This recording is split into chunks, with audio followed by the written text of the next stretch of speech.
Chapter 1. How can one claim to be the protagonist without ever being at the bottom? The top scorer of this assessment is Hey Irika deliberately elongated his voice. Uchiha Sasuke. What greeted him was the signature indifference of Uchiha Sasuke. With his arms gently crossed over his chest, the corners of his mouth turned up imperceptibly, as if everything had unfolded precisely as he anticipated. Humph. This soft snort elicited an almost euphoric reaction from Haruno Sakura, Sasuke's ardent admirer, who was nearly bouncing with excitement. Oh, as expected of Sasuke, how impressive. So cool, Sasuke. Her exclamations were laden with boundless admiration, her face flushed with exhilaration. Ah, Ino, did you hear? Sasuke came in first. Haruno Sakura, brimming with enthusiasm, tugged at Ino's arm. I know, how annoying, so childish.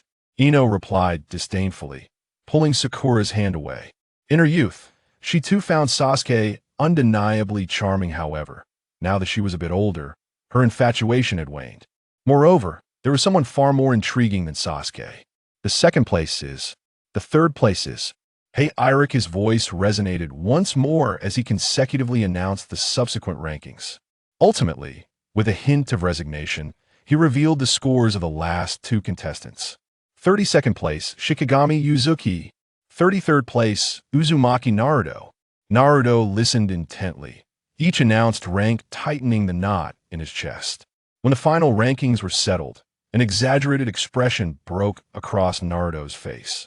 Huh, Yuzuki, your rank is actually higher than mine. Before the assessment, he and Shikigami Yuzuki had casually wagered a bet. The loser would treat the winner to a meal of Ichiraku ramen. Ah, looks like I owe you another meal of Ichiraku ramen. His gaze involuntarily drifted toward the small frog wallet filled with coins beside him, which contained scarcely any change. Nevertheless, Naruto was a man of his word. Even if he was financially strapped, he would never go back on his promise. Let's go have ramen after school. His words were imbued with an air of optimism. Yet he then added a remark that stirred a twinge of bitterness within. However, my money is only enough for one bowl, so you can leave me some broth. He gently prodded Shikigami Yuzuki beside him. Yuzuki always wore an expression of lethargy. It was only when Naruto nudged him lightly that Yuzuki seemed to return from distant thoughts, his body shifting slightly. Go ahead and eat by yourself, I have no appetite. Yuzuki's tone was tinged with a hint of fatigue as he rested his head on the table. Hey, Yuzuki, that's not fair, I promised you. In response to Naruto's insistence, Yuzuki stated, if you truly care about this, just protect me from now on. Upon hearing this, Naruto clenched his fists, his gaze resolute. You are my friend, of course. I will protect you. Then, Naruto's curiosity was piqued. But speaking of which, Yuzuki, I remember you've said that many times before. Is there someone out to get you? Rest assured, I will certainly help you. Yuzuki felt a whirlwind of emotions inside as he let out a soft sigh. Not at the moment, but who knows about the future? Naruto scratched his head, looking utterly perplexed. The future? How would you know that, Yuzuki? However, deep within Yuzuki, a storm of thoughts surged. Of course, I know, for I'm a time traveler. From the Fourth Shinobi World War instigated by Uchiha Obito to the subsequent Infinite Tsukuyomi. Though those events still feel distant, the plan orchestrated by Orochimaru to bring Konoha to ruin during the Chunin exams is merely months away. Each of these events is fraught with peril, life and death hanging in the balance. Every disaster poses a direct threat to my insignificant existence. Why am I so unfortunate? Yuzuki mused within, reflecting on the 12 years since his arrival in this world. Not only was he devoid of any special advantages, but his own aptitude was also remarkably mediocre. In every assessment, he vied with Naruto for the embarrassing title of the bottom, alternating in their positions. Yet in the world of Naruto, the one at the bottom often turned out to be the most formidable. Obito and Guy had also been at the bottom during their school days. Yet their lives shone with unparalleled brilliance. Obito transcended to the afterlife, becoming the sage of 6 paths. Guy, through the 8 gates, achieved the pinnacle of physical prowess. Naruto's greatness needs no elaboration. What's rather awkward is that while Naruto's inability to utilize ninjutsu stemmed from the influence of the Nine Tails within him, Yuzuki was simply inept. In the current situation, whether he could graduate and become a ninja was still an uncertainty. Given these circumstances, aligning himself with Naruto was undoubtedly the wisest choice. Thus, he had been cultivating a favorable impression for nearly a decade. Should Naruto sincerely wish to protect him? With the strength of the Sage of Six Paths, who in the entire shinobi world would dare to harm me? Who could kill me? I am his closest friend. Hey, you two, pay attention. Every assessment, you both end up at the bottom if you don't reflect on yourselves. How can you still be here daydreaming? Irika's voice carried a tone of sternness and helplessness. Naruto sensed the weight of his gaze, forcing a somewhat awkward yet cheeky smile. He quickly adjusted his posture, feigning a serious demeanor as he pretended to listen attentively. Meanwhile, Shikigami Yuzuki remained languidly sprawled across the table, seemingly impervious to the external reprimands. He exuded an aura that suggested, "I have given up on treatment." Just as Yuzuki was about to immerse himself in his own world, blissfully fantasizing about sleeping until the class bell rang, a peculiar sound suddenly echoed deep within his consciousness. Ding! Ninja chat group loaded. You have been set as the group owner by default. This unexpected information struck him like a thunderbolt, instantly shattering his drowsiness. Yuzuki sprang upright from the table, his back rigid, eyes gleaming with disbelief. This sudden movement astonished Naruto, who sat nearby. Yuzuki, what happened? Why are you suddenly so alert? Naruto inquired curiously. Yuzuki's face radiated unprecedented excitement and enthusiasm. Naruto, I have great news. I'm about to soar. Ha ha ha. Finally, my savior has arrived. My cheat has come. He laughed with exuberance, his words brimming with anticipation and confidence. Listening to this, although Naruto was utterly baffled by the term cheat, he could tell from Yuzuki's expression that this was a positive development for him. Congratulations, Yuzuki. It seems fortune is on your side. Hee, Naruto, just wait and see with me around. No one will dare to bully you. With that, Yuzuki eagerly laid back down, fully focused on exploring this mysteriously manifested cheat. Group chat? Let me see what abilities you possess. As he silently pondered, a transparent screen infused with futuristic technology suddenly materialized before his eyes, visible only to him. After a few minutes of exploration, Yuzuki grasped the basic operations of the chat group and was utterly amazed. Wow, even the business of Penguin Company has infiltrated other worlds these days. This group chat resembled modern social networking software, allowing a group of individuals to gather for communication. However, its uniqueness lay in its ability to transcend the boundaries of time and space, pulling characters from different timelines into the same chat room. Yuzuki's mind conjured up amusing scenes. Uchiha Obito's astonished expression upon unexpectedly encountering his beloved Rin in the group, and whether Uchiha Madara from different timelines would spark a virtual battle due to conflicting ideologies. Yet he was not worried in the slightest. As the group owner, he enjoyed special privileges. For instance, group members could not harm the group owner, placing him in an invulnerable position. He also possessed management powers, such as expelling members. What a treasure! Group chat level, LV1. Current group members, 1. Group owner, Shikigami Yuzuki timeline, Konoha year 60. Remaining invitations, 1. Is it still called a group chat with only one member? I must quickly invite others to liven things up. With this thought, a glimmer of excitement flickered in Yuzuki's eyes as he prepared to initiate his invitation plan. Chapter 2. The Vegetative State, Vital Waters, and Little Obito joins the group. Senju Hashirama has joined the group chat. Uchiha Obito has joined the group chat. Minato Namikaze has joined the group chat. It seems I am fortunate indeed, surrounded by illustrious ninjas. The god of ninjas, the golden flash, and even a manifestation. I never expected to invite 3 heavyweight figures in one go. As the addition of members to the group chat is entirely random, Yue merely hoped to welcome a few formidable individuals. At this moment, the outcome appears quite favorable. As the group owner, Yue naturally took the initiative to extend a warm welcome. Yue, welcome, everyone, to this group chat. You may have many questions. Feel free to ask, and I shall address them one by one. Meanwhile, In the second year of Konoha, the village of Konoha has been newly established, with all matters awaiting revitalization. As the first Hokage, Senju Hashirama is required to handle numerous affairs daily. At this moment, he is buried under a mountain of paperwork, scratching his head in deep thought. How much longer until Tobirama arrives? Just then, a voice echoed in his mind. Welcome to the Ninja World group chat. Huh? Senju Hashirama looked around in confusion. Then he suddenly understood. With laughter ringing out, he exclaimed, Madara, is that you? What new Jinjutsu is this? However, Madara did not appear. Instead, two text messages materialized before him. Yuyua, welcome, everyone, to this group chat. You may have many questions. Feel free to ask, and I shall address them one by one. This left Senju Hashirama utterly baffled. A similar scenario unfolded for the other two new members. They all believed they were under some form of Jinjutsu attack. It was not until Yue clearly stated in the chat that this was not a Jinjutsu, but a tangible reality, that everyone became even more perplexed. Uchiha Obito, what is this? A group chat? A new invention? Senju Hashirama, I am unaware. I have never heard of it. I thought perhaps your clan leader was playing a prank on me with Jinjutsu. By the way, Uchiha's child, have you met Madara? Uchiha Obito, Senju Hashirama, in the timeline of Konoha's 47th year.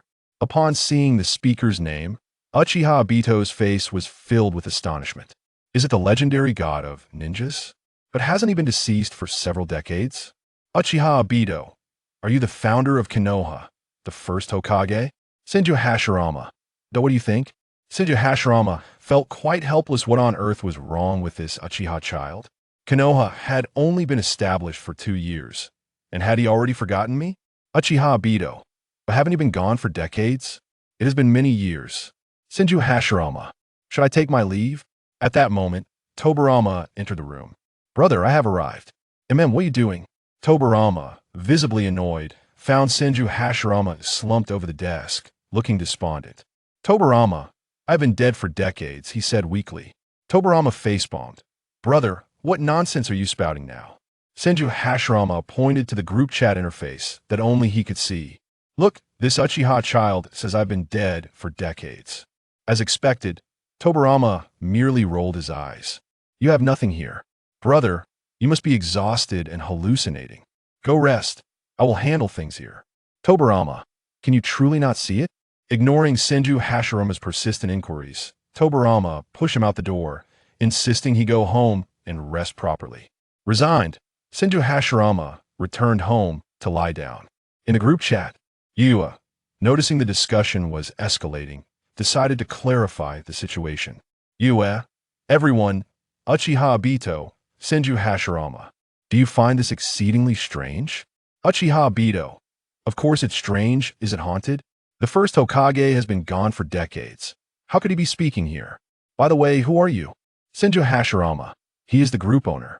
Uchiha Obito. Oh, how does the first Hokage know this? Senju Hashirama.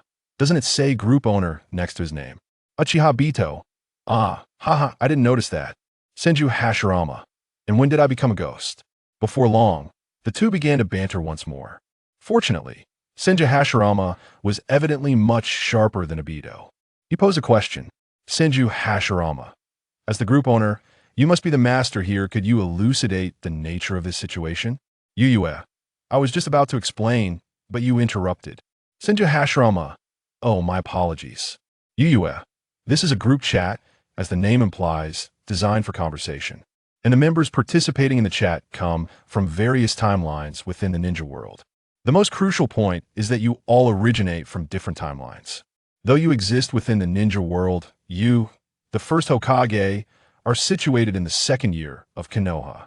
The time and space inhabited by Obito is set in the 47th year of Konoha, which renders your dialogue rather peculiar. In his era, the first Hokage had indeed passed away several decades prior. As for me, I hail from a considerably later time. Senju Hashirama, I see how wondrous.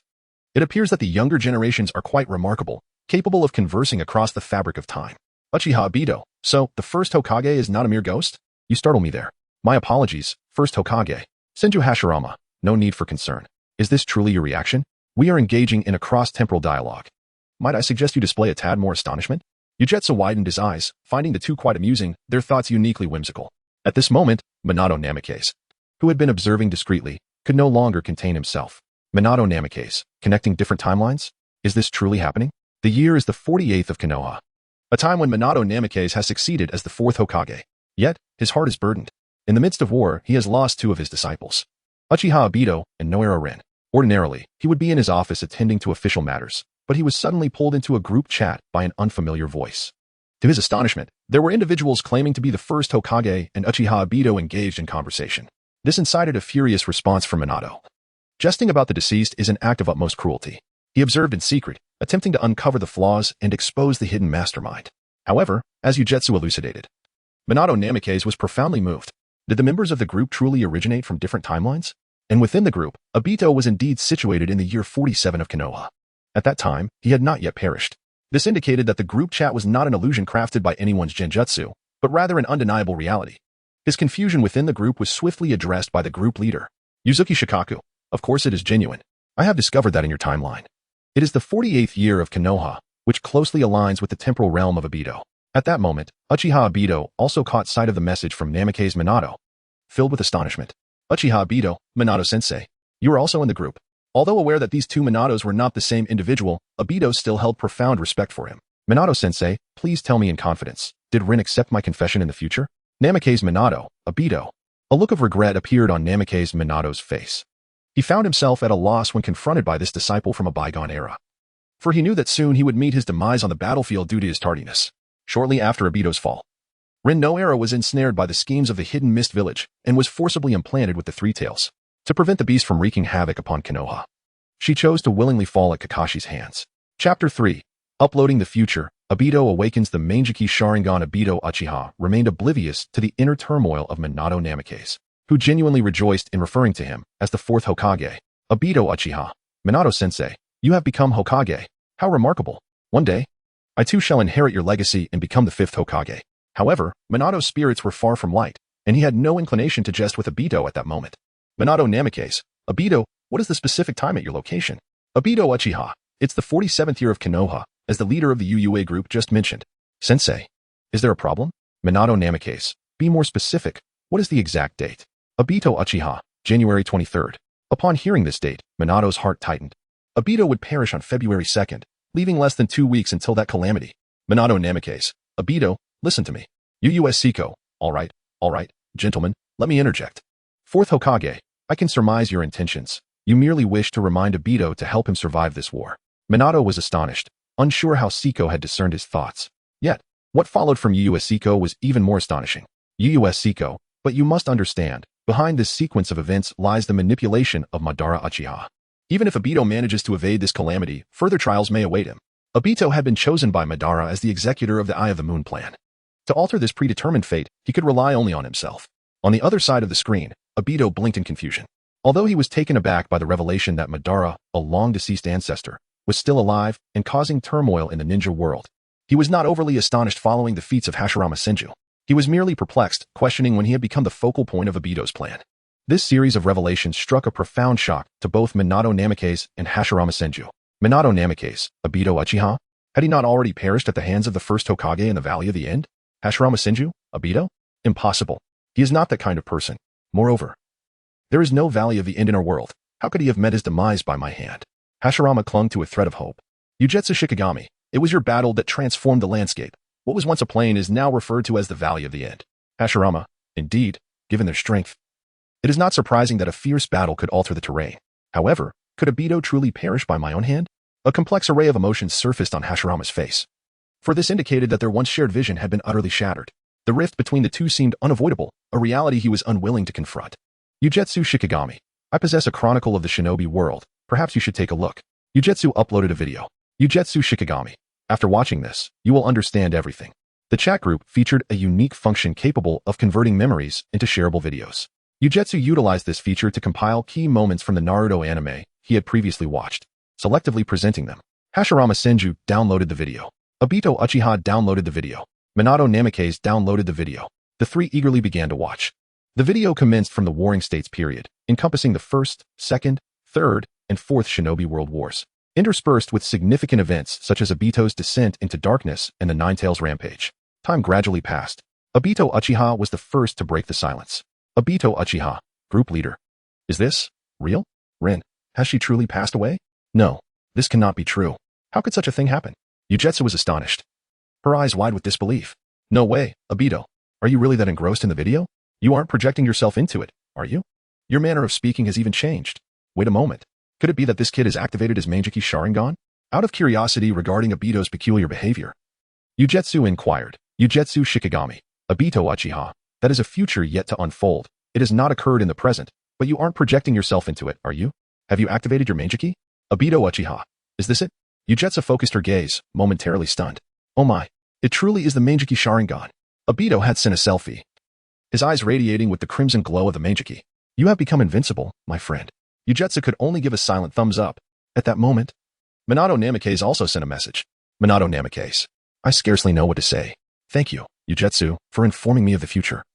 But such a future is difficult for me to accept. However, I shall endeavor to change it. His disciple was gradually led by Obito towards the abyss, ultimately inciting the Ninetales rampage, resulting in both his demise and that of his beloved, leaving their young son to live in solitude. Subsequently, this would further stir turmoil within the shinobi world. He resolutely determined to change everything. Upon seeing the message from Watergate, Obito Uchiha immediately expressed, I am sorry, Sensei. He referred to Yuu's video showcasing his actions during the Ninetales turmoil. The act of personally slaying his mentor was simply beyond belief. Minato Namikaze. That is merely a potential future. You need not apologize. Besides, that Obito is not truly you. As for my timeline's Obito, I hold no resentment towards him. The root of all this lies with Uchiha Madara. After a moment of silence, Minato ultimately chose forgiveness. As a mature adult, he understood that losing his composure was not an option. He recognized that all the responsibility rested upon Madara's shoulders. In his heart, Obito remained the helpful and optimistic child he had always known. At that moment, Yuyue interjected into the conversation. I say, both of you. None of this has yet come to pass. My purpose in sharing the future is not to have you wallowing in despair. Her words struck like a wake-up call. The group leader is correct. Obito exclaimed. Sensei, I now possess the strength to thwart Madara's schemes. I shall save Rin and put an end to this chaotic era. Minato chuckled. Ha! I cannot allow myself to be outdone by my pupil. Even though the Obito here has strayed from the path as his mentor, I must guide him back. Observing the determination radiating from the two in the chat, Yue felt a profound sense of satisfaction. This was precisely the purpose of establishing this group. Wait, two? What of the other individual who remained silent? In Konoha, you're two bang. Bang. Bang. Open the door. I know you are inside, Madara. Open up. Hashirama knocked forcefully on Madara's door, drawing the attention of nearby Uchiha clan members. Isn't that Lord Hashirama? What is he doing? It was rare to see him so incensed. Shoo, mind your own business. This concerns the two of them. What kind of relationship exists between the Hokage and the clan leader? A young Uchiha asked, astonished. Children shouldn't be so curious. Go play elsewhere. Bang. The door was suddenly yanked open, and Madara appeared at the threshold, his expression grave. If you do not provide me with a reasonable explanation. Before he could finish, Hashirama's powerful fist struck him squarely in the face. Boom. Madara was sent crashing against the wall. This is bad. Run. The onlookers sensed the imminent confrontation and scattered, disappearing in an instant. Their intuition was not amiss, and the next moment, a colossal Susanoo burst through the roof, obscuring the sky. The Susanoo in its prime. How astonishing. Madara commanded the Susanoo, wielding a katana that spanned 40 meters as he descended from the heavens. Hashirama was equally undaunted, bringing his hands together as a gigantic wooden figure, rivaling the Susanoo, rose from the ground. Madara. The two titans clashed fiercely, their battle intensifying. Moments later, a ripple coursed through the air. Tobirama Senju suddenly materialized. Without needing a subordinate's report, he could sense the disturbance from the heart of Konoha. What was happening? Why were they fighting? Tobirama was greatly astonished. It was unclear. The Hokage had abruptly sought out the clan leader, knocking forcefully at the door. And the moment the door opened, the two had engaged in combat. Furthermore, the Hokage appeared to be quite furious when he knocked. The brief exchange did not yield any critical information for Tobirama. He decided to refrain from intervening for the time being and instructed. Let us not concern ourselves with them for now. First, evacuate everyone here, regardless of the damage to the buildings. My elder brother will compensate for it later. After all, Hashirama possesses the ability to instantly construct the necessary structures. Soon, the surrounding individuals swiftly retreated, leaving ample space for the two to engage in battle. This confrontation persisted until sunset. Chapter 4. The real Uchiha Madara offline at last. Madara collapsed to the ground, a scene that subtly revealed that when Hashirama became serious, Madara was indeed no match for him. Devoid of the Ninetales power, Madara was unable to unleash the terrifying beast bomb. Hashirama didn't even need to summon the formidable technique of the true thousand hands. Elder brother, what transpired here? Tobirama appeared at the scene as if by teleportation. He first cast a glance at the fallen figure of Dan, then shifted his gaze to his elder brother, filled with suspicion. Their bond had always been incredibly close. What exactly was transpiring today? Hashirama briefly regarded him with a faint glance and said in a solemn tone, "You should return for now. This matter concerns only him and me." Hashirama did not immediately provide further explanation. Tobirama was about to inquire, but, upon meeting Hashirama's unwavering gaze, the words caught in his throat and he refrained from speaking. He simply dropped a line, "Then I will go assess the damages," before hastily departing. With the absence of any interruptions, Hashirama gazed solemnly at Madara, heartache evident in his voice as he said, "Madara, even to this moment, I find it hard to believe you have come to this point. You have forsaken our shared ideals." Madara, initially engulfed in fury, was taken aback by Hashirama's sudden attack. However, Hashirama's words doused him like cold water, bringing an unexpected calmness. "You know everything?" Madara retorted. "How could I not know? Otherwise, how would I have come to this?" "Madara, it is not too late to turn back now," Hashirama urged earnestly. Yet Madara merely scoffed. "Hashirama, do you understand? The Sage of Six Paths creation was a fundamental flaw. I will establish a truly perfect world. How you came to know of my Eye of the Moon plan is no longer of consequence. For you are utterly powerless to stop me," Madara declared fiercely. "Wait, what is the Eye of the Moon?" Hashirama asked, momentarily taken aback. "You do not even know of the Eye of the Moon?" Madara replied, equally astonished. "Yes, I have heard of it, but I did not come here for that." "You mean the infinite Tsukuyami, correct?" Madara was momentarily speechless. "Did you not imply that you already knew I intended to implement the Eye of the Moon plan?" "Not at all. My anger arises from your forthcoming actions that deviate from our original intentions. We agreed to work together to create a world devoid of war. Yet you have become a source of conflict. Furthermore, you have lured the innocent Abido into the depths of darkness, a series of heinous acts that are beyond count." Hashirama enumerated Madara's transgressions. Unexpectedly, Madara's expression darkened. "You mock me. I initially thought the Eye of the Moon plan had been leaked, leading you to confront me. Yet it is for some inexplicable future. When did you acquire the ability to see the future? Are you merely toying with me? Fire style, great fire annihilation. How strange. Why has the first Hokage yet to make a move? Shouldn't he be most concerned about Madara?" Yuyue mused. However, as class had ended, he prepared to return home for dinner, dismissing the thought. Unbeknownst to him, Hashirama was a man of action, heading directly to confront the real Uchiha Madara. "Hey, Naruto, would you like to come to my house for dinner tonight?" Yuyue gently patted Naruto's shoulder. "Really? Is that okay?" Naruto exclaimed, his face alight with excitement. Compared to eating instant ramen at home, dining at Yuyue's was clearly far more enticing. "Of course. By the way, should we still go for a Chiraka ramen? I promised you." Naruto added eagerly. "Let us eat, but perhaps another day. Let us skip it for today," Yuyue suggested. "All right." The two walked out of the classroom side by side, engaging in cheerful conversation. This scene caught Sakura's eye, and she immediately felt a flicker of disdain. They truly are two burdens, getting along so well. "Hey, broad forehead. It's not nice to speak ill of others behind their backs," Ino chimed in, defending her friends. "Are you in a position to comment, Ino? If you like them so much, feel free to follow them. That way, I'll have one less competitor for Sasuke," Sakura retorted. Ino rolled her eyes and turned away. Sakura ignored her reaction and leaned closer to Sasuke. "Sasuke-kun, shall we set off as well?" However, Sasuke didn't even spare her a glance, walking past her without a word, leaving Sakura in an awkward silence. Meanwhile, Yuyue and Naruto quickly returned home, stopping by the market to gather ingredients for dinner. Yuyue, too, was alone. His parents had perished in the chaos of the Nine Tails attack. As a Jonin father and Chunin mother, they left him a substantial inheritance in a house near the bustling city, ensuring his life was secure. "You go wash the rice and cook, and I will stir-fry the vegetables," Yuyue instructed Naruto with a simple task. "Leave it to me," Naruto replied, full of enthusiasm. Before long, a simple yet warm dinner was prepared. There were no extravagant delicacies, just a steamed fish, a plate of vibrant vegetables, and a bowl of steaming soup. Yet for Naruto, such a home-cooked meal was a rare and delightful treat. "This is so delicious. Absolutely amazing," Naruto exclaimed as he devoured the food, most of it disappearing into his belly.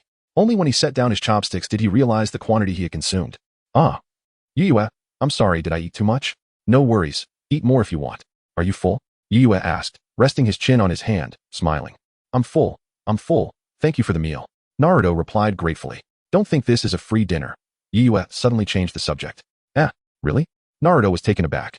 "Then I'll pay you." Yuyue laughed. "I don't need your money. Just wash the dishes." "Got it," Naruto replied, filled with determination. Time quietly passed, and night gradually enveloped the land. Naruto knew it was time to head home. "Yuyue, I'm leaving. Be careful on your way," he said, closing the door behind him. After taking a shower, Yuyue lay down early in bed. There were few entertainment options in the ninja world at night, and without smartphones, lying down seemed to be the only choice. Let us see if there are any new messages in the group. Upon opening the chat interface, he was astounded. Obito and Minato were engaged in a fervent conversation. Scrolling up revealed an astonishing amount of information. After browsing through, Yue couldn't help but exclaim. Obito has truly begun to soar. Relying on his early awakening of the Kinshiki Sharingan, he even boasts in the group about unifying the ninja world and achieving everlasting peace. His intentions were noble, yet he struggled to recognize his own limitations. Fortunately, Minato Namikaze intervened in time to halt his reckless ambitions. Undeniably, Obito Uchiha, possessing the power of dual Kinshiki, exhibited extraordinary strength. However, he harbored a critical flaw that could not be overlooked. In the original narrative, Obito managed to stir the ninja world without facing annihilation, largely due to the prowess of Kamui. Yet, the most pivotal factor was undoubtedly his half of Hashirama's cells, akin to an inexhaustible source of energy. Without the support of Hashirama's cells, his frequent use of the Kinshiki Sharingan would have led to blindness long ago. Although this version of Obito unlocked Kamui earlier, without the power bank of Hashirama's cells, his strength could not endure. Moreover, aside from Kamui, he was virtually devoid of other skills. He lacked wood release, possessed no yin-yang release, and was unlikely to execute storm dance effectively. How could he then aspire to unify the ninja world? Chapter 6. Shopping in the mall. Wood release and sage body. With only 3 minutes remaining, time seemed to dawdle.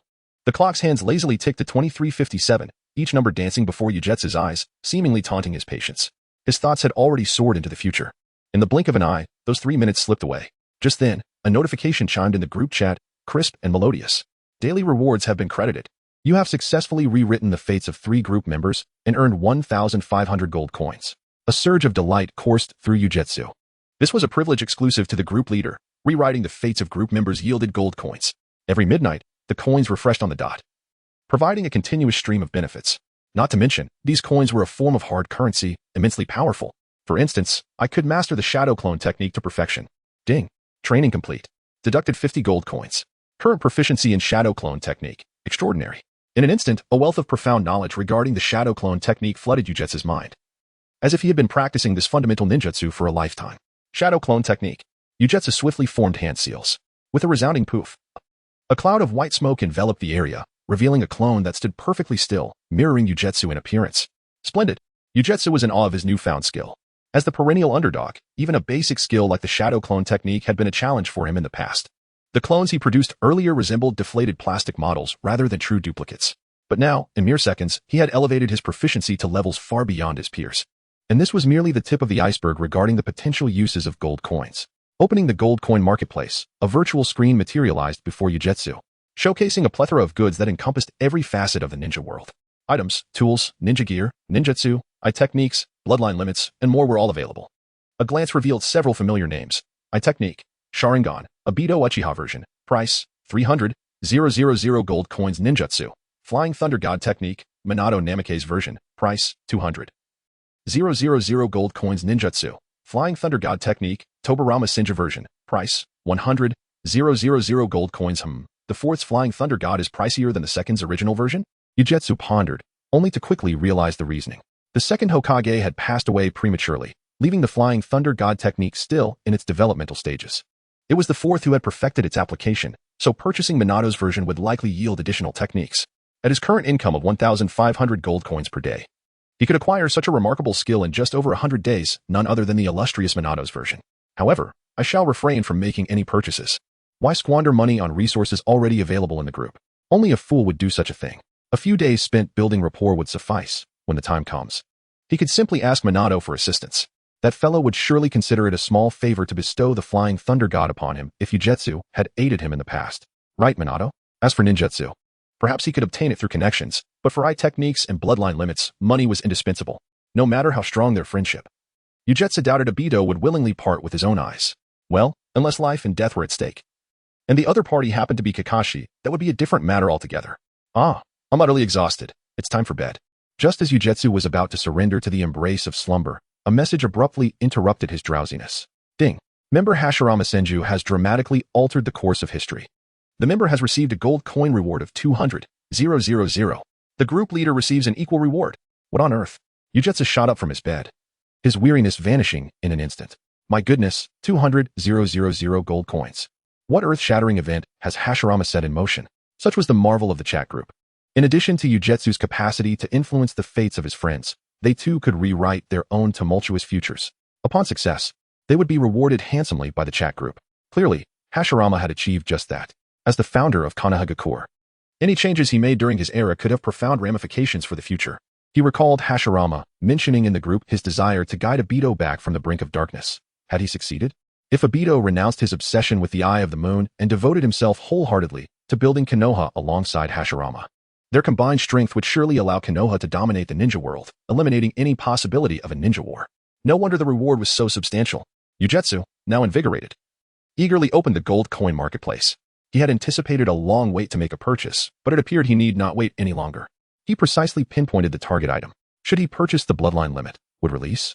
Buy. Without a moment's hesitation, Yuyue pressed the confirmation button. The purchase was successful, and 80,000 gold coins had been deducted. The instant the transaction was completed, Shikami Yuyue felt an unprecedented surge of peculiar energy coursing through his body. This was the power of wood release. Originating from the unique ninjutsu of Senju Hashirama, it represented a flawless fusion of the water and earth chakra natures, capable of transforming chakra into the very essence of life, compelling trees to grow with wild abandon. Wood release, Yuyue swiftly formed hand seals, eagerly yearning to experiment with the nascent chakra within him. Crack! A resilient blade of green grass stubbornly emerged from the crevice of the floor. Was this the mastery of wood release? Yuyue widened his eyes, staring intently at his palm, overwhelmed with excitement. Although it paled in comparison to Senju Hashirama, it was undeniably wood release. However, such meager power could not satiate his ambition. Yuyue continued to scour the coin shop for more treasures. Before long, he discovered another coveted item. Sage Body, one of the bloodlines of the Sage of Six Paths, possessing an astonishing amount of chakra and regenerative abilities. Price, 100,000 gold coins. Buy it. Without a second thought, Yuyue generously opened his purse and acquired it. Immediately afterward, Yuyue felt a violent tremor coursing through his body. It seemed as if a monumental transformation was unfolding within him. A torrent of chakra surged forth, vast and formidable, like a raging flood. It was overwhelmingly powerful. Yuyue clenched his fists, his entire being brimming with indescribable strength. He dared to wager that he could bring this building crashing down with a single punch. This was no illusion. Possessing the Sage Body not only granted him immense chakra, but also an extraordinary strength known as monstrous power. Even with just a preliminary fusion of the Sage Body, the quantity of chakra he wielded was terrifying, and he had yet to reach his zenith. Hashirama had fully matured his Sage Body, which explained the absurd strength of his wood release.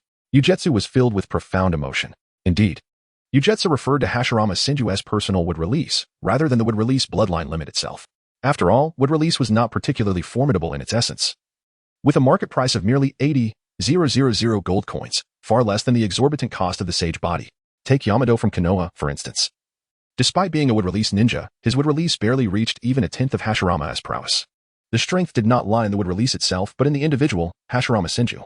Utilizing wood release demanded an immense reservoir of chakra, the greater the expenditure, the more potent the wood release became. As the reincarnation of Ashura, Hashirama possessed an almost boundless chakra, thus forging the legend of the ninja god in the shinobi world. Maximize my proficiency in wood release. Yujetsu commanded with a wave of his hand, exuding an air of extravagance. Ding. The training was complete, costing 10,000 gold coins. And his current wood release proficiency was now transcendent. A sharp pang of discomfort coursed through Yujetsu's heart at the cost. Such was the renown of wood release. The price to reach its pinnacle was steep. Yet, having spent the money, Yujetsu felt no regret. In an instant, a haze enveloped him, and an abundance of experiences in the application of wood release flooded his mind, as though he had immersed himself in this realm for decades. Now, he could execute wood release without hand seals. With a clap of his hands and a thought, the wood release manifested. This expenditure was truly worthwhile. Yujetsu gave a thumbs up in admiration.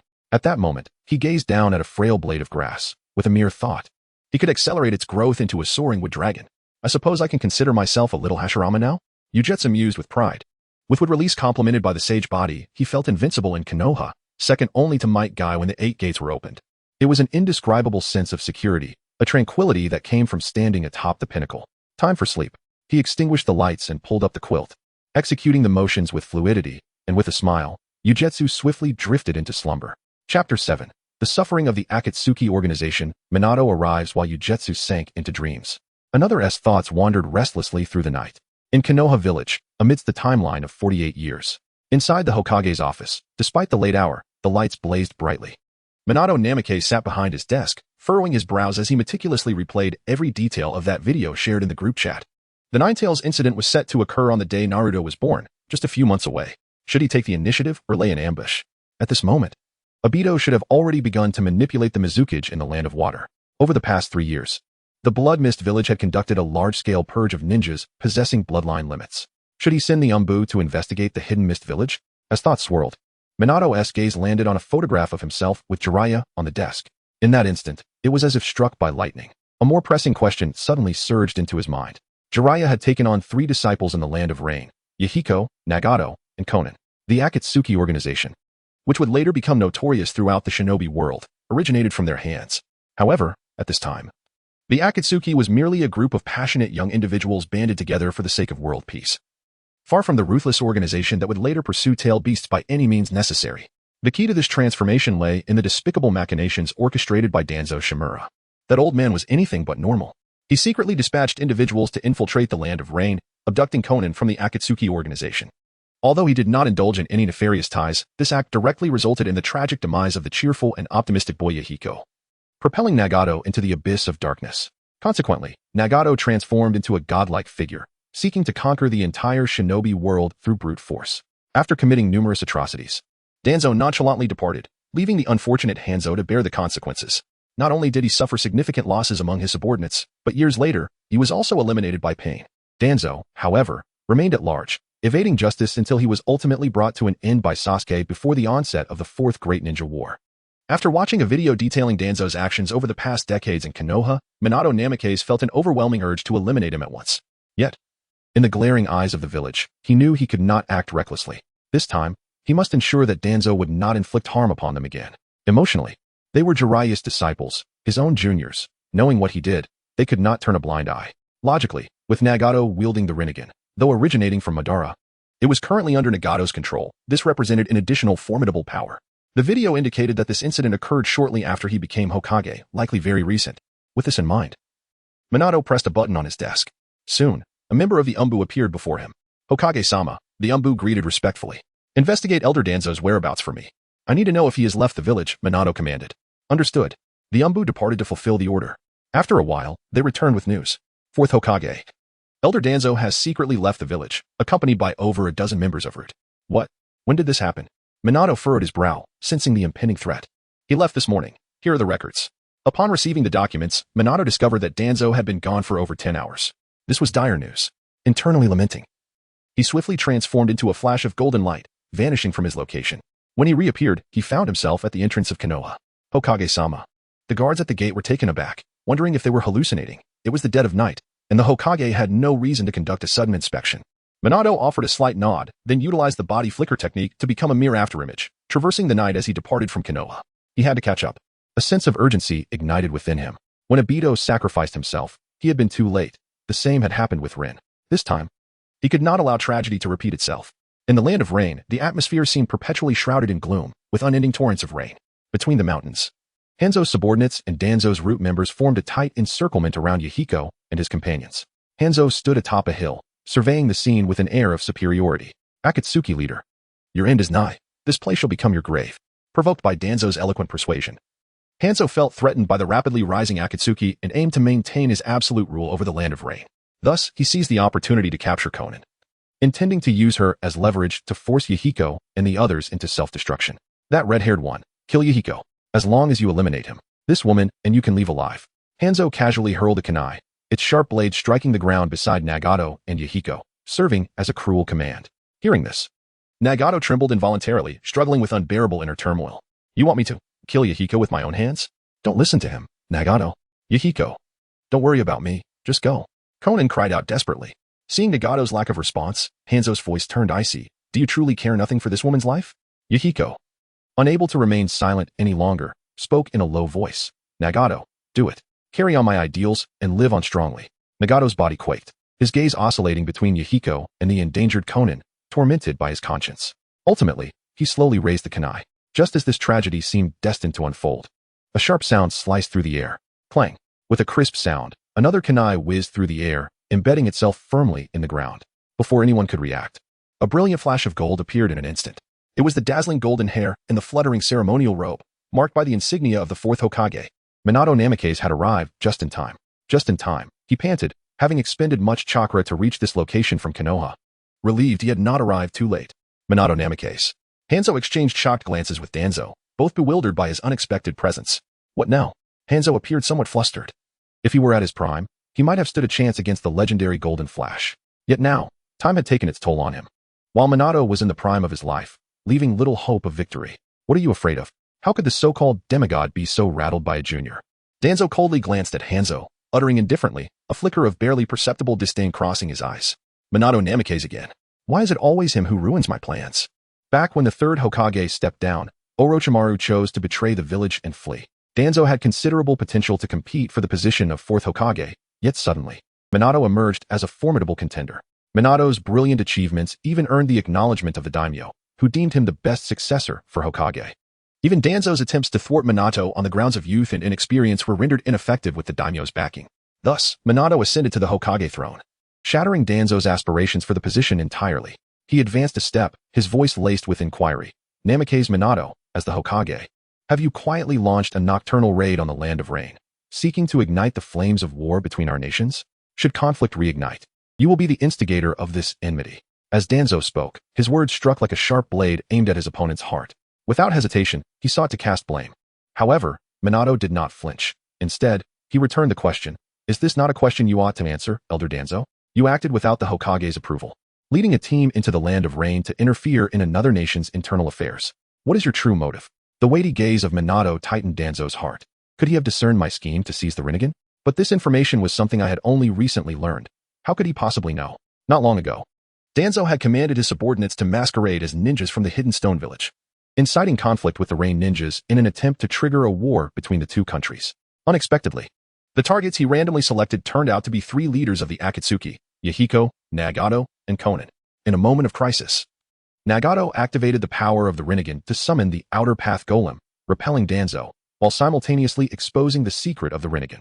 Thus, the current situation evolved into Danzo's alliance with Hanzo, aiming to eradicate the Akatsuki, all while he sought to seize the Rinnegan for himself. Naturally, Danzo would not confess. He vehemently retorted, "What nonsense are you spouting? My sole purpose is to uphold justice. The Akatsuki is acting immorally, attacking our own ninjas while seeking to expand their organization and overthrow the government of the Hidden Rain Village." As soon as he finished speaking, Yahiko, standing behind Minato, stepped forward in anger, pointing at Danzo. "You are the one who speaks in falsehoods. We have never attacked any ninja from the land of rain. Hokage-sama, he is deceiving you."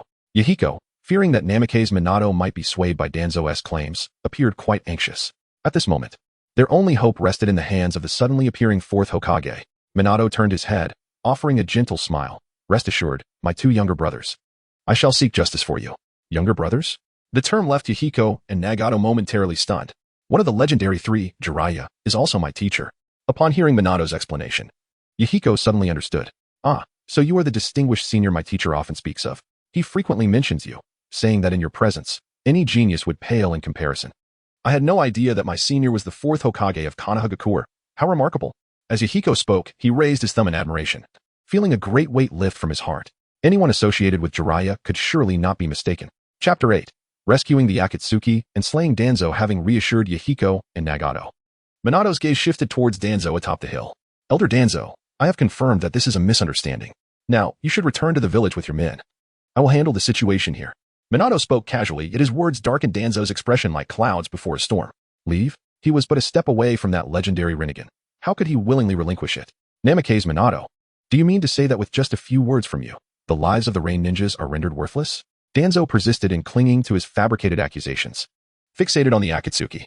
Seeing Danzo stubbornly cling to these baseless allegations, Minato's expression turned icy, devoid of any courtesy, omitting the title of elder and addressing him directly. "Shimura Danzo, I have no desire for idle chatter. You know full well how the Rain Ninjas perished.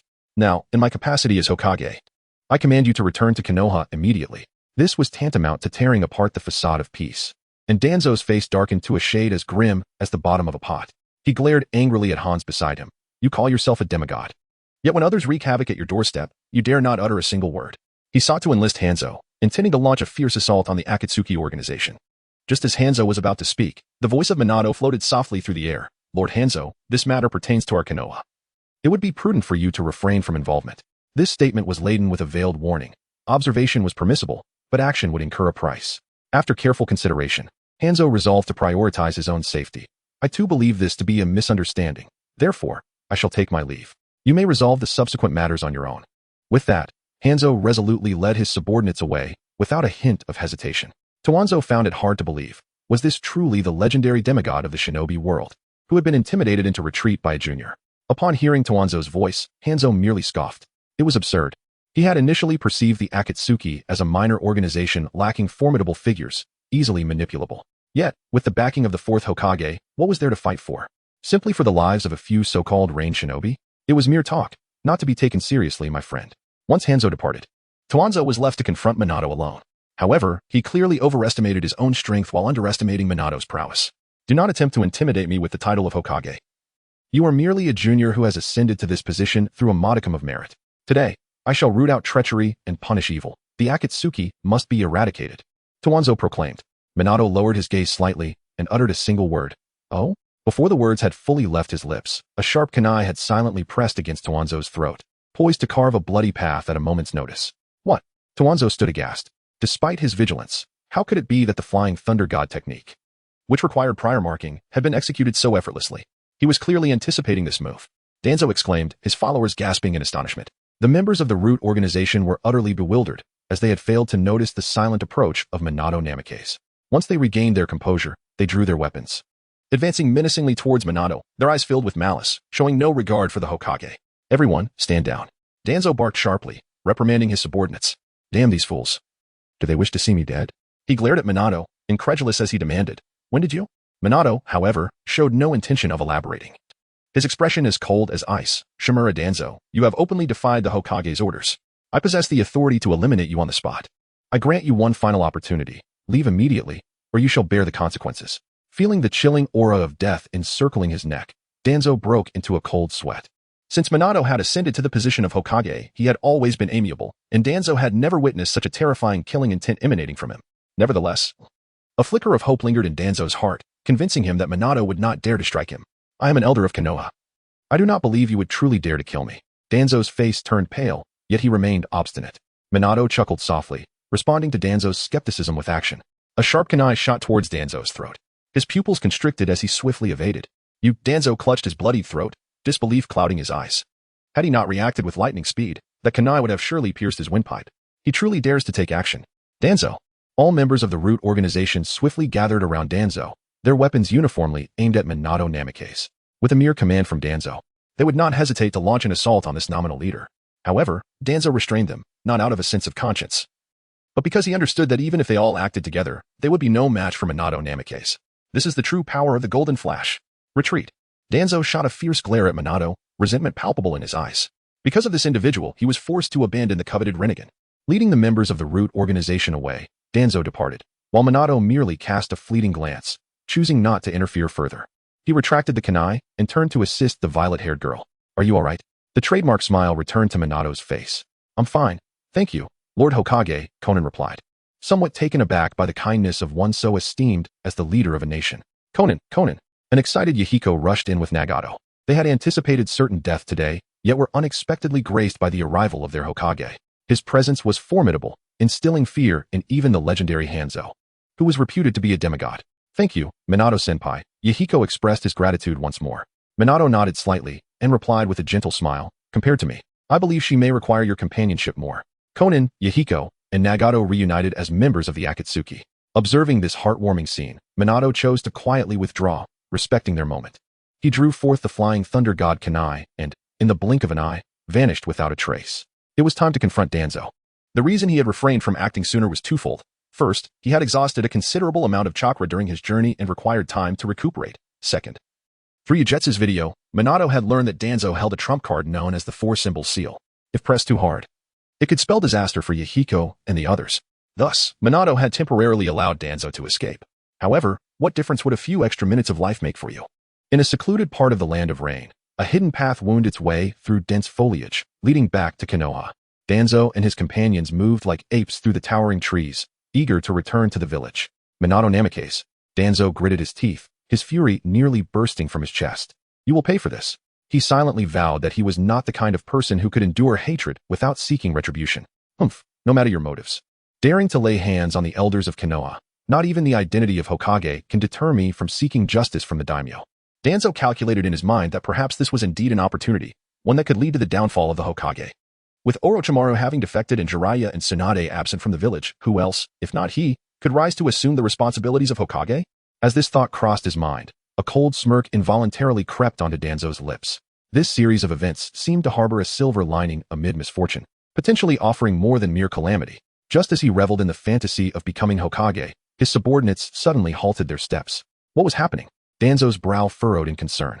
Upon stopping, he was astonished to find Minato and Namikaze standing atop a great tree, expressionless as he gazed upon them. A sense of alarm surged within Danzo, prompting him to swiftly survey his surroundings. As expected, kunai with flying thunder god seals were scattered throughout the adjacent trees, and they found themselves ensnared at the heart of this deadly trap. Cold sweat trickled down Danzo's forehead. He conceived a terrifying thought.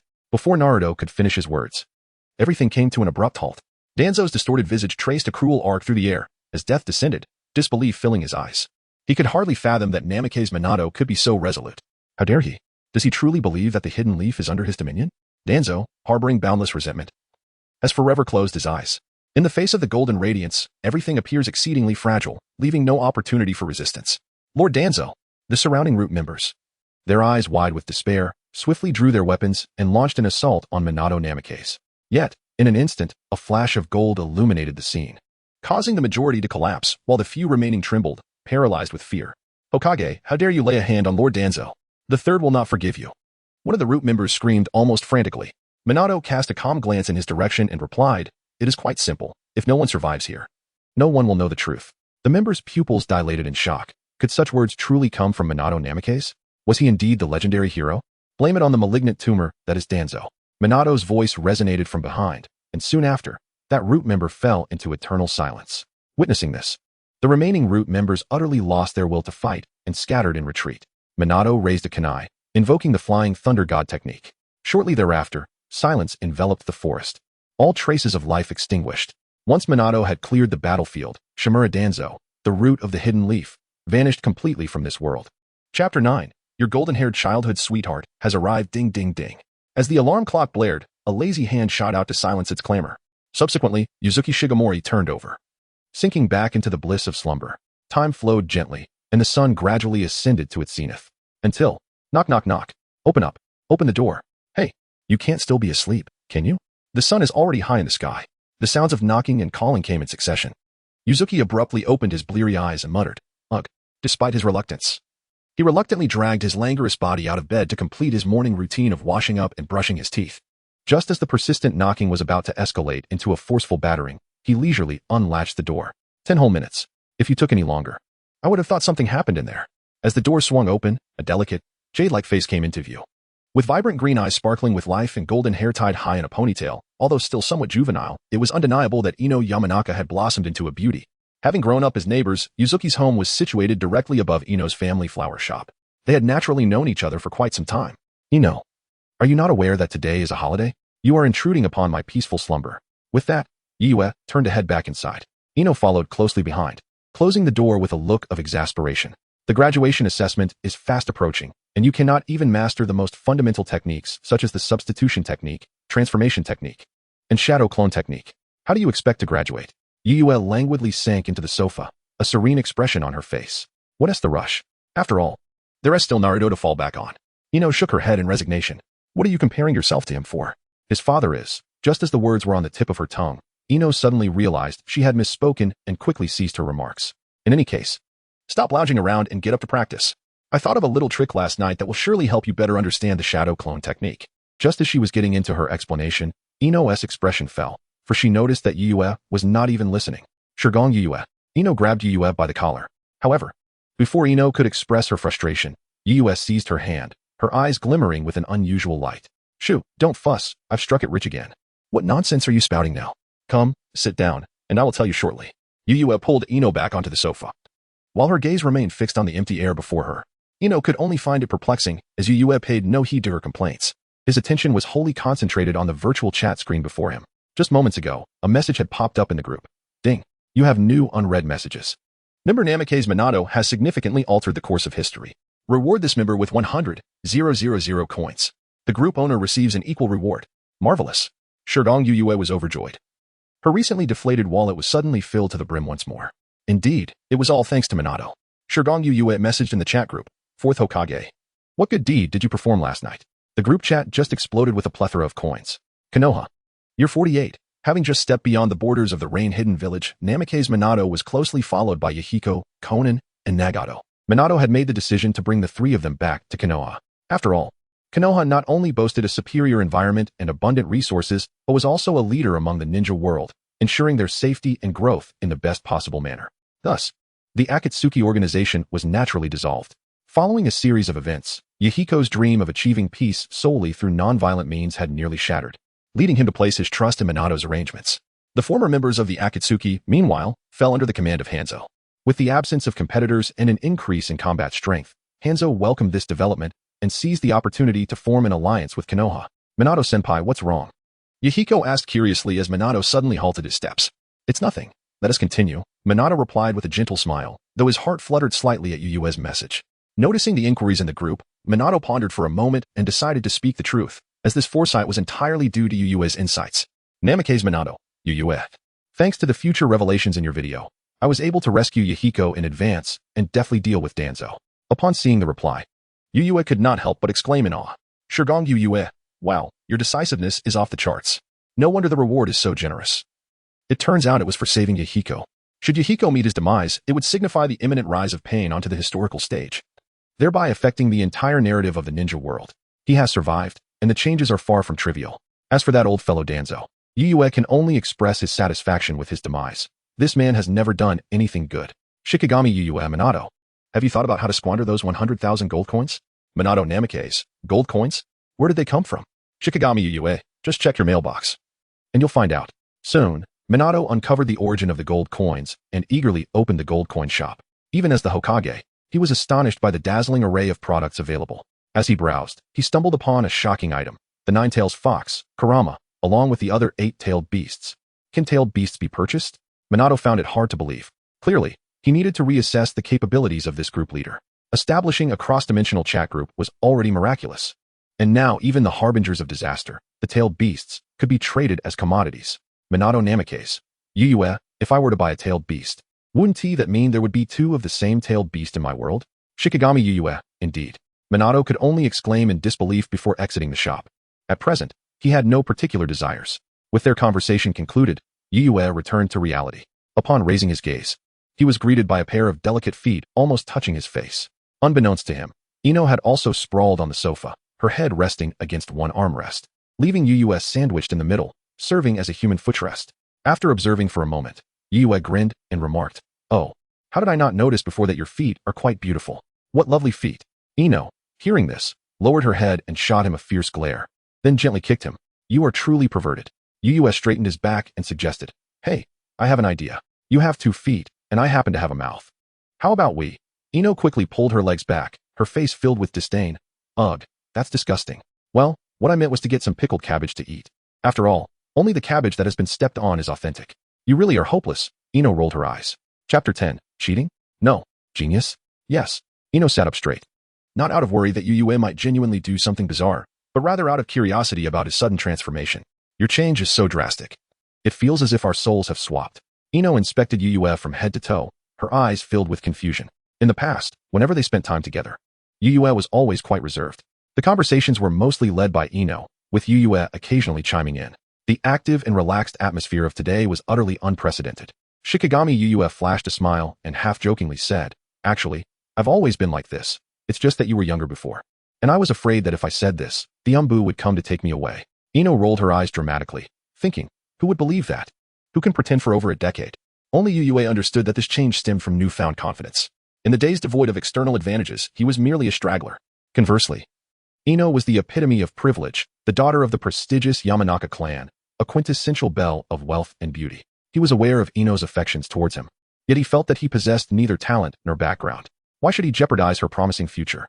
However, circumstances had changed. With newfound abilities, he could certainly reign supreme in the small ninja world. Thus, when faced with Ino, he no longer felt awkward or anxious. Enough chit-chat. Let us begin with the fundamental shadow clone technique, Ino declared, rising and extending her hand towards Yuyue, who was nestled comfortably on the sofa, inviting him to stand. Yuyue smiled and placed his hand in Ino's palm, but suddenly said, "Ino, look." Ino gazed at him in confusion. In the next instant, Yuyue swiftly formed hand seals with one hand, his movements as rapid as lightning. A soft pop echoed, and a perfect clone materialized beside him. Ino was utterly stunned. She glanced at Yuue's composed smile, and then at the identical clone, speechless in astonishment. One-handed hand seals. Such mastery could only be achieved by someone profoundly familiar with ninjutsu. Hadn't Yuue always been the underachiever? Suddenly, Ino felt a gentle tap on her shoulder. Instinctively, she turned around to see Yuue's handsome face beaming back at her. Huh, what are you doing here? As Ino turned her head, she realized that the hand she had been holding had mysteriously transformed into a piece of wood. The Yuue on the sofa had vanished. Substitution technique? When did he use that? I didn't even see him form the hand seals. When Ino turned back to inquire further, she found herself alone. At that moment, a warm sensation enveloped her palm, and she turned once more. The wooden piece had vanished, and Yuue's hand was once again in hers. Yuue remained sprawled on the sofa, a mischievous smile adorning his face. Ino instinctively recoiled, rubbing her cheek in disbelief. Had she truly witnessed Yuue transform into a master of the shadow clone technique? You can perform shadow clones, substitution techniques, and transformation techniques with such finesse. Yuue raised an eyebrow, proudly replying, of course. I just spent a mere 100 coins to fully master the transformation and substitution techniques. What is there to boast about? Ino playfully slapped Yuue on the forehead. Why pretend to be an underachiever then? Are you pleased to be the subject of ridicule in class every day? Yuue shrugged. You misunderstand. I was merely considering Naruto's feelings. He has been quite lonely, and I wanted to keep him company and alleviate his solitude. As for those who mock, let them say what they will. One day, when Naruto's and my names resonate throughout the ninja world, they might still be wandering in obscurity. The existence of their chat group was, of course, something Yuue dared not disclose, thus he concocted a seemingly reasonable explanation. A genius who concealed his talents from a young age is far more acceptable than a failure experiencing a sudden turnaround. Surprisingly, Ino believed him. She was aware of Yuue and Naruto's long-standing friendship, but hadn't anticipated that he would go to such lengths for Naruto. Observing Yuue, who was now casually digging his nose, an image of him as someone who concealed his talents to protect a friend's dignity began to take shape in her mind. I never realized you had such a thoughtful side, Ino remarked, touched. But is it worth sacrificing your reputation for a friend? Yuue straightened up from the sofa, laughing easily. Whether it is worth it or not, I know in my heart. Naruto, despite his carefree demeanor, harbors dreams that burn brighter than anyone else's. I simply wish to shield him from the cold jibes until he can shine on his own. Besides, Yuue's gaze deepened. A true stronghold does not concern itself with temporary gains or losses. I am no longer the underachiever I once was. It is time to unveil my true strength. Yuue made a slow fist-clenching gesture, as if the world lay within his grasp. Just then, Ino playfully kicked him in the rear. Look at you, basking in your glory. All right, since we're not training in ninjutsu, let us go out and have some fun. We can't be cooped up at home all day. Bounding out of Yuue's home, he and Ino rushed towards Naruto's abode. Hey Naruto, what are you up to? Come out and have some fun. Yuue peeked through the window. At that moment, Naruto was busy preparing his lunch, a bowl of instant noodles nearing expiration. Upon hearing Yuue's call, Naruto looked up, his face lighting up with a broad smile. Yuue, what brings you here? Just looking to have some fun with you. Wait, is that instant noodles again? Enough of that. I'll take you out for a proper meal. Yuue frowned slightly, and then called out, all right, Yuue, you're the best. Naruto exclaimed, tossing aside the noodles and joyfully leaping out of his room. Yuue glanced at Ino and then at Naruto. You two are quite familiar, so I want to play the intermediary. Indeed, Ino is the academic ace of our class. Naruto grinned, giving a thumbs up in approval. It's just a thing. Ino modestly waved her hand, displaying her humility. Yuue threw an arm around Naruto's neck. Let us go? I found a new restaurant that is quite interesting. We should try it out. And Naruto, be cautious with those nutritionally void meals. They might upset your stomach. Naruto scratched his nose. Well, they're cheap. I can stock up on a lot for just 500 yen. Yuue looked at him earnestly. From now on, avoid those. Come to my place for dinner instead. Before obtaining his new abilities, Yuue would never have dared to get too close to Naruto. After all, the likes of Danzo and the stubborn third Hokage would not hesitate to take drastic measures. There was a genuine fear that they might misconstrue Yuue's intentions towards Naruto, leading to dire consequences. Chapter 11. The hand that strikes the smiling face, but now, the situation was vastly different. Those two old geezers no longer intimidated him, and he certainly would not deprive himself of enjoyment. On the first day he acquired would release. I shall protect the leaf. On the second day, I will safeguard my leaf. He could do as he pleased, unrestricted and unrestrained. Isn't this a bit inappropriate? Naruto mused, feeling a mix of excitement and hesitation. If I visit his home too often, what if those with ulterior motives take notice? Will they also begin to ostracize Yuue? He was unwilling to see his only friend suffer the same fate as himself, being subjected to the scornful gazes of others. Yet, Yuzuki Sumiya dismissively remarked, in my eyes, there are two kinds of people in this world. Do you know what they are? What are they? Naruto asked curiously. Ino, too, perked up, as she had never heard Sumiya express such sentiments before. Sumiya smiled faintly. One is the insignificant ant, and the other is a friend. Do you think I care about the opinions of ants? Upon hearing this, both Ino and Naruto were momentarily taken aback. Ah, the essence of teenage angst has perished. Who taught you such rhetoric? Ino exclaimed, a shiver running down her spine. Naruto also trembled slightly, his lips involuntarily curling into a grin. Isn't this supposed to be cool? Uchiha Madara sounded impressive saying it, yet here I am, labeled as melodramatic? Sumiya felt a sense of resignation. However, both Ino and Naruto appeared somewhat embarrassed. All right, enough of the profundity, let us dine. Sumiya quickly changed the subject and dashed ahead. Ino sighed. It seemed Sumiya was now leaning towards the whimsical side. Naruto, trailing behind, stifled a laugh. 10 minutes later, the trio stopped in front of a bustling restaurant named Wings of Love. Notably, most patrons seemed to be couples, with few dining alone. The reason was simple. The restaurant offered a discount for couples. This is it. Although I have yet to taste the cuisine, the discount alone is delightful. Sumiya was quite pleased with his choice, completely oblivious to the subtle changes on Ino and Naruto's faces behind him. Ino crossed her arms, her tone teasing. They're offering discounts for couples, you know? Do you have a partner? Single dogs like us don't enjoy such benefits. The solitary Sumiya Yuzuki. Sumiya abruptly turned, fixing her with an inscrutable gaze. How do you know I don't? That look made Ino feel distinctly uneasy. What are you doing? Are you planning to make a move on me? Dream on. Ino huffed, turning her head away. Observing Ino's awkward demeanor, Sumiya couldn't help but burst into laughter. All right, you can continue being tsundere here. I'll go in with Naruto. Naruto blinked in confusion. Come on, Naruto, don't just stand there. Sumiya signaled him with his eyes. Huh, we're going to eat? Just follow me. Sumiya pulled the visibly embarrassed Naruto into the restaurant. Ino's eyes widened in disbelief. You two are actually serious? Inside the restaurant, they settled down, and a waiter gently placed the menu on their table. What would you like to try? The waiter inquired with a smile. We'll have 2 heart and soul sets, please. Thank you. This was the special meal set that offered a discount for couples. This can only be ordered by couples. The waiter, noticing the 2 young ones, kindly reminded them. It's obvious, we are one. Sumiya casually wrapped an arm around Naruto in an affectionate gesture. The waiter, bewildered, silently retreated. Soon, the restaurant owner was summoned, and the 2 were unceremoniously shown the door. Kids, don't cause trouble here. Whoosh. They soared through the air in a perfect parabolic arc, landing directly at Ino's feet. Sumiya looked up, forcing an awkward yet polite smile. Hi, Ino. A symbol of annoyance appeared on Ino's forehead. She grabbed Sumiya by the collar, exclaiming, how embarrassing. Meanwhile, Naruto was snickering to himself. Even as his body swayed precariously, Sumiya remained clever, transforming into a fountain of ideas. I have a new plan. This time it's guaranteed to work. Naruto, don't you know that transformation jutsu? Transform, and this will definitely succeed. Naruto felt a bit shy. Maybe not. Ino, upon hearing Sumiya's new suggestion, felt darkness envelop her vision. What absurd idea are you concocting now? How can this be absurd? Naruto's transformation jutsu is even recognized by the 3rd Hokage. Get lost. Ino sighed, exasperated. I can't deal with you. I'll accompany you inside. Is that okay? To prevent Sumiya from suggesting anything more embarrassing, Ino reluctantly agreed. Sumiya's eyes lit up. If you had said so earlier, we could have avoided this. Ino remained silent, merely gritting her teeth and kicking him. Sumiya dusted himself off and began walking in the opposite direction of the restaurant. Sumiya, you're going the wrong way. Naruto reminded him. No, it's not wrong. I've handled my part. Now it's time to address your issue. Sumiya smiled lightly, striding forward.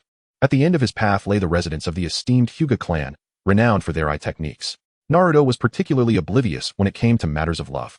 Despite Hinata's clear feelings, he remained oblivious until the 4th Great Ninja War had concluded. But now that Sumiya was here, he intended to stir the pot and help his good friend. Ino and Naruto, perplexed, could only follow closely behind. The trio arrived at the entrance of the Hyuga clan. Before the grand gates, a bored Hyuga ninja was on duty. Sumiya greeted him politely, a smile adorning his face. Hello, we're here to see Hinata. See Hinata? Ino was momentarily puzzled. Naruto seemed to recall something, feeling a bit flustered. Is Sumiya planning to have Hinata pretend to be my girlfriend for dinner? Although he and Hinata had exchanged pleasantries as children and had helped each other a few times, he doubted they shared such a close relationship. Just as Naruto pondered whether to dissuade Sumiya, a disdainful voice interrupted his thoughts. Go away, little brat. Do you think you can just see Lady Hinata whenever you want? Go back where you came from. With that, the Hyuga ninja waved them away dismissively. Sumiya's smile faltered. Wasn't the rule to never strike a smiling face? How had it turned into a violent confrontation? What? Am I in the wrong place? Has this become Uchiha territory? Why the arrogance? Did your ancestor also produce the legendary Uchiha Madara? Hey, how coincidental. I just learned would release. Am I supposed to endure this? Yue wore a facade of mirth, though his eyes betrayed a steely resolve as he rolled up his sleeves, preparing to demonstrate to this Hyuga clan ninja what it truly meant to be a god of shinobi.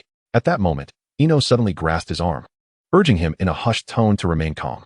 "Allow me to inquire," she said, stepping forward. "I am Yamanaka Ino, a classmate of Hinata. We have come to visit her. Might she be permitted to meet with us?" The Hyuga ninja, however, displayed an unmistakable impatience. "Do I need to repeat myself? So what if you are from the Yamanaka clan? Hinata has many classmates. Should every visitor expect her presence? If you have no business, then be gone. Do not impede our way." Ino's expression darkened. How could a prominent clan like the Hyuga be so arrogant and disrespectful? Yuen narrowed his eyes. The Hyuga and Uchiha clans have long been recognized as the two great families of Konoha, yet the Uchiha had historically overshadowed the Hyuga. With the recent downfall of the Uchiha, the pressure that once weighed heavily upon the Hyuga had lifted, revealing their long-suppressed arrogance and hubris. "I shall have a word with him," Yue declared, pulling Ino behind him, his gaze fixated malevolently upon the Hyuga guard. The guard, recognizing this unknown brat approaching once more, could not conceal his disdain. "I told you to hurry up and scram," he spat, the words barely contained. In his pristine white pupils, the pattern of a shoe sole magnified dramatically. Bang! A piercing scream erupted as Yue delivered a flying kick, sending the guard hurtling through the gate, leaving behind a human-shaped hole. Shino and Naruto widened their eyes in astonishment. They never anticipated that Yue would truly take action the moment she struck. Her speed was so astonishing that they barely caught a glimpse of her movements. This individual, how formidable she is. Yue has certainly stirred up a hornet's nest. "Quickly, retreat with me. We must find refuge at my home." Jingye, regaining her senses, hastily grasped Yue's hand, intent on withdrawing to the territory of the Yama clan to seek shelter. The Hyuga clan, after all, is the foremost family in Konoha village. And Yue's disturbance was akin to delivering a public slap to the Hyuga family, which would not be easily forgiven. Yue gently pressed down on Jingye's anxious hands, a composed smile gracing her face. "Do not worry. Nothing will happen. Trust me." However, before Jingye could voice her concerns, she was interrupted by a sudden furious roar. "Who dares to harm a member of the Hyuga clan?" In the blink of an eye, shadows flickered. Several ninjas from the Hyuga clan seemed to materialize out of thin air, encircling Yue and her companions. Hyuga Kinshike's gaze swept over the damaged gate, and anger surged within him. The destruction of the gate was a significant affront to the Hyuga family's dignity, even if compensation could be procured afterward. Their branch family would inevitably face a thorough reprimand from the main family. Who was responsible for this? Hyuga Chi bellowed. "I did it." Yue boldly stepped forward, responding without hesitation. "You?" Hyuga Chi regarded her with skepticism. "Who is this brat? Go cool off elsewhere." Clearly, he did not believe Yue's words. Hyuga Chi, serving as a guard of the Hyuga family, even at the lowest tier, possessed the strength of a chunin. Yue, in her current state, seemed far from having graduated from the ninja academy, let alone possessing the ability to injure a guard, unless she were a prodigy like Kakashi or Itachi Uchiha. But how could that be? Am I being underestimated? Yue never expected such a reaction. Just then, the injured Hyuga Chi was assisted out, a glaring red shoe print evident on his face. Hyuga Chi rushed forward. "Gee, who did this? What did they look like?" He believed that the assailant had fled after harming Hinata, completely disregarding Yue and her companions as suspects. However, Hinata's fingers trembled with rage as he pointed at Yue, exclaiming, "It was him."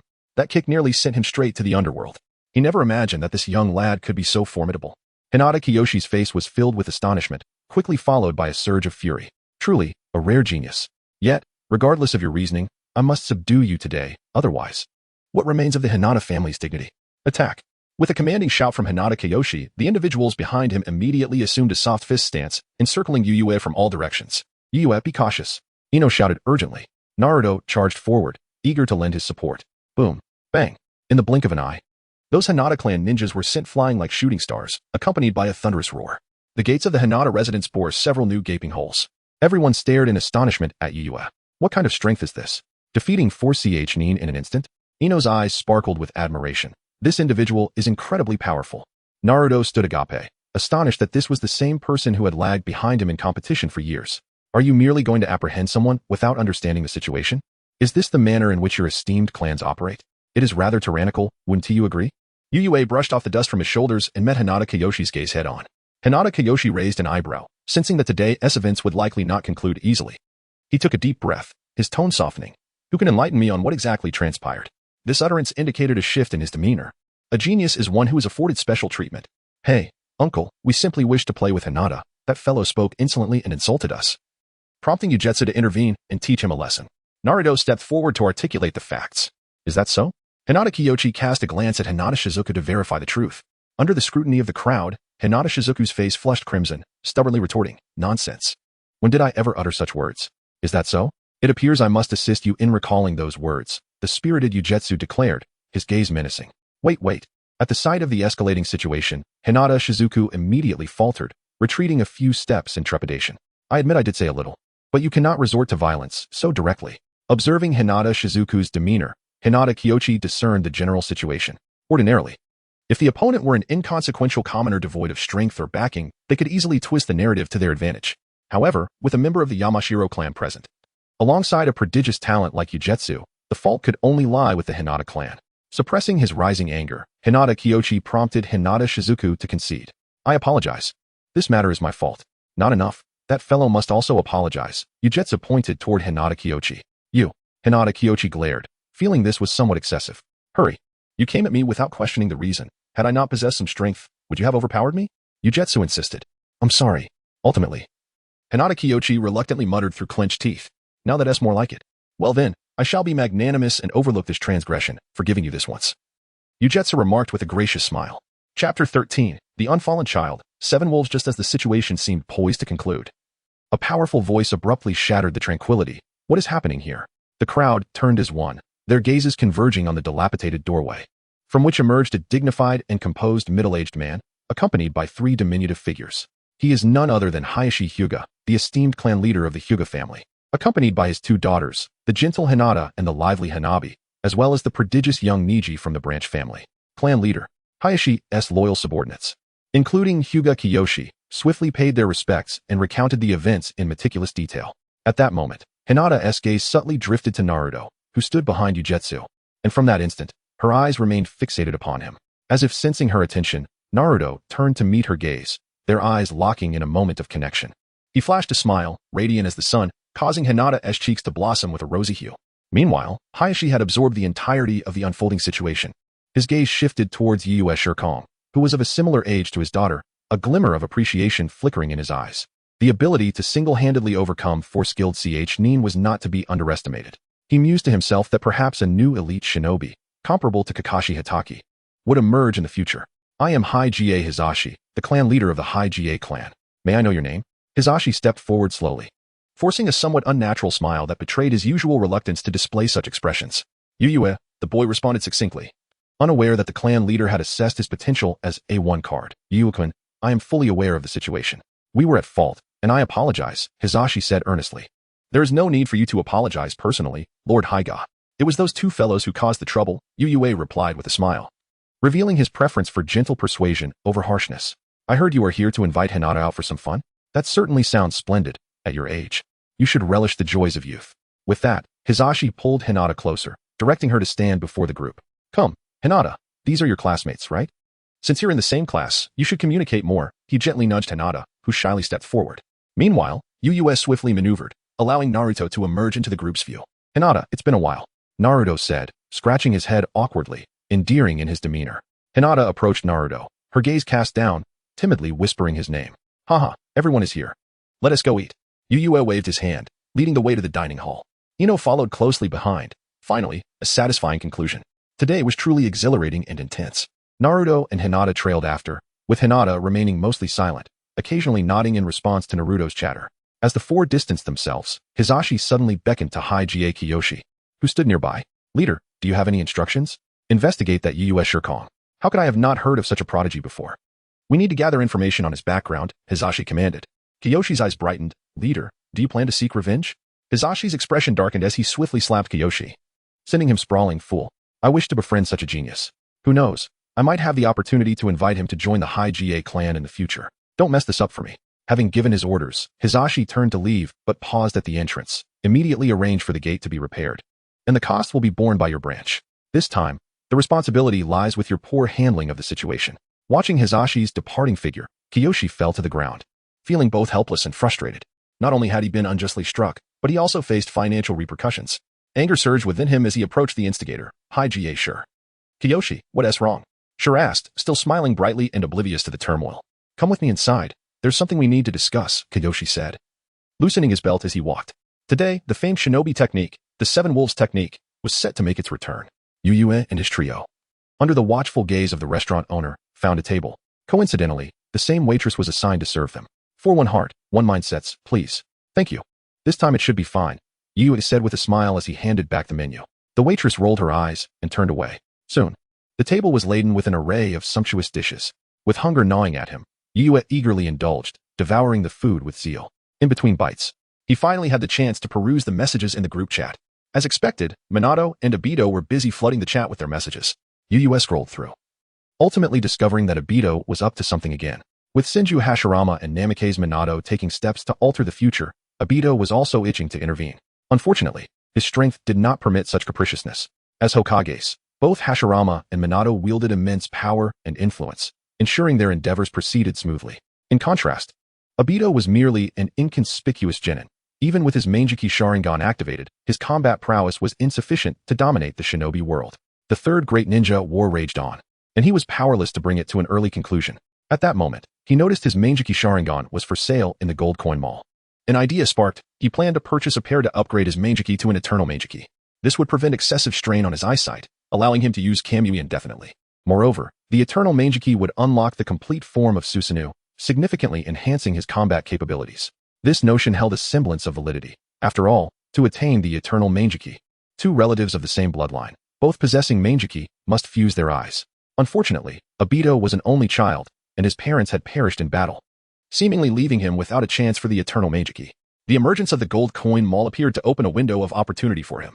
Furthermore, these were his original eyes, ensuring a far higher compatibility than any others. However, a dilemma arose. He was broke.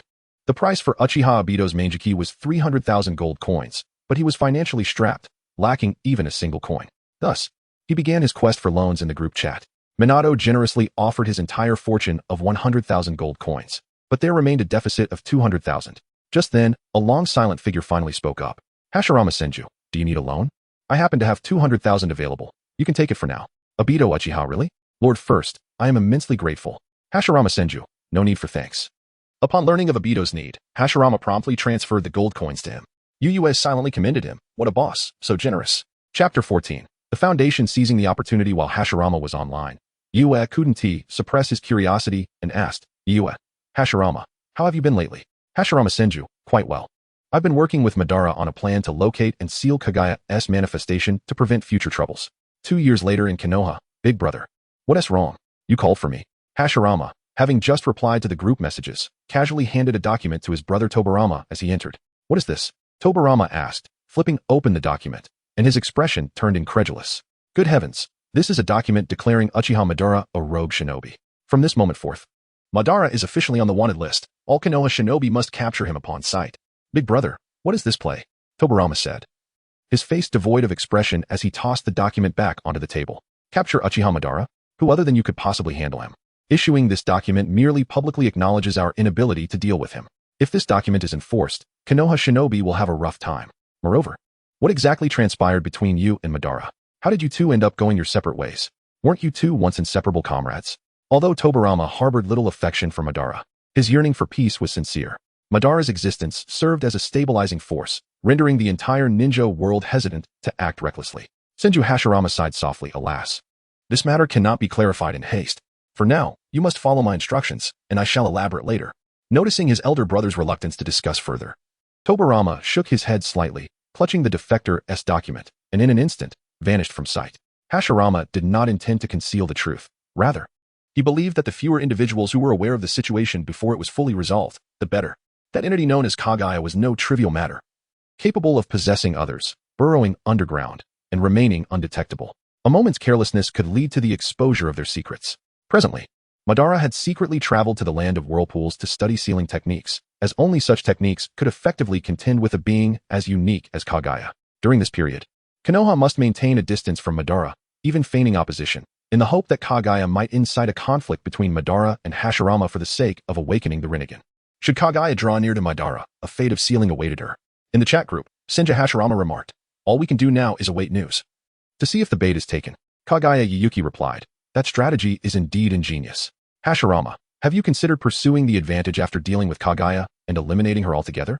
Senju Hashirama responded, I fear that Madara and I may not be her match. Such a level of power would be difficult to withstand, even with the would-release technique.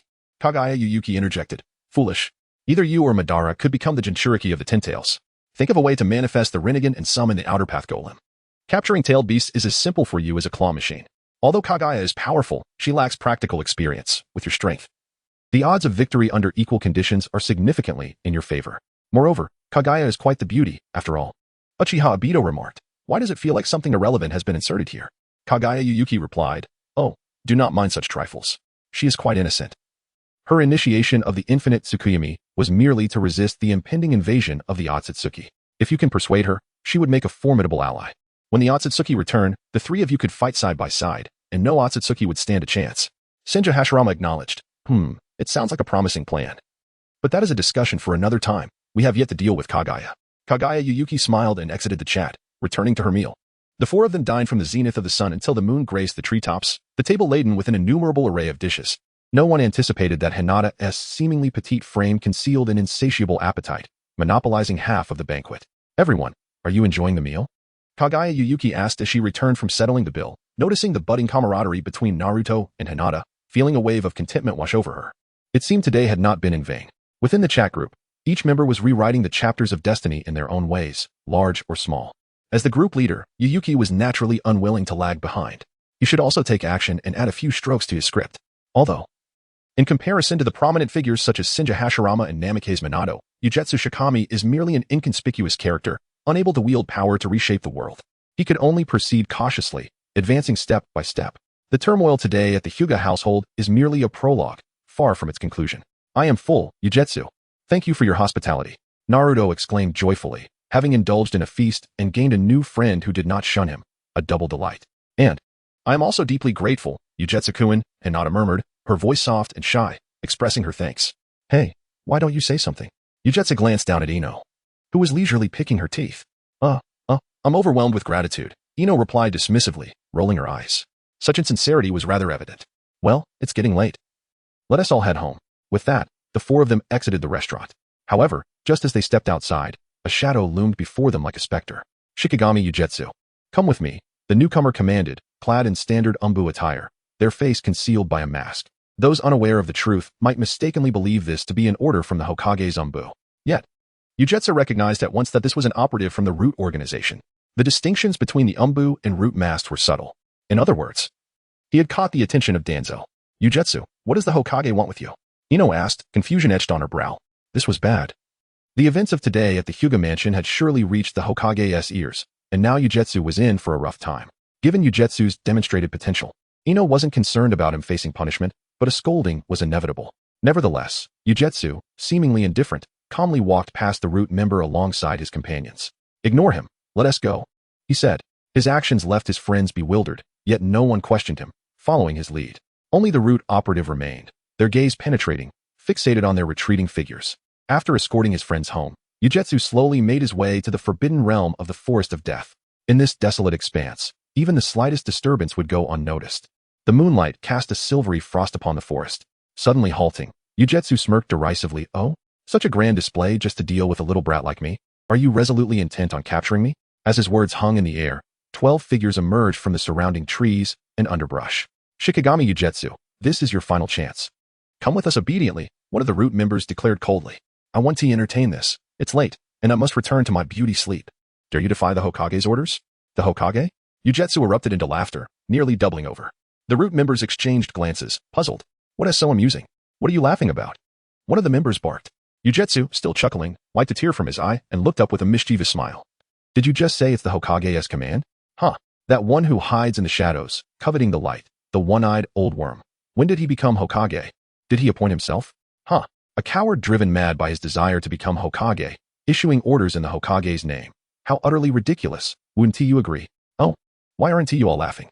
Ugetsu regarded them with amusement, but the members of the Root organization were already brimming with murderous intent at his first utterance.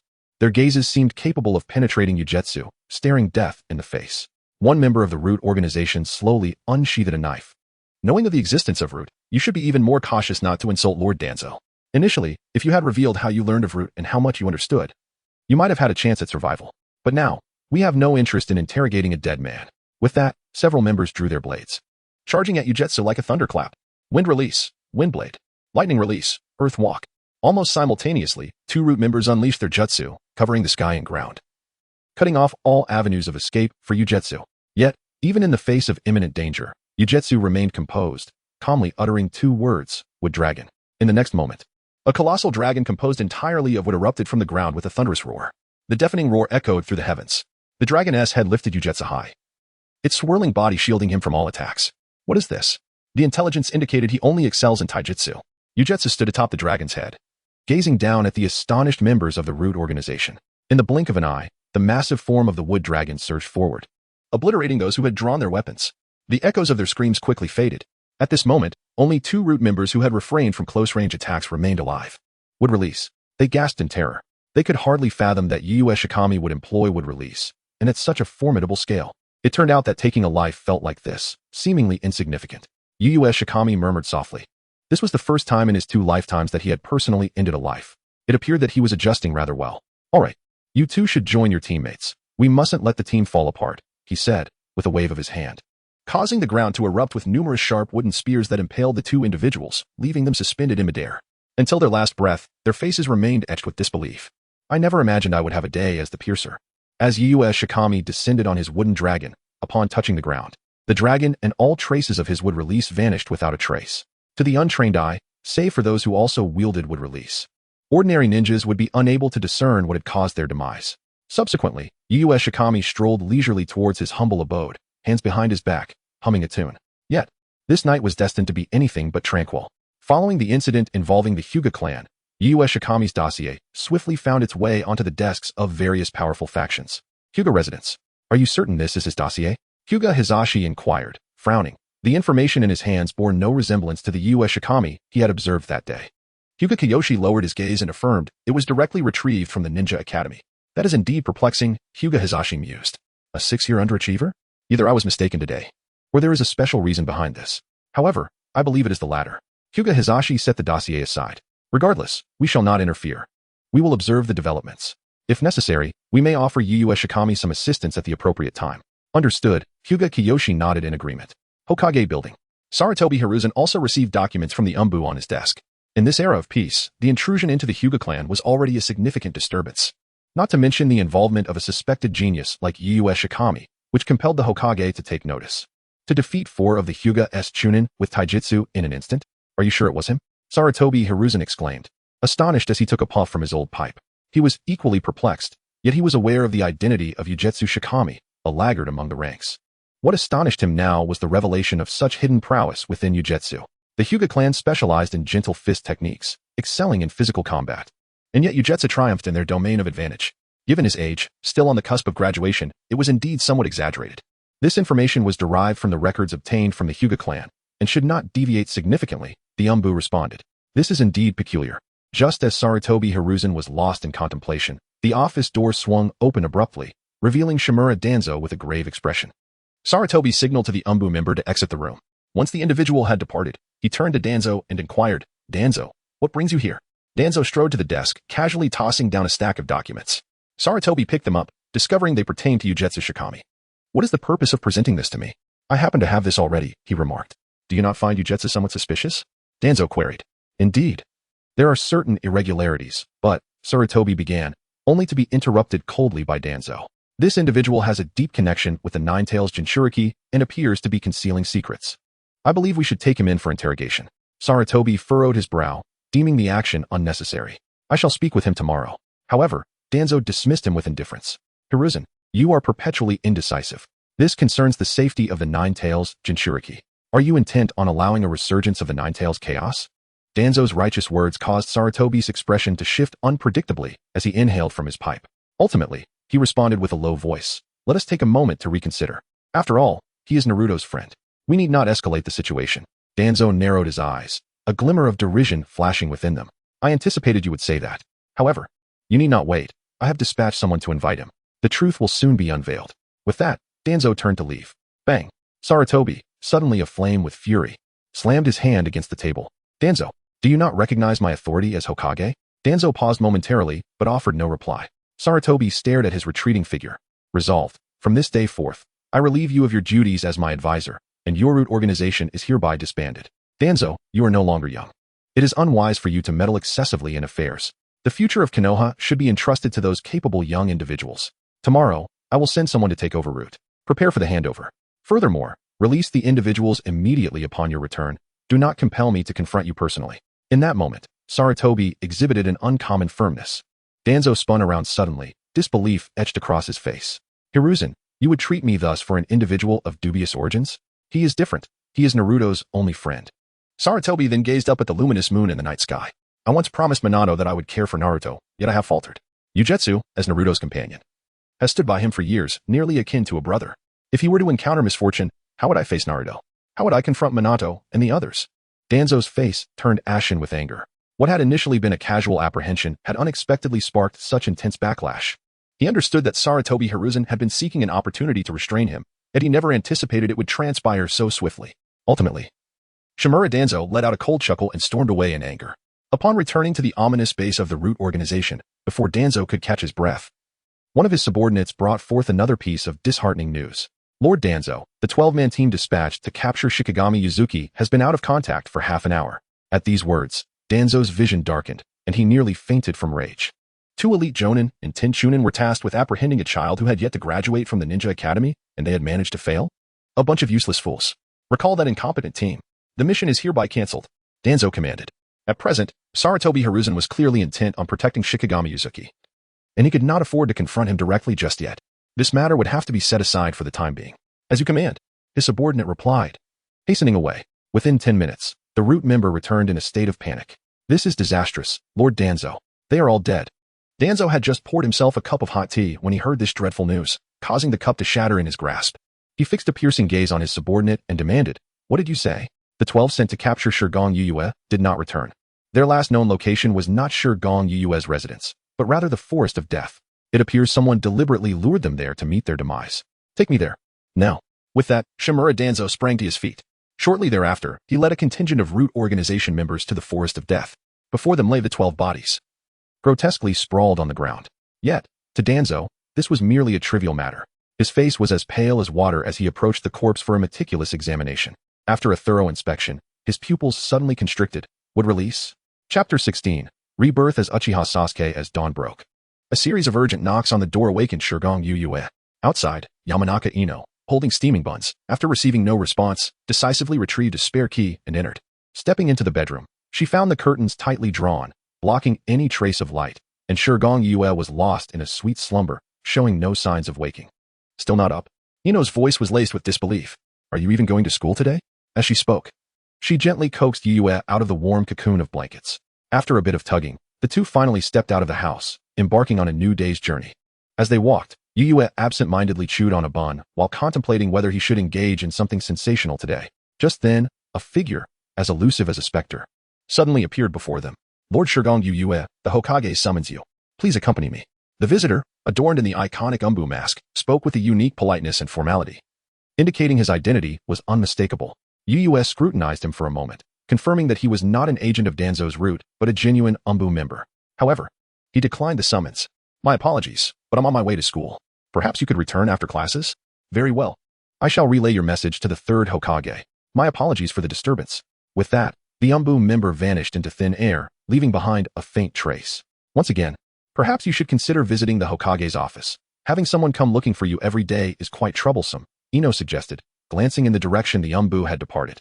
The frequency of such visits over the past 2 days was indeed vexing. Yuyue smiled and waved his hand dismissively. It's all right, let us put it off for now. All right, since you've made your decision. Ino had no objections to Yuyue's choice, and together they continued toward the ninja academy. At that moment, an odd chant echoed from behind, shattering the morning tranquility. Yuyue halted. What was that commotion? Soon after, 2 figures clad in tight green attire dashed past them in an unusual handstand running posture. It is indeed the spirited Might Guy and his apprentice, Rock Lee. Ah, this is the essence of youth. Dear Lee, let us run 5 more laps. Persevere and let our youth blaze forth. Indeed, Master Guy. The fervent cries of Might Guy invigorated Rock Lee, infusing his weary body with newfound strength. Ah, it is you both, Guy and Lee. Good morning, greeted Yujetsu warmly. He once harbored a deep admiration for the 8 gates of Doinjia, believing that even without the innate talent to become a ninja, specializing in physical techniques could also be a commendable path. Consequently, he took the initiative to approach Might Guy, requesting to train together. Might Guy readily agreed, embracing the opportunity without reservation, and soon, Yuyue joined them in their rigorous training regimen. Alas, the intensity of the training was formidable. Yuyue succumbed after merely 3 days. Nevertheless, their relationship blossomed into a harmonious camaraderie. Ah, there you are, the striving youth. Yuyue, Would you like to join us in our exhilarating youth training? Might Guy inquired enthusiastically, raising his thick eyebrows. With a wry smile, Yue replied, I think I'll pass. I have to head to school. What a pity, but education is indeed important. Keep pushing forward, young man. With encouraging words, Might Guy proceeded with Rock Lee, continuing their passionate journey of youth. Watching the back of the strongest figures in the ninja world recede into the distance, Yue pondered thoughtfully. Stroking his chin, he contemplated whether he could grant Might Guy a small boon, such as bestowing upon him the power of the six paths. This was an unparalleled life force that Naruto had once utilized to rescue Might Guy when he had unlocked the eighth gate, on the brink of death. With just a fragment of this energy, he had salvaged Might Guy's life, reducing the cost from one of mortality to merely losing a leg. If Might Guy were to possess the power of the six paths, could he then utilize the eight gates without limitation? This notion was intriguing, and, should circumstances allow in the future, it was worth exploring. If successful, it would mean acquiring a consistent level of strength akin to that of the six paths. A power formidable enough to rival even the legendary six paths Madara. Let us depart. Yue called to Ino, and the two set off once more. Before long, they arrived at the Ninja Academy, where Naruto Uzumaki awaited eagerly at the entrance, with Hinata Hyuga shyly standing beside him. Yue, Naruto called out, waving his hand enthusiastically. Yue-kun. Came the soft voice of Yue, who smiled gently, saying, let us head inside. The quartet stepped through the academy gates, and for Yue, the curriculum of the Ninja Academy had long since lost its allure. His gaze wandered curiously around the classroom. With graduation imminent, the 12 young ninjas were about to face the impending class division, marking a pivotal moment in the tale of Naruto. However, the addition of Ugetsu Shikami was destined to divert this ninja world from its original script. At this moment, Ugetsu's eyes lingered on the aloof Sasuke Uchiha. The boy, having endured the tragedy of his clan's annihilation, exhibited a precocious maturity and composure beyond his peers. As one of the protagonists in this narrative, if he could orchestrate some intrigue with Sasuke, perhaps a bounty of gold coins would come rolling in, Ugetsu mused. Suddenly, a bold idea flashed through his mind. Why not stage a grand drama of time travel and rebirth? He recalled having encountered a product named Memory Crystal in the Gold Coin Mall. Swiftly, he opened the mall and conducted a search, and indeed, the item was prominently listed. The Memory Crystal, Sasuke Uchiha Edition, contained replicas of all the memories of Sasuke Uchiha from birth to adulthood, allowing one to completely inherit Sasuke Uchiha's memories upon use. Priced at 30,000 gold coins, it was precisely what he sought. Without a moment's hesitation, Yu proceeded to make the purchase. He possesses a deposit of 110,000 gold coins, which poses no concern for him. Heh. Sasuke, prepare to embrace your new destiny. Yue could not help but reveal a knowing smile. The return of Sasuke from the era of Boruto to this time, what kind of upheaval will it incite? He was filled with anticipation. Surely, it would lead to a substantial influx of gold coins in their chat group. Finally, the class ended, and Yue hurried straight towards Sasuke. What is it? Sasuke asked coldly. I have news regarding Itachi Uchiha. Don't you wish to know? Yue cast a bait that Sasuke could not ignore. Indeed. Upon hearing Itachi's name, Sasuke's fist clenched tightly. Do not mention him in front of me, Sasuke shouted in a fit of rage. This sudden outburst immediately capturing the attention of the entire class.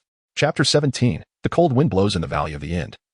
As the mischievous cicadas herald the boy's return. Are Yue and Sasuke arguing? Naruto, who had been engrossed in conversation with Hinata, swiftly turned his head upon hearing the commotion. Oh, how annoying. Shikamaru thought to take a quick nap during the break, but was startled awake by the loud voice. Choji was beside them, munching happily on potato chips, while Ino appeared indifferent, meticulously tending to her nails. She understood Yue's capabilities all too well. He must be tinkering with something peculiar again. Do you wish to know everything? If so, follow me to the back mountain.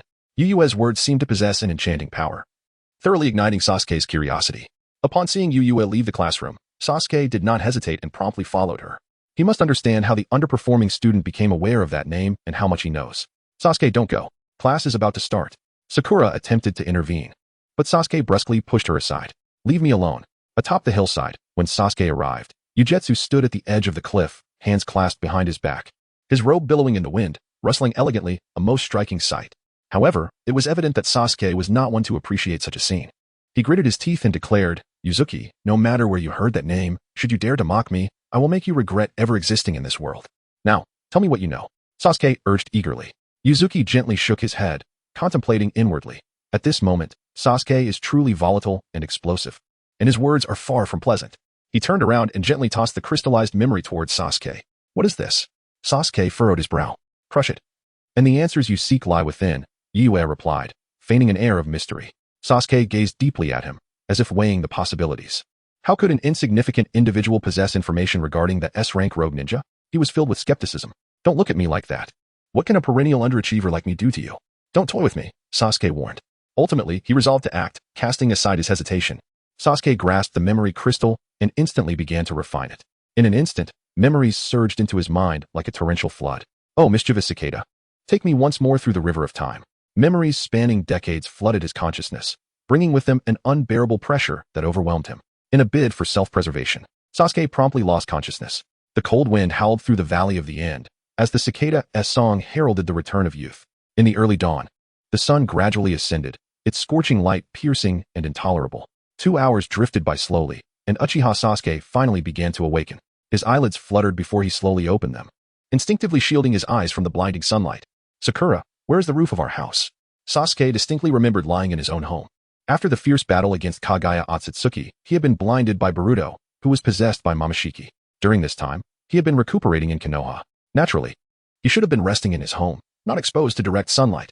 At that moment, a magnified face loomed above him, curiously scrutinizing him. It seems the fusion went quite well. You even uttered Sakura's name, which you used to avoid. Uchiha Sasuke, who are you? Sasuke shot upright, his body instantly entering a combat stance. Hey, is this how you treat your benefactor? I exerted immense effort to pull you back from the future. And you want to attack the moment you wake up? Uyues said, displeased. Just as Sasuke was about to respond, it seemed that Uyues' words triggered some sort of mechanism. Suddenly, a fragment of memory surged within his mind, remnants of the youthful Sasuke. Shortly thereafter, all memories harmoniously coalesced, giving rise to a new Sasuke. He not only retained memories from the future, but also possessed a clear understanding of the present situation, not merely inundated with mere replicas of memories. It could even be said that he was reborn, returning to the past. The Rappi-chan plan had come to fruition. Sasuke's gaze deepened. Was it the crystal you gave me moments ago that allowed my return from the future? Indeed, Shirkong Uyue nodded in affirmation. What kind of technique is this? Furthermore, Shirkong Uyue? This name does not exist within my memories. You appear as if conjured from thin air. Wielding the ability to manipulate time, you should not be an insignificant figure. In Sasuke's recollections, there had never been a Shirkong Uyue since his days at the Ninja Academy. Yet, in the current timeline, he was remarkably active, even having forged a friendship with Naruto, a dissonance that was hard to overlook. Uchiha Sasuke gradually rose to his feet, his jet black eyes starting to take on a crimson hue. 1 tomo, 2 tomo, 3 tomo. In mere seconds, Sasuke's Sharingan evolved rapidly from 1 tomo to 3. This evolution stemmed from his decades of experience with the Sharingan, aside from the Kinshiki, which could not directly evolve. The ordinary Sharingan could swiftly ascend to 3 tomo under his command. Are you not going to explain? Faced with Sasuke's wary stance, Shirkong Uyue felt somewhat helpless. Is it really necessary to be this tense? Are you of the Otsutsuki clan? Sasuke inquired. An alien like Otsutsuki Isshiki can open a portal to the past. He and Boruto have indeed undergone such experiences, yet it was a physical traversal, which necessitates a restraint from excessive interference with history to avert unforeseen consequences. In contrast, Uyue's technique is evidently of a far superior caliber. He not only possesses the ability to intervene in history, but also creates an effect akin to rebirth. Do you think I resemble him? Not at all, Sasuke replied, shaking his head. The characteristics of the Otsutsuki clan are too distinctive. Shikami Uzuki indeed presents the visage of a true human. Precisely, my existence transcends the confines of the Otsutsuki lineage. At present, the shinobi world is filled with delight for me. I greatly cherish this place and its inhabitants. There is no need for you to remain on guard against me. I am more than capable of bringing you back. Rather than incessantly plotting against me, it would be wiser to consider how to eliminate Danzo and bring Itachi home. Sasuke gazed at him intently for a moment, seemingly weighing his options. After a brief pause, he nodded, softening his combative stance. Shikami Uzuki's words held merit. In any case, he had not yet fully regained his peak state. Even if Shikami Uzuki harbored ulterior motives, he lacked the strength to thwart them. Through countless trials and tribulations, Sasuke had evolved beyond the impetuous youth who would recklessly charge at obstacles. He had learned to contemplate and strategize for the long term. This resolves the issue. Let us depart, Sasuke. We have already skipped 2 classes, and Irika-sensei is likely furious. Shikami Uzuki casually draped an arm over Sasuke's shoulder. You are rather forward, Sasuke remarked. Feeling slightly uncomfortable, it seemed they were not that close after all. Chapter 18. Sakura becomes the greatest beneficiary. Ding. Current world line alteration confirmed. Congratulations on acquiring 100,000 gold coins. What? 100,000 gold coins? Shikami Uzuki glanced at Sasuke beside him. This guy, truly a member of the protagonist group, is an absolute walking gold mine. If Sasuke is so valuable, then Naruto must not fall short. My resources have significantly increased. I must find an opportune moment to orchestrate a grand transformation for Naruto as well. As for what kind of extraordinary ability to grant him, I still need to contemplate further. The two slipped back to the classroom from the back mountain. It was the midst of class, and they nonchalantly passed by Irika's resentful gaze as they returned to their seats. Irika looked at Uzuki and Sasuke, letting out a soft sigh. One was a genius of the Uchiha clan, perpetually busy, making it difficult to say anything. The other was a perennial underachiever, and speaking to him would be futile. Forget it, it's exhausting. Thus, Irika resumed his lecture. Sasuke, this is the content from the last 2 classes. Do you need me to catch you up? Sakura inquired softly, leaning over with her notes. Though she was aware she might be rejected, her affection for the handsome Uchiha compelled her to ask. To her astonishment, Sasuke's response made her feel as though she were in a dream. He spoke gently, thank you, but I do not require it. Sakura was utterly astonished. Was this truly Sasuke? He seemed like a completely different person. Although he still declined, the softness in his tone was so tender that it left her in disbelief. Uchiha Sasuke cast a sidelong glance at the blushing Sakura and let out a resigned sigh. He was acutely aware that his shift in attitude towards Sakura was indeed perplexing. However, what could be done? After all, she would eventually become his wife. It would not do to maintain a frigid demeanor. Stop staring at me and pay attention. Sasuke whispered. Sakura replied, as if invigorated, nodding vigorously. Yet, in truth, her thoughts had already drifted, stealing glances at Sasuke from time to time. Meanwhile, Sasuke seized the opportunity to scrutinize his classmates closely. Inazuka Kiba, Namanaka Ino, Nara Shikamaru, Akimichi Choji, and Oil Girl Shino, all familiar faces were present. Everything seemed normal. But in an instant, Sasuke noticed that Naruto was no longer in his previous seat. Wait, why has Naruto moved to sit beside Hinata? Wasn't he supposed to be next to Sakura? The two appeared to be engaged in quiet conversation during class, clearly having grown closer. The future was already shifting. Sasuke's gaze drifted to the corner of the classroom where the slumbering boy, Shigami Yuzuki, resided. All changes seemed to stem from him, this enigmatic and peculiar individual. Sasuke shook his head slightly, choosing to set aside such trivial matters for now. Instead, he began to devise a plan to eliminate Danzo, the cancerous influence. Simultaneously, Shigami Yuzuki was fervently engaging with his group friends online. I've managed to get back on track here. It's just you, Uchiha Obito. Who hasn't he done anything in the group? Obito replied, just wait a bit longer. My eternal Manjiki Sharingan is nearly fused. After sending the message, Obito submerged into silence, likely preoccupied with his eye's evolution. With Hashirama, the busy man, absent, Yuzuki turned to chat with Namake's Minato. Minato, would you like to catch up on Naruto's recent developments? Konoha, you're 48, Minato-sensei, we arrived. Yahiko exclaimed, leading Konan and Nagato into the Hokage's office. Minato smiled warmly. Here are your ninja files and headbands. From today onward, you are members of the Konoha family. He placed 3 neatly arranged documents and headbands on the desk. Really? That's amazing. Thank you so much, Minato-sensei. Yahiko could hardly contain his excitement. The process had been remarkably swift, and he knew full well that Minato's influence had played a significant role. Otherwise, how could these 3 outsiders have so easily acquired residency in Konoha? No need for thanks. Enjoy your time in Konoha, Minato replied with a beaming smile. After bidding farewell, the trio of Yahiko set off on their journey home. Not long after their departure, the office doors swung open once more. To his surprise, the visitor was none other than the 3rd Hokage, Hiruzen Sarutobi. 3rd Hokage, is there something you need? Minato promptly rose to greet him. Hiruzen puffed thoughtfully on his pipe. His brow furrowed. Danzo has been out of contact for several days. Minato, have you seen him during this time? Feigning astonishment, Minato replied, Elder Danzo is missing? When did this happen? It was just a few days ago. I heard he took a team to the Land of Rain and has yet to return. Minato, do you have any leads? The old Hokage's gaze was penetrating as he fixed his eyes upon him. Having held power for many years, Hiruzen had his own sources within the Umbu, and he was soon made aware of Minato's departure from the village that night. Moreover, the following day, Minato had returned with 3 individuals from the Land of Rain, clearly indicating he had also visited that place. Hiruzen did not suspect Minato would take action against Danzo, for there was no animosity between them, and Minato was not the kind of person. Even if he were to tell him that Danzo had been struck by a falling star, he would never believe that Minato would resort to such measures. He was merely concerned that Danzo's malevolence might be witnessed by Minato, creating a rift between them. Consequently, should Danzo find himself in peril, Minato might refrain from offering assistance. After all, they were both present in the Land of Rain, making their encounter quite probable. Minato Namikaze shook his head, revealing not a trace of his inner thoughts on his countenance. That day, I received urgent intelligence from Jiraiya-sensei, indicating that Yahiko and his companions were in danger and required my assistance. After rescuing them, I returned without having seen Elder Danzo. Is that so? Hiruzen Sarutobi took another puff from his pipe, nodding in acknowledgement without further inquiry. As he watched the retreating figure of the 3rd Hokage, Minato's smile gradually faded, giving way to a serene expression. He once held the elderly gentleman in the highest regard, dedicating his life to the village of Konoha with unwavering devotion. However, certain actions taken by the elder became exceedingly difficult for him to condone. In the original timeline, he turned a blind eye to Danzo's clandestine machinations, which led to the untimely downfall of many of Konoha's prodigies. For the sake of the Rinnegan, Danzo did not hesitate to frame Yahiko and his companions. In the past, The esteemed Konoha White Fang, who was on the cusp of becoming Hokage, fell victim to Danzo's insidious schemes, succumbing to the blades of public opinion. Uchiha Shisui, along with the entire Uchiha clan, were mere casualties of Danzo's insatiable thirst for the Sharingan. These instances merely represent the tip of the iceberg. His actions are beyond redemption. Not to mention, on that fateful night, during the turmoil of the Nine Tails, his demise and Danzo's absence were profoundly felt. Sarutobi Hiruzen had entrusted him with the care of Naruto, yet in the end, he merely offered verbal assurances. He has made numerous enemies in the shinobi world.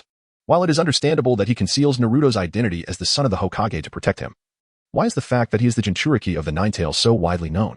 Furthermore, as Hokage, the legacy he left behind has barely been enjoyed by Naruto. The actions of the third Hokage have left Namikaze Minato utterly disheartened. Returning to his desk, Minato prepared to resume his work. At that moment, he received a message from Shikigami Yuzuki in the group chat. Upon opening the chat and reading Yuzuki's message, Minato was momentarily taken aback. Go see Naruto. Chapter 19. The first team building plan in the group chat. Namikaze Minato pondered for a moment and replied, "All right, I too am eager to know Naruto's current condition.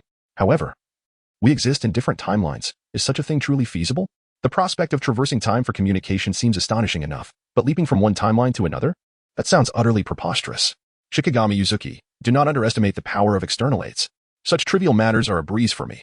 When would be convenient for you? I can simply pull you over." Namikaze Minato, the group leader, is indeed remarkably powerful. Let us say tomorrow. I need to wrap up some work and inform Kushina, or she will undoubtedly worry. Shikigami Yuzuki, why not bring Kushina along too? Wouldn't it be splendid for the three of us to reunite? Namikaze Minato, is that possible? That would be wonderful. Shikigami Yuzuki, it's settled then. See you in the group tomorrow. I will bring you all over.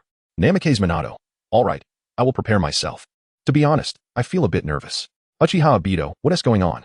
How could something so delightful happen without me? Isn't that a bit unfair? If I hadn't checked in, were you planning to leave me out, Minato-sensei?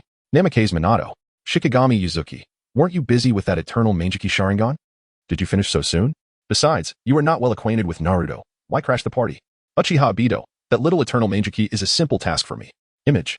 JPG. He sent a selfie, in which the intricate patterns of the kaleidoscopic Sharingan subtly shifted within his eye sockets. Clearly, his eternal kaleidoscopic Sharingan had successfully evolved. And who says I am unfamiliar with Naruto? I was present at his birth. Neither Kakashi nor Rin attended. Only I did, and I even made a fuss about it. Namikaze Minato, Shikigami Yuyue, what a hell of a joke. Senju Hashirama. Huh, are you all still chatting so late? Aren't you going to sleep? Upon seeing this esteemed figure, Shikigami Yuyue's eyes sparkled with excitement. If Namikaze Minato and Obito could join, why not invite the first Hokage as well? Just imagine the uproar if the god of shinobi were to descend upon Konoha. Shikigami Yuyue, we are discussing tomorrow's team-building activity. Planning to gather at my place for some fun. Would the first like to join us for some excitement? By the way, is it evening over there? It's noon here. Uchiha Obito, noon? Evening? It's just beginning to dawn here. Namikaze Minato, it's 10 in the morning on my end. Shikigami Yuyue, what is going on? The times don't match? It was at this moment that he became aware of the unique configuration within the group. With a swift turn of thought, he promptly inquired a pivotal question. Dear friends, how long has it been since each of you joined this group? Senju Hashirama responded, approximately a month.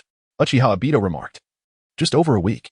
Namikaze Minato added, it has been the 12th day. The disparity in time was rather astonishing. Time indeed possesses its own peculiarities. It seemed only a few days had elapsed on their end. Yet, it appeared that conversing within the group remained unaffected by temporal differences. Otherwise, when Yuyue sent a message, Hashirama would have to wait several days to see it, but he always replied in an instant. Upon sharing this conclusion with the group, the three were struck with curiosity. Yuyue continued, this is an intriguing addition to my knowledge. Hashirama, will you join us for our team-building event? It would also be a chance to witness the future prosperity of Konoha. Initially, Yuyue intended for Minato to come and observe Naruto, perhaps to effectuate some change, and earn a few coins in the process. Now, with Obito also wishing to attend, only Hashirama remained in the group. Thus, an invitation was extended to him as well, creating a grand reunion. Hashirama replied, sure, I can go. Yuyue affirmed, then it's settled. According to my schedule, I will formally invite everyone in the group tomorrow. So don't forget to check the group messages. After receiving confirmation from the three, Yuyue exited the chat interface and returned to the real world. He gazed at Naruto, who was animatedly chatting with Hinata, and chuckled inwardly, little brother, are you prepared? A surprise is on its way.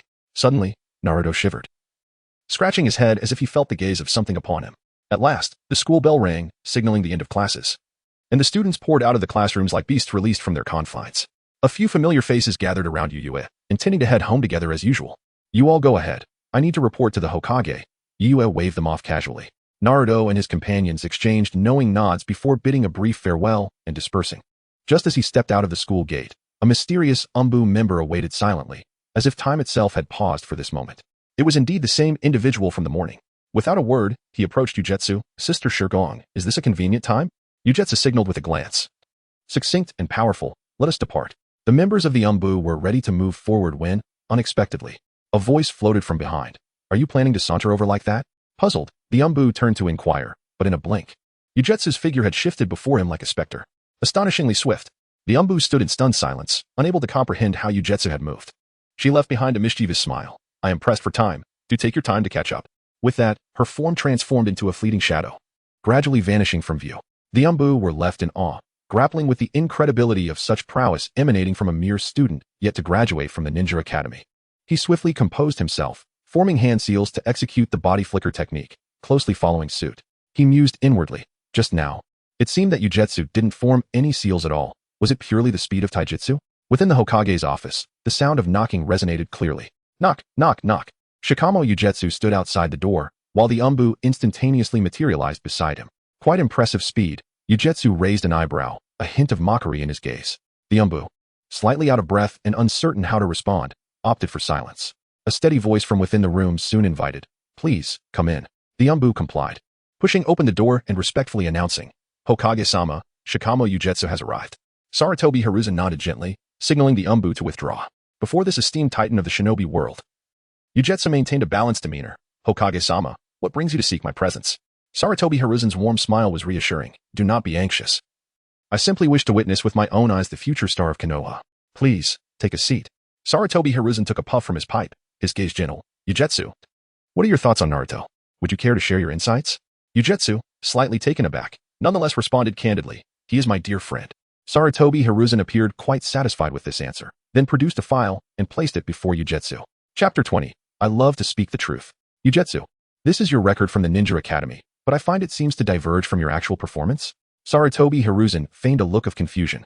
Yujetsu's lips twitched, aware that this was a veiled reference to the events that transpired yesterday with the Hyuga clan. Yet, he remained unafraid, reiterating what he had previously conveyed to Ino. A good reason can always be relied upon, especially since it would not be easily disproven. Upon hearing this, Sarutobi Hiruzen displayed a look of surprise. I see. What a perceptive child you are. It is precisely because of outstanding individuals like you that Konoha can continue its legacy, thriving through the ages. It seems yesterday's events were merely a misunderstanding. I will communicate with the Hyuga clan to clarify matters. He did not question Yujetsu about why she had concealed herself for so many years, nor did he inquire if there were ulterior motives. Instead, he lavished her with praise. Sarutobi Hisashi's reaction was enigmatic, for the thoughts of a seasoned old fox are not easily deciphered. However, Yujetsu remained indifferent, regardless of trust or skepticism. As long as she possessed strength, she could weather any storm with serenity. He responded, then I shall leave it in your capable hands, Lord Hokage. If there is nothing else, I will take my leave, as I still need to prepare dinner at home. With that, Shikami Yuzuki smiled cheerfully, appearing quite at ease. Leave? Do you think you can simply walk away? You won't be going anywhere until you clarify your origins. Suddenly, a chilling voice sliced through the air like a frigid wind. Shimura Danzo forcefully pushed the door open and strode in with purpose. Before Yuzuki could utter a word, Sarutobi Hiruzen frowned in disapproval. Danzo, what do you mean by that? Danzo scoffed coldly. Hiruzen, do not be deceived by this boy's innocent demeanor. Last night, he ruthlessly murdered 12 members of my root division, employing the most vicious methods. I have grave suspicions that he's a spy sent by another village. He must be apprehended and interrogated immediately. Danzo deftly cast the blame, placing a heavy accusation upon Yuzuki. Hiruzen appeared somewhat exasperated, recognizing this as one of Danzo's typical schemes to frame others. Yet, having grown up in Konoha, how could Yuzuki possibly be a spy from another village? He remarked, all right, Danzo, there seems to be a misunderstanding. While Danzo may not be a virtuous individual, the selection process at its core is exceedingly rigorous. Each of them is an exceptional ninja, akin to those of the Umbu. He glanced at the merely 12-year-old Yuzuki. And even considering her prodigious talent, he found it hard to believe that she possessed the capability to eliminate the 12 subordinates of Danzo. After all, her age was a significant factor. Even Kakashi in his youth had been incapable of such a feat. He instinctively felt that this was a baseless accusation from Shimura Danzo. You rascal, Nijon. Shimura Danzo was nearly on the verge of exploding with anger. Why do you always jump to conclusions, assuming such things are impossible? Can you not open your eyes to the world around you? If it weren't for his desire to monopolize the secrets of wood release, he would have long since made public the information regarding Shikamo Yuu's suspected mastery of it. However, in a surprising turn of events, Both Shimura Danzo and Sarutobi Nijon were taken aback to find that Shikamo Yuyue had admitted it himself. Are you referring to those 12 self-proclaimed umbu who attempted to abduct me last night, the one-eyed bandaged weirdo? He said. Indeed, it was I who dealt with them. Shimura Danzo felt an overwhelming surge of joy within, having struggled to find a flaw in Shikamo Yuyue, only to have the opportunity presented to him. Nijon, did you hear that? He has confessed. Why have you not issued an order to arrest him? Shimura Danzo suppressed his amusement and asked in a grave tone. Sarutobi Nijon gazed at Yuyue in shock. Can he truly have slain 12 members of the Root? This talent surpasses even that of Kakashi in his prime. Yet, this revelation is accompanied by confusion. Instead of launching a direct assault, he patiently inquires, Yuyue, you must take responsibility for your words. Did you truly commit such an act? Indeed. I did. What compelled you to do so? Sarutobi Hiruzen questioned, perplexed. Yuyue Shikami assumed an expression of innocent ignorance, slowly recounting. They claimed to have come on the orders of Lord Hokage, yet it was evident that they were not members of the Umbu, as their masks clearly indicated. Upon hearing this, Sarutobi Hiruzen took a deep breath, casting an irritable glance towards Danzo. He never anticipated that Danzo would audaciously act under the guise of the Hokage in private. Is this not a desecration of the honor associated with the title of Hokage? The ninja bearing the name of the Hokage is the most revered figure within the village. If Danzo is allowed to continue his reckless behavior, the reputation of the Hokage will inevitably be tarnished. Danzo's expression darkened. Was he not interrogating Yuyue Shikami? Why did it feel as though he himself was the one being wounded? Observing the effect of his words, Shikami continued, at that time. I thought spies from a rival nation had infiltrated, so I dealt with them accordingly. He turned to directly confront Danzo. So these were all your subordinates. In other words, that so-called Hokage's order was actually issued by you, wasn't it? Oh, this bandage-wearing oddity. Which generation of Hokage are you? I do not recall seeing your statue upon Hokage Rock. When shall I behold a statue bearing your visage there? Shikami feigned ignorance, as if genuinely unaware. Of course, he was not mocking Danzo. Danzo's breath quickened, a surge of anger rising within him. Calling him a bandage-wearing oddity and speaking in that tone, did he truly believe I could not discern your sarcastic undertone? Leaning on his staff, Danzo shouted, You brat. Show me some respect. I am the Hokage's advisor of Konoha. How can you address me in such a manner? Your status from yesterday holds no weight. Sarutobi Hiruzen remarked nonchalantly from the side. Ah, so you are the former Hokage's advisor. However, you are still not the Hokage. Is it permissible for you to act under the Hokage's banner in this manner? Shikami deliberately emphasized the word former, his meaning laden with significance. You little brat. As Danzo seemed on the verge of erupting, the atmosphere became charged. At that moment, Sarutobi Hiruzen wisely intervened to defuse the situation. Enough, let this matter rest for today. Danzo, it would be best if I do not hear of similar incidents in the future, he said with an air of warning. Danzo huffed in response, clearly unwilling to relinquish his desire for the Hokage position so easily. Yuyue, could you share how you managed to handle those 12 members of Root? Sarutobi Hiruzen inquired, filled with curiosity. As far as he understood, Shikami had not learned any particularly formidable jutsu throughout his life. How had he single-handedly repelled 12 elite members of Root? Hearing this, Danzo grew anxious. Could it be that the secret of wood release was about to be exposed? Had he thus missed an opportunity to seize the advantage? Judging by the traces left at the scene, it seemed that Shikami had employed a grand and powerful wood release technique, swiftly dispatching all the members of Root. This was an accomplishment even Yamato could not achieve. Did it imply that Shikami's mastery of wood release surpassed that of Yamato? He must uncover the secret behind how Shikami Yuyue acquired the wood release, a bloodline limit. Surely, he would not be foolish enough to expose himself. Danzo pondered silently. However, reality was not as he wished. Shikami Yuyue boldly revealed the truth. It is wood release. I utilized the wood release, wood dragon technique. And those bandaged minions were eliminated in the blink of an eye. Shimura Danzo exclaimed in disbelief. What? A large question mark appeared on Sarutobi Hiruzen's face. Was there something amiss with his hearing? Or had Shikami Yuyue inadvertently let something slip? Wood release? In the Hidden Leaf Village, apart from Yamato. How could anyone else possibly master such a secret art? His weathered face furrowed slightly. Taking a puff from his pipe, Sarutobi Hiruzen slowly inquired. Are you certain it was indeed wood release? Rather than mere words, a demonstration would provide clearer proof. With hands clasped, Shikami Yuyue softly chanted, wood release, tree binding technique. Instantly, the Hokage building trembled subtly. In the blink of an eye, trees erupted around Shimura Danzo, piercing through the floor and binding him securely. This, Danzo gasped in shock. With no appropriate subject available, he had to enlist the bandaged man as a model. Surely, the bandaged man would not mind, right? Shikami Yuyue shot a teasing glance at Danzo. Danzo ground his teeth. Release me at once.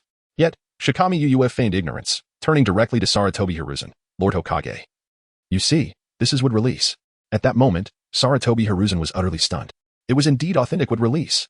After a brief pause, he regained his composure. Eyes wide with astonishment. It seems your lineage must carry the blood of the Senju clan, which has awakened in your generation. Shikami Uyue's parents were certainly not part of the Senju clan. Of this Hiruzen was certain. Yet, tracing back several generations, the truth became obscure. The chaotic era of the Warring States may have concealed a lost descendant of the Senju clan within him. After all, Uyue's name did not appear in previous experiments involving the implantation of Hashirama's cells, indicating that his wood-release ability had awakened naturally. Sarutobi Hiruzen inhaled deeply from his pipe. Excitement lacing his tone. This is splendid news. The re-emergence of wood-release in the hidden leaf is monumental for us. With young talents like you, we can confidently entrust the future of the leaf, and I can finally lay down my burdens. The first Hokage had once conquered the shinobi world through wood-release, establishing a firm foundation for the hidden leaf. Now, with its revival, a brighter era awaited them. Uyue, aside from us, does anyone else know about your wood-release ability? Sarutobi Hiruzen asked. No, just the few of us, Uyue replied. Hiruzen nodded, contemplating for a moment before suggesting. Uyue, it's best to keep this matter confidential for now. Once your strength has further developed. He paused for a brief consideration, then resolutely stated, at that time, you shall become the 5th Hokage of the hidden leaf. Hiruzen realized that his decision seemed abrupt. Yet this was a naturally awakened wood-release, distinct from Yamato's artificially implanted incomplete form. Shikami Uyue's potential was boundless. To ensure that such talent remained within their grasp, they must offer sufficient allure, commonly referred to as painting a grand vision. Binding Shikami Uyue firmly to the ship of the hidden leaf. What? Exclaimed Shimura Danzo, his eyes wide with disbelief. The position of the 5th Hokage was predetermined, just like that? And to a wielder of wood-release? Was there no hope left for him? Hiruzen, isn't this a bit too much? Danzo hesitated, yearning for Hiruzen to reconsider. But he was abruptly silenced by Hiruzen's stern reprimand. Enough. This matter is settled. Then, shifting to a kindly demeanor, he said, didn't you mention you needed to go home to prepare dinner? I shall not keep you any longer. Remember our conversation today. Shikami Uyue forced a smile. Then I shall take my leave. With that, he turned and departed. After Uyue's exit, Sarutobi Hiruzen's smile gradually faded. He turned to Danzo. Did you know about this beforehand? Know about what? Shimura Danzo understood he was referring to the wood-release, but he could never admit it. So he vehemently denied it. Observing Danzo's feigned confusion, Sarutobi Hiruzen shook his head, sighed, and took another puff from his pipe. Forget it. With that, he shook his head and exited the Hokage's office. At that moment, he had far more pressing matters to attend to.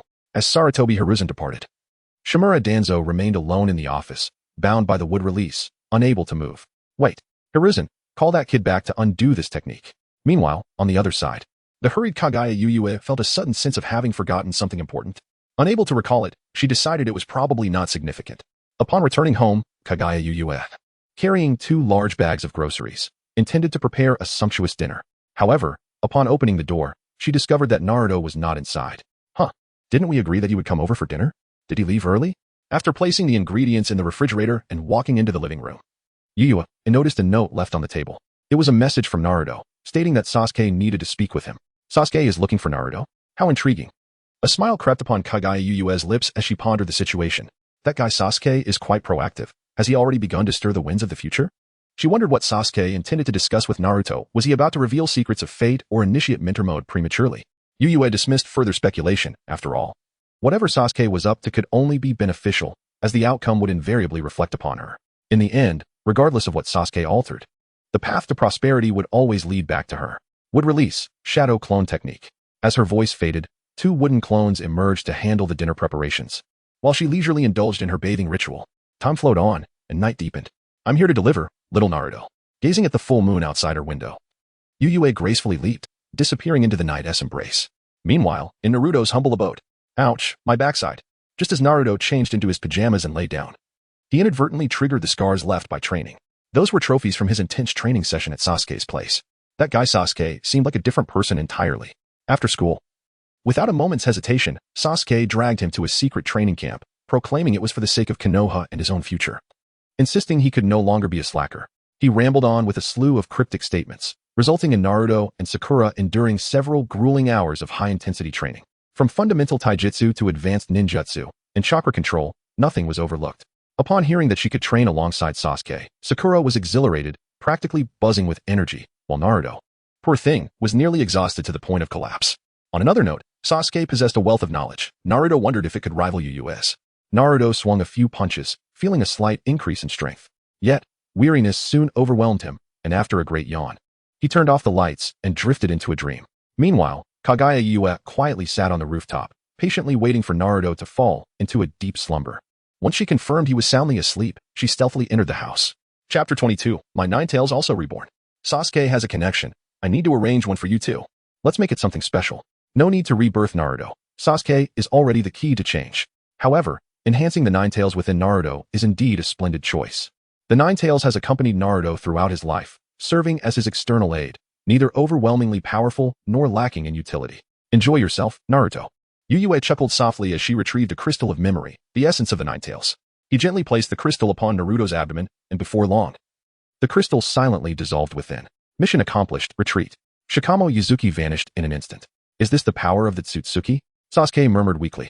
He collapsed to the ground. Boruto's arm fractured and his spine injured, hanging by a thread between life and death. Meanwhile, Naruto was also being suppressed by the immense power of Otsutsuki Isshiki. His life in peril. Naruto, I possess a method that could enable you to defeat him, but it comes at the cost of your life. Are you willing?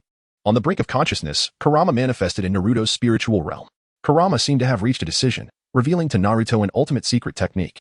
With a calm smile, Naruto responded, Kurama, from the moment I vowed to become Hokage, my life has belonged to this village. Upon hearing this, Kurama let out a hearty laugh. Very well, Naruto. Prepare to embrace this power. With hands clasped together, Kurama fused his chakra with Naruto, creating an unprecedented new energy. Instantly, Naruto Uzumaki was enveloped in a crimson glow of chakra, his aura surging dramatically. The colossal cube that had been suppressing him was overturned in an instant. The heavy particle mode was activated. Under this mode, Otsutsuki Isshiki's defenses became futile, leaving him vulnerable to Naruto's tempestuous barrage. After an arduous battle, Otsutsuki Isshiki was ultimately vanquished. Kurama, it has been a blessing to have you by my side. From now on, I entrust the village to your protection. After uttering these words, Naruto collapsed, believing that the use of heavy particle mode would lead to his demise. There is no need for such morose sentiments. Your journey is far from over. And these minor setbacks cannot deter you. But you clearly stated that activating that mode would deplete my life force. Kurama's form began to fade. Who told you it was to sacrifice your life? Witnessing this scene, even in his confusion, Naruto experienced a moment of clarity. Kurama, don't cry. You are the Hokage, Naruto. With that, Kurama completely dissipated into nothingness. Just as Kurama's consciousness was about to disperse, it suddenly coalesced once more. The surrounding environment seemed to shift as well. Huh? Why does it feel so damp? A hint of human-like curiosity appeared on Kurama's fuzzy face. Opening his eyes revealed a scene that struck him with a strong sense of deja vu, dim, moist, and bound by countless heavy iron chains, rendering him immobile. In front loomed a massive iron gate, enclosing him tightly, as if he were trapped in a dungeon. Kurama's pupils constricted sharply. This was Naruto's sealing space. How could Kurama forget this place? But why had he reappeared here? Shouldn't he have traversed the path to the afterlife? Could it be that Naruto had also encountered misfortune? No, Kurama's gaze shifted toward the chains binding him. He and Naruto had long since established a profound connection, freeing themselves from past constraints. Not only were they no longer bound by chains and fences, but they could also extend their chakra at will, perceiving everything in the external world. However, the arrangement here seemed reminiscent of over a decade ago, a time when Naruto had yet to attune his spirit to his own. Wait, over a decade ago?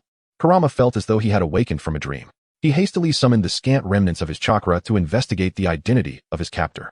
Although his chakra was limited during the sealing, discerning the presence of his Jinchuriki was still within his capabilities.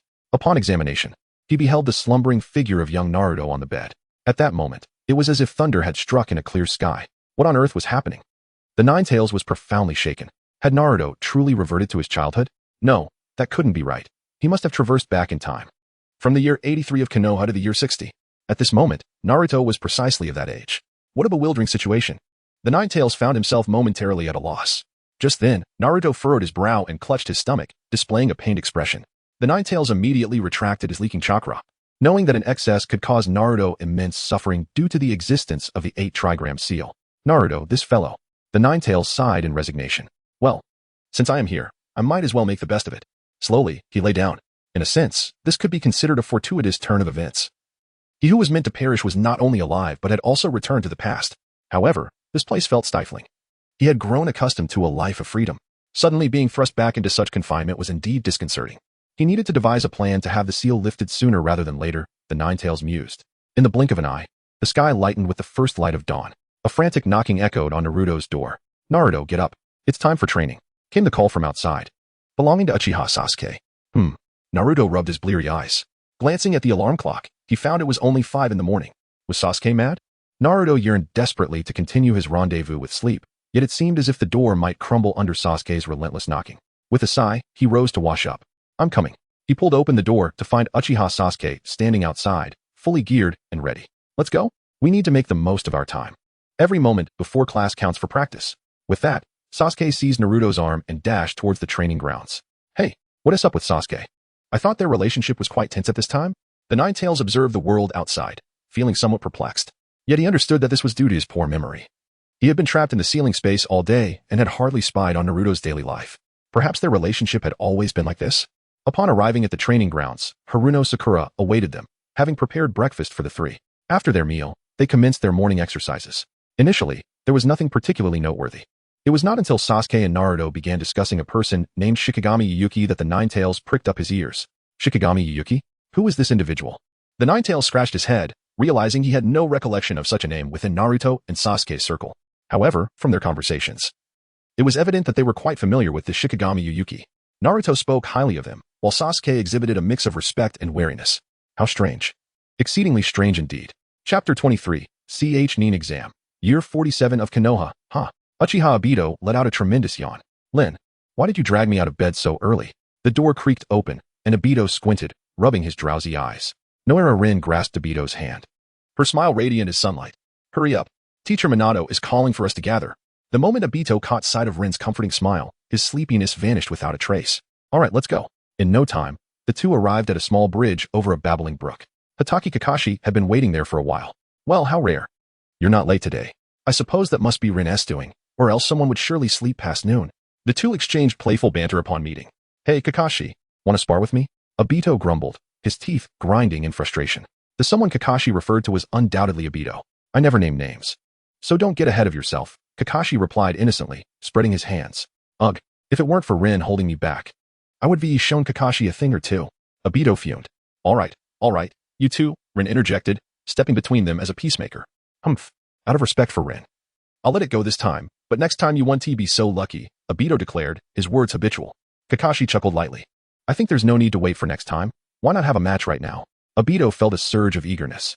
He wanted to test his strength against Kakashi. Previously, he had not been Kakashi's match. But now he had awakened the Manjiki Sharingan and successfully evolved it into the eternal version. With the ability to manipulate space-time, he was confident of his chances. Not to mention that a mere touch could send Kakashi into Kimui's dimension. Though victory was uncertain, they ultimately refrained from engaging in a real fight. With Rin mediating, their exchanges were merely verbal. Just then, Minato Namikaze finally made his appearance. With a flicker, he stood before the three. Teacher Minato, they greeted in unison. Minato smiled and nodded, producing 3 documents from his cloak. I have good news for you all. Minato had prepared the applications for the Ch-Nin exams. And as long as they wished, they could challenge the exams at any time. If they succeeded, they would become Ch-Nin. The 3 made their decision without hesitation. They would participate. The first stage of the Ch-Nin exam was a written test, which for Kakashi was merely a piece of cake. He was the first to submit his paper and leave the examination hall. In stark contrast, Obito was anxiously scratching his head, utterly at a loss for answers. Ultimately, he barely managed to pass with the help of the answers discreetly conveyed by Rin. After the written examination, the practical test, set a few days later, would serve as the second phase of the Chunin exams. Time flew by. On the day of the practical test, outside the examination venue, Kakashi and Rin were still waiting, as Obito had yet to arrive. Only 5 minutes remained. Should he fail to show up on time, he would be deemed to have forfeited his qualification. The supervising teacher explained the rules to the two of them. Just a little longer. I believe Obito will make it, Rin said, though a hint of nervousness lingered in her voice, yet her faith in Obito remained unwavering. Kakashi, however, remarked with a tinge of regret. It seems we may be burdened by him. No, he will definitely arrive on time, Rin asserted with resolute conviction. No sooner had she spoken than a dark vortex suddenly tore open in the void before them. Uchiha Obito emerged, his eyes rolled back. Hey, Kakashi. I heard you speaking ill of me behind my back. Kakashi was left dumbfounded by Obito's dramatic entrance. Have you learned the same space-time ninjutsu as the teacher? Kakashi could hardly believe he was awake. While space-time ninjutsu was indeed formidable, its complexity was exponentially greater. He had attempted to learn the Flying Thunder God technique from Minato, but had found himself utterly unable to grasp it. He could hardly fathom that Obito had secretly mastered a form of space-time ninjutsu. With a self-satisfied grin, Obito pointed his thumb at himself, exclaiming, Have you witnessed the power of the Uchiha? I have always claimed to be a genius. This was merely the beginning. During the upcoming examination, he was certain to astonish everyone. Rin's heart raced with concern, yet time was of the essence. She hastily urged Obito and Kakashi, enough with the banter. The exam is about to commence. Inside the examination arena, in the blink of an eye, each candidate's opponent was determined. Obito found himself face to face with the formidable Might Guy, the azure beast of the future Hidden Leaf Village. One could not underestimate Guy. His potential was indeed terrifying. Obito squinted, sizing up the seemingly simple-minded boy clad in a tight jumpsuit. The 8 gates, a forbidden technique, was wielded by Guy with extraordinary finesse, earning praise even from Uchiha Madara himself. The match began. With the examiner's command, the battle commenced with a thunderous roar. Yaha! Guy shouted, unleashing a flurry of swift, hurricane-like kicks aimed directly at Obito. Just as it appeared he would be struck, Obito stood frozen, caught off guard, his expression one of bewilderment. Obito! Rin exclaimed anxiously from the sidelines. In the monitoring room, the third Hokage, accompanied by Minato Namikaze, pressed his forehead in concern. Obito seemed destined for defeat.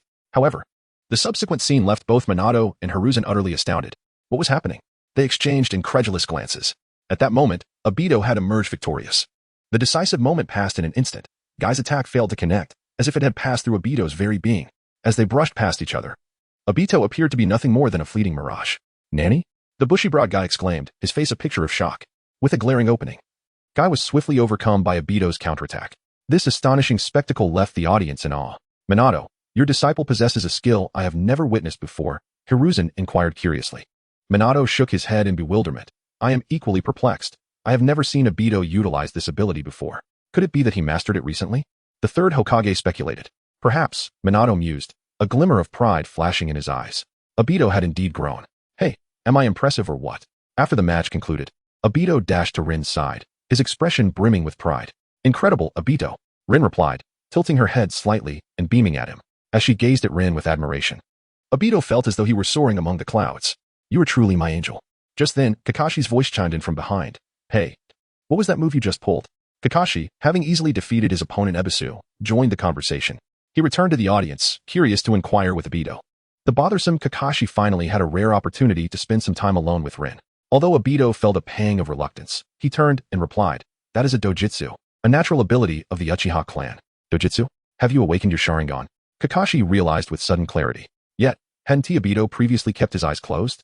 How could he have suddenly awakened them? Moreover, he had never heard of the Sharingan granting such formidable abilities. Chapter 24, Complete Body Susanoo. Of course, with my innate talent.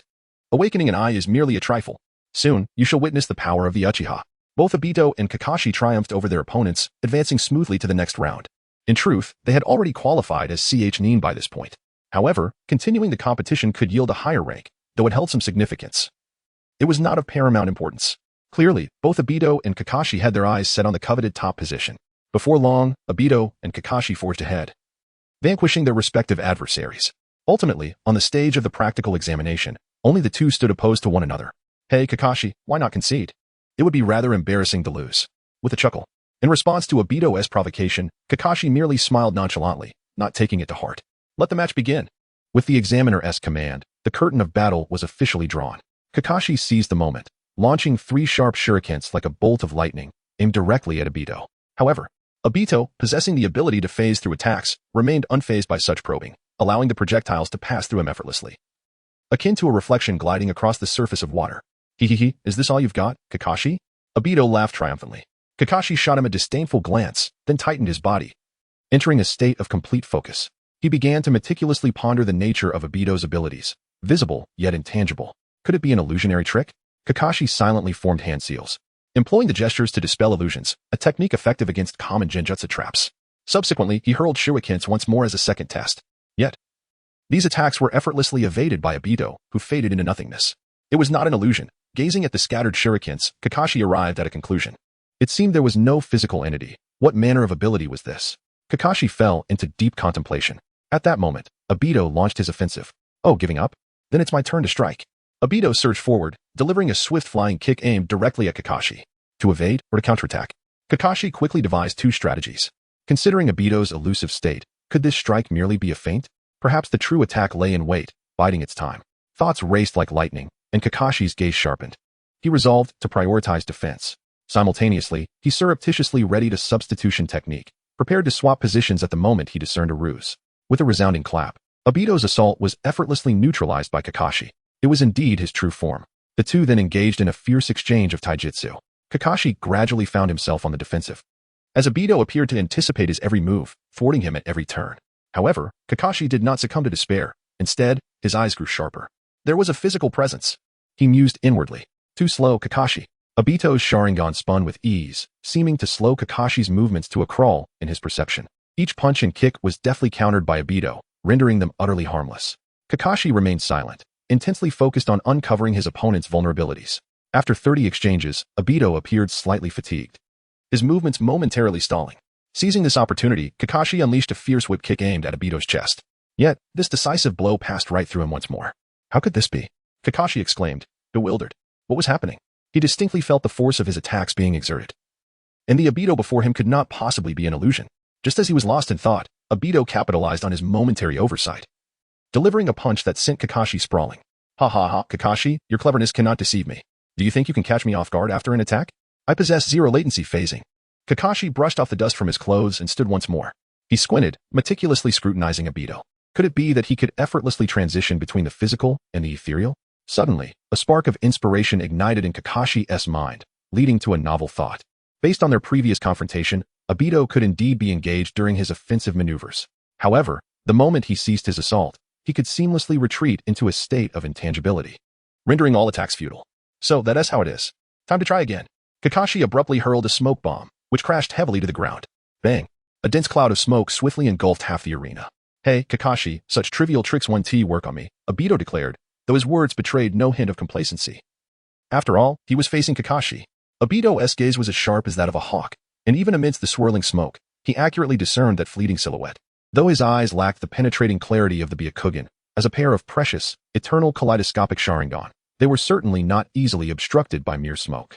Kakashi remained silent, the tension in the air escalating dramatically. Suddenly, a swift figure burst forth from the mist, launching a fierce assault. Obito reacted with remarkable agility, his form expanding as he skillfully countered the strike with his exceptional taijutsu. The two soon became entangled in a fierce struggle, the atmosphere charged with intensity. In the midst of their fierce clash, Obito smirked, a hint of playful amusement gracing his features as he remarked, "Are you not yet ready to concede? Prolonging the stalemate is merely a waste of time. I have quite a few aces up my sleeve." Kakashi, half joking yet half serious, proposed, "How about this? You concede, and I will treat you to a grand feast of barbecue afterward?" Obito raised an eyebrow, feigning displeasure as he retorted, "You think a single barbecue meal will suffice to sway me? You underestimate my worth. It must be at least 3. All right then, just 1 meal it is."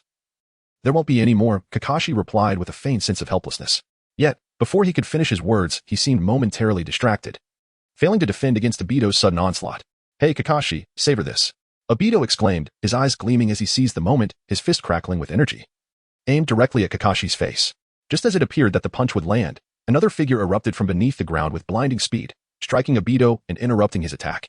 Ouch! With a cry of pain, Obito was sent flying like a kite severed from its string, rolling across the ground several times before finally coming to a halt. He clumsily rose to his feet, a vivid red footprint emblazoned across his face, filled with disbelief. How could his prowess be discerned by another? As his gaze shifted toward his adversary, he realized that the figure he had sent flying was merely Kakashi's lightning clone. The true Kakashi had long since infiltrated underground, concealed by the smoke bomb, waiting for the opportune moment. The lightning clone had deliberately exposed a flaw, serving to create an opportunity for the real body lurking beneath.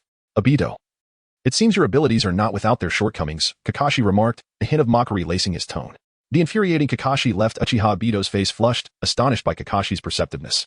He had not anticipated that, in such a brief exchange, his opponent would uncover the weakness of his Kamui. "Shall we continue?" Kakashi inquired with a smile, his eyes glimmering with challenge. "Damn it, don't get too smug. If it weren't for the restrictions on using excessively powerful techniques, you would have already lost." Obito seethed through clenched teeth. Thus far, he had only revealed his intangibility. The true might of Kamui remained hidden, such as its ability to distort space. Once unleashed, Kakashi would likely find himself in dire straits, perhaps reduced to mere halves of his former self. "Kakashi, watch closely." Obito's Sharingan spun rapidly, a terrifying power surging within him. The ultimate technique, Susanoo, was not to be taken lightly.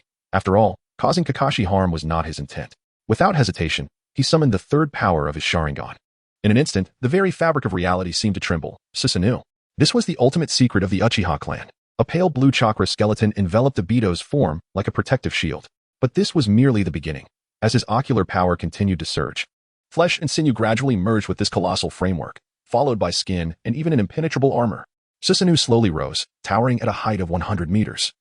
Resembling a deity descending upon the mortal realm, as the arena's ceiling crumbled, debris cascading down with a cacophony that incited screams from the audience. In mere moments, a formidable warrior, adorned with wings and exuding an overwhelming presence, stood in the center of the arena. a complete manifestation of Susanoo. What on earth is this? My goodness. What kind of ninjutsu is this? Gasps echoed through the audience, their jaws nearly dropping in astonishment. They stood in stunned silence, gazing intently at the towering Susanoo, their mouths agape in astonishment. Uchiha Fugaka sat among the audience, his eyes fixated on Obito in the arena, a few words barely escaping his throat, complete body Susanoo.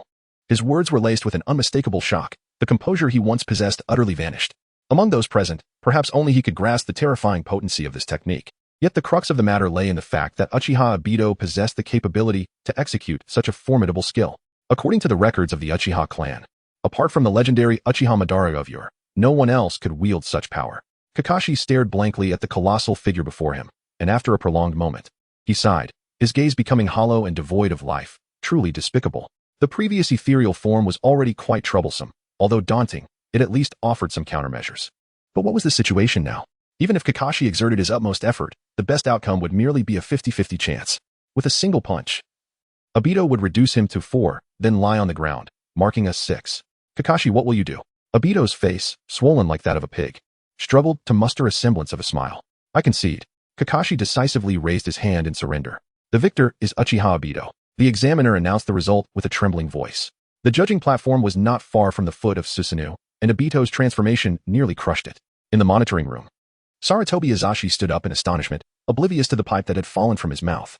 Chapter 25, the first group building begins. Look, that is Uchiha Obito. A young man exclaimed excitedly. Is it really him? Should we go and ask for an autograph?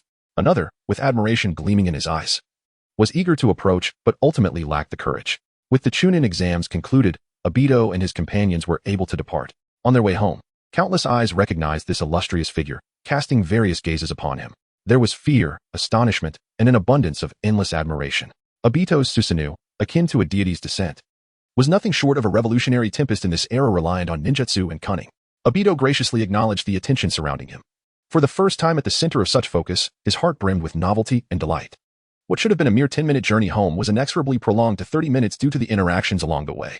Upon finally returning home, Obito comfortably flopped onto the sofa, relishing the fact that he had triumphed over Kakashi, albeit in a somewhat cunning manner.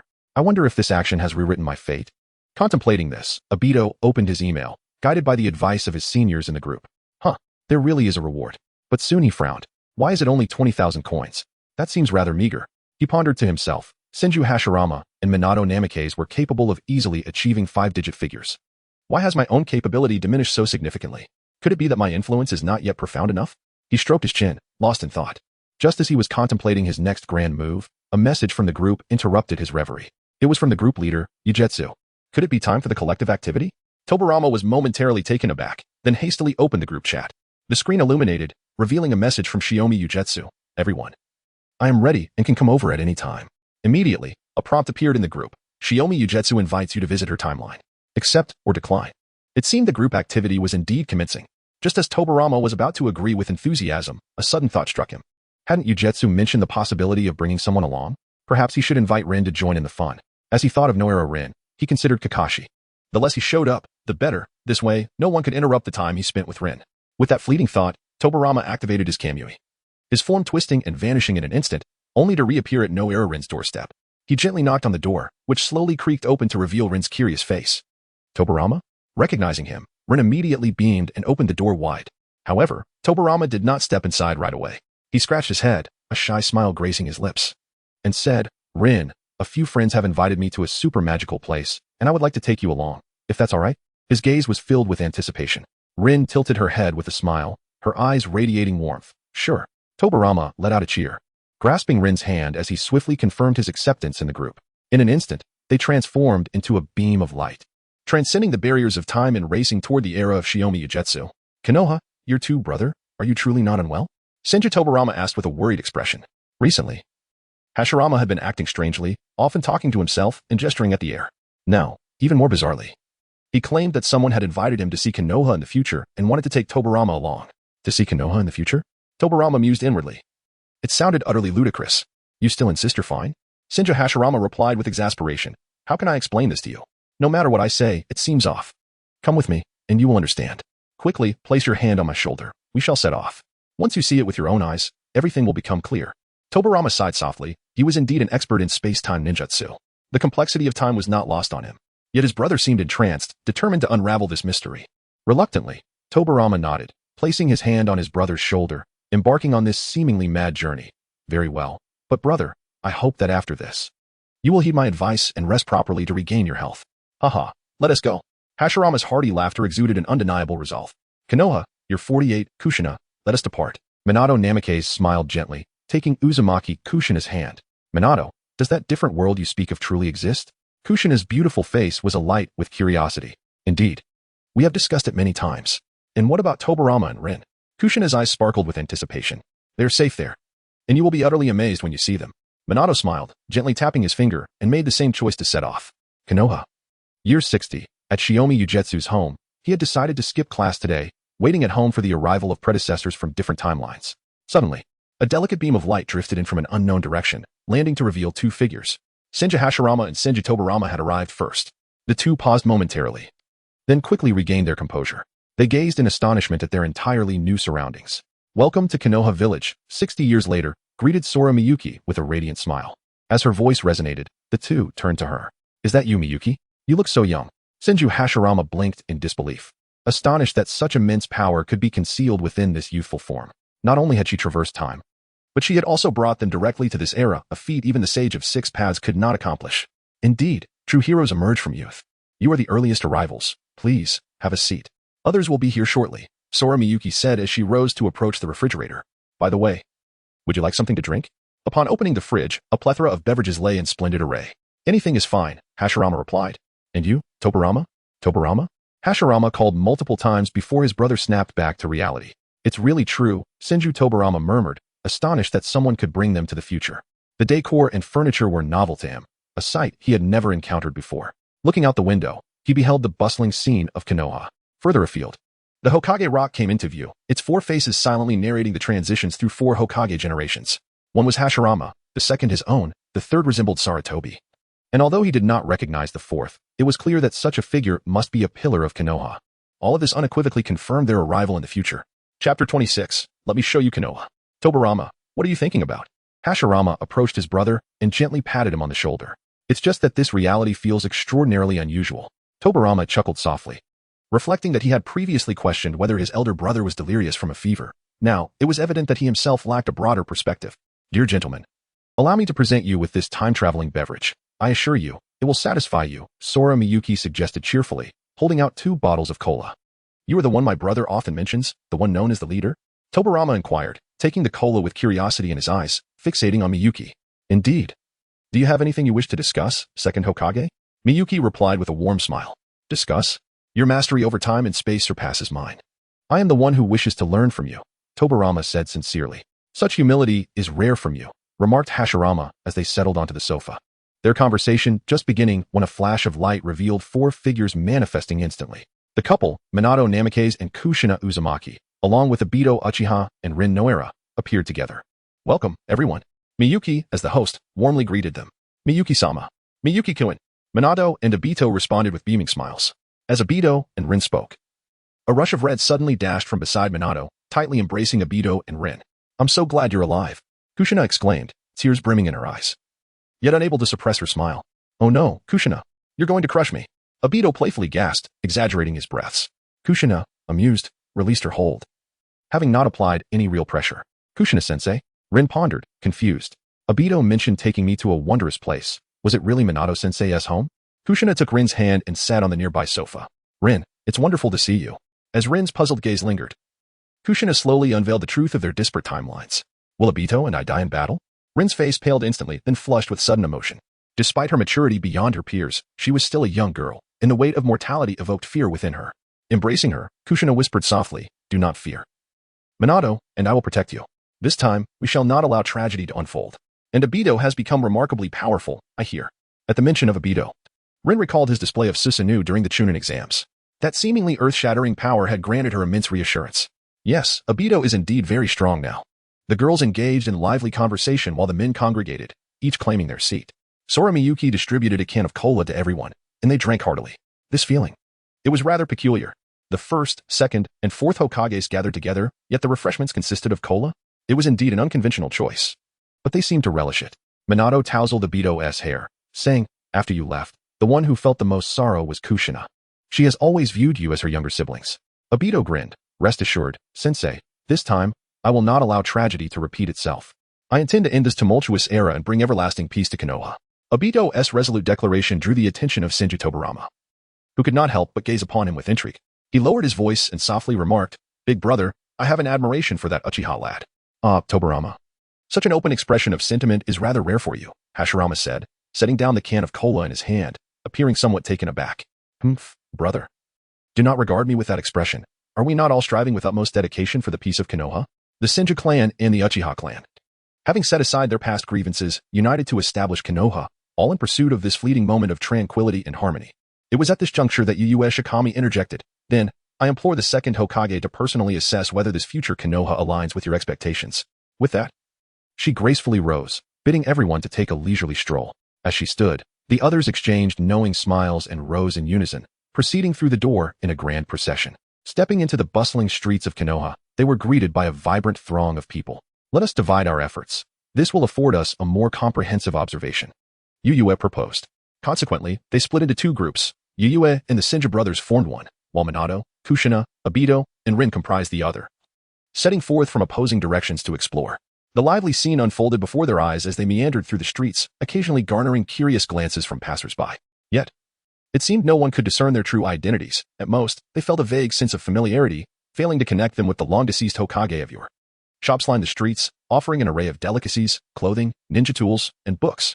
People of all ages navigated through the throng, most wearing smiles, clearly distanced from the shadows of war. A satisfied smile graced Tobarama Senju's face as he reflected on Konoha's promising future, feeling genuine contentment. Was this not the ideal for which their generation had tirelessly strived? The children need not tread the battlefield, and the elders could enjoy their twilight years in peace. Brother, our dream has truly been realized. Tobarama gazed at Hashirama Senju. Hashirama paused, understanding the historical intricacies of the ninja world. He was acutely aware of the lurking threats behind this transient peace. Not only was the fourth great ninja war imminent, but also the looming collapse of Konoha, an impending storm of bloodshed. As long as desires lingered, the specter of war would remain. By the way, where are the Uchiha? Tobarama mused. As a prominent clan within Konoha, one would expect to encounter numerous members on the streets, yet he saw none. The Uchiha were easily recognizable, typically adorned in clothing emblazoned with their family crest resembling a ping-pong paddle, and most possessed striking features, with raven-black eyes and hair. They are nowhere to be found because the Uchiha clan has been annihilated. Yue stated matter-of-factly, savoring a piece of fried tofu she had just procured from a nearby stall. Annihilated? Tobarama exclaimed, astonished. Was it due to war? The cost is far too grave. His brow furrowed deeply. How could such a formidable clan be brought to the brink of extinction by any conflict? Had the entire ninja world turned against Konoha? Yue took a gentle bite of the tofu and replied slowly, No, it was Danzo's doing. He intends to thoroughly enhance the image of Danzo. Danzo? This name is not unfamiliar to Tobarama. Among the outstanding youth of the new generation in Konoha, Danzo indeed stands out as one of the most distinguished figures. He has commenced the training of this group of young individuals, aspiring for them to become the backbone of Konoha's future. Could Danzo truly undertake such an endeavor? Does he possess such formidable capabilities? Tobarama found it difficult to fathom that the once promising youth could eventually attain the power to annihilate the Uchiha clan. Yet, this was not the case. He himself was not inherently strong, but rather relied on external forces. On that fateful night, Obito single-handedly eradicated the entire security force. All the Uchiha members who dared to resist met their demise at his hands. Allow me to elaborate, Tobarama interjected.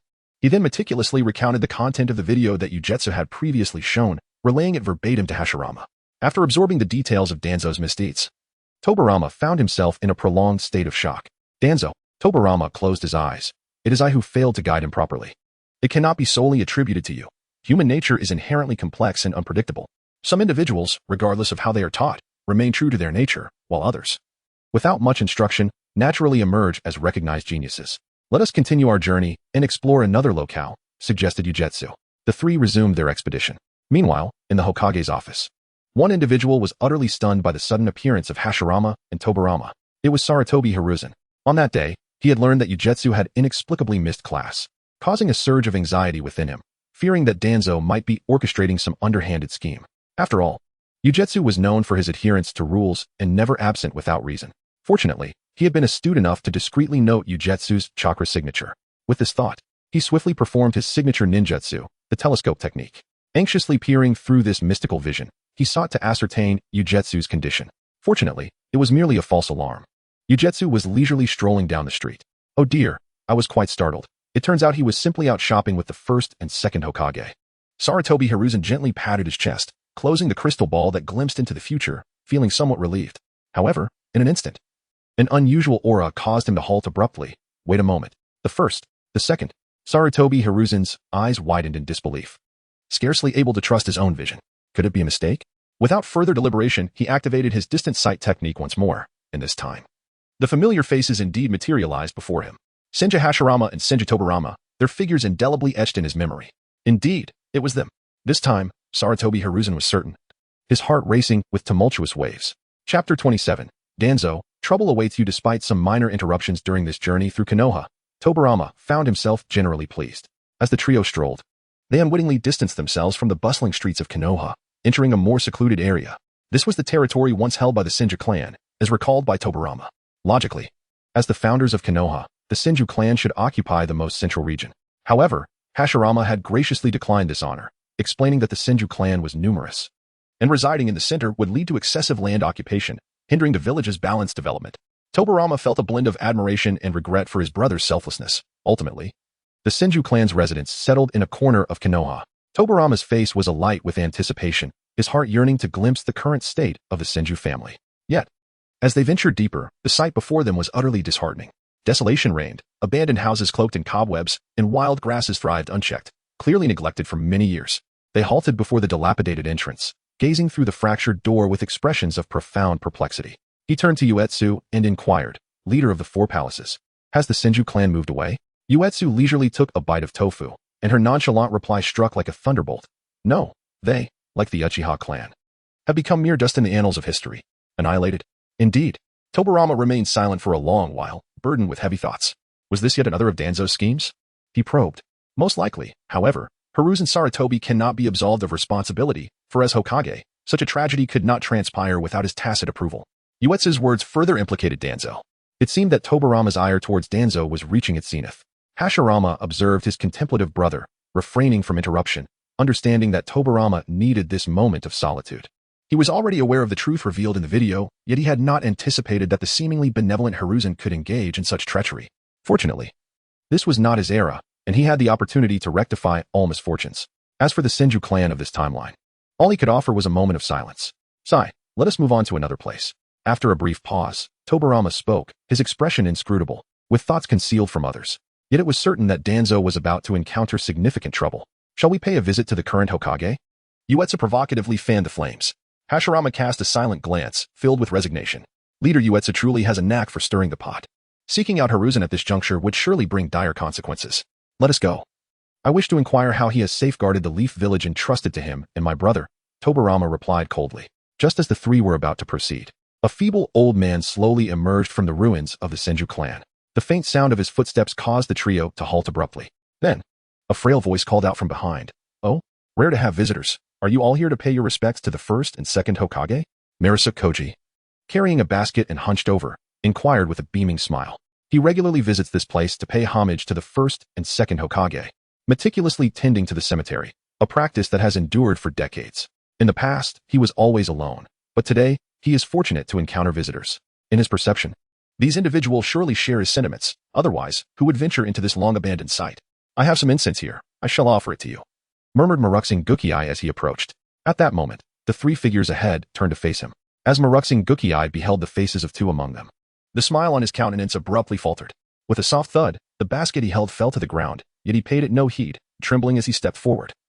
His voice laced with disbelief. Lord first? Lord second? The eyes of Maruxing Gukiai, etched with the passage of time, widened in astonishment. As if struggling to comprehend the sight before him, those two once fallen Hokage stood before him, as though transcending the confines of time itself.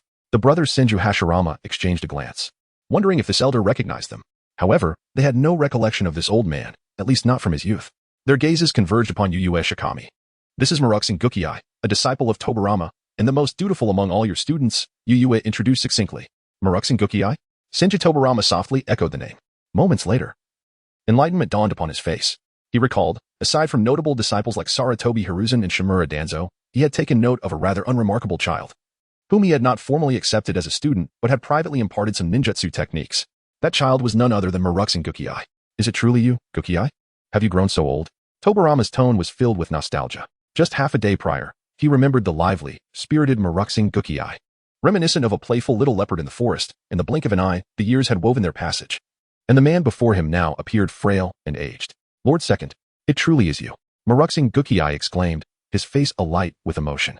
When Senju Tobarama called his name, it felt as if he had been transported back into a dream, the figure of his revered mentor merging with the man standing before him. He was utterly convinced that standing before him was indeed Senju Tobarama himself, neither an illusion nor a disguise of another. Lord Second, have you not long been aware that the first Hokage? Maru approached them, glancing at Tobarama and then at Hashirama. The two were undeniably alive. As he drew closer, he could even sense the overwhelming pressure emanating from Hashirama, a unique aura of intimidation possessed only by the god of shinobi. Ah, this matter is rather lengthy to explain. Maru nodded silently, refraining from further inquiries. Instead, he lowered his head with a hint of guilt. Lord Second, I am deeply sorry for not heeding your teachings. I failed to safeguard the Senju clan. The desolate scenery surrounding him seemed to mirror his heavy heart at that moment. Maru, this is not your fault. There is no need for distress. You have done your utmost. As for those who conspire behind the scenes, my brother and I shall take care of them. A glint flashed in Senju Tobarama's eyes as a trace of chakra inadvertently leaked from him, causing the ground beneath to fracture. Just then, a dry chuckle echoed from behind. Lord First, Lord Second. The crowd turned to find Sarutobi Hiruzen had quietly arrived. Unbeknownst to them, behind him, a multitude of Umbu operatives subtly encircled the scene. Are they truly the first and second Hokage? Sarutobi Hiruzen stepped forward slowly. Clad in the Hokage robes, his countenance beneath the conical hat appearing somewhat troubled. Senju Tobarama surveyed the surroundings with an impassive demeanor, emitting a disdainful snort. Monkey, what do you intend by bringing such a throng? As he spoke, Tobarama's fingertips subtly rose, signaling the imminent activation of the Flying Thunder God technique. Should any untoward event arise, he could, in an instant, obliterate all lives present. At that moment, Senju Hashirama cast a glance at him, causing Sarutobi Hiruzen to break into a cold sweat. The gaze of Hashirama was far more daunting than that of Tobarama. There was no doubt that this was the genuine Senju Hashirama. Master, I assure you, it is a misunderstanding. I merely feared that someone might exploit the vile forbidden technique of Edo Tensei to desecrate the spirits of our ancestors. Hiruzen quickly clarified. Simultaneously, he gestured for the Umbu behind him to disperse swiftly, vanishing from sight. Yet, within their hearts lingered an indelible uncertainty. Were those two truly the first Hokage and the second Hokage? Edo Tensei? As the creator of this technique, Tobarama was undoubtedly well acquainted with it. He nodded slightly, signifying his acceptance of Sarutobi Hiruzen's explanation. After all, from an outsider's perspective, they had indeed long since perished, and harboring doubts was entirely reasonable. Come here, monkey. Tobarama Senju said, his expression stern as he beckoned. Tobarama rubbed his hands together. Though the reasoning was somewhat plausible, it did not absolve Sarutobi Hiruzen in his eyes. The situation had reached an irreversible point. Thus, for the Senju clan in this world, it was time to show the puppeteer behind the scenes a taste of retribution. Tobarama casually snapped off a branch, and with a firm grip, a flawless wooden staff materialized in his hand. Sarutobi Hiruzen trembled slightly, realizing his teacher's intent. Memories from his childhood surged unexpectedly. Back then, when they had aired, Tobarama had acted similarly. Oh, this is going to be entertaining, Yujetsu Shikaka thought. Hastily swallowing the last morsel of tofu and swiftly retrieving a camera, eager to document the unfolding scene. Chapter 28. I can't distinguish. I truly can't distinguish.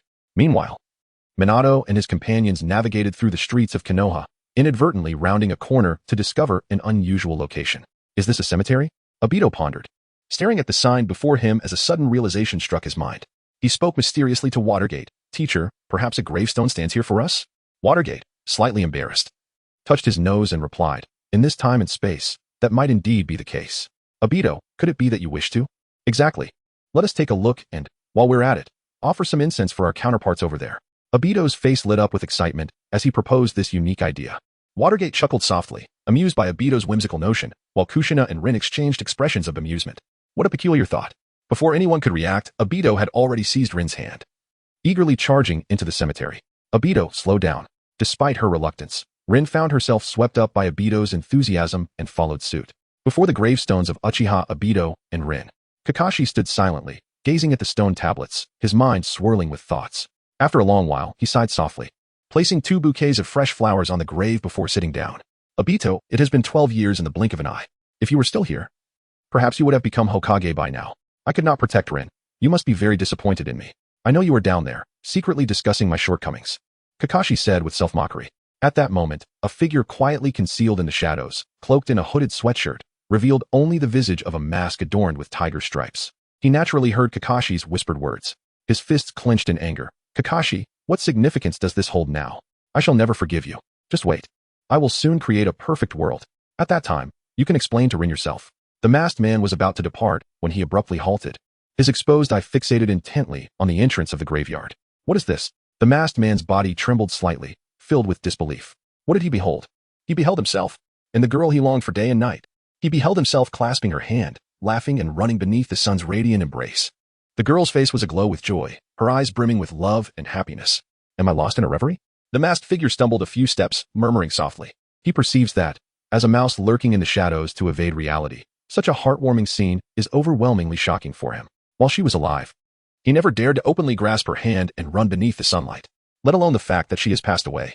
Having met her demise at the hands of Kakashi, he could only attribute it to mere hallucination. Indeed, it was nothing but his own delusion. Yet, as his younger self dashed past with Noero Rin, the masked man could not help but feel a twinge of envy towards this illusion. Strangely, the younger version of himself glanced towards his hiding place, his gaze seemingly harboring something unusual. It must be an illusion as well, after all. He was in the Kamui space, where no one could perceive him. Never mind, never mind. Once the Eye of the Moon plan succeeds, I too shall find liberation. The masked man sighed, preparing to use Kamui to depart, only to be momentarily frozen again. This time, it was due to the sight of two figures that sent tremors through his heart. Namikaze Minato and Uzumaki Kushina. They were running too swiftly. Minato, we should hurry and keep up. All right. Witnessing the couple pass by joyfully, the masked man's heart turned to ash. Is this also my illusion? He has lost the ability to distinguish between reality and illusion. I cannot discern it either. I truly cannot tell the difference. At last, Minato and Kushina managed to catch up with Obito and the others, yet Minato inexplicably turned to gaze at a nearby large tree, his expression filled with bewilderment. Is it merely my illusion? I seem to faintly sense the presence of the Flying Thunder God mark. Confounded, Minato pondered, since arriving in this timeline. He had yet to employ the Flying Thunder God technique, so from whence did this mark originate? Suddenly, a thought flickered through his mind. Could it be that the mark of the Flying Thunder God, once left, never fades? Might it have been inscribed by another version of himself in this time and space? At that moment, Obito stepped closer and quietly inquired, Minato-sensei, have you sensed something amiss? Do you feel it too? Minato responded. The Kamui space should be unique, as we approach here. I can feel the power of Kamui being utilized. Someone is employing phasing abilities. But that person is not me, Obito chuckled. Minato laughed in return. What do you intend to do? Will you intervene? Though perhaps we should first consult with Ugetsu, the group leader? Obito waved his hand dismissively. Let it be. After all, this is the leader's domain, and we are merely guests, unwise to act recklessly. The leader has not taken any action against him, which must have its own reasoning. Minato nodded in agreement, recognizing that someone of Ugetsu's stature undoubtedly had his own considerations. Never mind him. Let us go tease Kakashi. Obito suddenly proposed with a mischievous thought. From their vantage point, they could see Kakashi sitting solitary before a gravestone, whispering to the two cold markers, occasionally breaking into a solitary chuckle. Hiki, Minato-sensei, Kushina-sensei, please wait here for a moment. Rin and I will surprise him, Obito suggested. Obito, is that really appropriate? Rin appeared somewhat hesitant. Minato chuckled wryly. You and Kakashi truly are something else. I hope he isn't too frightened. Kushina stifled a gentle laugh, her eyes brimming with warmth. Let me see how formidable that arrogant Kakashi has become in adulthood. Rin, let us go. With that, Obito seized Rin's hand, and with the power of Kamui, they silently moved to stand behind Kakashi. At that moment, Kakashi remained oblivious, still engaged in his soliloquy before the gravestones. The sky is darkening. I should return now and visit you again next time. Just as he was about to rise, he had barely patted his backside twice when a voice drifted from behind him. Foolish Kakashi. You come to pay respects without bringing me something I like, just a bunch of flowers? Do you expect me to survive on flower petals? Kakashi froze in his tracks. That voice, so familiar. He slowly turned around, his heart fervently yearning to confirm that long-lost figure, yet fearing it might merely be a figment of his imagination. At last, he fully faced the source of his longing, and there, before him, was a face perpetually radiant with optimism and vitality. Beside the youth stood a girl, who leaned closely against him. Upon noticing Kakashi's gaze, she blossomed into a sweet smile and called out, Kakashi, it's been such a long time. Obito and Rin. Kakashi found himself at a loss to discern if this was a product of his overwhelming nostalgia, or if the two souls had truly manifested before him. Hey, are you deaf? Didn't you hear me? Obito leaned in closer to the dazed Kakashi, waving his hand in mild frustration. What is the matter, Obito? Kakashi came back to his senses, uttering the name that had been buried for years, regardless of the circumstances, since such a rare reunion had occurred. Even if it were within a dream, they should engage in conversation. I demand to know where my offerings are. Do you honestly think these 2 measly flowers are sufficient? Obito gestured towards the flowers atop the grave. You heartless scoundrel, it's been over a decade, and you've never brought us a single delicacy, forcing me to subsist on the waters of the underworld daily. Look, Rin is almost starving away. With a tender squeeze of Rin's arm, Obito inadvertently caused her considerable embarrassment. The atmosphere was undeniably awkward. What if they were to be exposed? What should they do then? Chapter 29. Misunderstandings afoot. Oh, I'm terribly sorry. Kakashi scratched his head, a hint of embarrassment creeping across his face. What would you like to eat? I can fetch it for you right now. Sushi, ramen, takoyaki, barbecue. Obito rapidly listed a series of culinary delights, each one more delectable than the last.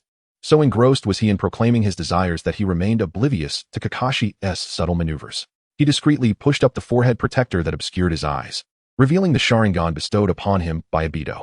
In those crimson orbs, 3 tomo gradually emerged, ultimately forming a distinctive pattern. The kaleidoscope Sharingan. All right, hurry back. I shall await your return here. Obito finally completed the menu and waved his hand at Kakashi, urging him to set off promptly. However, Kakashi remained utterly still. The Sharingan rotated slowly, steadfastly locking onto Obito and Rin Noera. Hey, Kakashi, stop dawdling and get moving. Obito urged, noticing Kakashi's prolonged inaction. At that moment, Kakashi suddenly took decisive action. His hand swiftly reached out towards Uchiha Obito. The occurrence was sudden, and Obito had not anticipated that Kakashi would take such action. A glimmer of surprise flashed in his eyes. Had he been discovered so swiftly? A thought crossed his mind, and his divine might activated, enveloping him in an ethereal state. Kakashi's hand passed through Obito's form. Kakashi, quick to react, did not hesitate in the moment his attack missed, and immediately distanced himself. His gaze was fixated on Obito, a glimmer of coldness flickering in his eyes. Even the most obtuse of individuals would have comprehended by now, given his current mental state. It was impossible for him to be hallucinating. Thus, the presence of Obito and Rin Noera before him was undeniably real. However, they have long departed from this world, which signifies that someone is impersonating them. The audacity to masquerade as the deceased, especially one's dearest friend, ignited a long-buried fury within Kakashi. Who are you truly? He demanded coldly, gradually drawing a kunai, his entire being brimming with readiness for battle. To his surprise, they had revealed themselves so swiftly. This individual remained as astute as ever, thought Obito to himself. He then waved his hand dismissively at Kakashi, saying, all right, let us not escalate this. Seeing you so enraged is quite disheartening, considering we've gone through great lengths to visit you. Obito's words only deepened Kakashi's bewilderment. What nonsense are you spouting? At that moment, the imposter Obito uttered something utterly unexpected. Sensei Minato, come here, we've been uncovered by Kakashi. Sensei Minato. This name served as a key, unlocking the depths of Kakashi's memories. No sooner had the words escaped his lips than 2 figures materialized in an instant. It was none other than Minato Namikaze and Kushina Uzumaki. Hello, Kakashi, Minato greeted with a smile, preparing to exchange pleasantries. However, in an unforeseen turn of events, he was met with a strike imbued with electric fury. Raikiri. Kakashi's wrath surged forth as he unleashed his ultimate technique, charging directly at Minato. He was utterly furious. While one might dismiss the impersonation of Obito as a mere jest, the audacity to masquerade as the hero of Konoha, his revered mentor, the 4th Hokage Minato Namikaze, was utterly unforgivable. Although those present had donned their disguises with remarkable authenticity, mimicking not only appearances and voices, but even certain mannerisms, nevertheless, they are, after all, individuals who have departed from this world. How could they possibly stand here, vibrant and alive? Thus, no matter their striking resemblance, in Kakashi's perception, they must undoubtedly be imposters. A fleeting expression of helplessness crossed Minato's face. Obito, see what you've done. This has gone too far. Kakashi no longer trusts us. In the next moment, Minato countered with astonishing swiftness, arriving before Kakashi with remarkable speed. A golden flash flickered, and Kakashi's arm was suddenly seized by Minato, halting the charged Raikiri in an instant. Then, an unexpected blow struck his chest, yet surprisingly, it brought him little pain. In the next heartbeat, Kakashi was sent flying like a kite severed from its string. As he landed, he instinctively braced himself with his hand, stabilizing his posture. However, just as he prepared to rise, a sharp gust of wind pierced his ears, and a surge of blue light erupted before him. Kakashi's eyes widened in alarm. A Rasengan had somehow drawn perilously close to his nose, mere inches away, and his head nearly parted from his body. Cold sweat trickled down Kakashi's forehead. A Rasengan. Gazing at the familiar technique and recalling Minato's recent combat style, an absurd thought began to take root in his mind. Have you calmed down a bit, Kakashi? Minato's gentle voice resonated in his ears. As the Rasengan vanished without a trace, he extended a hand, gesturing towards Kakashi. Kakashi hesitated for a moment, but ultimately clasped Minato's palm, easily being pulled up by the other. Are you all right? Minato asked with a smile. I'm fine, Kakashi replied, faced with that familiar visage. He felt an unexpected sense of awkwardness. Just then, Obito approached, a teasing smile gracing his lips. The arrogant Kakashi, bullying me is one thing. But daring to challenge Teacher Minato? How does it feel? Have you recognized the disparity yet? By the way, your progress seems rather insignificant. What have you been busy with all these years? Kakashi's gaze flitted between Obito, Rin, and the approaching Kushina. Obito, Rin, Teacher Minato, and Aunt Kushina. Kakashi surveyed the surroundings. His voice trembling slightly. Is it really you? Of course. Hurry up and return my eyes. Giving them to you is a sheer waste. Obito retorted with dissatisfaction. Obito, don't be so harsh. Kakashi didn't mean it. Rin interjected with a resigned smile, standing between the two. This familiar scene struck Kakashi like a bolt from the blue, sending a shiver down his spine. Indeed, it was Obito and Rin. Hey, Kakashi, let this slide for now, but next time. Obito began with hands on his hips. But in the next moment, Kakashi abruptly embraced him, cutting off his words. Obito heard Kakashi's voice laced with longing. Stunned, Obito thought, if he wasn't mistaken, Kakashi was crying? How peculiar. His tone softened. All right. Seeing your expression, I suppose I shall allow you a brief embrace. After a moment, the two parted ways. Kakashi enveloped Minato in a tight hug. Teacher, I have missed you both so dearly, he said, as Minato gently patted his back, reminiscent of their childhood. After a long while, they finally released one another. Kakashi then shifted his gaze towards Rin Noera. However, Obito suddenly stepped forward, positioning himself protectively in front of Rin and casting a dubious look at Kakashi. You, young man, must not embrace her indiscriminately. You must find your own, he remarked. Kakashi unexpectedly broke into a relieved smile, while Minato and Kushina were unable to contain their amusement. Obito, Rin exclaimed, her cheeks flushed as she playfully smacked Obito's back. The laughter gradually subsided. Finally, Kakashi mustered the courage to voice his lingering question. Teacher, what exactly is this? They are clearly individuals who had been lost long ago. How could they possibly appear here, behind the joy of reunion? Kakashi is more concerned that this might be some dreadful forbidden technique, ultimately causing harm to themselves. Well, it's a long story. Come, let us find a place to sit and converse at our leisure. The group left the cemetery, passing once more beneath the great tree where the masked man had once concealed himself, now devoid of any presence. Under Kakashi's guidance, they arrived at a barbecue restaurant, reserving a private room where they could eat and chat. Minato, bluffing slowly, recounted the truth of their origins from another dimension. At the moment he grasped the answer, Kakashi exhaled a sigh of relief. What is it? Minato inquired, intrigued by Kakashi's demeanor.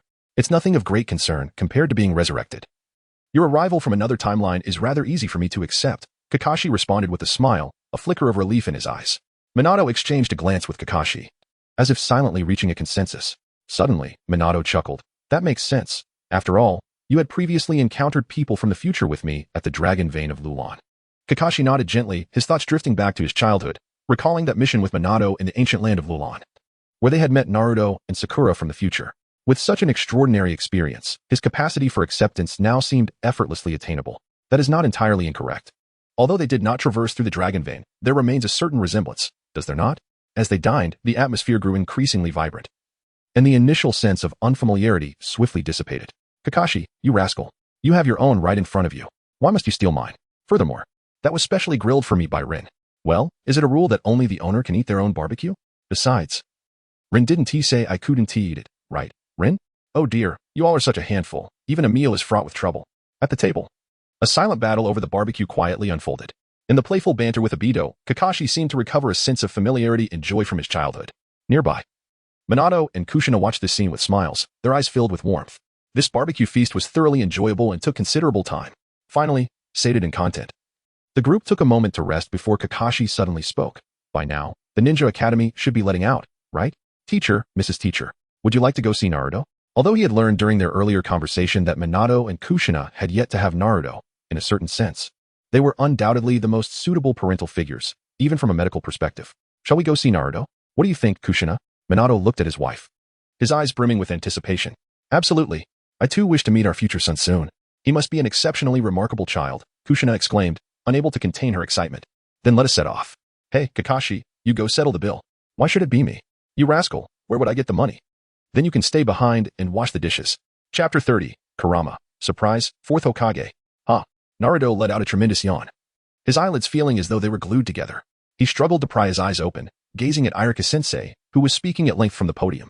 This morning, Sasuke had forcibly dragged him out of bed, and the two had practiced taijutsu for the entire morning. Subsequently, dragging his exhausted body, Naruto was compelled to rush to class. As afternoon approached, drowsiness washed over him like a tide, and he felt that if he closed his eyes for even a moment, he would instantly drift into slumber. No. No. Naruto dared not lay his head down on the desk, for that would surely invite Iruka-sensei's chalkboard assaults. Just then, he caught sight of Hinata beside him, and a spark of inspiration ignited in his mind. Uh-huh. Naruto leaned closer to Hinata, whispering in her ear, Hinata, may I lean on your shoulder? Hinata's face flushed a deep crimson. Lean on my shoulder? Well, okay. Faced with this sudden request, the typically shy Hinata found herself inexplicably agreeing. By the time Hinata regained her composure, Naruto had already laid his head upon her shoulder and slipped into a deep slumber. Naruto-kun. Hinata gazed at Naruto's serene sleeping face, her cheeks blooming with color. At the podium, Iruka was engrossed in his lecture and did not notice that one student was missing from the class. Elsewhere, within the ceiling space. Where's this? The surroundings were dark and damp, with water droplets continuously seeping from the ground. Naruto scratched his head, puzzled about how he had suddenly arrived here. Naruto, come over here. Suddenly, a voice like thunder echoed in Naruto's ears, startling him. He was suddenly startled, and then summoned his courage, raising his voice slightly, as if to bolster his resolve. Who was calling me? As he moved forward, the voice echoed once more. Move forward? Despite the trepidation in Naruto's heart, the desire to escape this place propelled him into action. However, after searching the surroundings thoroughly, he found no exit. It seemed he had no choice but to investigate the source of the voice. Gritting his teeth, Naruto took a step forward.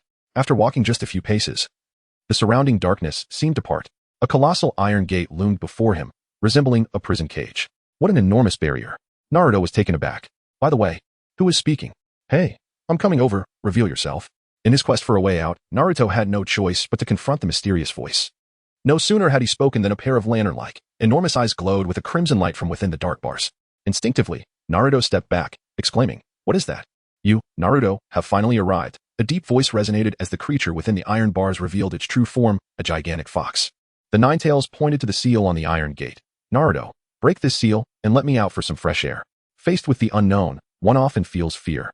But when Naruto discerned that the nine tails was merely a talking fox and not some terrifying monster from the shadows, his fear has evidently diminished significantly.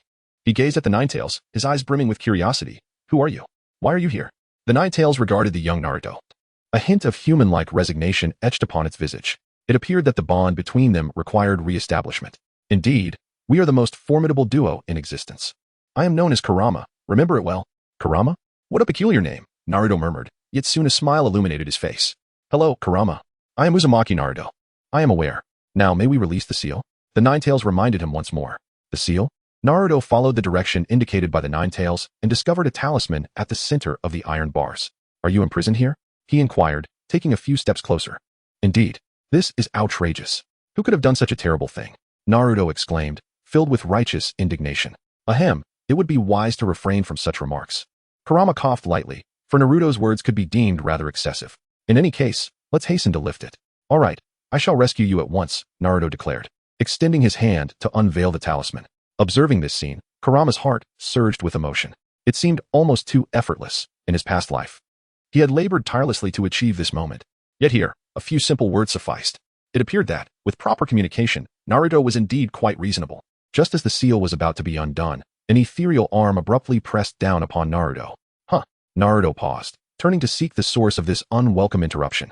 "Naruto, that seal cannot yet be lifted." A gentle smile greeted him, eyes radiating boundless warmth. It was the residual chakra of Minato Namikaze from this timeline. A trace of chakra resides within the sealed space. Should the seal show even the slightest sign of loosening, it will manifest to reinforce itself, ensuring that the nine tails cannot escape.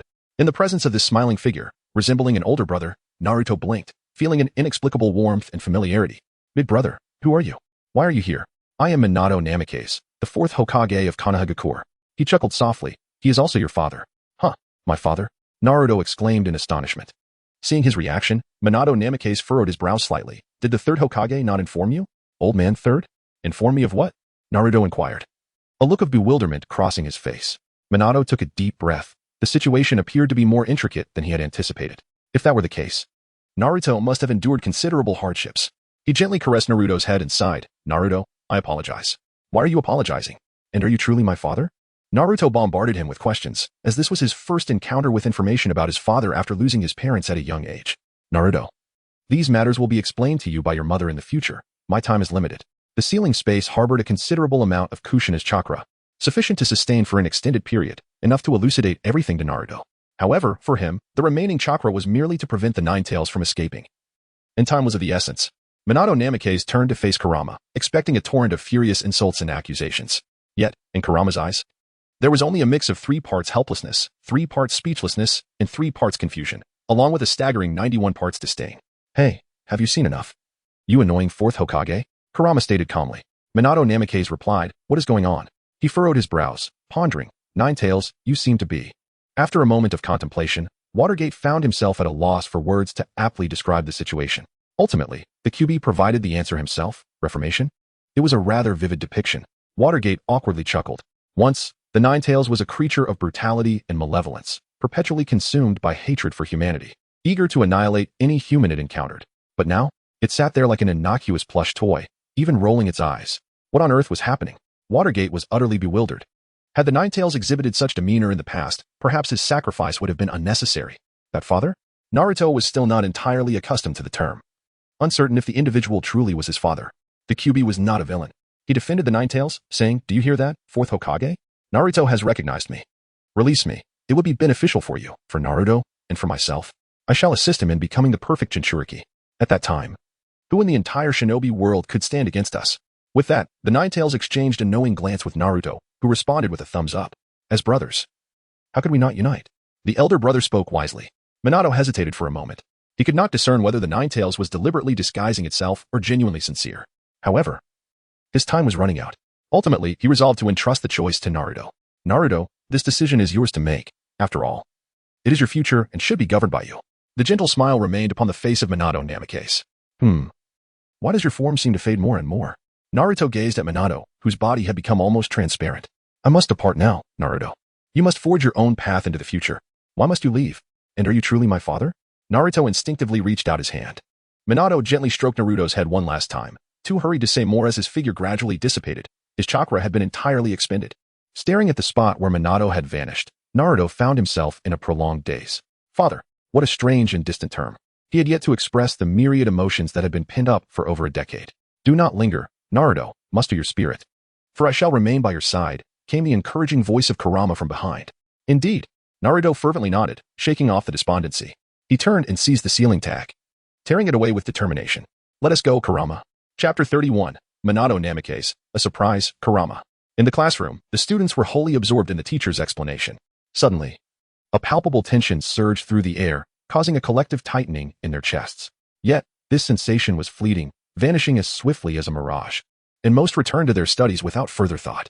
Only Sasuke remained troubled, his brow furrowed and his gaze solemn. That presence was unmistakably from the Ninetales. He abruptly turned his head, gazing at the peacefully slumbering Naruto, who seemed entirely oblivious to his presence, lost in the realm of dreams. Sasuke was well aware. Having battled Naruto countless times, he was intimately familiar with the essence of the Ninetales chakra and would never mistake it. What could be the cause? Why was there an unexpected fluctuation in the power of the Ninetales? This perplexing question lingered in Sasuke's mind, yet he found no immediate answers. Observing with his keen sight, Naruto appeared outwardly unchanged, and the tailed beast cloak had not materialized, indicating that the Ninetales chakra was not spiraling out of control. How peculiar. Sasuke murmured to himself as he withdrew his gaze, remaining vigilant to the movements around him. At that moment, Naruto suddenly opened his eyes, awakening from his slumber. Naruto-kun, you're awake, Hinata exclaimed, her face illuminating with a gentle smile upon witnessing his awakening. Thank you, Hinata. That was the best sleep ever. I feel completely revitalized. Naruto grinned widely, exuding an aura of vitality. With the seal lifted, the chakra of the Ninetales fused with him, renewing his very essence. It was precisely at this moment that the heightened perception bestowed by the Ninetales alerted Naruto to a searing gaze directed at him from behind. He turned in confusion, locking eyes with Sasuke, who wore a meaningful gaze. Naruto responded with a fiery look, as if to declare, I have grown stronger. Do not rush to leave after school. Let us meet in the training ground and reveal our true selves. Sasuke, however, chose to selectively disregard Naruto's challenge, allowing his gaze to wander once more. It was peculiar. Naruto seemed somehow different. With his keen intuition, Sasuke sensed that Naruto resembled a lion poised to pounce, dangerous and shrouded in mystery. The fleeting trace of the Ninetales chakra that he had just sensed led Sasuke to wonder, could Naruto have gained control over the Ninetales chakra? Yet, he swiftly shook his head. Such a notion seemed implausible. Naruto was not reborn. Merely relying on willpower to master the Ninetales was likely premature. Nevertheless, anything was possible, if he could be reborn. One could not dismiss the potential for similar miracles occurring within Naruto. Sasuke's gaze unconsciously drifted to the empty seat by the window in the last row of the classroom. Ugetsu Shikami was conspicuously absent today. Time never halts for anyone. The bell rang punctually, dissipating the oppressive atmosphere of the classroom, instantly invigorating the students as if they had been administered a stimulant. Class dismissed. Cheers erupted in a cacophony. Yet, amidst the revelry, Irika gently tapped the blackboard, reclaiming everyone's attention. Classmates, the graduation exam is the day after tomorrow. For the next 2 days, there will be no classes. Return home and diligently review your ninjutsu. Understood, Irika-sensei. With the announcement of dismissal, the students could no longer contain their excitement. Rushing out of the classroom and into the embrace of freedom, let us go as well. Sasuke and Sakura approached Naruto and Hinata, the four of them departing the classroom together. At the school gate, as they stepped outside, they were greeted by familiar faces. Hinata's father, Hishi Hyuga, had come to escort her. Simultaneously, Sakura's parents waved at her. Sasuke, Naruto, we shall take our leave. After bidding farewell, the two girls headed towards their families. Sasuke surveyed his surroundings. All the other children were accompanied by their parents, while he remained an exception. He pressed his lips together, silently vowing revenge. You old fool, wait for me. The seeds of vengeance were quietly sown, biding their time for the right moment. Let us leave. We want to train today. It's best to rest well, suggested Sasuke. Wait, I've just acquired new power and was eager to spar with you. Naruto exclaimed, brimming with enthusiasm. New power? Sasuke was taken aback. Oh no. I hope he hasn't unlocked the full potential of the Nine Tails. The situation seemed to be veering towards an unforeseen direction. However, before Naruto could nod in agreement with Sasuke, a sudden voice erupted behind them, shattering the tranquility. Naruto. Naruto responded in surprise. Huh? He turned his head in confusion, wondering who could possibly visit at this moment. Upon turning, he was once again met with the familiar visage he had encountered not long ago. The visitor was none other than Minato Namikaze. Naruto instinctively exclaimed, Dad. This utterance left Minato and his companions momentarily stunned. Minato glanced to the side at Obito and Kakashi, his eyes filled with bewilderment. Does Naruto recognize me? Obito's expression mirrored confusion. According to the current timeline, Naruto should not be aware of Minato's identity. As for Kakashi, he was utterly perplexed. Ultimately, Obito speculated. Perhaps the leader of the UUA clan revealed it to him in advance. Minato nodded, finding this conjecture quite plausible. While the gentlemen continued their speculations, Kushina swiftly stepped forward, approaching Naruto with a curious gaze. Oh, blonde hair and blue eyes, just like you, Minato. Kushina suddenly beamed with joy. What are you talking about, big sister? Naruto asked, utterly baffled. Before he could process what was happening, Kushina enveloped him in her embrace, drawing him into a warm and soft hug. How adorable, Naruto. Kushina expressed with a loving smile. As she embraced him, Naruto's face flushed red. He was left bewildered by the situation, having encountered a peculiar older sister. At that moment, not only was Naruto confused, but also Sasuke Uchiha and the Nine Tails, who wore expressions of astonishment. In the ceiling space, Kurama widened his eyes in disbelief. The fourth Hokage and Uzumaki Kushina, they're alive. Kurama's voice had taken on a different tone. He quietly observed the figures of Naruto and Sasuke, realizing that this was the scene from Konoha 60 years ago. Ultimately, he could not help but lower his gaze to scrutinize his own claws. The sensation of piercing through the bodies of the two still lingered vividly in his memory. Could it be that they had not perished back then? Yet, this seemed implausible. During the Fourth Great Ninja War, the fourth Hokage had undoubtedly been reincarnated through the Impure World reincarnation. What was even more astonishing was the presence of another Nine Tails emanating from Kushina before him, the full-fledged Nine Tails. Unlike himself, whose een half was sealed, leaving only the young half in a diminished state. The Nine Tails found itself struggling to keep pace with the unfolding events. Simultaneously, Sasuke wore an expression of utter astonishment. Namikaze Minato? His gaze involuntarily fell upon Obito, sensing the familiar power of the Sharingan. How does this individual possess the same ocular prowess as Uchiha Obito? Who is he? It seemed that Obito felt Sasuke's scrutiny, as he suddenly turned around and flashed a grin. Sasuke was momentarily taken aback. Does he know me? What a mess. Chapter 32. The audacity of Danzo. The arrival of Minato and his companions instantly disrupted the atmosphere. Minato noticed the commotion and offered an apologetic smile, realizing he had caused some inconvenience. Just as he was about to explain the situation to Sasuke and Naruto, the ground began to tremble violently. The intensity of the quake was so great that even those present struggled to maintain their footing. Following this, a deafening explosion echoed, sending dark smoke spiraling into the air. What is happening?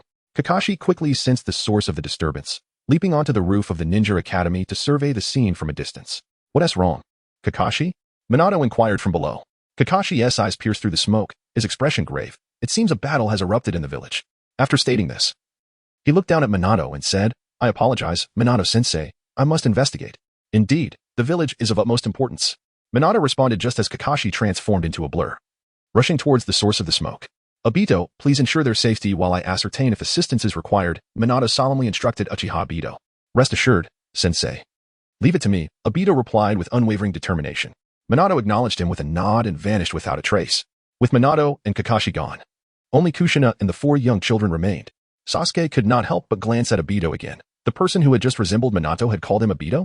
Finally, Sasuke spoke up. Are you Uchiha Obito? Obito was momentarily taken aback. Why was this boy inquiring about his name? Nevertheless, he responded, yes, I am. What of it? Sasuke was momentarily at a loss for words. Could this truly be Uchiha Obito? He appeared nothing like the rebellious figure who dared to challenge the entire ninja world. It was hard for him to imagine that the notorious Obito once looked like this in his youth. While he pondered, an even more intense tremor struck. As if the very heavens were being overturned, the ground rumbled ominously. The onlookers hurriedly steadied themselves to avoid being toppled by the sudden upheaval. Soon, the seismic turmoil finally subsided. What on earth is happening over there? The group exchanged astonished glances, their gazes fixed on the distance. Could it be pain's assault? Obito could not contain himself and blurted out, you know pain? Sasuke raised an eyebrow, his expression filled with skepticism. Hey, don't look at me like that. I am your senior, after all, Obito grumbled, a hint of annoyance in his tone. Sasuke mused privately that Obito seemed to harbor many secrets, possessing knowledge of numerous matters. Yet, the abnormalities in this world clearly exceeded the norm. There was no need for speculation. The puppet master behind it all must be that Yuyuki Shirkong. Sighing, he concluded. Well, I might as well see if I can be of assistance. With that, Sasuke shot off like an arrow released from a bow. Seeing Sasuke take action, Naruto was not one to lag behind. He gazed up at Kushina, his eyes brimming with anticipation. Big sister, I want to go too. Please let me. No, Naruto. It's far too perilous over there, Kushina replied, shaking her head in refusal, her expression laden with concern. The earlier commotion indicated that the battle would be fierce. Even if it's dangerous, I must go. I cannot allow Sasuke to surpass me. Naruto's determination was unwavering, though he relished the warmth of his gentle sister's embrace. He resolutely broke free and pursued Sasuke's retreating figure. Sasuke, wait for me. Though Kushina felt a sense of helplessness, it was overshadowed by her pride. Naruto, you are such a diligent and resilient child. Let us be on our way. I know you are all quite curious. Obito remarked with a smile as he clasped Rin's hand. No sooner had he spoken than Obito activated his Kamui, and the 3 of them vanished without a trace. Meanwhile, on the other side, deafening explosions echoed violently, resonating through the skies as if they would never cease. Faintly, one could discern the emergence of mystical sealing techniques, which subsequently detonated one by one. This was one of the forbidden techniques that Senju Tobirama excelled in, the explosive tag multiplication. It summoned pre-prepared explosive tags to achieve a series of targeted detonations. How do you feel, brother? Senju Tobirama cautiously supported his slightly pale brother, Hashirama. His brow furrowed in worry. I'm fine. Hashirama weakly waved his hand, appearing somewhat feeble. Today's ordeal served as a minor lesson for him. Previously, they imparted a lesson to Sarutobi Hiruzen in the land of the Senju clan, and subsequently sought out Danzo, eager to understand his motives for annihilating the Uchiha clan. Initially, Danzo, like Sarutobi, was profoundly astonished by the resurrection of Hashirama and Tobirama. However, upon realizing that Hashirama was indeed present, he unhesitatingly employed the abilities of the eyes he had seized from Uchiha Shursui, Kodo Amitsukami. This is a fearsome ocular technique capable of forcibly altering the consciousness of others.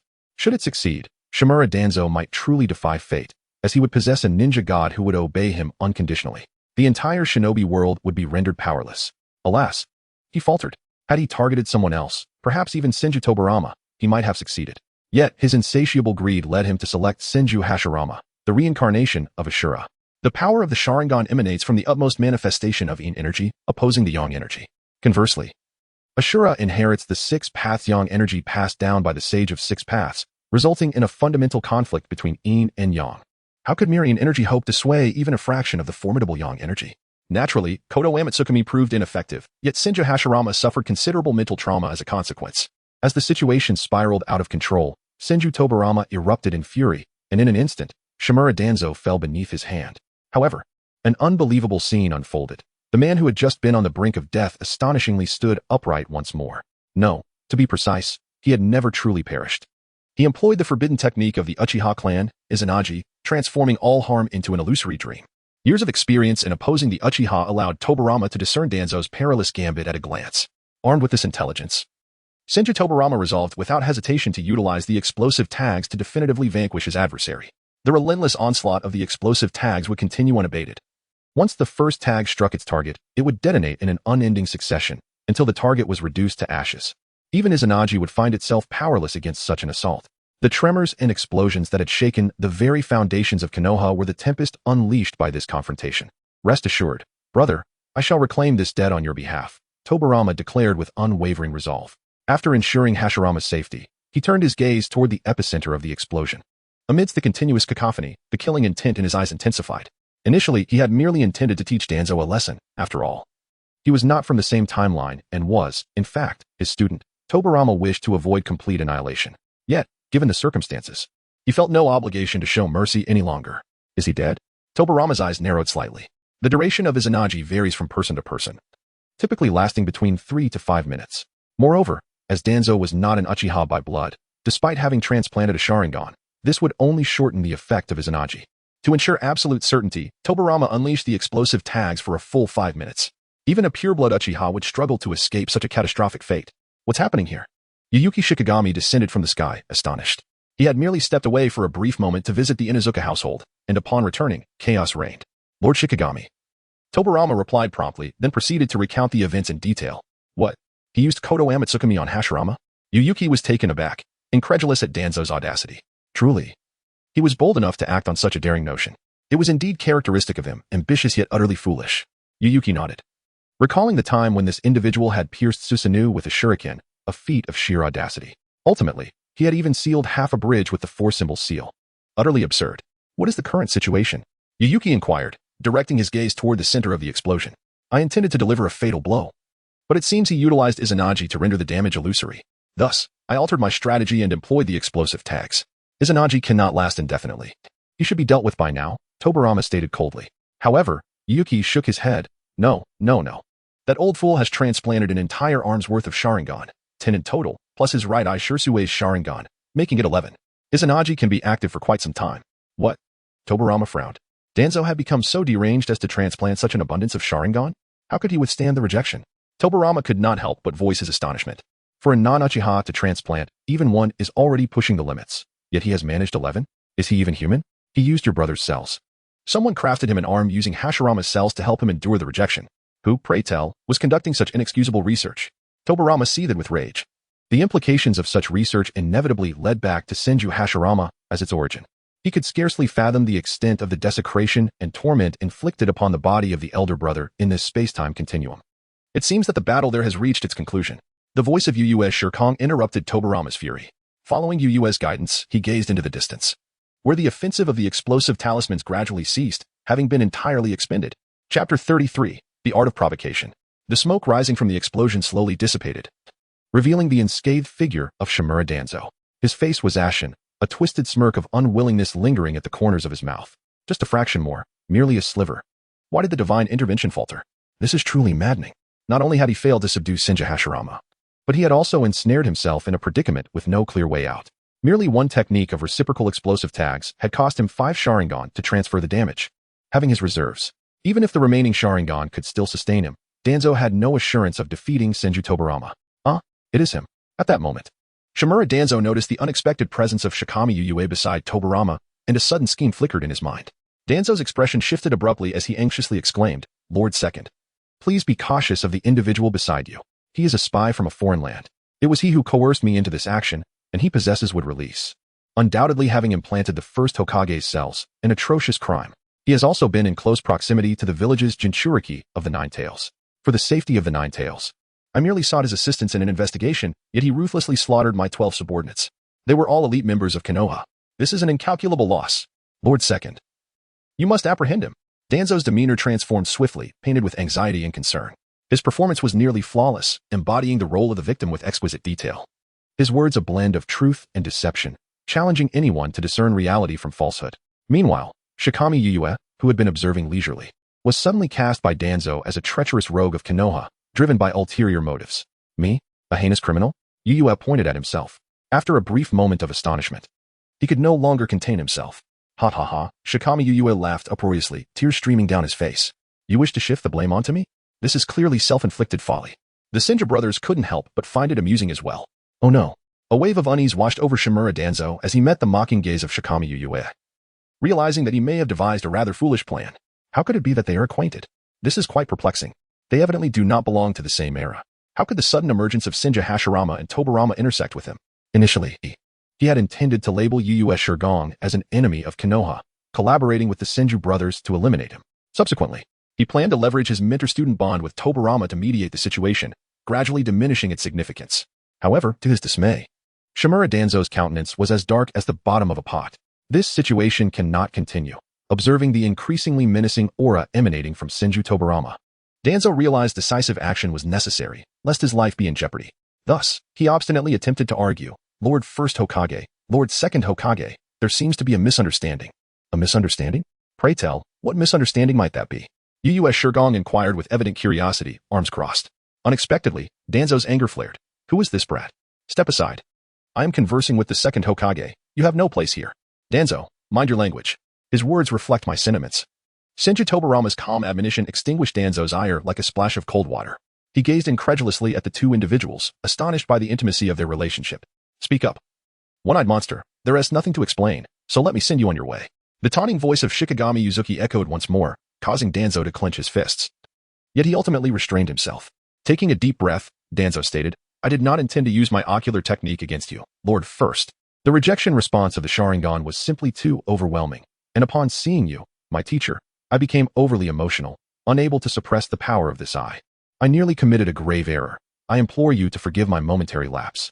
Danzo directly called out to Tobirama, attempting to appeal to their teacher-student bond. However, Senju Tobirama remained unmoved, while Shikigami Yuzuki chuckled softly. He then turned his gaze toward the Senju brothers, spreading his hands. Have you witnessed the storytelling talent of this fellow? He speaks without thought, as if we were mere air. To say such things is to treat us as fools, is it not? Indeed, it is so. Senju Hashirama nodded in agreement, deeply resonating with this sentiment.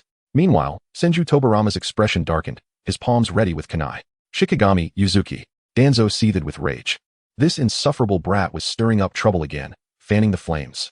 Anger filled his chest, and he silently vowed that if he survived this ordeal, he would eradicate Shikigami Yuzuki at any cost.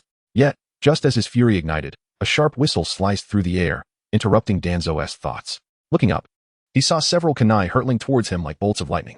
Danzo hurriedly dodged left and right, evading the lethal blades. With a series of clinks, the kunai embedded themselves into the ground around him. In the midst of his evasions, his peripheral vision caught strange symbols etched upon the kunai. It was Tobirama's Flying Thunder God mark. Danzo was taken aback, preparing to use the body flicker technique to escape. However, at that moment, a kunai sliced precisely across his throat, and Tobirama had silently appeared behind him. Danzo's eyes widened in shock as he trembled, clutching his neck, blood gushing forth uncontrollably. Boom! A resounding crash followed as Tobirama delivered a powerful kick, sending Danzo crashing against the wall. After enduring such brutal blows, Danzo's life force quickly waned, leaving behind a lifeless corpse. Yet, within mere seconds, Danzo's figure vanished only to reappear unscathed at the same spot. At this moment, Tobirama had utilized the Flying Thunder God technique to return to the position of Yuzuki and Hashirama, observing them from a distance. Perhaps 4 attempts remain. Once activated, Danzo's Izanagi grants him a minute of immortality. Evidently, this forbidden technique had been triggered. Tobirama refrained from attacking, choosing instead to quietly observe, awaiting the expiration of Izanagi's effect. Once the minute elapsed, he would deliver a lethal strike, drawing out Izanagi before creating distance. This cycle would repeat 4 times, leading to Danzo's ultimate demise. Danzo was acutely aware of his precarious situation. He had not been so close to death in a long time, and his comfortable life had instilled within him an inexplicable fear. Noticing Tobirama maintaining his distance, he found himself devoid of the courage to resist, instinctively turning to flee. Just as he completed the hand seals for the body flicker technique, Tobirama's figure materialized in his path, calmly gazing at him. A chill ran down Danzo's spine. This was the speed of the fastest ninja in the world. Unable to win or escape. Teacher, Danzo gritted his teeth. I was wrong. I truly was. After all, I am your disciple. Please forgive me this once. Tobirama remained unmoved, refusing even to respond. Chapter 34. The time is approaching at this moment. The 1-minute limit of Izanagi had expired.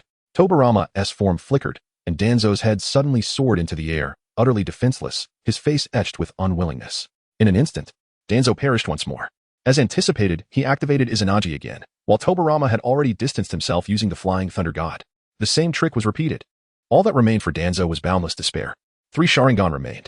The dog-walking tactic is quite amusing, Shikigami Yuzuki remarked with a smile. Hearing this voice, Danzo's eyes burned with hatred. It was this brat who was meddling. Otherwise, he might still have a chance to survive. Yes, I relish seeing you like this. Desperate to kill me yet utterly powerless. Tobirama couldn't help but steal a glance at Yuzuki, noting the uniqueness of this group leader's personality. Quite distinctive indeed. The minute of waiting was drawing to a close.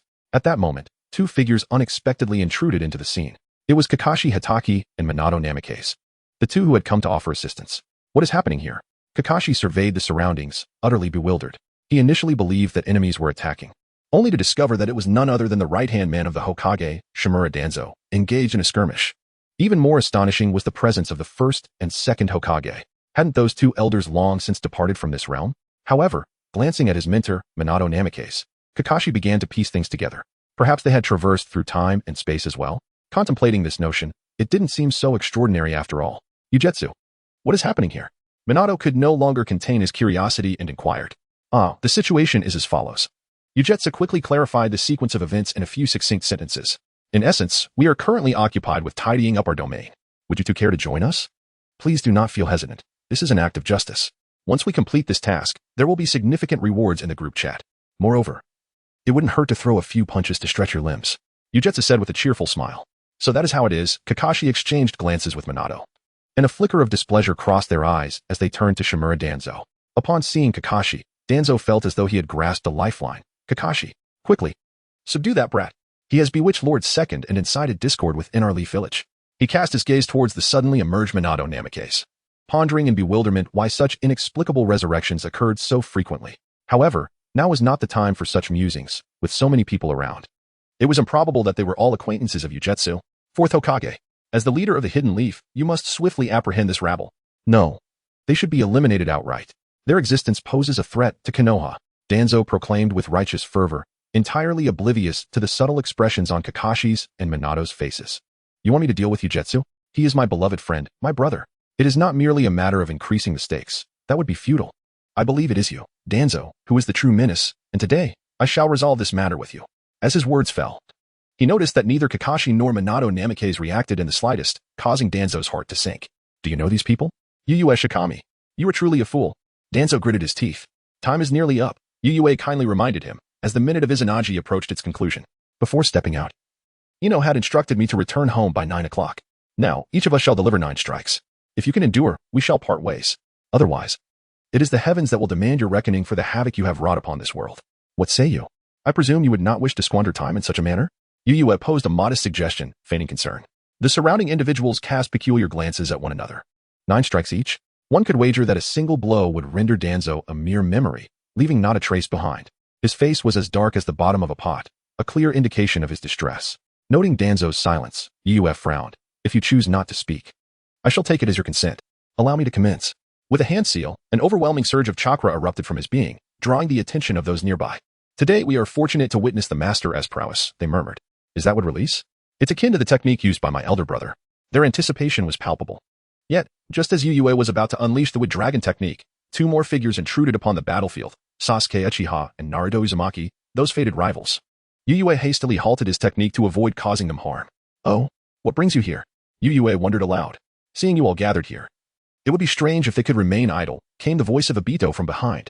Turning, Yuyue saw the space-time vortex open, revealing Kushina Izumaki, Obito, and Rin Noera. Ah, everyone is here. It seems Danzo is in for a treat today, with a few more rounds of welcome punches in store for him. Huh? The 3 newcomers looked bewildered, unable to grasp Yuyue's line of thought. Minato smiled helplessly, explaining Yuyue's earlier proposal. Upon hearing this, Obito couldn't help but smirk. Forget it. With his frail physique, he might not even withstand a single blow from my Susanoo. Indeed, that makes sense. Yet it appears we may not need to intervene ourselves. Yuyue interjected suddenly. The group turned their attention back to the battlefield, where the situation had shifted. At this moment, Sasuke Uchiha was enveloped in a frost of fury. His killing intent palpable, his Sharingan spinning rapidly, locking firmly onto Danzo's figure. The chirping of Chidori echoed as electric sparks flickered in his left hand. With a heart set on vengeance, he darted towards Danzo like a streak of lightning, although the specifics of the situation eluded him. It was rare for Danzo to appear alone without members of Root. It was best to strike first. This attack was for the innocent Uchiha clan members who had perished. Chidori. Danzo's gaze sharpened, his expression grave, as the shadow before him surged like a bolt of lightning amidst a tempest, wielding the very essence of thunder. Moving with astonishing speed, an intimidating sight indeed. He undoubtedly recognized Uchiha Sasuke, but how could the one whose family was annihilated, thus awakening the single Tomo, possess such formidable power? Without further contemplation, Danzo swiftly engaged in battle. Wind release, vacuum wave. Danzo took a deep breath, gathering a tremendous force of wind, and unleashed it with ferocity. A highly compressed whirlwind surged forth, akin to an arrow released from its bow, hurtling directly towards Sasuke. Zzz. Sasuke showed no intention of evading and met the attack head-on with Chidori. A sharp crack resonated as the vacuum wave was cleaved apart by Chidori, though its brilliance significantly diminished in the process. How is this possible? Observing Sasuke's relentless onslaught, Danzo furrowed his brow in concern. With remarkable agility and keen perception, he swiftly seized a kunai before Sasuke could strike, affixing a razor-sharp wind blade upon it. Subsequently, he confronted Sasuke's Chidori. In an instant, sparks flew and a tempest roared. The clash between the two was extraordinarily intense. Boom, boom, boom. Yet, in no time, Sasuke was sent reeling away. He tumbled through the air several times before managing to stabilize his form. With a faint click of his tongue, Sasuke wiped the blood from his lips and stood up expressionlessly, being at a disadvantage due to elemental affinity. He found it rather arduous and ungrateful to counter the wind with Chidori. However, he belongs to the Uchiha clan, renowned for their extensive mastery of fire release techniques, which fortuitously counter the wind element. Chapter 35. Naruto and Sasuke unite to conquer him once more. Sasuke propelled himself with a powerful kick, shattering the ground beneath him, his figure darting forward like an arrow released from its bow, charging fiercely towards Danzo. Danzo awaited him with a cold gaze. If he could not contend with those formidable creatures, surely he could handle this boy before him? You have unwittingly walked into my trap. Capturing you as a hostage might grant me a glimmer of hope today. Danzo snorted disdainfully and raised his hand to engage. Employing stillness to counter movement, he accurately seized Sasuke's incoming fist, neutralizing the torrent of force behind it. Almost instantly, one of his hands sliced through the air, aimed directly at Sasuke's throat. Sasuke, with remarkable agility, took advantage of his smaller stature, deftly evading the attack by leaning aside, and retaliated with a lightning-fast kick aimed at Danzo's lower body. Danzo was compelled to defend himself. The clash of their physical techniques escalated with fervor. Despite his youth and the limitations on his strength, Sasuke wielded his Sharingan and profound combat skills with remarkable proficiency. As the skirmish progressed, a flicker of alarm arose within Danzo's heart. This Sasuke was formidable indeed. How could his physical prowess possibly be on par with mine? He, Shimura Danzo, entered the battlefield at the tender age of 16, enduring countless life and death struggles. Yet today, he finds himself unable to subdue a mere 12-year-old child. After approximately 30 exchanges, a glimmer of cunning flickered in Sasuke's eyes. He swiftly propelled himself backward, harnessing the force of Danzo's attack. A sense of foreboding surged within Danzo. Indeed, hanging in the air, Sasuke offered a chilling smile before unleashing his secret fire technique, fire release, dragon fire technique. Sasuke expelled a slender tongue of flame, which raced along an invisible thread, unerringly directed at Danzo. Subsequently, it bifurcated in the air into 3 fiery strands, converging from above, the middle, and below. Upon witnessing this, a spark of realization ignited in Danzo's mind, prompting him to hastily assess his own condition. He discovered that invisible threads had stealthily entwined around his arms, legs, and back where he had made contact with Sasuke, nearly imperceptible to the naked eye. Danzo reacted with remarkable swiftness, instantly severing the threads and distancing himself from Sasuke. Without the guidance of the threads, the flames swiftly dissipated at the point of rupture. The aging body, on the verge of decay, still exhibited surprising agility. Sasuke executed a graceful somersault, landing steadily with a hint of scorn at the corner of his mouth. Danzo's expression darkened. Sasuke's prowess evidently exceeded expectations, nearly ensnaring even him. I shall now engage seriously. I hope you can make this game more entertaining, Sasuke remarked coolly. He instinctively reached for his waist, only to awkwardly discover that the Kusanagi sword was not in its usual place. His hand encountered nothing but emptiness. Although he felt embarrassed, Sasuke was adept at concealing his emotions, and his face betrayed none of his discomfort. He smoothly returned his hand to his waist, maintaining an air of natural composure. Sasuke. A sudden call from behind interrupted him, the familiar voice causing him to momentarily pause. He dared not look back, fearful that Danzo would seize the opportunity to launch a surprise attack, and could only respond helplessly. Naruto, hurry and leave, it's too dangerous here. Don't come any closer. However, the footsteps behind them drew ever nearer. Sasuke sighed, noting the stubbornness of his companion. Sasuke, let us teach this strange uncle a lesson together. Naruto appeared at Sasuke's right side, his face alight with eager anticipation as he clashed his fists together, producing a crisp sound. This scene left Sasuke momentarily taken aback. He reminisced about the days spent fighting alongside Naruto, a singular experience he would never forget. They united to confront the formidable figure of Six Paths Obito, who possessed the power to annihilate the world. Memories flickered and faded, and Sasuke nodded in agreement. I cannot find a way to persuade you, but heed my commands and refrain from acting impulsively, he cautioned softly. Naruto beamed with laughter, nodding enthusiastically, elated merely by Sasuke's consent. Just as the two prepared to launch their assault, a curious voice echoed from behind them. I have suddenly conceived a new idea, Danzo. If you manage to defeat both of them, today's events shall be erased. We will no longer pursue past transgressions. However, should you find yourself vanquished at their hands, you will have no one to blame but yourself, as no one will come to avenge you. The ever-ingenious Waigetsu Shikamo added a delightful twist to the impending battle. Upon hearing these words, Danzo Shimura's expression transformed from one of despair to one of hope, as if he had grasped a lifeline. He hastily exclaimed, "Little rascal. You must keep your word." He could sense that Yu Shirkong commanded considerable respect among the crowd, with everyone holding him in high esteem. Consequently, it was likely that Tobirama would heed his words. Although he could not fathom why this insufferable brat had suddenly decided to show him mercy, having spoken, he could not retract his words. "Rest assured, I keep my promises, unlike you," Yu Shirkong remarked with a smile. However, beside them, Minato Namikaze appeared somewhat anxious. "Yu, is this really wise?" Naruto's combat prowess at this moment is far from impressive. According to the original script, Naruto was nothing more than an ordinary person at this stage. His only advantage being the nine tails residing within him, which made him somewhat resilient. Yu Shirkong, however, wore a mysterious smile. "Do not worry, I assure you. You will be astonished shortly." Leaning back, Yu Shirkong almost instantaneously summoned several trees from the ground, intertwining them until a wooden sofa materialized as if by magic. The performance was about to commence, and one could not merely stand and watch. "Fear not, fourth Hokage. Should any issues arise, we will intervene immediately," Tobirama reassured. With Yu's guarantee, Minato finally relaxed. The fluctuation of Kamui. "Yu, that person is approaching." Nearby, suddenly exclaimed Obito, who had been quietly staying beside Rin. "What? Who?" Yu asked, momentarily taken aback. After a brief moment of surprise, he noticed Obito's reaction and recalled, "Oh, it's him." The individual in question was none other than Obito Uchiha, who shared the same timeline as Yu Shirkong. This fellow was rather peculiar, often professing hatred yet frequently visiting Konoha. Yu muttered under his breath, "The show is about to begin. I am rather disinclined to move. Obito, could you do me a favor and distract him?" Yu reclined lazily on the sofa, turning to Obito. "You are exceedingly lazy," Obito replied, exasperated. "Please help me out, Obito." All right. Ultimately, he could not resist Yu's request and nodded in agreement. "I also wish to witness just how formidable a have become under Madara's tutelage." Kakashi, who had been listening, tilted his head slightly, as if pondering something. "Sensei, please look after Rin. I will return shortly." After bidding farewell to Kushina, Obito's form began to distort as he prepared to use Kamui to leave. "I shall accompany you." At that moment, a hand suddenly grasped his shoulder, and the two were transported away together by Kamui. It was Kakashi. Why is Kakashi going as well? Never mind, the three of them will surely create quite the commotion. Yu Shirkong redirected his focus to the impending confrontation. Meanwhile, Shimura Danzo slowly formed hand seals, preparing to summon a summoning beast. Although his opponents were merely two youngsters, this battle was crucial to his survival, compelling him to exert his utmost effort. Summoning Jutsu, Dream Taper, Danzo bit his tongue, letting a drop of blood splatter as he forcefully struck the ground. In an instant, a thick white mist surged forth, and a colossal creature emerged in response to his call.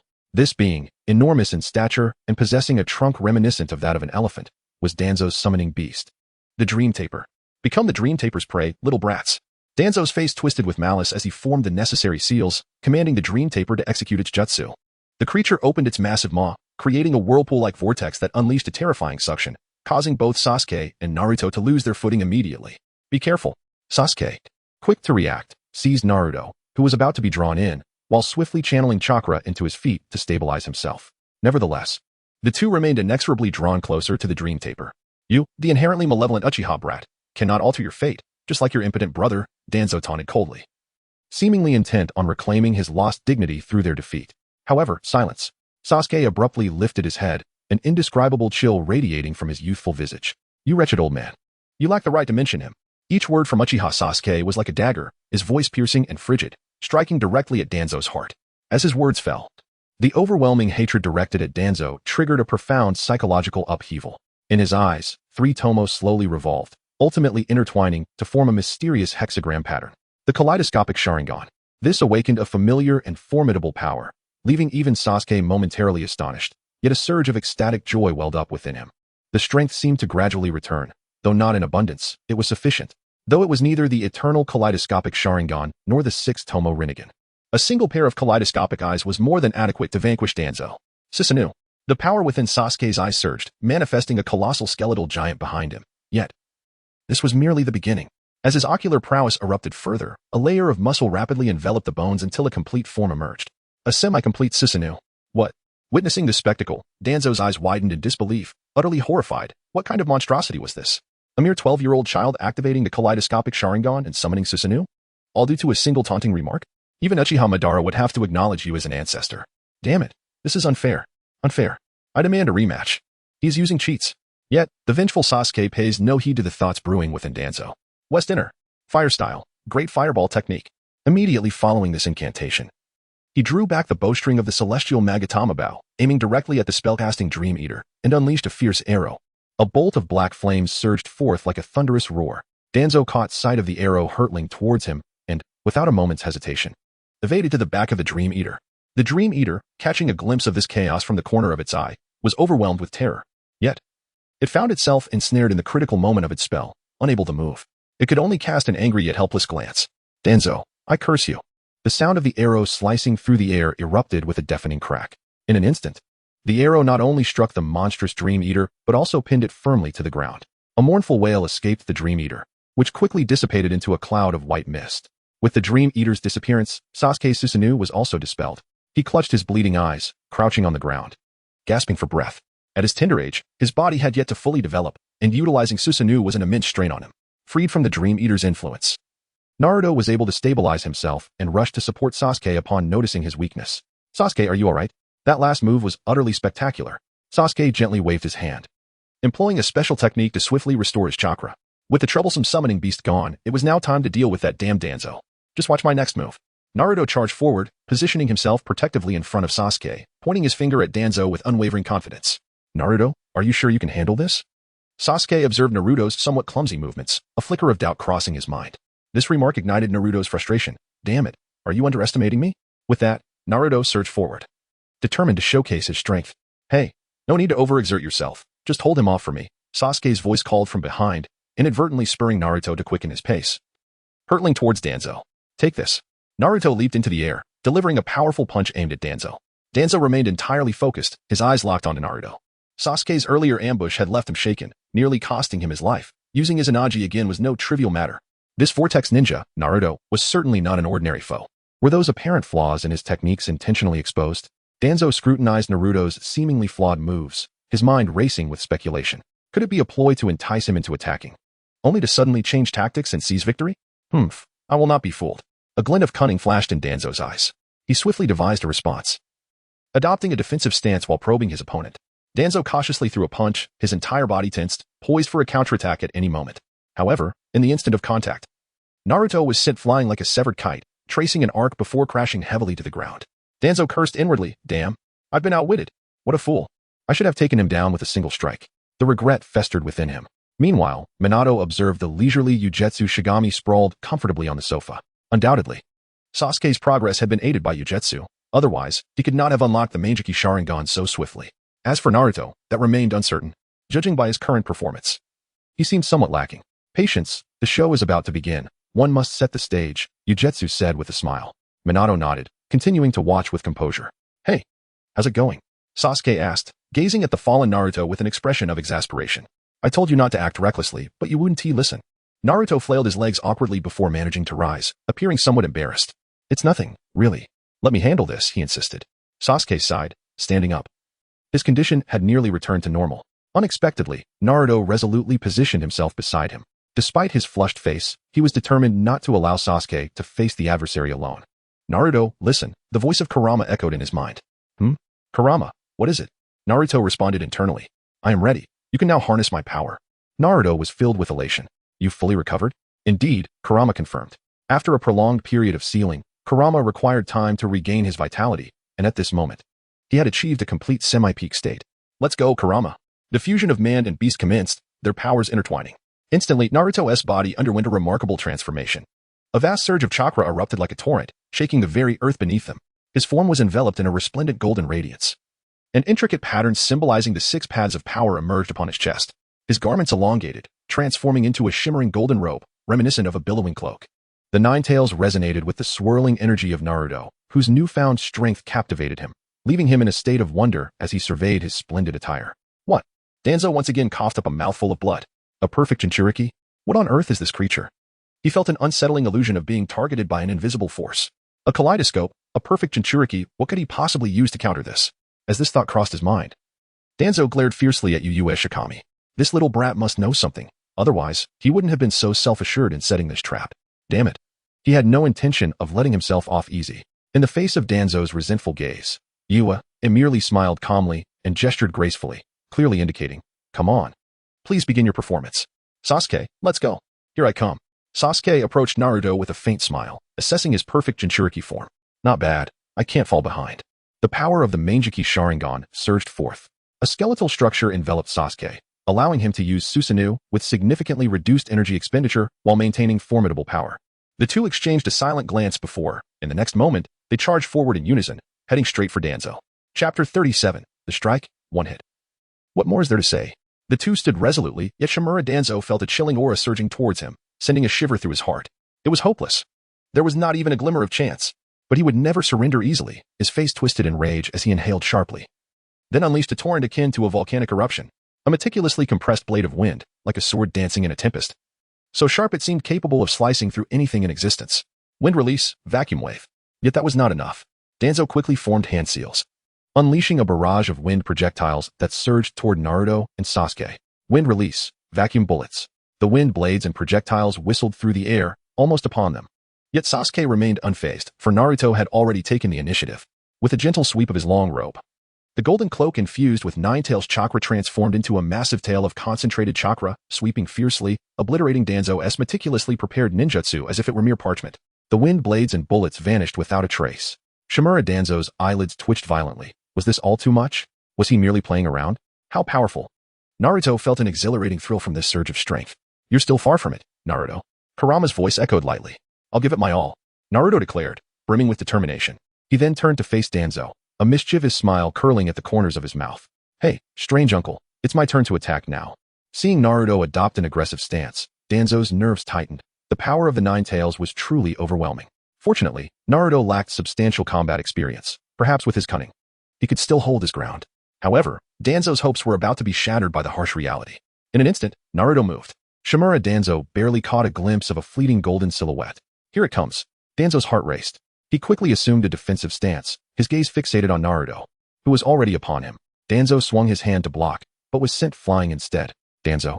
Naruto's fist struck Danzo squarely in the chest, causing him to double over, his eyes bulging as if his insides were churning, desperate to expel everything he had ever consumed. Boom. Danzo flew back like a cannonball, crashing into a wall and leaving a massive hole in its wake. Puff. A spray of blood erupted, and Danzo collapsed to the ground. Clutching his chest in agony, disbelief etched across his face. What just happened? He had planned to block, but how could he defend against that punch? It was as if a tank had rolled over him. What technique? What combat experience? Throw it all to the wind. This was pure aesthetic violence, sheer power, overwhelming skill. Izanagi. Feeling the agony from cracked ribs and internal injuries, Danzo was forced to expend a Sharingan, activating Izanagi to reverse his injuries. One of his Sharingan permanently closed for eternity. Damn. Danzo's face turned ashen, his trump cards dwindling. Outside, Naruto peered curiously into the gaping hole. Where did that strange uncle go? Sasuke slowly approached, casting a glance of envy towards Naruto. He's probably dead. With your speed and strength, there's no way he could withstand that punch. Huh, dead. Then I've really gotten myself into trouble. Naruto appeared flustered. He initially intended to merely show the other party a glimpse of his strength. Rest assured, that individual was never virtuous. His demise was a consequence of his own actions. Moreover, have you not always aspired to become the Hokage? Eliminating those nefarious beings is essential for the protection of your village. This is not a malevolent act, but rather an inevitable responsibility you must shoulder on your path to maturity, Sasuke gently reassured. Is that really true? Naruto replied, bewildered, scratching his head. Sasuke observed Naruto's reaction and realized that he did not share the same experience of living a second life. How had he managed to master the power of the Nine-Tails so early? This question reminded Sasuke of someone. Indeed, it seemed that Naruto had received assistance from Yu Shikigami, reconciling with the Nine-Tails many years in advance. Just who is this Yu Shikigami? Sasuke cast a fleeting glance at Yu seated on the sofa, his gentle smile reminiscent of a spring breeze, before diverting his gaze, as he became aware of Danzo's unwelcome presence. Sasuke, that peculiar old man has come back to life. Naruto exclaimed in surprise. He utilized Izanagi, a forbidden technique that allows for the transfer of harm. Sasuke's Sharingan shifted towards Danzo's arm. Does he only possess one Sharingan now? That simplifies matters. He had initially believed Danzo could use that technique endlessly, but it appeared he had died numerous times before their arrival. He pondered how this man had offended a formidable figure like Yu Shikigami. Naruto, if we take him down once more, he will be unable to resurrect. Sasuke asserted with conviction. I'm on it. Naruto, under the impression he had uncovered Danzo's secret, flashed a confident smile, uttering 2 words before vanishing and reappearing behind Danzo. With a resounding thud, a powerful punch struck Danzo's back, leaving him no opportunity to react. A splatter of blood erupted as his form dissolved into a shadow, only to reappear unscathed. Peculiar old man. as Sasuke mentioned. You have but one life left to resurrect, correct? Danzo, just having returned, felt a chill run down his spine upon hearing Naruto's voice from behind. In an instant, he was sent soaring like a shuttlecock by Naruto's robe, crashing to the ground amidst a cloud of dust. Sasuke, I did it. Am I impressive, or what? Naruto exclaimed, shimmering with golden light as he returned to Sasuke's side, his face brimming with anticipation for praise. Sasuke, however, sighed in exasperation. You rushed out before I could finish my warning. For 1 minute after activating his Izanagi, he can transfer damage infinitely. We must wait until that technique fails before we can strike him. Naruto blinked in confusion. What? He turned his gaze to where Danzo had fallen. Indeed, Danzo stood once more, turning to flee without uttering a word. Exactly, all your previous attacks were in vain. Sasuke shrugged. Damn it. Naruto gritted his teeth, fixating on the fleeing Danzo, and in a flash, he pursued after him. That detestable old man. Making me lose face in front of Sasuke. With a burst of golden light, Naruto intercepted Danzo's escape route. You insolent brat, you go too far. Danzo roared in fury. Since death is inevitable, I might as well fight to the bitter end. He drew forth a kunai, enveloping it in a sharp blade of wind. Embrace your demise. Konohamaru lunged forward, wielding the kunai with ferocity. Naruto remained steadfast, a phantom fox head materializing above him. With a crisp sound, the wind-enhanced kunai shattered into 2 pieces without leaving a trace. Before Konohamaru could register his astonishment, Naruto's foot struck his chest with force. Catch him, Sasuke. In an instant, Konohamaru was sent flying by the overwhelming power. Sasuke had already stealthily maneuvered to a position just behind Konohamaru. Hearing Naruto's call and witnessing the rapid approach of Konohamaru, a subtle smile graced his lips. Chapter 38. The explosive Konohamaru impressive. Fire style, Phoenix Fire Jutsu. A trickle of blood seeped from Sasuke's eye as he summoned surging black flames around him, harnessing the power of the Phoenix Fire. He condensed the black flames into a searing rod, swinging it with swift precision, sending Konohamaru hurtling away. I got him. Naruto's eyes sparkled as chakra gathered behind him, transforming into a colossal arm. He seized Konohamaru and executed a swift toss. On the other end, Sasuke too expressed admiration, returning Konohamaru with equal force. In the back-and-forth exchange, Shimura Konohamaru was reduced to a mere tennis ball, tossed joyfully between the two. However, the protagonist of this game, Konohamaru, was far from amused. Tossed about like a toy. Had he not activated his last Sharingan to employ his Izanagi at a critical moment, he would have already met his demise. Yet, this humiliation was unbearable for his prideful self, making him wish for death instead. Those wretched brats. Shimura Konohamaru glared, his 10 Sharingan spin of power, left with such a fate, his face contorted in resentment. Let us descend into hell together. As Naruto prepared to catch the ball once more, Shimura Konohamaru suddenly activated the 4-symbol seal. A torrent of ink erupted from the talisman on his chest, saturating the ground and inscribing bizarre sigils. Sasuke's expression tightened at the sight. He was well aware of this technique and had remained vigilant. Naruto, retreat. He intends to self-destruct. In truth, Naruto's malevolent perception system had already been urging him to flee. He cast aside Danzo and sprinted towards Sasuke, ready to depart. However, Sasuke interjected, Wait, we cannot let Itachi's eyes be lost. Naruto, take me to Danzo. Without a moment to ponder, Naruto teleported before the imminent explosion of Danzo. Sasuke swiftly acted, deftly extracting Itachi's eyes from Danzo's eye sockets, ignoring Danzo's anguished cries. Sasuke urged Naruto to hasten. A golden arc sliced through the sky as Naruto accelerated, narrowly escaping the explosion at the edge of the seal just before it erupted. Phew. We are safe now. They halted 100 meters away from the epicenter of the explosion. He always collects such peculiar burial goods, Sasuke remarked with a knowing smile. Last time, he sealed half a bridge. This time, he took several buildings. Fortunately, this is the base of Root, and those houses were long abandoned. Danzo's self-detonation only claimed worthless bricks and tiles once again. We won, Naruto exclaimed joyfully, celebrating their triumph over the nefarious elder. Well done, Naruto. Despite minor flaws. For your first battle, it was quite commendable. A voice resonated from behind, causing Naruto to turn. Yukimura and others approached leisurely. Yukimura. Naruto waved enthusiastically. When did you arrive? I've been here all along. It's truly marvelous, Yukimura praised once more. This was his sincere affirmation, especially since Naruto had unexpectedly dropped 20,000 gold coins while confronting Danzo. The investment in Naruto had swiftly returned dividends. Not to mention the previous incident when Naruto had erupted with 100,000 gold coins during the Ninetales resurrection.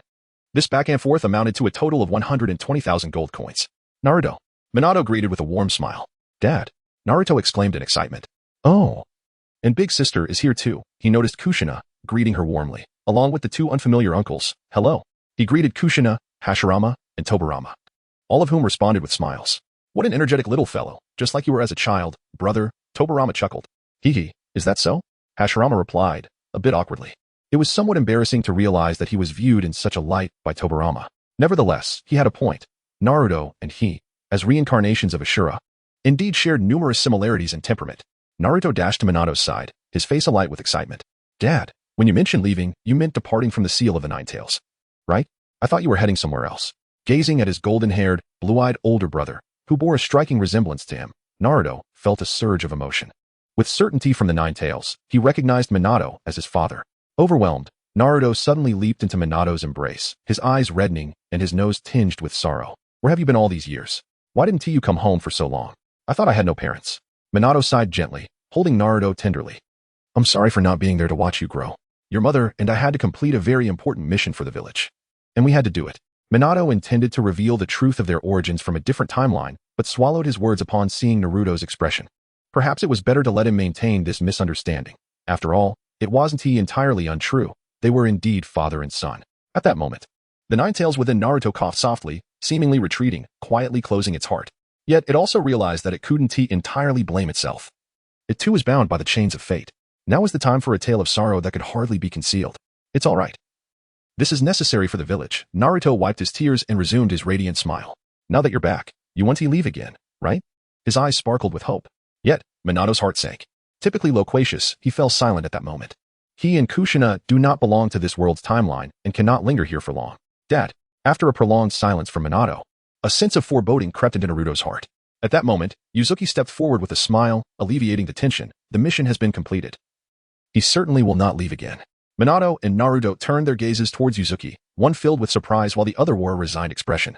Yet both held a hopeful anticipation for the omnipotent group leader's ability to devise a mutually beneficial solution. Under their watchful eyes, Yuzuki stated, as ninjas, "We must always accept missions, right, Naruto?" Naruto nodded. It was a truth he comprehended all too well.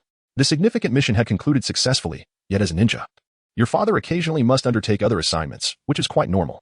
Thus, he can depart for a few months at intervals and return to accompany you. Simultaneously, Yuzuki discreetly sent a message to Minato. Our world's flow of time differs. You can drop by when you find the time. After all, while it may be months for you, it will only be a matter of days for us. There is ample time. When you are away, simply say you were on a mission. Minato suddenly understood. Indeed, it was a splendid plan. Although frequent visits might prove challenging, coming to see Naruto every few months was certainly feasible.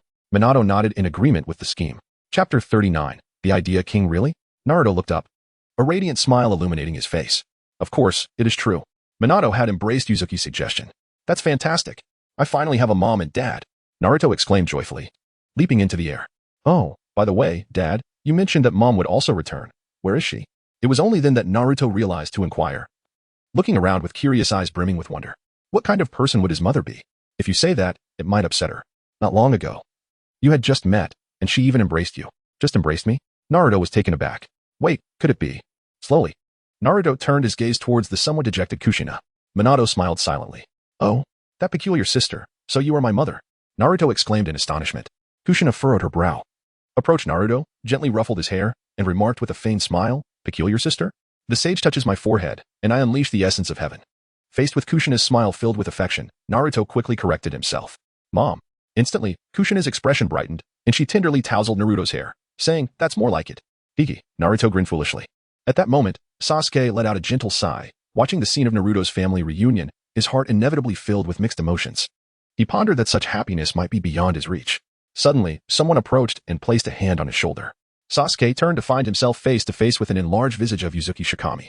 Why are you getting so close? Sasuke remarked with evident disdain, turning his head away. I have a grand plan. Would you care to listen? Uzuki feigned mystery, attempting to spark Sasuke's curiosity. Observing Naruto's joyful smile, Uzuki felt that everything was utterly delightful. He relished such scenes, preferring to avoid the incessant portrayals of life and death, the clashing of blades, which he found rather tedious. The last thing he wished to witness was the demise of another. What a pity, Danzo, he mused. Do you truly wish to hear what you are uttering? Yet, in truth, for a person like Danzo, death was inconsequential. Who truly cared? Consequently, in his quest to witness more of these tender moments, Yu Shigong resolved to resurrect several pivotal characters within the narrative. This not only fulfilled his personal desires but also served another purpose, to amass gold coins. Altering the trajectory of fate and reviving the deceased would surely yield rewards within the chat group. Be it substantial or modest, every little bit counted. For even a mosquito's leg constitutes meat, and small accumulations lead to greater wealth. Furthermore, this endeavor required no expenditure on his part. It was entirely a complementary benefit. All that was necessary was to obtain Nagato's Rinnegan. Subsequently, By manipulating a few unfortunate souls prone to mischief and siphoning their vitality to employ the innate techniques of the Rinnegan, he would achieve his grand design. A flawless scheme. Sasuke narrowed his eyes, sensing that Uyue Shirgong harbored ulterior motives. He shook his head without a moment's hesitation, no interest. Uyue was slightly taken aback. Was the refusal so resolute? He declined without even listening to the proposal? Yet, Sasuke continued to shake his head. What if I told you I could bring your parents back to life? With Danzo gone, there is no one left to target the Uchiha clan. After that, you could seek out Itachi, and your family could be reunited. Moreover, I have a way to bring Uchiha Sarada over as well, allowing you two to meet. Would it not be a beautiful sight to have 3 generations together? Uyue raised an eyebrow. As her words fell, she sensed a slight tremor in Sasuke's body. Clearly, the turmoil within him was far from the calm he projected. However, Sasuke's choice astonished Uyue as he steadfastly shook his head. What? This reincarnated Sasuke is so resolute? You are even more unwavering than Obito. A hint of nostalgia flickered in Sasuke's gaze. The deceased have their own world, and besides, I have long grown accustomed to solitude. Though he spoke thus, Uyue distinctly noticed a glimmer of wistfulness in the corner of Sasuke's eye, along with a barely perceptible yearning. Damn it, I knew it. How could one refuse such an enticing offer as resurrecting their parents? It seems to be the Uchiha clan's unique pride, declaring disinterest while harboring a deeper desire than anyone else. Uyue nodded in understanding. I see now. I comprehend. She patted Sasuke's shoulder. Await my good news. With that, she turned and departed, leaving no trace behind. While Sasuke stood there, bewildered. You understand? What exactly do you comprehend? At least clarify your words before you leave. Gazing at Uyue's receding figure, Sasuke's lips twitched slightly. Could this boy truly stir up trouble? What if one day he awoke to find inexplicably that he had a daughter 2 or 3 years older than himself? Uchiha Sarada. Oh, how adorable Daddy was as a child. The thought of such a comical yet terrifying scenario sent a shiver down Sasuke's spine, causing him enough embarrassment to feel as though he could scratch out a 3-bedroom apartment beneath his toes. He shook his head vigorously, casting aside those nonsensical thoughts. No. This is too embarrassing. Thus, he hurriedly quickened his pace to catch up with Shikami Uyue. Uyue, wait for me. I have something to say. At that moment, Senju Hashirama and Senju Tobirama were fervently discussing the future plans for Konoha, their words impassioned. Meanwhile, Minato Namikaze and Kushina Izumaki were gently chatting with Naruto. Following closely behind Uyue was Sasuke, his face etched with tension. The only one seemingly neglected was Lin Noera, who anxiously awaited Obito's return. As time ticked by, her worries deepened. It seems Obito has been gone for quite a while. Lin's voice, tinged with concern, echoed among the crowd. Upon hearing this, everyone paused. Their conversations abruptly halted, and they refocused their attention. Obito has indeed been gone for a bit long. Should I go check on him? That Uchiha kid? I feel his ocular prowess is on par with Madara's, so there shouldn't be any safety issues. Uyue, who had been wandering around, inadvertently caught this exchange, causing him to halt his steps. This sudden stop caused Sasuke, who was right behind him, to collide with Uyue's unyielding back with a loud thud. Ugh! In an instant, Sasuke saw stars and lost consciousness. Uyue cast a sidelong glance at the unconscious Sasuke, a faint smile tugging at the corners of his mouth. The physique of a sage body is not to be trifled with, and this kid would likely be out for a while, so let it be. He then turned towards Lin, offering comfort. Do not fret, I will send a message to inquire. With that, Uyue lightly tapped his fingers in the air. What is happening over there? Did you win or lose? Your little admirer is already beginning to worry about you. Obito's response came almost instantaneously. All set. A resounding victory. We could have brought back a live captive, but Kakashi's clumsiness delayed us. We will return shortly. Uyue relayed the message. Lin exhaled softly. The weight in her heart finally lifted. Thank you, she replied, her smile as sweet as honey. No need for thanks, Uyue responded. Then bent down to lift Sasuke off the ground, intending to carry him away. Just then, the space around them suddenly distorted, and a vortex opened, ejecting Obito and Kakashi. Obito dragged the unconscious Kakashi along as if he were a mere chick. Uyue, lend a hand. Save this fool. Dropping Kakashi. Obito immediately turned to Lin with a beaming smile. Lin, I'm back. Uyue raised an eyebrow, casually placing Sasuke aside as he approached Kakashi to inspect his injuries. After examining him, Uyue frowned. How did this happen? Kakashi was grievously wounded, having lost one eye, the Sharingan no less. Was it taken by the masked man? This was troublesome. The masked man now possessed a complete pair of ocular powers, making him a formidable opponent. Obito raised his hands in exasperation. This story is lengthy, but saving him takes precedence. I fear this guy won't last much longer. Naruto, come here for a moment. Uyue gestured gently to Naruto. What is up, Uyue? Infuse him with some of the Nine-Tails chakra. It will aid in his recovery. Uyue pointed to the prone Kakashi. The power of the Nine-Tails harbored extraordinary healing abilities, unparalleled among all tailed beasts. Following Uyue's instructions, a swirl of orange light enveloped Kakashi, gradually restoring color to his pale face. The effect was immediate. His life was secured, but he needed to be rushed to the hospital for a swift recovery. I'll take care of it, Minato volunteered. As soon as he finished speaking, He scooped up Kakashi and vanished in an instant. All right, Obito, now tell me what exactly happened. Yuyue turned to inquire. It's like this. Obito began recounting their battle with the masked man. Time rewound 10 minutes. In this timeline, Uchiha Obito, the mysterious masked man, was stealthily infiltrating Konoha, advancing quietly towards the graveyard. Reflecting on it now, something felt amiss. Was it an illusion or reality? The masked man muttered to himself. A fleeting glance had left an indelible image etched in his heart. After leaving Konoha, he increasingly felt something was wrong. How could an illusion feel so real? It was as if Lin Noera had truly returned. Yet reality told him that Lin had long since passed. It was impossible for her to stand before him alive. He had to accept this cruel truth. However, beneath the mask, a weathered face still harbored a glimmer of hope. What if it truly was her? Regardless of how Lin had returned or why she retained her former appearance and age, he simply wished to see her once more. Just once. Hey, you over there, what are you sneaking around for? At the sound of this voice, the masked man's body almost imperceptibly trembled. This voice. He slowly turned around. And when he discerned the visage of the newcomer, the eyes beneath the mask narrowed sharply. It was him. I'm asking you a question. Don't play dumb. The visitors were none other than Uchiha Obito and Kakashi. He intentionally feigned ignorance of the other's identity while questioning. Obito was acutely aware of the true nature of his opponent, yet he chose not to expose him just yet, after all. Such games are far more intriguing when played with a semblance of mystery. Thus, he resolved to act as if he were entirely unfamiliar with the masked man. The masked figure gazed intently at Obito's familiar visage. It was strikingly similar. No, it was almost indistinguishable. Even he could not discern the genuine from the counterfeit. The fist concealed beneath his dark robe clenched tightly, and a flash of bloodshot rage flickered in his eyes. How dare he question me, the true self, while wearing my face? This impostor must also be a fraud regarding Ren. He should have anticipated this. There should be no illusions. An imitation is merely an imitation. They dared to desecrate Ren. Regardless of who orchestrated this behind the scenes, he vowed to unearth that individual today, to obliterate them completely. He would not hesitate to raze the entire Hidden Leaf village to the ground. Suddenly, the masked man erupted into action. With a swift motion, he hurled a branch directly at Obito. However, Obito remained motionless, as if he had yet to comprehend the situation. Ultimately a mere counterfeit.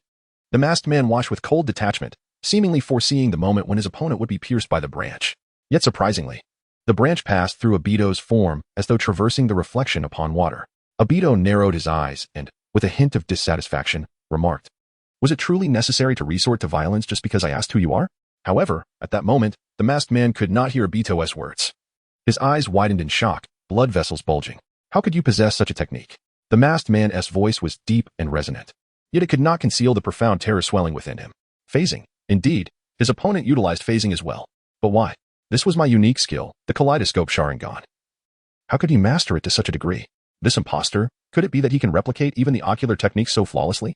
Yet, if the effects are indistinguishable, can this still be deemed imitation? Is it strange that I possess this skill? This is the inherent ability of my kaleidoscope Sharingan. Obito feigned confusion, lightly tapping his own blood-red eyes. The masked man's gaze was immediately drawn to him, accompanied by unmistakable astonishment. It truly is the kaleidoscope Sharingan. The pattern is identical to mine, and he possesses a complete pair. No, there are subtle differences. The masked man noticed that Obito's eyes differed from his own. Imitation will always remain imitation. The false cannot transform into the true. Regardless of the origin of your ocular technique, a counterfeit can never become authentic.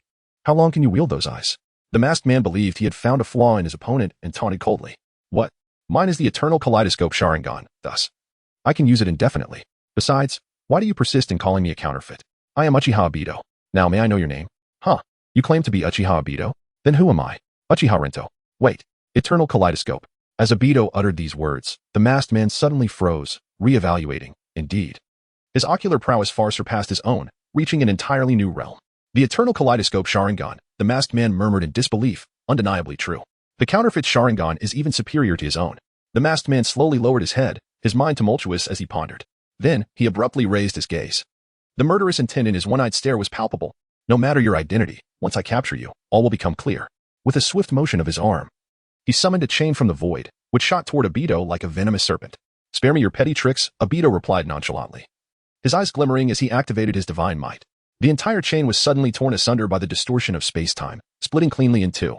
The masked man squinted, recognizing the distant activation of the divine might in Obito's left eye. Quite impressive, indeed. And what of this technique? The masked man quickly formed seals, exuding a palpable aura of menace. In response, Obito chuckled softly, his kaleidoscope fully engaged. To him, the masked man's seal formation appeared to slow, each motion crystal clear. Subsequently, Obito began to mimic his opponent's hand signs, completing them at an accelerated pace. The masked man's pupils constricted. His opponent is copying his technique. Before he could fully comprehend, a searing wave of flames surged toward him. It turned out that Obito had completed the seal's first fire style, storm dance. Obito unleashed a torrent of flames that soared upward. But this was merely the beginning. As the flames erupted, divine might activated once more.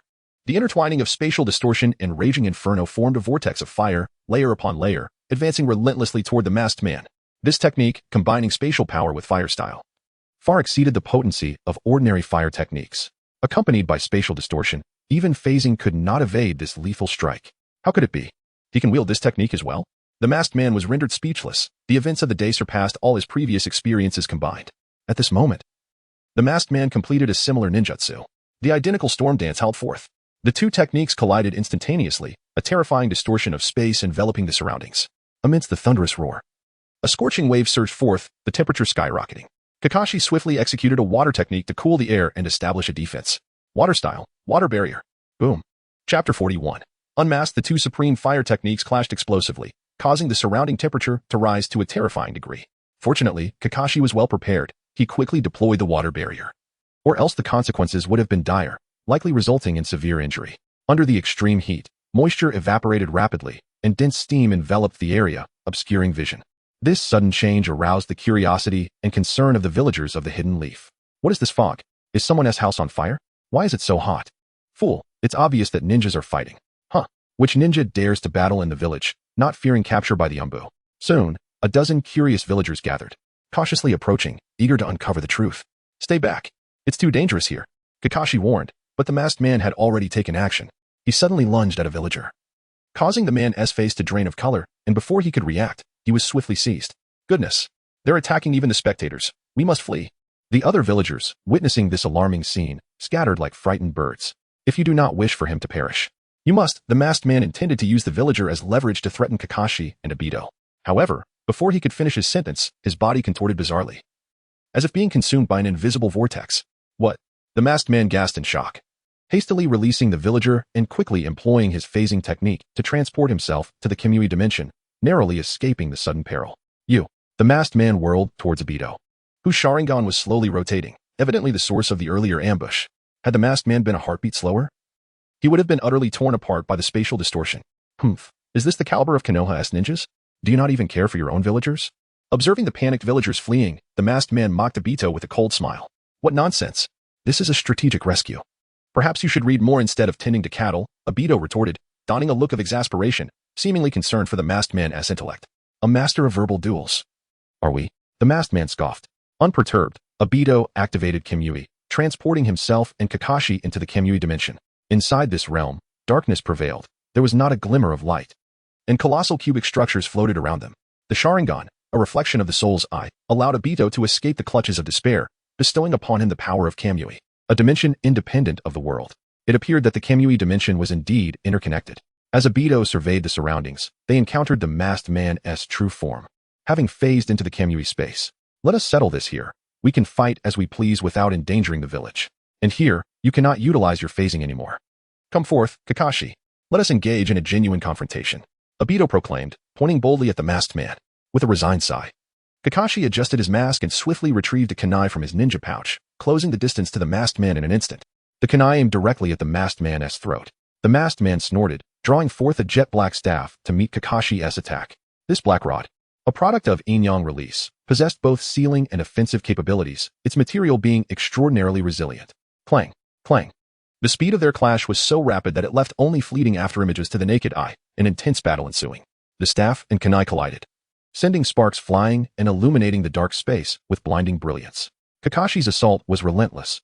Arcs of electricity danced around his palm, narrowly missing the masked man several times, each time evaded with remarkable agility. It was not phasing, but sheer speed.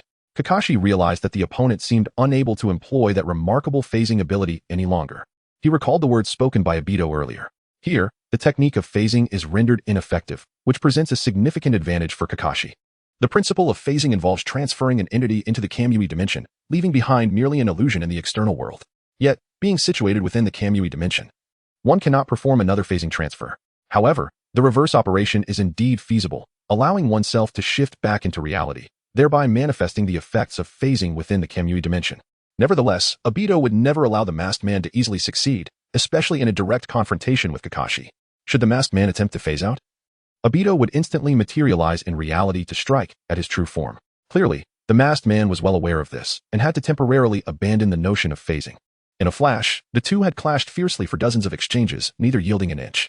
Their weapons collided once more, and Kakashi, suppressing his breath, fixated on the masked man and inquired, "Are you Obito?" Even he could not comprehend why he felt such uncertainty regarding the other's identity. After all, Obito had perished in the battle at the Bridge of the God of Death in Konoha 48 years ago. Perhaps it was the words of the younger Obito echoing in his mind, or maybe it was due to the masked man belittling the young Obito as a mere counterfeit. Regardless, a profound doubt regarding the true identity of this masked man had taken root in Kakashi's heart, particularly given that the ocular technique he wielded was strikingly akin to that of the young Obito. However, Kakashi's question seemed to strike a forbidden chord with the masked man. His power erupted violently, overwhelming Kakashi in a single strike, sending him hurtling away. In swift succession, a black staff pierced Kakashi's chest like lightning, pinning him firmly to the ground. Kakashi's eyes widened in shock as he instinctively grasped the dark rod embedded in his torso. "You are still nothing but a worthless failure." "Kakashi," came the cold voice of the masked man, echoing ominously in his ears. "You truly are Obito." Kakashi weakly yet stubbornly called out his opponent's name. "You are unworthy to utter my name." Though a reprimand, it inadvertently confirmed his identity. The masked man drew closer to Kakashi, tightening his grip on the black rod, slowly pressing down, intent on ending it all. Just then, a surge of intense electricity erupted. Kakashi vanished in an instant, replaced by a tumultuous wave of electric current that coursed through the masked man's arm and enveloped his entire being. Lightning clone. Realization struck, yet it was too late. The high-frequency current had already traversed his body, leaving the masked man paralyzed and immobile. At that moment, a shuriken quietly pressed against his throat, and Kakashi's figure appeared eerily behind him. "You have lost, Obito. What does it feel like to be defeated by a failure, bound by electric currents?" The masked man's body trembled, yet his gaze remained defiant, fixated on Kakashi. "Sai, come back with me. Do not stray further from the path," Kakashi implored earnestly. The masked man, however, refused to surrender, his eyes glinting with mockery. With no other choice, Kakashi struck him unconscious with a swift blow, determined to take him away by force. Chapter 42. Defeating the masked man. "Well done, Kakashi." Obito gave a thumbs up, acknowledging the effort spent traversing between reality and illusion. Watching the masked man's phasing. Deprived of his phasing ability, the masked man's combat prowess diminished significantly. Relying solely on battle experience against Kakashi would surely lead to his downfall. "All right," weak Kakashi began, but was abruptly struck, his head feeling as if it had been smashed by a hammer. Unbeknownst to him, the masked man had regained consciousness, not only escaping paralysis but seizing the opportunity to attack the unguarded Kakashi. With a single blow, Kakashi fell to the ground, his consciousness wavering. In a haze, he felt a heart-wrenching pain as the masked man wrenched his Sharingan from his eye. Kakashi clutched his hollow eye socket, emitting a pained groan. Yet the masked man showed no mercy, delivering a powerful punch to Kakashi's chest, the force of which cracked the ground beneath them like spider webs. With a thunderous boom, followed by a dull thud, blood erupted from Kakashi's mouth as he fell unconscious, darkness enveloping him. Before he could hit the ground, the masked man ruthlessly kicked him away, sending him tumbling for dozens of meters, like a kite with severed strings, rolling several times before coming to a halt. Under the relentless onslaught, Kakashi's vitality rapidly diminished. Obito's gaze swept over Kakashi's body, noting he still clung to life, before turning his attention to the enigmatic masked man. "Izanagi?" Obito's eyes narrowed. It was evident that the masked man could not have recovered so swiftly without resorting to that forbidden technique to transfer the damage. "You possess some knowledge." But the masked man smirked coldly, deftly peeling back a corner of his mask, swiftly removing his now sightless left Sharingan and replacing it with Kakashi's coveted Manjiki Sharingan. He carelessly discarded the discarded eye, crushing it underfoot, turning it to dust. A dead man, whether he knows or not, is of no consequence. With a slight flick, he deftly caught the shuriken on the ground. "You seem quite confident in your ability to keep me here?" The masked man did not reply, slowly advancing, his silence the greatest form of disdain. Uchiha Obito gazed back at him, his expression tranquil, yet his Sharingan rotated slowly, concealing a myriad of unspoken words. "Space-time nullification," Obito murmured.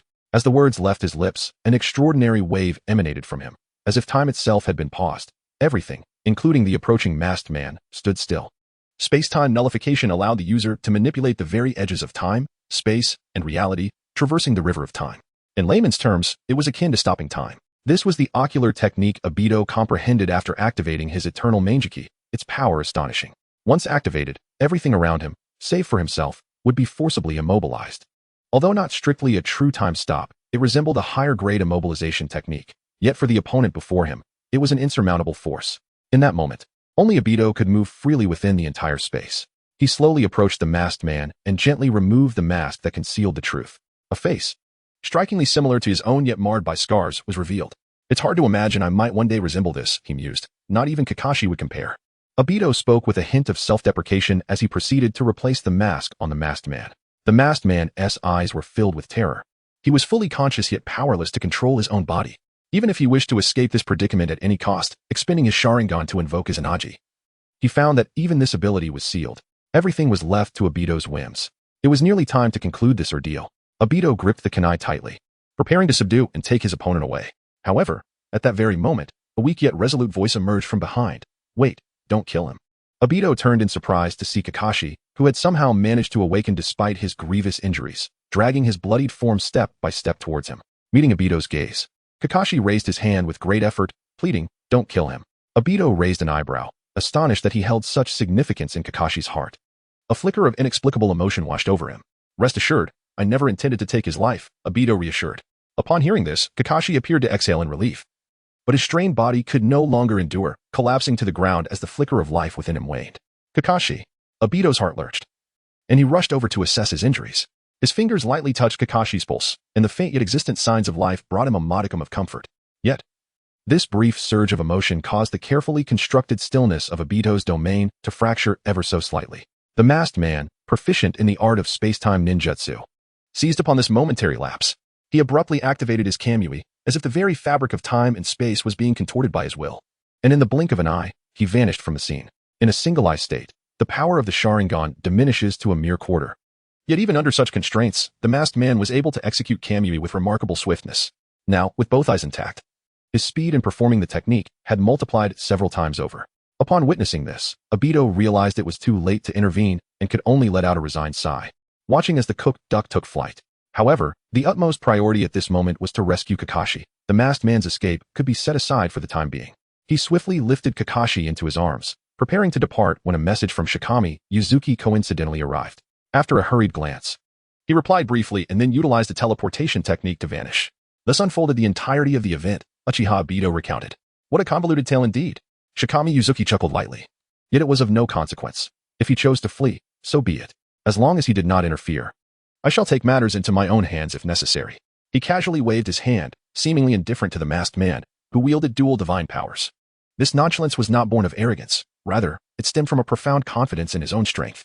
With over 200,000 gold coins in his possession, he awaited the night to enhance himself, and his power was likely to approach that of the Six Paths unless the Sage of Six Paths were to reappear. No one in the ninja world could rival him. As night fell, Ugetsu smiled gently and broached the topic of their arrangements for the evening. Naruto, brimming with excitement, eagerly responded, of course, I want to bring my parents home. He grasped Kushina's hand, his face alight with excitement as he exclaimed, Mother, allow me to show you our home. That humble little abode, which has stood solitary for over a decade, shall finally be filled with the warmth of family and the sounds of laughter starting today. He eagerly pulled Kushina along, hastening down a street in Konoha. Hurry, hurry. Kushina stifled a light laugh, bidding farewell to everyone. See you tomorrow, everyone. As Naruto departed, Hashirama Senju also slowly rose, having nearly fully recovered from his prolonged repose. He gazed towards Senju Tobarama and then addressed Hyuga Yuyue, saying, Yuyue, Tobarama, and I intend to reside with the monkey for a while. Despite the minor imperfections in his governance of Konoha, his overall performance is remarkably commendable. I wish to acquire some insights and observe how the village can flourish even further. As the founder of Konoha, Hashirama served as Hokage for merely 2 years, while Sarutobi Hiruzen has held the position for several decades. Thus, in terms of management and village development, Hiruzen's accumulated experience far surpasses that of Hashirama. In a sense, Hashirama's humility in seeking counsel is entirely justifiable. By the way, if the monkey inquires about our origins, can we disclose it? Of course, it is not a matter of any secret, Yuyue replied with ease. Then there is nothing to worry about. The Senju brothers nodded in understanding. Next came Obito and his company. It was evident that Obito had already devised a plan, naturally. We will be staying at Kakashi's place, but unfortunately he is hospitalized, so we must attend to him tonight. Sigh, what a fool he is. He took Noera Rin's hand, smiling as he said, Rin, I hope you don't mind. Noera Rin replied playfully, of course not. Ah, the sweet sin of love. Shigoma Yuzuki pretended to fan away the air around her in mock distaste. Well, since everyone is all set, I can rest easy. Farewell, everyone, I shall take my leave. After bidding farewell to the group, Yuzuki leapt into the air, executing a series of agile jumps before vanishing into the night. However, just moments later, Yuzuki awkwardly returned, a hint of embarrassment on his face. He picked up the forgotten Sasuke from the ground and hoisted him over his shoulder, saying, I forgot someone. He then slipped away as if fleeing, leaving behind a chorus of laughter. Chapter 43. Enhancement, Yuzuki's Kaleidoscope. As night fell, the stars twinkled like pearls scattered upon a black velvet cloth, each glimmering with an enticing radiance. Shiguma Yuzuki abruptly kicked open the door to his home, his figure gracefully stepping inside. Upon entering the spacious hall, he carelessly tossed Sasuke onto the soft sofa, while he himself headed towards the bedroom, his steps leisurely. Approximately half an hour later, a contented Yuzuki emerged from his bath, the fresh garments he donned seemingly amplifying his comfort manifold. Still not awake? Returning to the hall, he noticed that Sasuke remained in a deep slumber. Yuzuki nonchalantly clicked his tongue, deciding to let him continue his dream. Subsequently, Yuzuki sat cross-legged beside Sasuke, rubbing his hands together, excitement barely concealed in his gaze as he opened the interface for the gold coin marketplace. Despite being somewhat financially constrained, he had managed to accumulate 230,000 gold coins, with 100,000 generously contributed by Sasuke, another 100,000 sponsored by Naruto. And though Danzo had only added 20,000, it was still better than nothing, coupled with the remaining 10,000 gold coins from previous enhancements. This fortune was sufficient to elevate him once more, reaching new heights. The marketplace interface unfolded before him, and with a clear intent, Yuzuki headed straight for the targeted area. He was already well aware of the direction in which he needed to strengthen himself. Before long, the screen displayed only the meticulously curated items. Dojutsu, Sharingan, Itachi Uchiha version. Price, 100,000 gold coins. Dojutsu, Sharingan, Sasuke Uchiha version. Price, 100,000 gold coins. Dojutsu, Sharingan, Madara Uchiha version. Price, 100,000 gold coins. Dojutsu, Sharingan, Shisui Uchiha version. Price, 150,000 gold coins. What a bargain. Sakamoto Yuyue couldn't help but exclaim. Of course, this was relative. After all, 100,000 gold coins was no trivial sum. However, compared to the 300,000 gold coins for Obito's Sharingan, these indeed seemed quite affordable. The steep price of Obito's Sharingan was justified by its mastery over space. Capable of wreaking havoc in the ninja world with just one eye, possessing two made one virtually invincible, a truly formidable existence. Which one to choose? Indeed, Sakamoto Yuyue's goal for this enhancement was the Sharingan.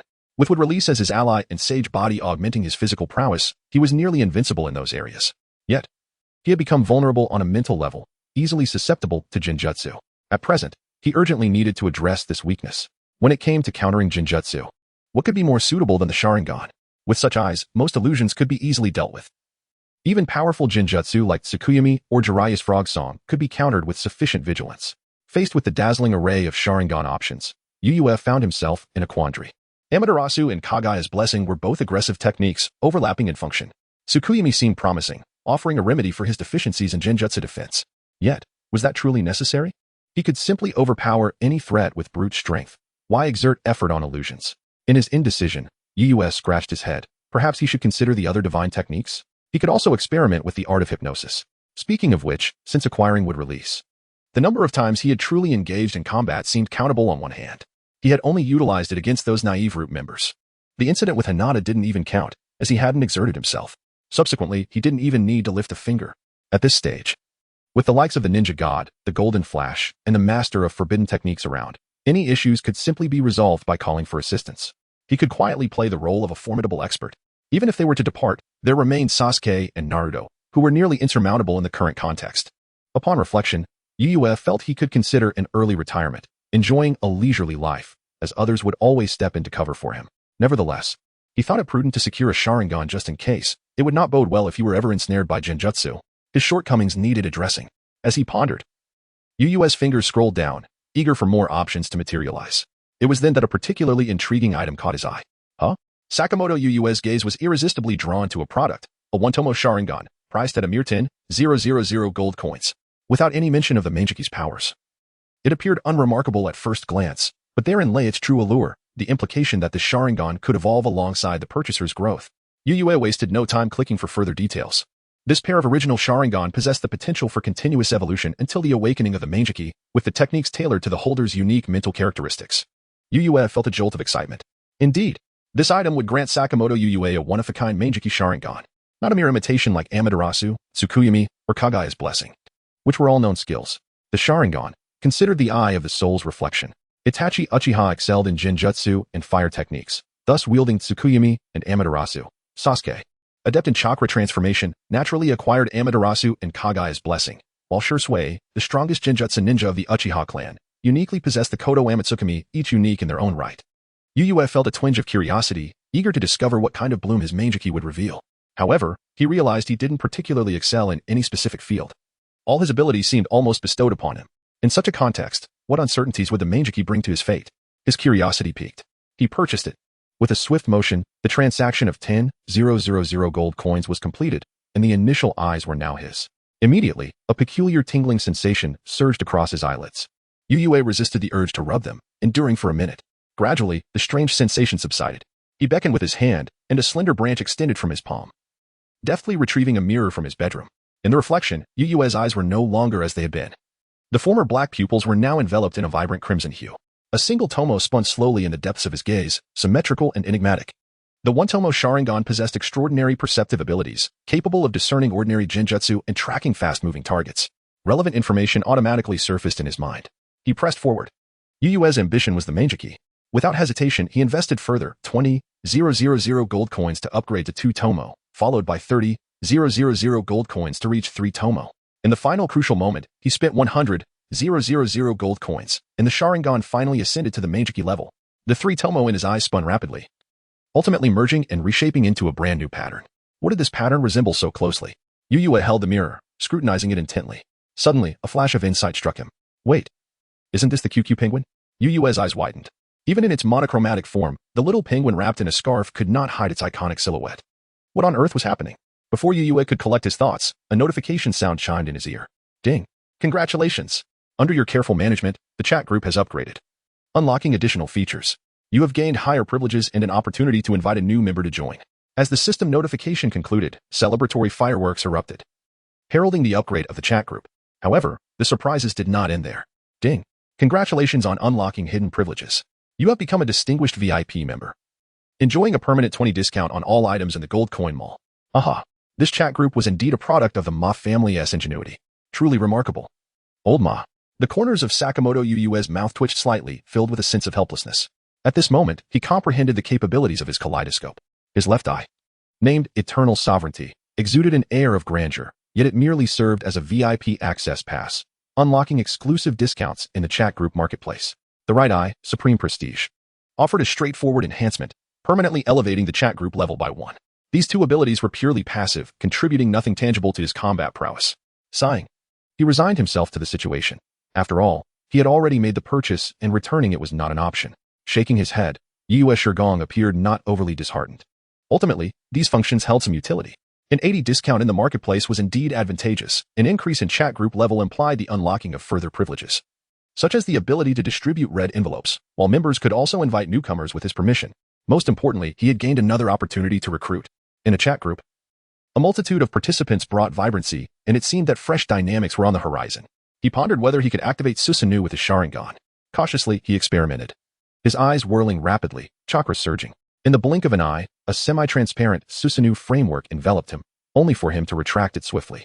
The fact that he could utilize it was satisfactory, though the black and white color scheme felt rather plain.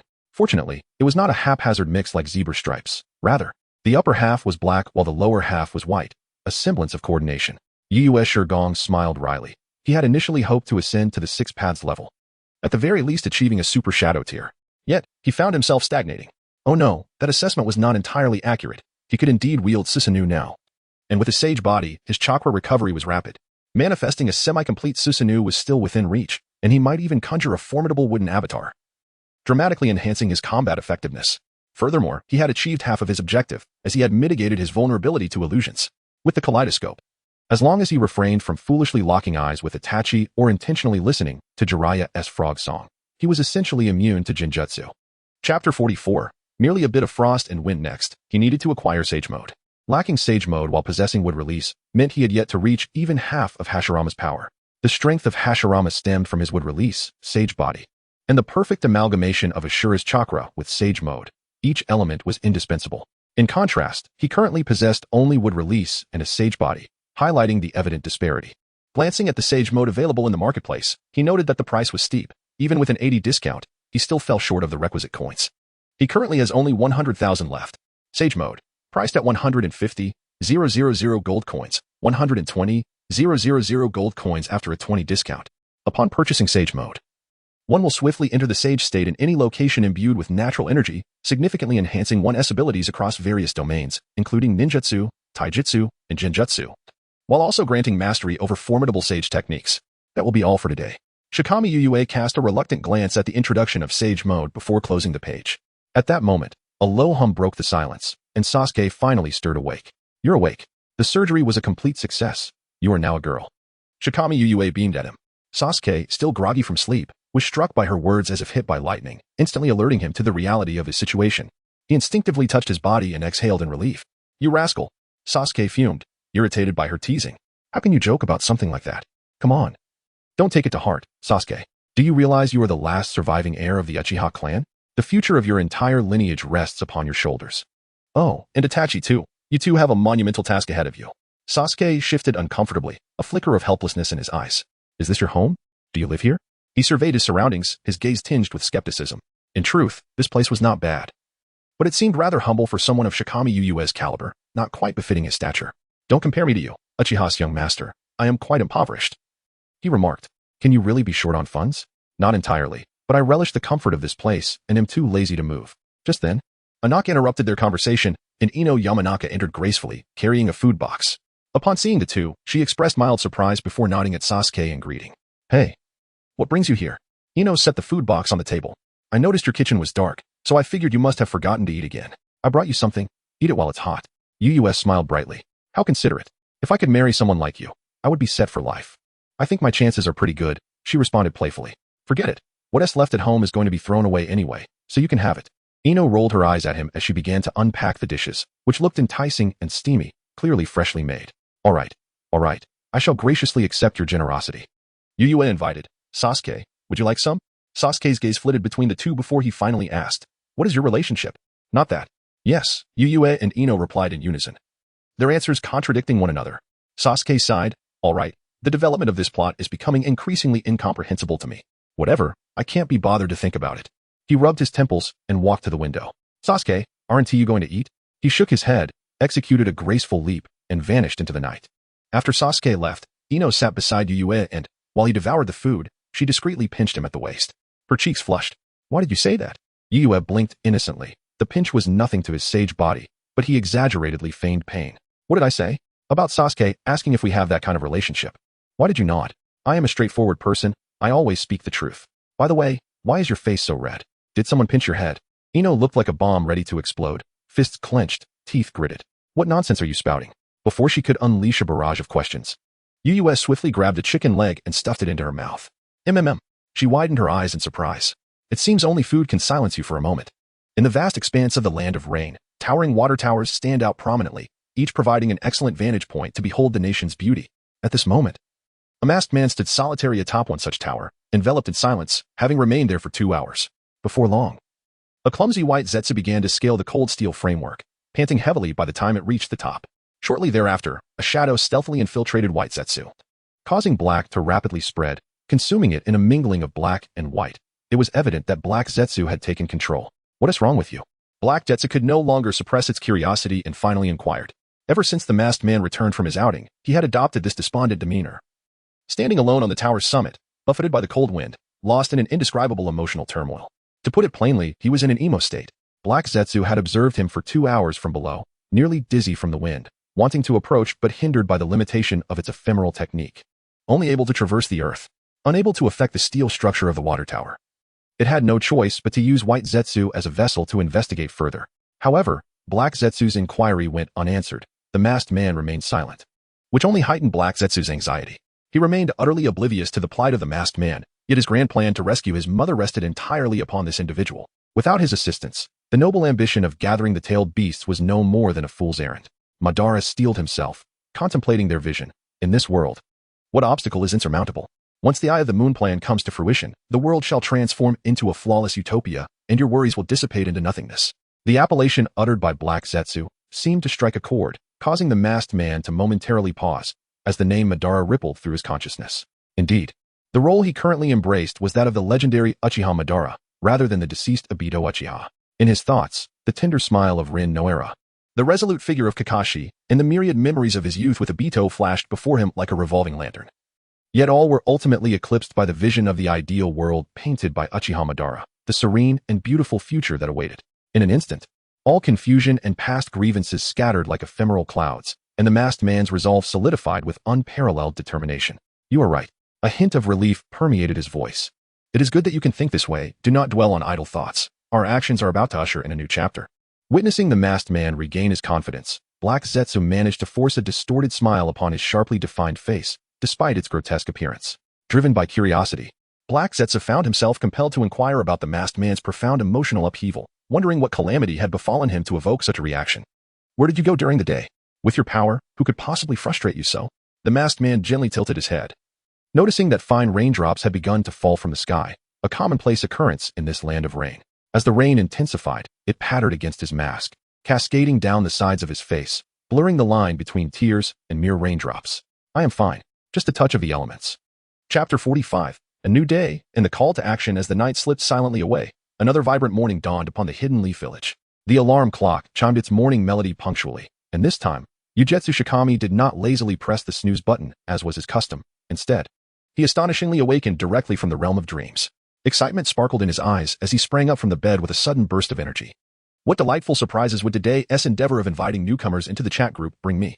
He deliberately reserved this anticipation for today, hoping that with the dawn's first light and the promise of new beginnings, fortune might smile upon him. Just as his thoughts settled, a virtual screen gracefully unfolded before Yua. And without hesitation, he declared, "Begin." Ding. The chat group is inviting new members to join. To his surprise, it was them. The quality is exceptional. Yuu's heart blossomed with joy. Meanwhile, at Naruto's home, a gentle call accompanied by a light shake stirred him from slumber. The visage of a beautiful and affectionate face greeted him, eyes twinkling with warmth. Mom, Naruto beamed back with a radiant smile. Hurry and wash up. Dad has prepared breakfast. With a tender pat on Naruto's head, Kushina smiled and exited the room. Before long, having tidied himself, Naruto entered the living room, where Minato and Kushina were already seated at the dining table, which was adorned with a steaming breakfast. Upon seeing Naruto, their gazes softened remarkably.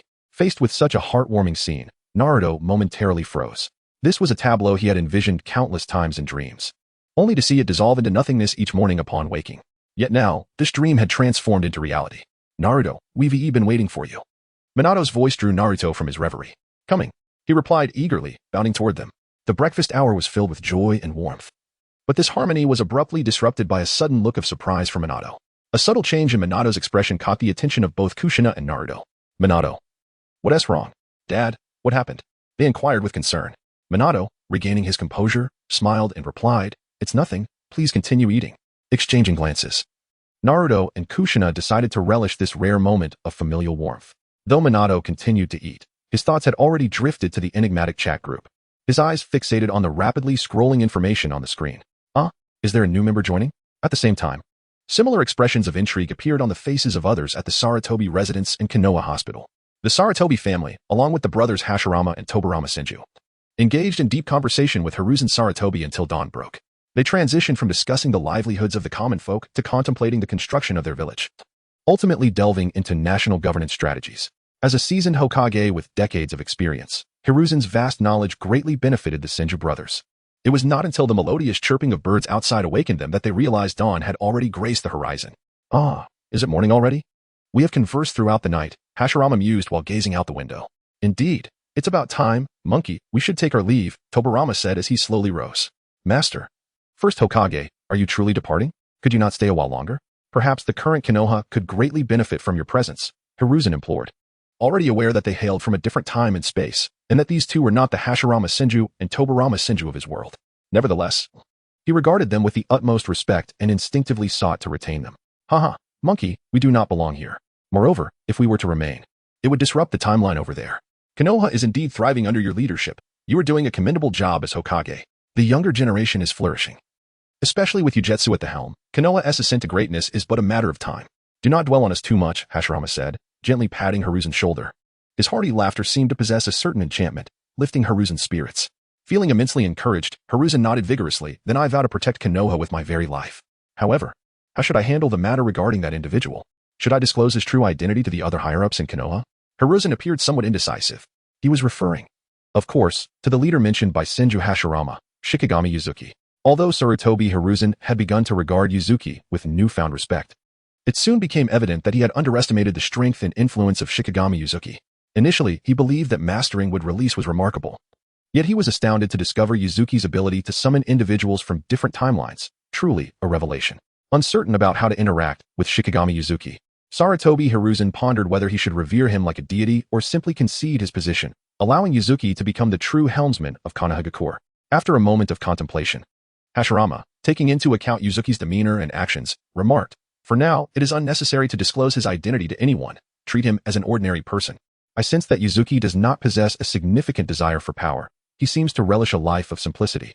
Sarutobi Hiruzen's lips twitched slightly at the thought of treating him as an ordinary individual. What if he were to embrace me directly? That would be utterly unfeasible. Who has ever encountered an ordinary person endowed with such formidable power? He took a deep breath and replied, "I will do my utmost." "All right then. If there is nothing else, we shall take our leave. However, we will remain here for a few more days. Should anything arise, feel free to contact Yua, and he will reach out to us." After bidding farewell to the Senju brothers and Sarutobi Hizashi, they were preparing to depart. Yet, after taking a few steps, Sarutobi Hizashi suddenly called out to them, his tone laced with hesitation, "Sensei, Danzo, he will not return." Senju Tobarama responded lightly. Sighing, Hizashi lamented, "Ultimately, everything that happened to Danzo is of his own making." At that moment, Hashirama exclaimed in surprise, "Oh, Madara has also joined the group? And not just one, but two?" Meanwhile, in the Konoha hospital, it appeared that Kakashi was recovering remarkably well. Obito scrutinized him, noting his rapid healing. He should be able to be discharged in a matter of days. In addition to the diligent efforts of the medical ninjas at the hospital, the chakra of the Nine Tails that had been infused into Kakashi previously played a significant role in his recovery. Just then, Noera Rin entered the ward, carrying 2 bags of breakfast. "Obito, I'm back. The mission was a success," Rin exclaimed, shaking the bags in her hands with a beaming smile. "Is that breakfast shop still open? It truly stands the test of time." The breakfast shop mentioned by Obito had been in operation since the founding of Konoha 48 years ago, and he had been a regular patron. It was astonishing that it continued to thrive in this timeline, a testament to its deep-rooted popularity. The breakfast there is absolutely delicious, and the place is always bustling with customers. Nevertheless, I managed to snag your favorite 3-color dumplings and the deep-fried egg from the Odin, Rin said with a smile as she took out the breakfast. Obito immediately began to savor the meal. Ah, the familiar taste. Just as they were enjoying the delectable dumplings and fried egg, a new message arrived in their chat group, causing Obito to momentarily pause. It was no wonder, as the identity of the newcomer in the group was truly unexpected. He beheld another version of himself.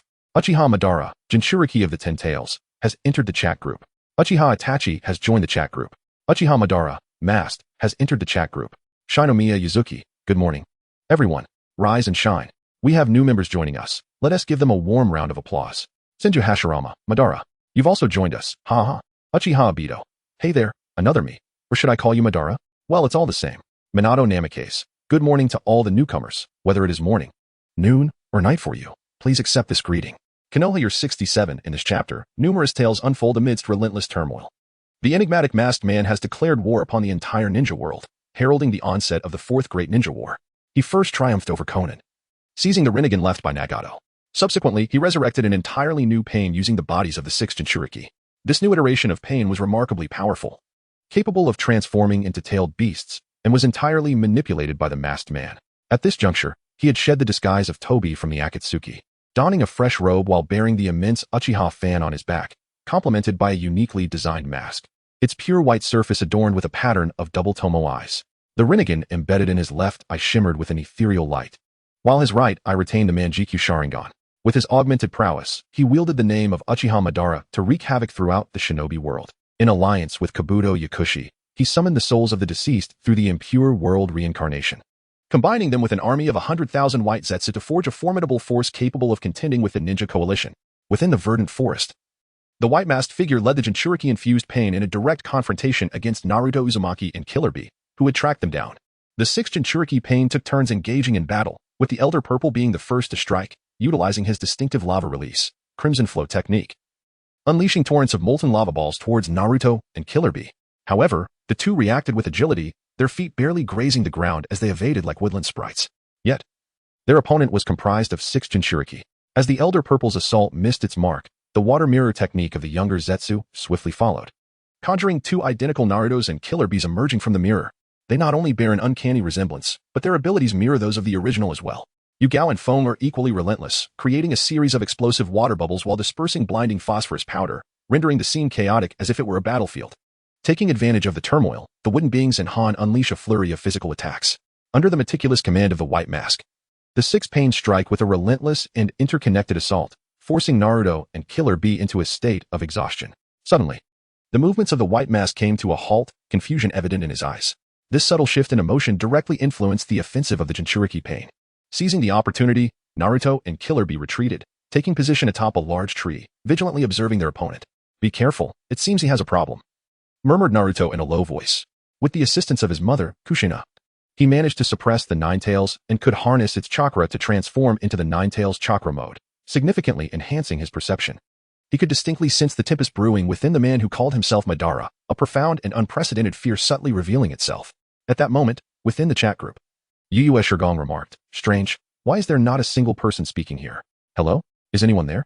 Uchiha Madara, Ten Tails Jinchuriki, Uchiha Madara, Mask, Uchiha Itachi, are you all lurking?" Minato Namikaze responded, "I suspect they might be experiencing something akin to what we felt when we first arrived, believing they have fallen under some illusion, sweating profusely as they seek a remedy." Obito Uchiha concurred, "That is quite plausible." Yu Shirgong interjected, "Wait, something feels off. Madara and the Mask should be in the year 67 of Konoha, right at the height of the Fourth Shinobi World War. As the instigator of the conflict, he should still be fighting on the front lines. I'm not entirely sure about the Mask, but Madara must be embroiled in intense battles. I wonder if he encountered Might Guy's Night Guy. As for Itachi, let me check. That coincides with the night of the Uchiha clan's massacre in 54 of Konoha. Surely, he is not slaying children?" Obito Uchiha pondered, "Should we intervene?" "No. I too was partaking in similar actions during that timeline." Yu Shirgong declared, 1 against 7. "Do not look back. I am Uchiha Izumi." Uchiha Itachi replied, "No. I was merely observing the videos in the group." Obito Uchiha chuckled, "Haha, this is hilarious." On the night of 54 in Konoha, within a dimly lit room, Uchiha Itachi stood by the door, his gaze traversing the tranquil courtyard, resting upon the rippling water of the pond, his expression as calm as the water itself. Yet, the anger that flickered in his eyes betrayed the storm raging within. "Have I erred?" Itachi slowly clenched his fists, his nails digging into his flesh, the pain seemingly forgotten, his countenance remaining stoic. The future depicted in the group video undoubtedly cast him as a tragic figure, a mere clown in a sorrowful narrative. Had it not been for the sudden emergence of this extraordinary chat, he might have adhered to the known path, ruthlessly executing the order of the Uchiha clan's annihilation for the sake of his village and brother. "Shimura Danzo," Uchiha Itachi articulated each syllable with gritted teeth, a crimson light igniting in his eyes as the Sharingan awakened. In the throes of intense emotion, his eyes silently underwent a transformation. Originally possessing only 3 tomo, he had awakened the Manjiki Sharingan only after the sacrifice of his dear friend Shursui. Yet, at this moment, Shursui had not yet faced Danzo alone, his life intact, and thus Itachi's Manjiki had not yet manifested. However, upon witnessing that distorted future, Itachi miraculously activated his Manjiki ahead of time. After a brief moment of self-reproach, Uchiha Itachi straightened his back, the moonlight cascading down to illuminate his resolute visage. "This decayed Konoha requires a thorough transformation. I shall become Hokage." He gazed intently at the screen, his eyes fixed on the names of Senju Hashirama and Namikaze Minato, a glimmer of determination shining within his gaze. Chapter 47. It's so dull. I yearn to witness rivers of blood. Uchiha Itachi, Senju Hashirama, Namikaze Minato, esteemed predecessors, I aspire to become the Hokage.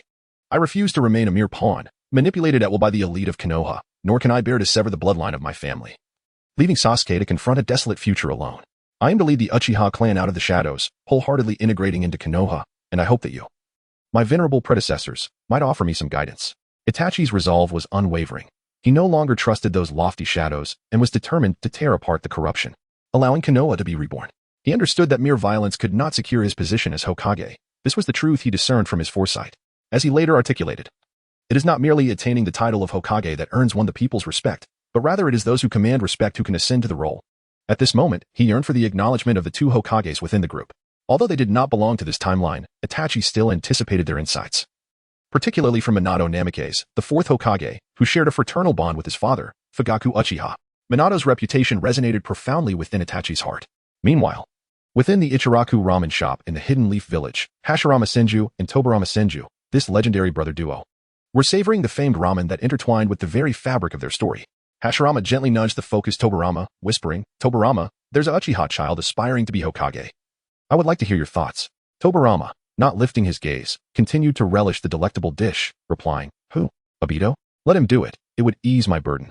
The ramen indeed possessed a unique charm. Hashirama chuckled and shook his head. "Not Obito. It's a young lad named Itachi, hailing from another dimension. His prowess and talent rival Obito's." Tobarama appeared somewhat taken aback. "Let him be. We cannot dictate how others live in their world." "Brother, you always worry too much." "That's not entirely accurate," Since he has approached me, it indicates he respects our position as Hokages. After a moment of contemplation, Hashirama responded in the group chat, Hashirama Senju, to the Uchiha lad, I advise you to pursue your aspirations boldly, whether it be Hokage or dominion over the ninja world. Do not shy away. However, you must tread carefully, your era is exceedingly precarious. With the fourth sacrifice and the chaos of the Nine Tails incident still fresh, the absence of high-level combatants has dampened morale, and external threats loom. If you wish to ascend to Hokage, the path is fraught with peril. A single misstep could plunge Konoha into irretrievable ruin. Fear not, for in critical moments, we shall lend you our support to ensure Konoha's survival. Upon reading Hashirama's reply, Itachi's eyes glimmered with contemplation. Indeed, Hashirama's words struck a chord. The Uchiha clan was poised, waiting for the slightest sign of weakness from Konoha to make their move. Should he reveal his desire to become Hokage, the elites within his clan might hastily drape the Hokage mantle over him by the next day. Young clan leader, the weather is turning colder. You should put on an extra layer, he mused. Then, these overly zealous clan members might ignite flames of conflict with Konoha, providing external enemies an opportunity to exploit the chaos, leading them all toward destruction, or they would find themselves seeking aid from the group to rectify the aftermath. With a soft sigh, Itachi recognized that this matter required further deliberation. Minato Namikaze, I support you, Itachi. But both the first Hokage and I do not belong to this era. The ultimate decision rests with you. I understand, fourth Hokage. At this moment, a message caught Itachi's eye, invigorating his spirit. It was a response from the group leader. Whoever could establish such a transcendent platform for cross-temporal communication must possess extraordinary wisdom. If Yuyuki knew how Itachi perceived him, he would likely exclaim, Supreme wisdom tells me it's time to wield supreme power. Yuyuki Shigami, I have 2 suggestions for you. Want to hear them? Itachi Uchiha, I am all ears, esteemed leader. First suggestion, hold your position for now. This requires you to exert strong control over the Uchiha clan to stabilize everyone, granting Konoha some respite while awaiting the emergence of a new generation capable of resisting external invasions. Only then can you strategize for change. Should outsiders invade, you will lead the charge to repel them, thereby enhancing your prestige and gradually approaching the Hokage seat. Itachi pondered for a moment. While this strategy seemed plausible, its execution would be fraught with challenges. The Uchiha clan currently resembled a barrel filled with explosives. His newly awakened Manjiki Sharingan might temporarily suppress tensions. Yet it was far from sufficient to maintain order until the next generation arose. Leader, this path may be unfeasible. My strength is not yet adequate to keep the Uchiha subdued for the long term. Yuyuki Shigami, no worries, I have a second plan. You should join forces with Shursui Uchiha and directly eliminate Danzo Shimura. Itachi Uchiha, this. Yuyuki's audacious suggestion left Itachi momentarily stunned. Could this plan truly work? If Danzo were to meet his demise, Konoha would likely descend into chaos, and the Uchiha clan would surely erupt, providing neighboring countries an opportunity to capitalize on the turmoil. It felt as though this scheme was riddled with flaws. Yuyuki Shigami, hold on, my plan isn't finished. After dealing with Danzo, you would gain a substantial amount of currency to immediately enhance your strength through the marketplace, turning war into profit, while contending with internal resistance and repelling invading ninja villages. The entire ninja world would be thrown into disarray, and wealth would flow in, allowing for continuous strengthening, a virtuous cycle. Once you become powerful enough, you could establish dominance, conquering the 5 great nations. Not only would Hokage be within reach, but you could also aspire to be the sovereign of the ninja world. What do you think? Is my proposal sufficiently grand? Obito Uchiha, this plot feels strangely familiar, as if I have encountered it in a novel. Yuyuki Shigami, don't digress. Just tell me if it is feasible. Obito Uchiha, it does seem viable. It sounds quite intriguing. Sensei, first Hokage, what are your thoughts? Minato Namikaze, Hashirama Senju, the youth of today are extraordinarily reckless. Even hearing such a wild plan weighs heavily on my heart. Hashirama Senju, is this not overly aggressive? Once war ignites, countless lives will be lost. Hashirama's countenance bore a sorrowful expression, imagining the chaos within Konoha and the inevitable invasion from other nations. Knowing that many lives would be lost. Yuyuki Shigami, first, your heart is too soft, unwilling to confront warfare. Yet this world operates thus. As long as the greed within hearts simmers, conflict is inescapable. Unless a figure emerges powerful enough to intimidate all, akin to you and Madara, commanding unconditional obedience. The Uchiha clan lacks such a person. Therefore, we must actively cultivate a strong leader to guide the ninja world. Furthermore, if the Uchiha clan does not resist, thousands of innocent lives will be left vulnerable to slaughter. If they do not safeguard themselves, they will be harmed. As for those opportunistic ninja villages, they deserve not an ounce of sympathy. They strike when Konoha is weakened, seeking to carve out a piece from this ailing lion, be it land or resources. Every invader harbors ulterior motives. In the end, their downfall is the consequence of their own greed, and they cannot blame others. Hashirama remained silent for an extended period before finally typing a few words. Hashirama Senju, you make a valid point. Itachi Uchiha, ultimately, Must we rely on force to resolve our issues? Itachi sighed softly. His intention was never to resort to violence. Yet the unfolding circumstances seemed to leave him with no alternative. Could there truly be no other resolution? Yuyuki Shigami, Itachi, you are not considering relying on understanding and communication between individuals to eliminate hatred, are you? Itachi Uchiha, I have entertained such thoughts, and Naruto has proven this. After the Fourth Great Ninja War, the 5 great nations coexisted harmoniously, thriving together. Yet behind this, Otsutsuki Isshiki remarked, in truth, it is the merit of Naruto and Sasuke. During the Fourth Great Ninja War, the power they exhibited transcended that of ordinary ninjas, and both hail from Konoha. One must ponder. What can the other 4 nations do besides fostering goodwill with Konoha? Furthermore, with Naruto's extraordinary personal charm, he has friends in every nation. This dual influence has culminated in an unprecedented era of peace in the ninja world, lasting for a millennium. Itachi remained silent, savoring these words, gradually coming to the realization that the truth may indeed be as such. Uchiha Itachi, leader, I shall earnestly consider your perspective. Otsutsuki Isshiki, precisely. Today as struggles are for the peace of tomorrow. Under your guidance, the ninja world will embark on a phase of enforced tranquility. While immediate changes may be minimal, in hundreds or even thousands of years, hatred will naturally be dulled by the passage of time. As for concerns regarding lifespan, you need not worry. With gold coins, achieving the 6 paths and pursuing immortality is far from a challenge. Chapter 48, The Truth Lies at the Edge of the Blade. Upon completing this passage and sending it forth, Otsutsuki Isshiki fell into deep contemplation. Deep within his heart, he undoubtedly acknowledged the efficacy of force. The idealistic yearning to bridge gaps through understanding, as exemplified by Mayahiko, is a lofty aspiration, yet its realization in the realm of reality proves exceedingly arduous. Primarily, both parties must possess a significant degree of refinement to rationally relinquish their animosities, a rarity in the human experience. When confronted with obstinate individuals akin to Danzo, peaceful approaches may only lead to personal suffering. Thus, in contrast, direct force may often prove more immediate and effective, compelling both the cultured and the barbaric to engage in discourse. Nonetheless, a sole reliance on force is also inadvisable. A balance of 9-part strength to 1-part reason is essential for persuasion. It is precisely this notion that underlies Itachi Uchiha's suggestion, representing an exploration of diverse strategies. Each timeline exists independently, and alterations within one will not disturb another. Even as Itachi manipulates events, the repercussions will not extend beyond his immediate context. The path proposed by Yuyue serves 2 purposes. It liberates Itachi from the hypocrisy of Konoha's higher echelons, allowing for decisive action. And it also tantalizes Yuyue with the prospect of gold.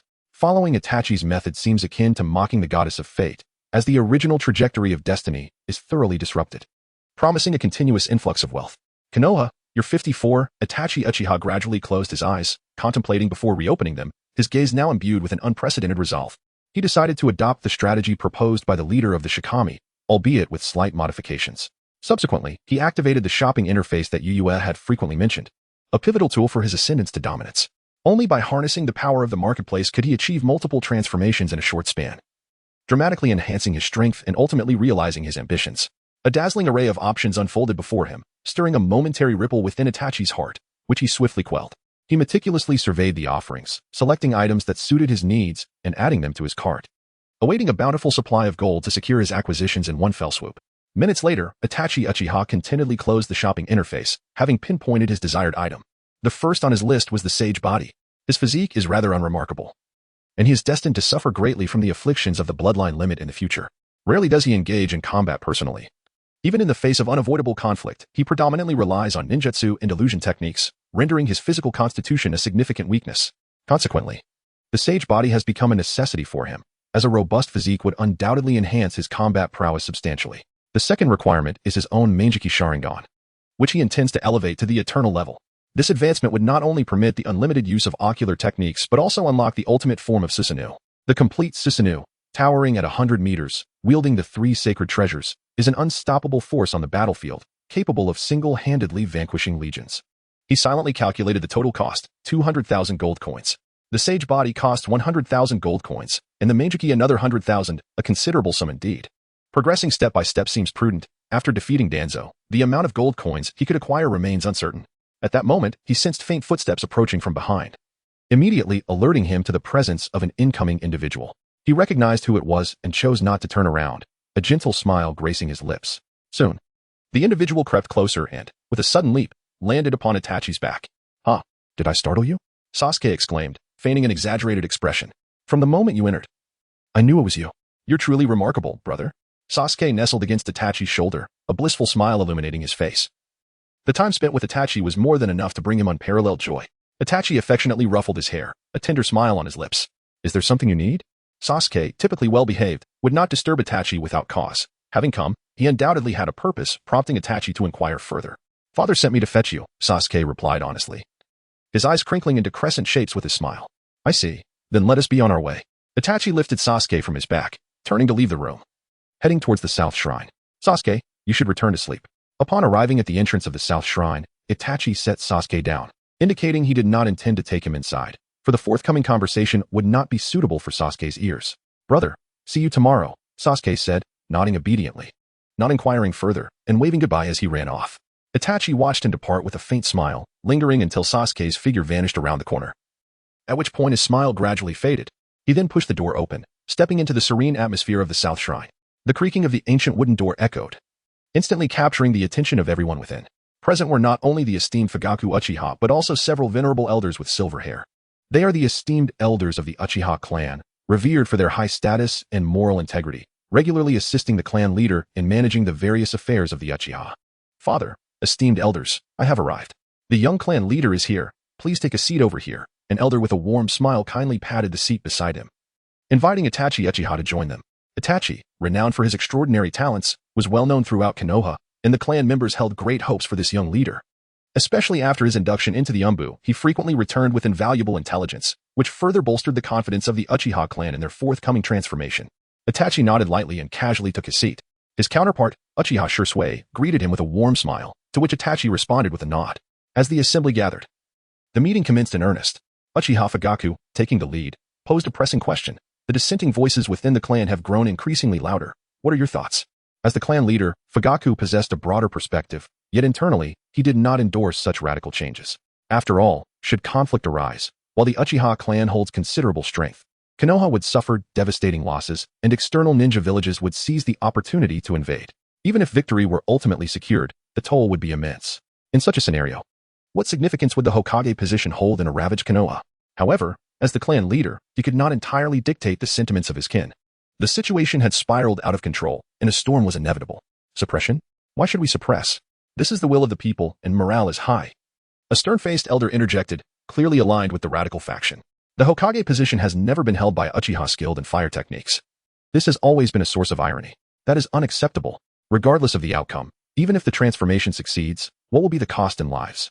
Someone with a furrowed brow voiced the conservative viewpoint. Sacrifice is preferable to living in humiliation. When Konoha was founded, it was promised that an Uchiha would be the first Hokage, yet that promise was broken. Now, as time passes, the Uchiha clan remains unrecognized. Where is the fairness in that? Let us not dwell on past grievances. We should instead explore ways to resolve this with minimal sacrifice. Several elders, significantly older than Itachi, engaged in a fervent debate. Some became flushed with excitement, while others fell silent in the face of rebuttals, and a few viewpoints garnered some agreement. Nevertheless, no consensus could be reached, and as the argument intensified, Fugaku gently rapped his fingers on the table. The clamor swiftly subsided, yielding to a profound silence. All eyes turned toward him, eagerly anticipating his next move. This was the essence of the clan leader's authority. At that moment, Fugaku turned to Itachi and inquired, Itachi, what are your thoughts? Uchiha Itachi rose slowly, drawing the attention of all present. Perhaps it was merely an illusion. But today, as Itachi seemed different from the past, he appeared lighter, imbued with an indescribable aura. Chapter 49, The Marvelous Adventure of the Needle. Itachi's gaze swept across the room, and as his eyes roamed, his pupils underwent a rapid transformation, with Tomo manifesting, ultimately forming a peculiar pattern. A kaleidoscope Sharingan. Another pair of kaleidoscope eyes has emerged, exclaimed an elder, his face breaking into a joyful smile. Wonderful! The young clan leader has awakened his kaleidoscope, and with sure sway, our Uchiha clan now possesses 2 pairs of kaleidoscope eyes. The scales of victory have tipped in our favor. At that moment, both the radical and conservative elders could not suppress their delight. Even Fugaku's expression flickered with astonishment. When had Itachi activated his kaleidoscope?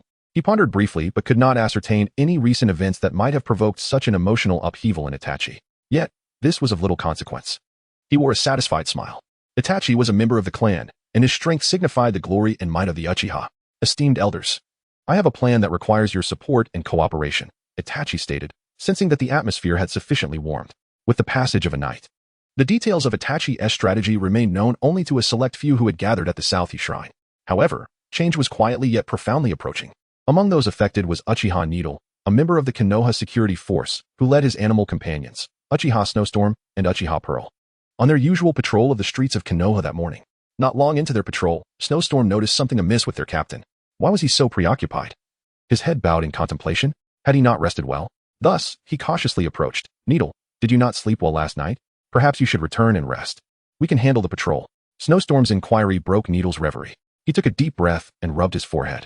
No worries, let us continue the patrol. All right, Snowstorm replied.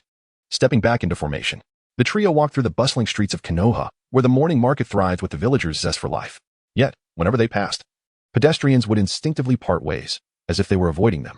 Snowstorm and Pearl walked with their heads held high, seemingly relishing the respect from the villagers, while Needle observed silently, feeling a wave of melancholy wash over him. At the same time, he sensed astonishment.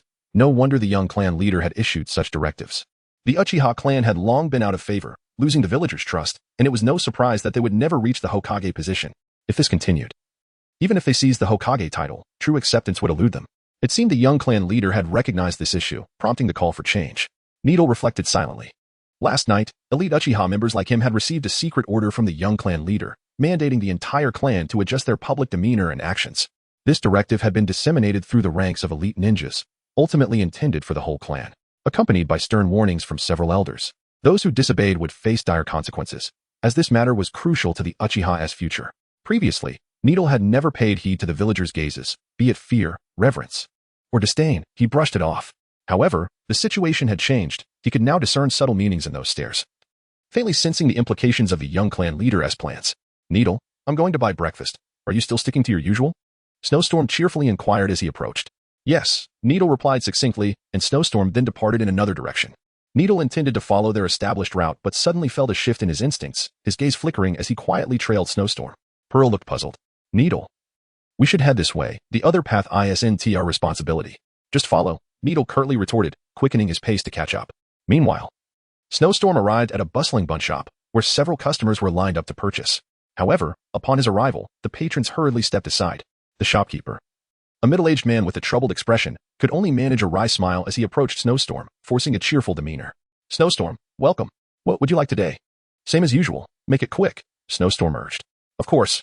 The shopkeeper replied eagerly, swiftly preparing a bag of buns and handing it to Snowstorm. He accepted the package, waved his hand, and turned to leave. Just put it on my tab. I'll settle it when I have the money.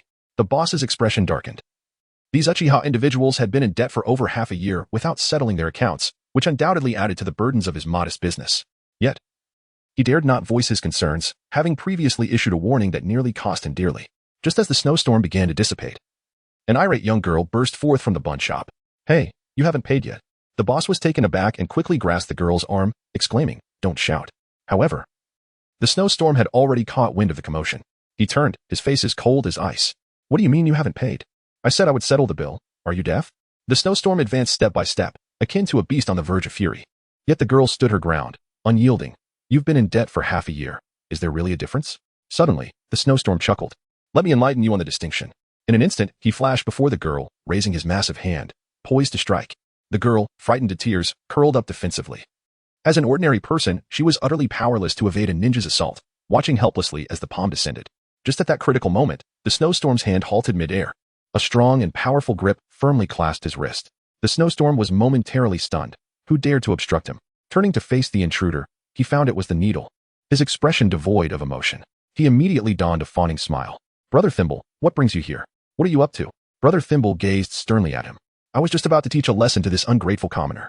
Brother Thimble continued to stare at him, while Snowstorm remained nonchalant, clearly not taking the matter seriously. Brother Thimble sighed inwardly, fearing that the young master's plan would likely encounter further obstacles. He released the grip on Snowstorm's hand, prompting Snowstorm to hurriedly rub his wrist. The previous clasp leaving a painful ache. Is this the distinction between an elite Uchiha and an ordinary ninja? The weight of the thumbtack's authority in his heart intensified. At that moment, the thumbtack fixed him with a stern gaze and earnestly stated, I hope to never witness such an occurrence again. Do you understand my meaning? He refrained from instructing Schwab Bao to apologize to the other party, for he understood that such insincere gestures would only serve to amplify their resentment. Devoid of any meaningful impact, it was vital to impose genuine constraints from the root, preventing the recurrence of similar incidents, as this constituted true support for the plan of the young clan leader. Chapter 50, The Marvelous Adventure of Ding Juntu and You. Remember to relay this rule to the other members of our team. He did not overlook the presence of Zhuanzhu nearby. Understood. The two exchanged glances at Uchiha Dingjun's stern demeanor, a shiver of surprise coursing through them. Had the captain undergone a transformation? Although Dingjun did not bully the commoners as they did, he had often remained a passive observer, which, to some extent, made him an accomplice. Yet, how could he behave this way now? They dared not defy him, and could only nod in agreement. Let us depart. Dingjun turned decisively and strode away. Shui Bao and Zhuanzhu followed closely behind. Just then, a faint complaint reached them from behind. No money again. How wicked. Dingjun halted, puzzled, and turned back. Shui Bao, misinterpreting the captain's demeanor as anger, immediately rebuked the source of the voice. You ungrateful wretch, do you think I cannot handle you? Shui Bao silence. Dingjun's sharp command cut through the air. Yes, captain. Shui Bao trembled at the reprimand, left momentarily bewildered. Dingjun slowly approached the owner of the voice, his robust figure emanating an invisible pressure. The girl trembled in fear, unable to meet his gaze. What do you mean by saying you weren't given money? Dingjun found himself speaking softly to a commoner for the first time in his life. The girl was taken aback by the gentleness of this Uchiha previously. They had only known Uchiha clan members to be domineering. She stole a glance at her father and then at Dingjun, summoning her courage. She disclosed the overdue bill that Shui Bao had neglected for half a year. She imagined that perhaps today she had encountered a different kind of Uchiha, one who might actually help her retrieve the money. As her words fell, Dingjun's expression remained largely unchanged. He merely glanced at Shui Bao, whose heart tightened under the weight of his penetrating gaze. Is what she said true? Dingjun inquired. Yes. Without elaboration. Dingjun turned back to the girl. How much in total? A glimmer of surprise flickered in the eyes of both the girl and her father. Could it be? The girl quickly relayed a figure. Dingjun nodded, then reached into his pocket, retrieved his wallet, and meticulously counted out sufficient funds to hand to her. Debt settled. Thank you. The girl accepted the money with both hands, her heart brimming with joy. Finally, she was reclaiming her funds. However, her elation was short-lived. Her peripheral vision suddenly caught sight of a figure in the crowd, a man with a scarred face. Upon recognizing this distinctive feature, the girl sprang to her feet, grasping her father's arm and pointing. Dad, that's the man who stole my money that day. What? Where? The father was equally startled, quickly grabbing a nearby broom and following his daughter's finger to the scarred man. Enraged, he shouted, return the money. The scarred man initially froze in surprise, but upon seeing the expressions of the girl and her father, he instantly relaxed. It turned out they were merely two soft targets. He raised the corner of his mouth, feigning innocence as he said, robbing money? You are unjustly accusing me. Where's the connection here? The esteemed members of the Konoha Guard are watching closely, so be cautious with your words lest you find yourself in trouble. As he smiled, the scar on his face seemed to come alive, twisting and writhing in a manner that sent shivers down one's spine. It is ill-advised for a young lady to speak recklessly.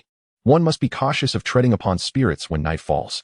The girl was greatly intimidated by his fierce gaze, her heart racing with trepidation. Surely, he would not resort to violence? At that moment, her eyes inadvertently drifted toward the quietly observing figure of the thimble, and a flicker of hope ignited within her. This gentleman from the guard seemed markedly different from the others. Summoning her courage, she called out to the thimble, Esteemed sir, he has previously robbed me of my money. Could you please arbitrate this matter? Upon hearing her plea, the thimble cast a piercing glance at the scarred man. The scarred man, sensing the thimble's scrutiny, remained unfazed. He understood that the Uchiha clan had always been indifferent to such trivial matters. Moreover, in the absence of evidence, they were even less inclined to concern themselves with it. He was filled with self-satisfaction, preparing to launch a defense, when the sharp-tongued interrogator preemptively inquired, Do you possess any evidence to substantiate his wrongdoing?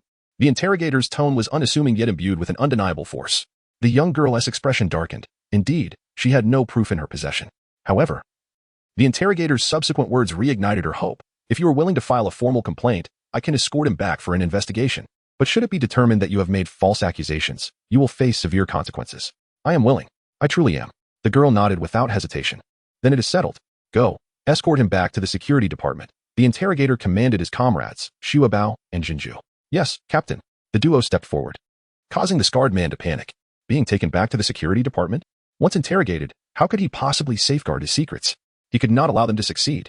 Without a second thought, he turned and fled. This scene nearly made Shui Bao laugh. Racing against a ninja? The two effortlessly leaped, employing no instantaneous technique, and positioned themselves before the scarred man. You enjoy running, do you? With a swift punch, Shui Bao struck decisively. The scarred man let out a howl and collapsed to the ground. The interrogator frowned slightly. It seemed his earlier warning had fallen on deaf ears. Noticing the captain's expression, Shui Bao quickly clarified, Captain, I did not strike a civilian. This fellow is a criminal, so it doesn't count, right? Let this be a warning, until the matter is clarified. No one should jump to conclusions. Take him away. Shui Bao escorted the scarred man back to the security department alongside the interrogator. As soon as they arrived, the scarred man began to confess like a bamboo tube spilling beans, rendering the interrogation unnecessary. Meanwhile, The girl from the bun shop spread the news far and wide. She felt as if she were in a dream. The once aloof Uchiha clan had transformed into a paragon of integrity and approachability. Such metamorphoses unfolded continuously in Konoha village. The populace was astonished to discover that the Uchiha clan appeared to have undergone a profound transformation. Not only did they cease to oppress the common folk, but they also intensified their efforts to combat wrongdoing within the village. Thieves and petty criminals were swiftly apprehended. Even cases lacking solid evidence were investigated if someone was willing to file a formal complaint and testify. Of course, malicious accusers would face stringent penalties, deterring most from acting recklessly. In just a matter of days, the security situation in Konoha village experienced a remarkable improvement. On this day, Uchiha Dinging once again patrolled the streets alongside Uchiha Shuebao and Uchiha Shinshu. He suddenly realized that the villagers, once quick to avoid him, no longer harbored fear. In fact, some even greeted him with smiles.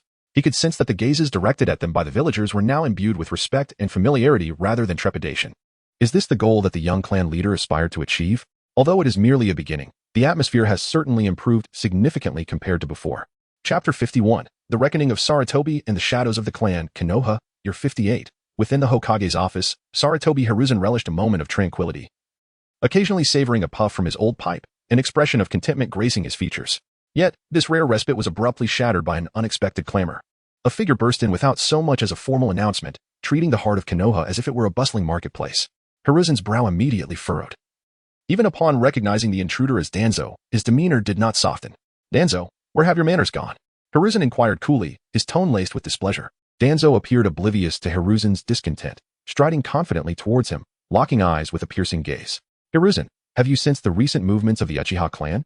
A fleeting look of exasperation crossed Hiruzen's face, yet out of respect for their long-standing relationship, he refrained from expressing his irritation. "I am well aware. As the Hokage, how could I be oblivious to the Uchiha clan's profound transformation? Shouldn't this be viewed as a positive development?" However, Danzo spoke with an ominous undertone, asserting that the Uchiha, known for their consistent conduct, would not act without reason. There must be some hidden secrets lurking behind their actions. "Hiruzen, we must take action." Danzo's urgency was palpable. He unexpectedly discovered that the fusion of the powers of Senju and Uchiha could unlock the legendary Rinnegan, the door of all phenomena. In the past, he had missed the opportunity to obtain the Rinnegan in the Land of Rain, yet he witnessed the awe-inspiring moment when Nagato wielded its power. Even the renowned demigod Hanzo of the Salamander was no match for him. From that moment on, he became increasingly covetous. Presently, the research on Hashirama cells has made progress through his clandestine collaboration with Orochimaru, yet they are still in dire need of a substantial number of Sharingan for experimentation. In times of peace, the Uchiha have suffered no casualties, and thus the Sharingan is not readily available. Moreover, it seems that fractures have begun to appear within the Uchiha clan, which has led Danzo to believe that his plans are on the verge of fruition. However, the sudden transformation of the Uchiha clan has caused their reputation in the village to gradually improve, and the internal turmoil has subsided, leaving Danzo utterly astonished. What could have prompted such a dramatic change within the Uchiha?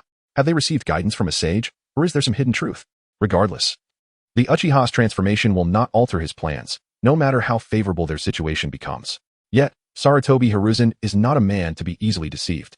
He gazes intently at Danzo. "What do you truly intend, Danzo?" Konoha cannot withstand any further conflict. When the Uchiha were unstable, you voiced your concerns. Now that they are improving, you still voice your objections. Konoha can bear no more turmoil. Danzo's one exposed eye narrowed. "I understand your concerns, but I have employed an organization known as Akatsuki, whose members are elite rogue ninjas from various nations, easily swayed by minimal compensation. They will shield us from external scrutiny, allowing us to focus on the Uchiha issue." Ironically, it was Danzo's interference that led to Akatsuki's loss of Yahiko, and now they unwittingly aid him under his employment. Fortunately, Danzo remains concealed, and Akatsuki is unaware that their employer hails from Konoha. Otherwise, Nagato might very well command Pain to confront him directly. Sarutobi Hiruzen sat in silence, devoid of words. "Hiruzen, do not forget the Nine Tails incident 6 years ago. The Uchiha were certainly behind it. Have you not discerned their intentions?" Shimura Danzo urged Hiruzen, embellishing his words. After all, without the support of the Hokage, dealing with the Uchiha clan would prove to be no simple matter. Hiruzen remained silent, merely clutching his old pipe, inhaling deeply, though hesitation quietly crept upon his brow. Observing this, Danzo's lips curled into a knowing smile. "Has he stirred your emotions?" Just then, Hiruzen's gaze inadvertently drifted to a photograph on the table, depicting himself with the fourth Hokage, Minato Namikaze. In the image, Minato is receiving the Hokage hat from him, preparing to inherit the mantle of leadership in Konoha. Alas, the Nine Tails incident 6 years prior has forever claimed Minato's life. In life, Minato shared a profound bond with the Uchiha clan, and their clan leader was his dearest friend. With these thoughts, Hiruzen gently covered the photograph, shaking his head. His mind made up. Let us wait and see. Unless absolutely necessary, we must refrain from rash actions against the Uchiha. Hiruzen's words caused Danzo's smile to freeze abruptly, leaving a rather jarring silence. What do you mean by that, Hiruzen? Danzo asked incredulously. For now, let us pause and observe whether the Uchiha show any signs of remorse. If they retain ulterior motives, it will not be too late to act. Gazing at Hiruzen's unwavering but resolute demeanor, Danzo realized that his old friend could not be swayed by any argument. You will regret this, Hiruzen. Danzo spat through gritted teeth before abruptly turning to leave, casting one last cold remark. I will handle this my way. Upon hearing this, Hiruzen felt a surge of anger and slammed his palm against the table. Bang. Danzo, do not forget that I am the Hokage. Danzo's repeated disregard for his authority had pushed Hiruzen's patience to its limits. Danzo said nothing in return, merely shooting Hiruzen a fierce glare before storming out in a fit of rage. Hiruzen sighed and returned to his seat, once more casting his gaze upon the covered photograph. Alas, Minato, this shall be my final act of assistance to the Uchiha. For now, I shall set aside these thoughts and seek out Naruto. Hiruzen, having lost interest in his duties, found Danzo's visit had thoroughly disrupted his mood. He changed into civilian attire and quietly set off in search of Naruto. In the chat group, Uchiha Itachi remarked, in summary, I plan to gradually improve the reputation of our Uchiha clan. There is no need for the entire village to completely change their perception of us. It suffices that they no longer view us with hostility. This way, my subsequent plans can unfold smoothly. He shared his plan within the group, seemingly integrating and enhancing the previous suggestions made by Shikigami Yue, resulting in a flawless strategy that could significantly reduce casualties in Konoha. Shikigami Yue remarked, what an excellent approach. Truly a testament to someone who fights with intellect. A solution has been devised so swiftly. If Obito were to handle it, he would likely be bewildered for a while. Uchiha Obito responded, Why am I being dragged into this? Moreover, I am quite clever myself, you know. He then pondered, by the way, why haven't those two Madaras logged in yet? What do you suppose they are occupied with? Shikigami Yue speculated. They are likely engaged in battle, given the differing flow of time. Perhaps their conflict has yet to conclude. Uchiha Obito quipped, I assumed they might think they were ensnared in an illusion and were devising a way to break free. Shikigami Yue replied, surely. They cannot be that foolish. The White Mask interjected, what exactly is this illusion? Kabuto, when did you meddle with me? Shikigami Yue retorted, 6. Uchiha Obito teased, Yue. You've been contradicted. Look, the illusion master has arrived. Chapter 52. Resolute will White Mask summon the 6 paths of pain to safeguard himself against a potential ambush by Naruto Uzumaki and Killer Bee. His expression one of shock as he stared at the virtual screen before him. Characters flowed across the screen, revealing a phenomenon he had never encountered before. What is this? Is it an illusion? A sense of foreboding washed over White Mask as he recalled Naruto mentioning that Madara had appeared on another battlefield and expressed doubts regarding his identity. It was clear without conjecture that Kabuto was behind this, having recklessly performed Edo Tensei on Uchiha Madara. The inexplicable entity before him was undoubtedly Kabuto's handiwork. He resolved to confront Yakushi Kabuto immediately after seizing the Nine Tails to settle the score. He abruptly lifted his head, his Rinnegan and Sharingan glimmering with a chilling light. Without hesitation, he drew the fan from his back and forcefully waved it towards Naruto and Killer Bee. Fire release, fan of blazing flames. The white-masked figure exhaled a colossal flame, and with another sweep of the fan, a tempest arose. The fire harnessed the wind's might, and the wind bolstered the fire's ferocity, transforming the flames into a fiery dragon vortex that ravenously devoured the earth, barreling towards Naruto and Killer Bee. Be careful, Bee. Naruto's pupils constricted as he shouted a warning. Wind release, spiraling shuriken. In the palm of his hand, accompanied by a sharp whistling of the wind, a brilliant blue spiraling sphere rapidly took shape. Fool. You'll experience my true power. Simultaneously, Killer Bee gathered a small-tailed beast ball. Here it comes. The two launched their attacks in unison, the spiraling shuriken colliding fiercely with the fiery dragon vortex. Instantly, a dazzling white light filled the sky, and a deafening roar echoed through the heavens. Boom. As the dust settled, a massive crater revealed itself between the white-masked figure and Naruto. The once verdant trees and soil around were torn asunder by the explosion. Yet, amidst the aftermath, the figure of Naruto, unscathed, emerged from the chaos. The white-masked figure, however, was not surprised by this outcome. If capturing the Nine Tails were so simple, he would have succeeded long ago, just as he intended to command the 6 paths of pain to engage. His body froze momentarily as a message quietly surged into his mind.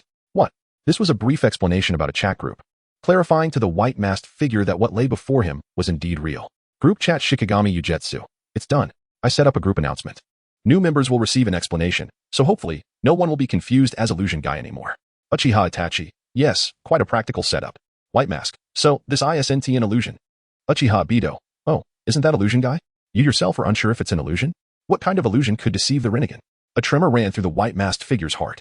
Indeed, he instinctively touched his left eye socket, where a Rinnegan emanated a faint violet glow. The Sharingan inherently possessed a high resistance to illusions. Not to mention its ultimate evolution, the Rinnegan. It was practically immune to such techniques.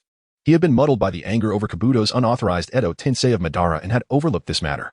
Now that he confirmed it was not an illusion, his interest in the chat group surged, a platform that transcended timelines, enabling individuals from different dimensions to converse. The Uchiha Obito within the group was likely another version of himself from an alternate reality. With this thought, a playful smile crept across the white-masked figure's lips. How intriguing. Meanwhile, Naruto and Killer Bee exchanged puzzled glances. Why had the battle come to an abrupt halt? It was utterly bewildering. Even more perplexing was the figure gesturing at the air. Was he performing some kind of avant-garde art? Or perhaps a secret technique they had never witnessed? Unaware of Naruto and Killer Bee's confusion, the white-masked figure instructed the 6 paths of pain to remain vigilant while he immersed himself in the novelty of the chat. White Mask, Senju Hashirama, Minato Namikaze, Uchiha Itachi, myself, and that old coot Madara, familiar names indeed. However, who is the group leader? This is the first time I've heard of such a person.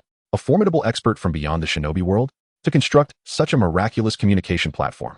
Manipulating us at will, their power should not be underestimated. Upon seeing the white mask's comment, Shikigami Ugetsu was taken aback. What? Has he figured out so quickly that I am an outsider? He never anticipated that his identity as a traveler through time would one day be unveiled. While this was somewhat expected, what did it mean to be toyed with as if in the palm of one's hand? He was just about to send a message to defend himself when someone had already beaten him to it. Uchiha Obito, hey, what do you mean by playing around? The group leader is not that kind of person. If it weren't for him, my future would be as bleak as yours. White Mask, oh? It seems you hold him in high regard? Uchiha Obito, in case you're unaware, let me enlighten you. I am in Konoha, 47 years in the past. And I have yet to fall victim to Madara's schemes. Jealous, are you, little brother? Rin is right beside me. Ah, her hands are so soft and fragrant. Little brother, I suppose you've not had the pleasure of holding Rin's delicate hand in this lifetime? Shirgang Ugetsu, Minato Namikaze. Obito, what are you doing? Uchiha Itachi, I'm off to check on Sasuke. You all carry on. Senju Hashirama. Ha ha, the youth of today are indeed quite open. In reality, White Mask took a deep breath, admitting that he was somewhat shaken. Had he been so ill-tempered in his youth? White Mask, think carefully with your intellect.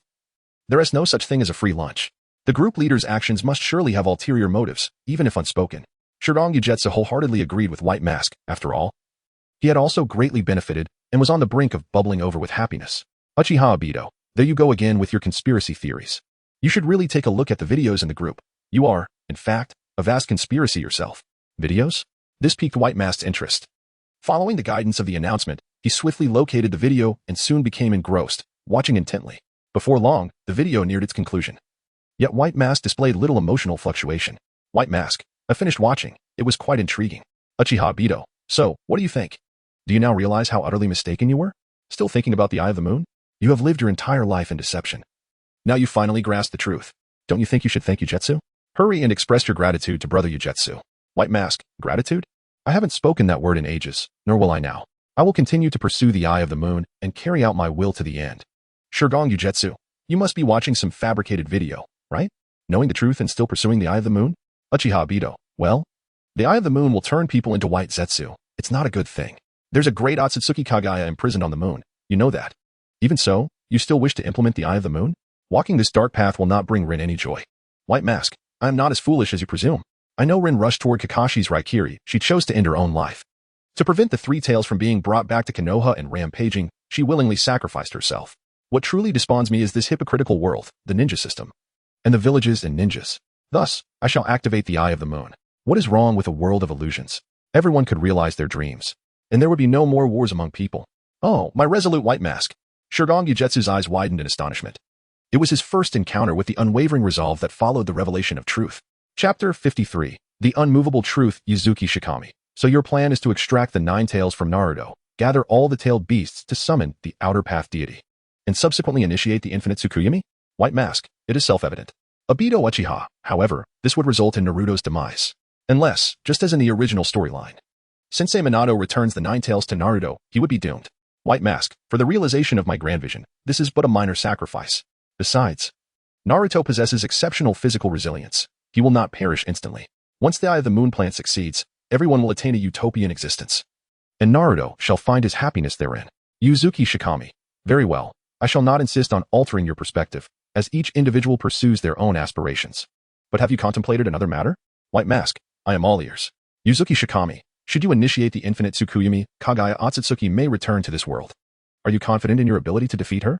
If you fail, the so-called Eye of the Moon will shatter into nothingness. You and your comrades may very well be obliterated by her, losing even the chance to experience the illusion, and perhaps turning into White Zetsu. White Mask, Kagaya's return hinges on Black Zetsu. Do you think a being such as I, who understands the truth, would fall prey to Black Zetsu's machinations? Without a suitable vessel, a god sealed away for millennia is merely a frail entity. With my 6 paths level power, vanquishing or resealing her is well within my grasp. What is there to fear? His words exuded an air of fearlessness and confidence that transcended time itself, resonating with Yuzuki Shikami. The resolute White Mask left her with the understanding that she could not sway him. The lives along that timeline were beyond salvation. Thus, she would allow him his course, lamenting instead for the lives on that timeline, destined to be devoured by the divine tree after the infinite Tsukuyomi. If not rescued in time, they would inevitably transform into White Zetsu, a fate that was indeed regrettable. As Yuzuki Shikami gently shook her head, preparing to conclude the conversation, a spark of inspiration ignited in her mind. She recalled a character who had not appeared in the main storyline of Naruto, but had been active in Boruto, Isshiki Otsutsuki. Kagaya was not the sole outsider in the shinobi world. Isshiki had arrived alongside Kagaya thousands of years ago, only to be ambushed by her and partially consumed by the Ten Tails, ultimately parasitizing a being named Jigen. At this moment, he might be covertly observing every corner of the shinobi world.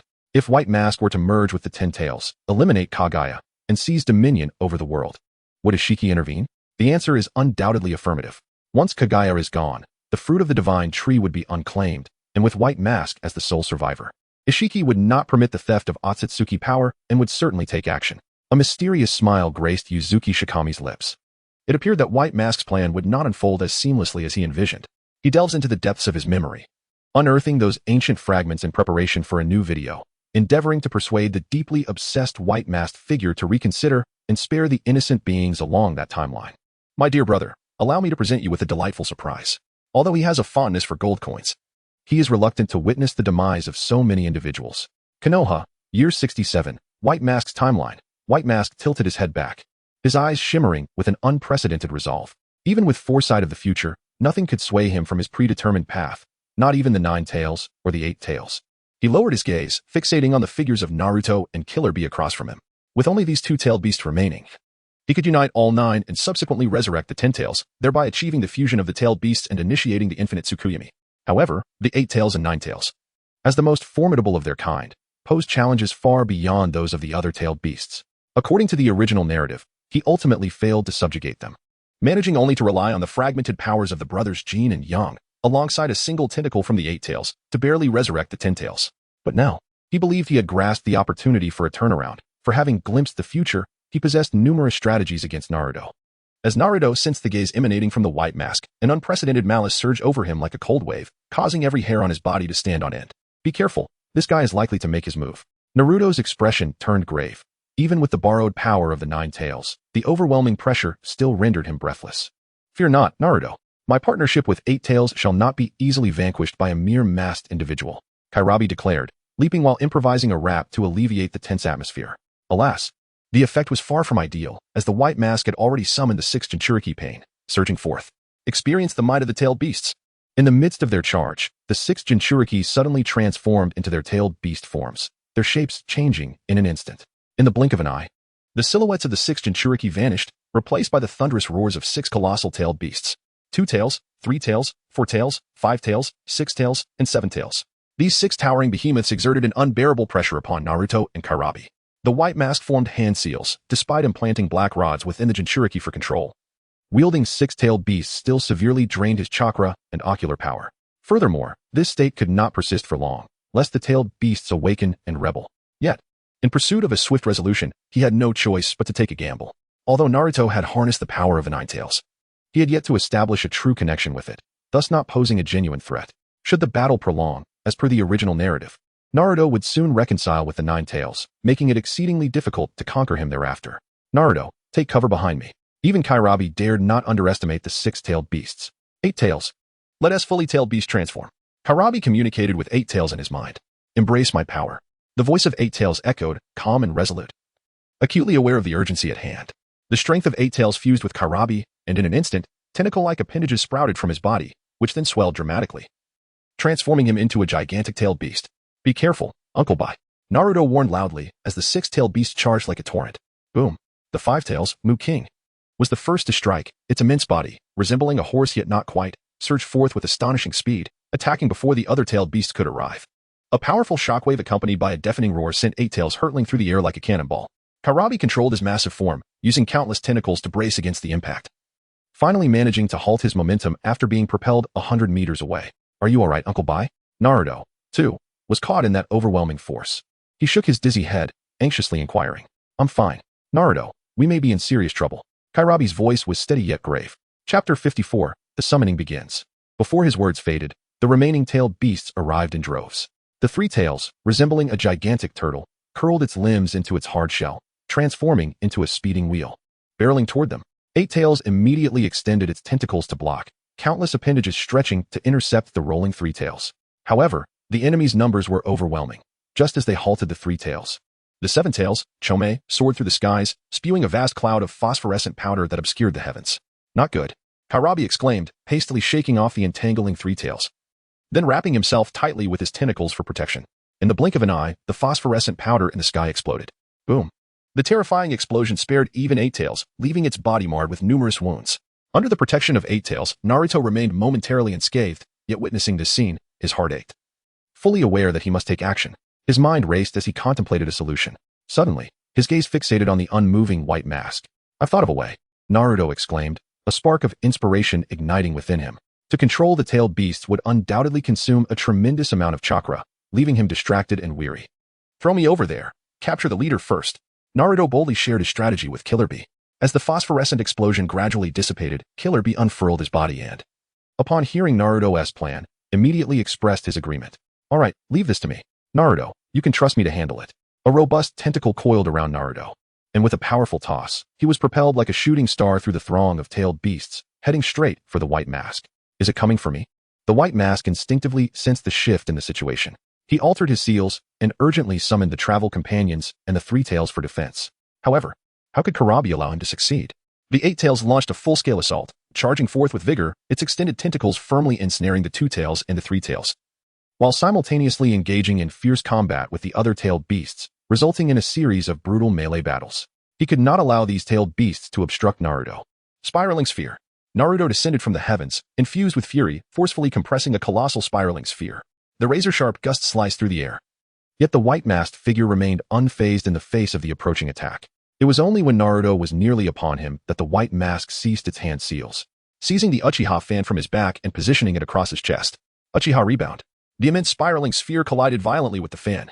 However, no trace of joy adorned Naruto's visage. Instead, there was a look of sheer astonishment, for the fan had consumed his assault entirely. The meticulously prepared spiraling sphere shrinking away to nothingness in an instant. Let you taste your own attack. The white mask scoffed as the fan erupted with roaring flames. In a heartbeat, it engulfed Naruto, the terrifying force propelling him backward. Ugh! Naruto fell to the ground, racked with pain, his body covered in wounds. Yet these injuries healed at an astonishing rate. As he rose once more, he was restored to full vitality. Nine Tails chakra, was it? The white mask squinted, realizing this was the power of the Nine Tails. Prolonging the battle would certainly turn the tide against him. His peripheral vision swept across the battlefield of the tailed beasts, where the uncontrolled creatures had begun to lose their grip on sanity. Although they continued to assault Killer Bee, their movements were noticeably sluggish, likely to come to a complete halt soon. It appeared that swift action was imperative. In an instant, the white-masked figure seized a fan and charged toward Naruto like an arrow. The tenacity ingrained in Naruto was formidable. Despite facing numerous setbacks, his gaze remained unwavering and fearless. In the blink of an eye, the two engaged in close combat, unleashing powerful taijutsu techniques, each strike resonating with the might to shake mountains and rivers. The white mask wielded the fan with the force of a mountain split, striking down fiercely. Yet, Naruto locked it tightly with his arms, seizing the opportunity to counterattack. Determined to turn the tide.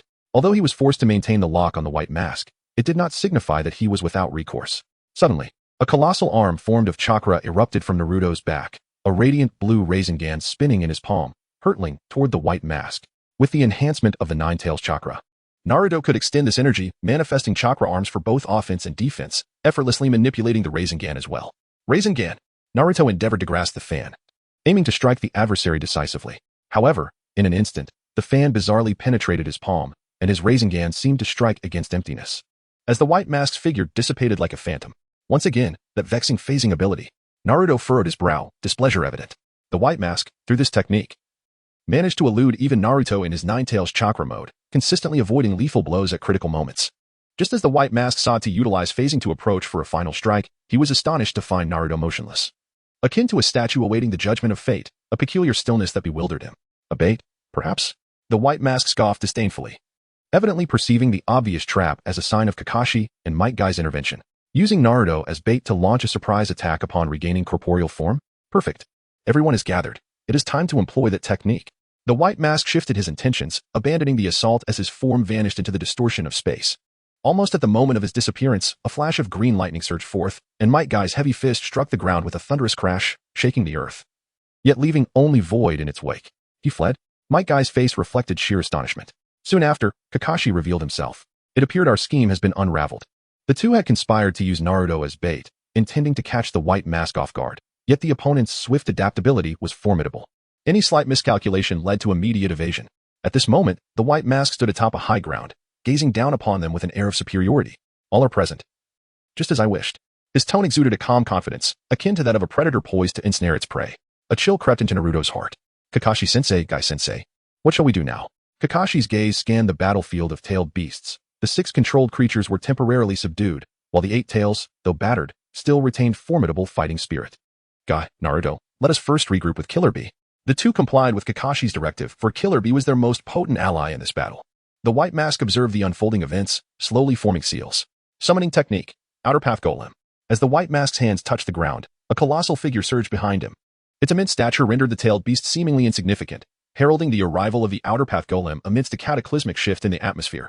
Chapter 55. The Otsutsuki Technique. The white mask withdraws. The white mask stood atop the golem's head, forming seals once more. Roar. In the next moment, the controlled golem let out a fearsome howl, heralding a tempest of thunderous wrath. Columns of lightning erupted from the golem's back, crashing down upon their targets at the white mask's command like divine retribution. Naruto, Kakashi Guy, Killer Bee, and even the 6-tailed beast were not spared. Boom. Lightning cascaded like a waterfall, engulfing the world in a deluge of thunder. The resonating echoes of its fearsome roar reverberating throughout. Faced with such a terrifying onslaught, Killer Bee instinctively shielded his comrades with his own body, enduring the brutal impact of the golem. Fortunately, the other 6-tailed beasts were present to share the burden of damage. Otherwise, he might have been gravely injured. As the lightning faded, a charred expanse of land was revealed, the battlefield laid to waste. All 6-tailed beasts bore wounds, and Killer Bee, transformed into the 8 tails, had lost his combat ability. Bee, how are you? Naruto cried out in urgent concern. I'm alright. I just need a moment to recover. That masked guy is truly formidable, Killer Bee replied weakly. Damn it. A profound sense of helplessness filled Naruto's heart. Naruto, it seems we must join forces. At that moment, the 9 tails within Naruto spoke up. The situation was dire. Any further delay would only lead to sealing, and the 9 tails resolved to merge completely with Naruto, standing against the formidable foe. Kurama, you wish to lend me your strength? Do not hesitate. Act swiftly. Within the sealing space, the 9 tails and Naruto fist bumped, and the prison that had held the 9 tails captive for decades opened in the next instant. The power of the 9 tails could be unleashed in its entirety. However, contrary to expectations, at that moment, 8 enormous iron chains sliced through the air, howling toward them. 7 chains instantly ensnared the tailed beasts, dragging them toward the gaping maw of the Outer Path Golem. These specially crafted chains exerted an irresistible force upon the tailed beasts, once bound. All their power would be sealed, awaiting only the fate of being consumed. In the blink of an eye, the 2 tails through to the 8 tails were all devoured by the Outer Path Golem. Stripped of his tailed beasts, Killer Bee collapsed, his breath faint. Naruto rushed to assist, only to have an iron chain lunge at him, wrapping tightly around him. At this moment, the 9 tails chakra merged with Naruto, rendering him the perfect Jinchuriki. Yet, this newfound power arrived too late. He was already ensnared by the golem's chains, unable to escape even as the perfect Jinchuriki. As Naruto was slowly pulled toward the golem by the iron chains, Might Guy resolutely took action. 8th gate of the 8 gates, the opening of the shock gate. Open. A terrifying aura surged around him. Blue steam enveloped him, creating an overwhelming sense of pressure. This was the final threshold before the door to death, containing enough power to obliterate an enemy with a single punch. Daytime Tiger. Might Guy unleashed a flurry of powerful punches, compressing the air before him, then releasing it with tremendous force. A vividly lifelike blue tiger took shape, majestically lunging toward the Outer Path Golem, shattering all obstacles in its path, be they rocks or trees, into mere fragments in an instant. Might Guy's expression grew grave beneath his white mask. This individual represented the greatest uncertainty. Should he be driven to unleash the 8th gate, the Outer Path's Deva statue could sustain irreparable damage. No. The more likely outcome would be that he could be ruthlessly vanquished. This being was indeed a monstrosity. How could such formidable secret arts exist in this world? Under the influence of the White Mask's will, the Outer Path's Deva statue simultaneously resisted the onslaught while hastening to extract the power of the Nine Tails from Naruto. Having already consumed the strength of seven-tailed beasts, it had expanded its power to an alarming degree. Boom! The daytime tiger roared forth like a furious lion, crashing violently against the Outer Path's Deva statue, creating shockwaves that rippled outward. The ground beneath Kakashi trembled, and he struggled to maintain his footing. Had they succeeded? Kakashi's gaze remained fixed on the Deva statue, his heart racing with uncertainty. However, as the dust settled, the unharmed statue rendered Kakashi's expression profoundly grim. Such a level of assault was ineffective against it? At this moment, Naruto was perilously close to being entirely consumed by the Deva statue. Might Guy exhibited little frustration instead. He gazed at the statue with unwavering resolve. It was time to ignite the pinnacle of youth. Kakashi, I will hold this creature back. You must hurry to save Naruto. Guy's voice was steady, yet it betrayed the determination of a monumental sacrifice about to be made. Huh? Guy? No problem, leave it to me. Kakashi was momentarily taken aback. Understanding that Might Guy intended to employ that ultimate technique, he found himself unable to dissuade them, as they were ensnared in a dire predicament with no alternative. Just as Might Guy was about to expend his life force for formidable power, Kakashi suddenly called for a halt. It appeared that the formidable opponent had indeed stopped. With a puzzled expression, Might Guy followed Kakashi's pointed finger and realized that the Outer Path's golem had truly ceased its advance, while the masked figure was lost in contemplation. The Otsutsuki Isshiki? Prior to this moment, Yu Shikigami had released a new video, deeming it crucial for the masked figure. Reluctantly, he made time to watch the video. Just as the group leader had stated, this footage held profound significance for him. The masked figure was taken aback. Otsutsuki Isshiki? Are there others who have descended from beyond this realm aside from Kaguya? Does he also wield another 10 tails? The thought sent a shiver down his spine. The adversary had concealed himself so well, if not for the group leader's video.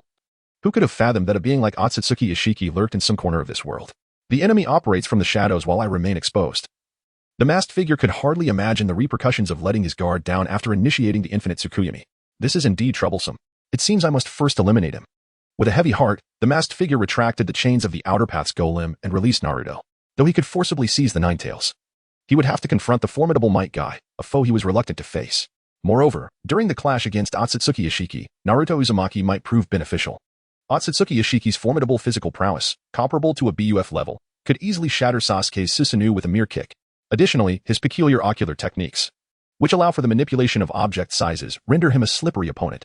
If circumstances dictate, perhaps Naruto must activate the heavy particle mode and contend with him. Therefore, it is imperative to retain Naruto's Nine Tails. Alternatively, utilizing the chakra of the Gold and Silver Brothers in place of the Nine Tails would suffice, as it would at least provide an additional 8 tails. The power of the 10 tails would be even more formidable. Although the 8 tails was extracted, Killer Bee could still survive after losing the tailed beast, relying on the octopus limbs left behind. For now, this shall suffice. Once I am resurrected and merge with the 10 tails, I will contemplate further actions. The white masked figure dispelled the summoning technique, and the colossal Outer Path golem vanished instantaneously, as he himself departed through space-time ninjutsu. In the battlefield, Naruto and the others stood momentarily stunned. How did he leave? Have we truly been saved? Naruto felt a lingering dread, recalling the inescapable grip of the golem, which had nearly convinced him that his end was nigh. The shock was profoundly etched in his memory. It was bewildering. He seemed to have suddenly found more pressing matters to attend to. What could possibly be more urgent than collecting tailed beasts? Something felt amiss, and there was a high probability of underlying issues. Kakashi furrowed his brow, unable to grasp the true intentions of the white masked figure. What shall we do now? Might Guy scratched his head, having anticipated a fierce battle today, fully prepared for a desperate struggle, only for it to fizzle out like this. Let us head to the main battlefield. What about the situation with the Elder? Naruto sensed a faint remnant of tailed beast chakra still lingering within Killer Bee, safeguarding his slim chance of survival, which offered him a measure of reassurance. Thus, Naruto, you take me back to headquarters while Guy and I reinforce the front lines. Kakashi swiftly devised a plan. Agreed. Naruto nodded in agreement, scooping up Killer Bee and vanishing in a few leaps. Guy, let us also set forth. Chapter 56. Graduation time slipped by like a fleeting shadow, and the day of the Ninja Academy's graduation examination quietly arrived. Within the UUA residence, Ino skillfully crept into UUA's room, instantly spotting the familiar figure curled up in bed, enveloped in sweet dreams. This fellow, Ino sighed helplessly, drawing closer. If you do not rise soon, you will become the sole unfortunate soul among this year's graduates, unable to complete your studies due to absence. Honestly, if reincarnation exists, I believe you must have been a squirrel in your past life, given how soundly you sleep. Ino rested her hands on the edge of the bed, teasingly gazing at the drowsy Shikamo UUA. Her voice roused the slumbering UUA, who slowly opened his eyes, meeting the sight of that exquisitely crafted visage. He smiled faintly. You were mistaken. In my previous life, I was an armed helicopter. Yuyue rubbed her eyes and reluctantly climbed out of bed. Huh? Ino stood frozen in place. Her expression one of bewilderment. Ignoring Ino's confusion, Yuyue strode directly to the bathroom to freshen up. Before long, Yuyue emerged, brimming with vitality. What exactly is this armed helicopter you mentioned? Ino inquired curiously, leaning closer. Ah, it is capable of traversing both sky and land, unleashing attacks that can shake mountains and rivers. Quite formidable. Ino gasped, her mouth slightly agape. That sounds incredible. Is it on par with the tailed beasts? Not quite. But its power is not to be underestimated. Now, let us set off. Yuyue beckoned with a smile and then exited with Ino. Upon arriving at the ninja academy, they were greeted by a scene of extraordinary commotion, throngs of people bustling about. What is happening? Why is it so crowded here? Yuyue wondered. Oh, I see my father, along with Uncle Kakashi and Uncle Dingswa. In the sea of faces, Ino spotted several familiar ones and gazed in surprise. They seemed to be conversing with someone. But the crowd was too dense to discern the details. Let us go take a look, Yuyue urged. As they drew nearer, the fervent shouts became increasingly audible. Fourth Hokage! Fourth Hokage! Yuyue's lips twitched slightly as she began to realize. Could it be that Minato brought Naruto to school and he was recognized by acquaintances? Unlike Senju Hashirama and Senju Tobirama, Minato's era had not faded into history. His contemporaries were still very much alive. And it would be impossible for them not to recognize him. At that moment, Ino suddenly exclaimed, it really is the fourth Hokage. She excitedly tugged at Yuyue, like a fan spotting her idol. It must be Minato Namikaze. I have photos of him at Uncle Dingswa's house. I could never mistake him. Yuyue, do you see? Yuyue, being pulled along, looked on helplessly to see Minato beaming in the crowd, attracting fervent admiration. Beside him stood Nara Shikaku, Yamanaka Inoichi, and Akimichi Choza, all engaged in spirited conversation. Observing Minato, who stood out amidst the throngs like a crane among chickens, Yuyue felt a surge of emotions. Is this truly the legendary little son? His charm is indeed formidable. Wait a moment, the fourth Hokage sacrificed himself long ago, did he not? He perished 12 years ago during the Nine Tails attack while sealing the demon fox.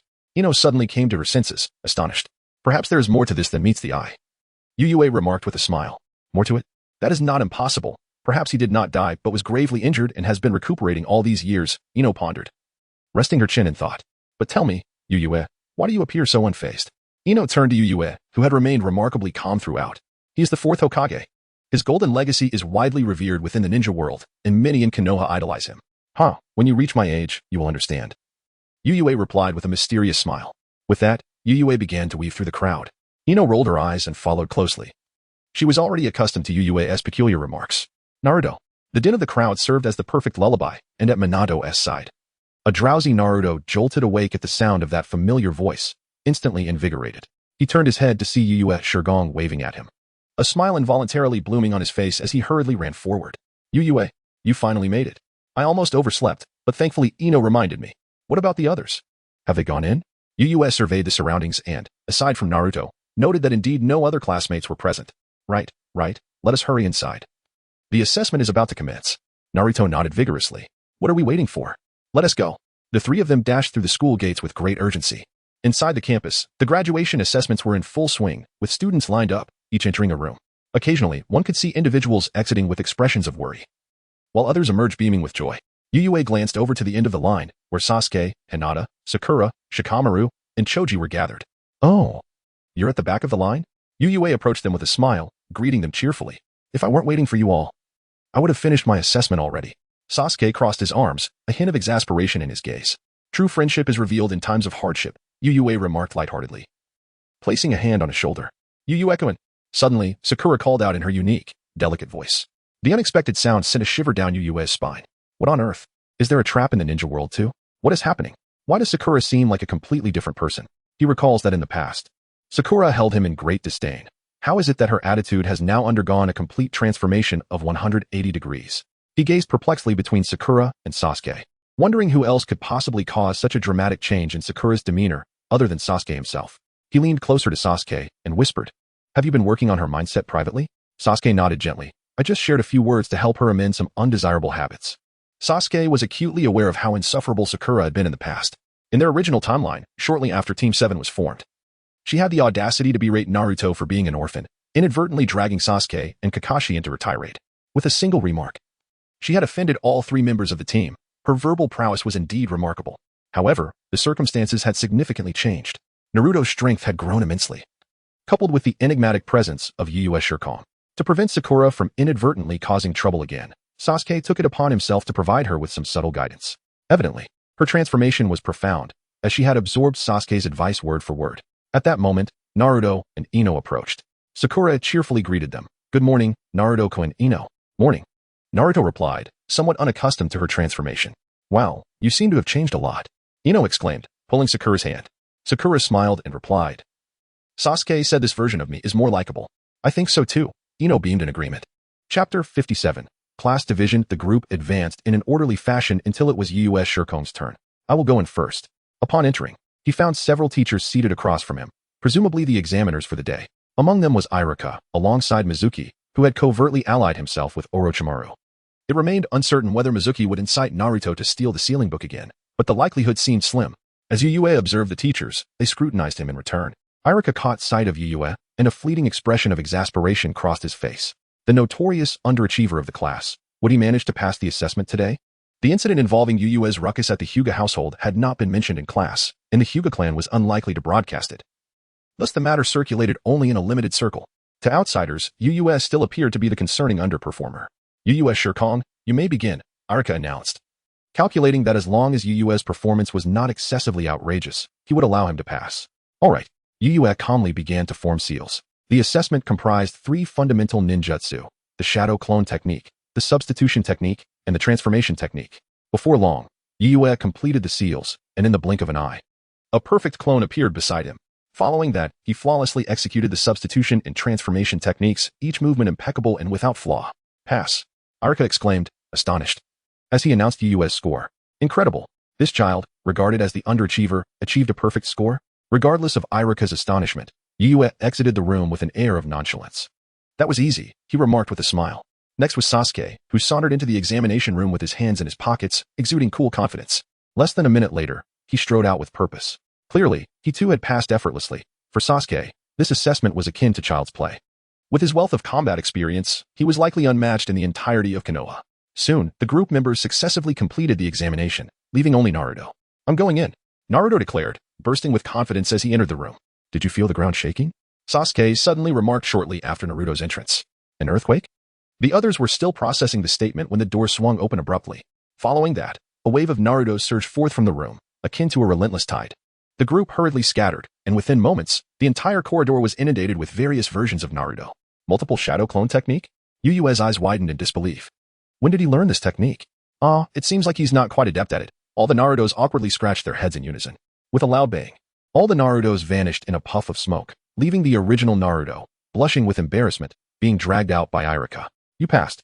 Yuyue approached and helped Naruto to his feet, casually inquiring, when did you learn the multiple shadow clone technique? Without hesitation, Naruto replied, my dad taught me. Besides this, he also taught me this ninjutsu. As he spoke, Naruto extended his hand, chakra slowly gathering in his palm, and soon a brilliant blue Rasengan took shape, accompanied by a sharp whistling sound. You can already use the Rasengan? In just one day, your talent is truly remarkable. Yuyue marveled involuntarily. But, of course, this must also be credited to Minato's guidance. As the creator of the technique, it must have been a thorough and meticulous process. All right, enough standing around. Let's head back to the classroom. The class division is about to begin, Sasuke reminded them. Let us go. The group returned to the classroom. Soon, the classmates were escorted away by their respective Jonin instructors. Everything proceeded as planned. Team 8, led by Kurenai Yuhi, consisted of Hinata Hyuga, Kiba Inuzuka, and Shino Abure. Team 10, under Asuma Sarutobi, was composed of the Ino Shikacho trio.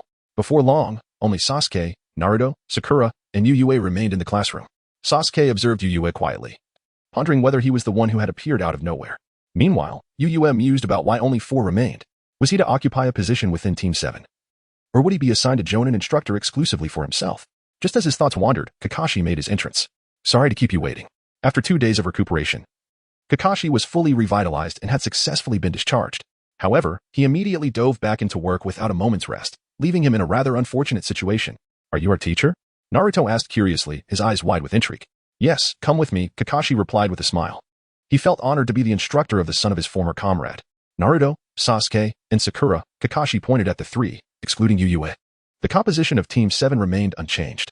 Yuyue, I'll take my leave now. Naruto grinned and turned to follow Kakashi. Yuyue contemplated the prospect of receiving one-on-one guidance from a Jonin. Who could it be? Perhaps a stunningly beautiful woman? Just as this thought crossed his mind, a series of coughs echoed from the doorway. Yuyue turned to see Hiruzen Sarutobi, the 3rd Hokage, entering the classroom with his pipe. No way, Yue thought. A hint of disbelief flashing in his eyes as he internally grumbled. Not only was it not a beautiful woman, but it was also an elderly man. If the villagers of Konoha were to hear such thoughts, they would surely roll their eyes, for this was none other than the renowned professor of ninjutsu. The illustrious third Hokage. To become his pupil is an opportunity that countless individuals strive for, often to the point of desperation. The individuals he trained, Jiraiya, Tsunade, and Orochimaru, are all esteemed powerhouses within the ninja world. Yet, here in Yuue's presence, they have faced unrelenting disdain.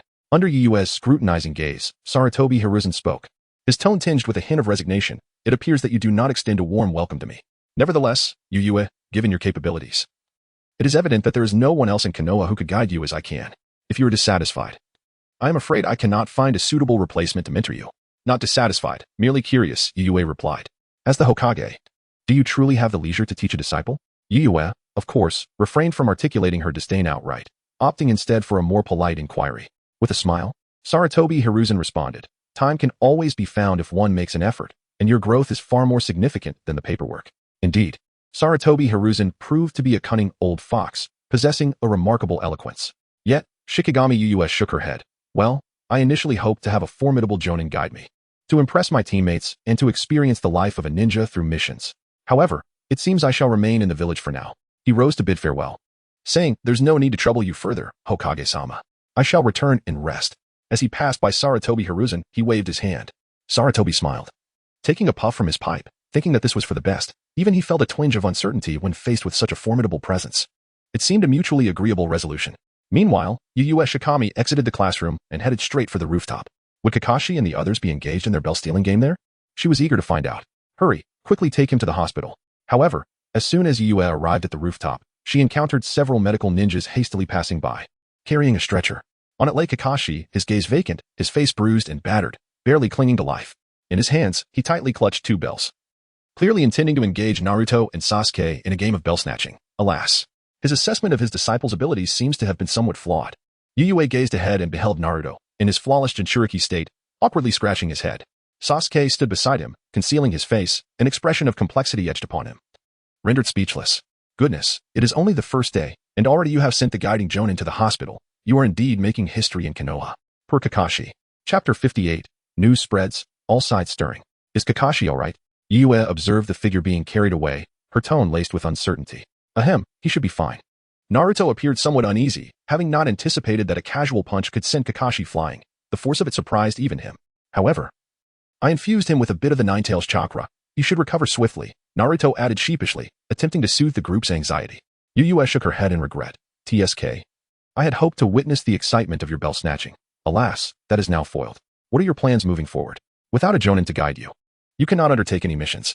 He turned his gaze towards Sasuke, curiosity gleaming in his eyes. Sasuke, do you have any ideas? Among the members of Team 7, only Sasuke seemed to possess a modicum of insight, while the other two, well, their journey of growth still stretched far ahead. Sasuke turned his face, locking his gaze onto Naruto. Naruto, for the next few days, you will train with me. I will teach you how to master your power perfectly. All right.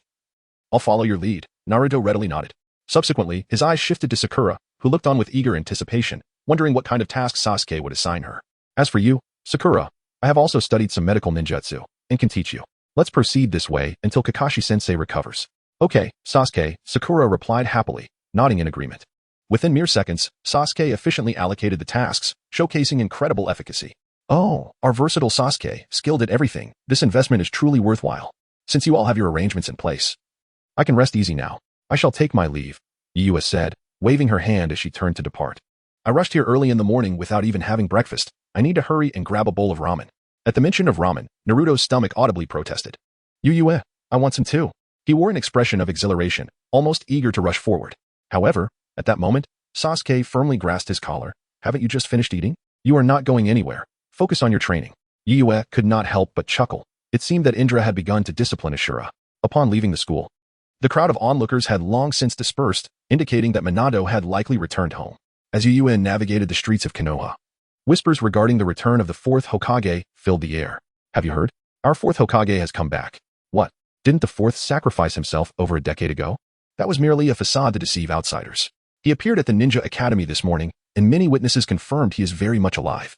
Such conversations echoed around him, revealing that Minato's popularity had not waned over the years.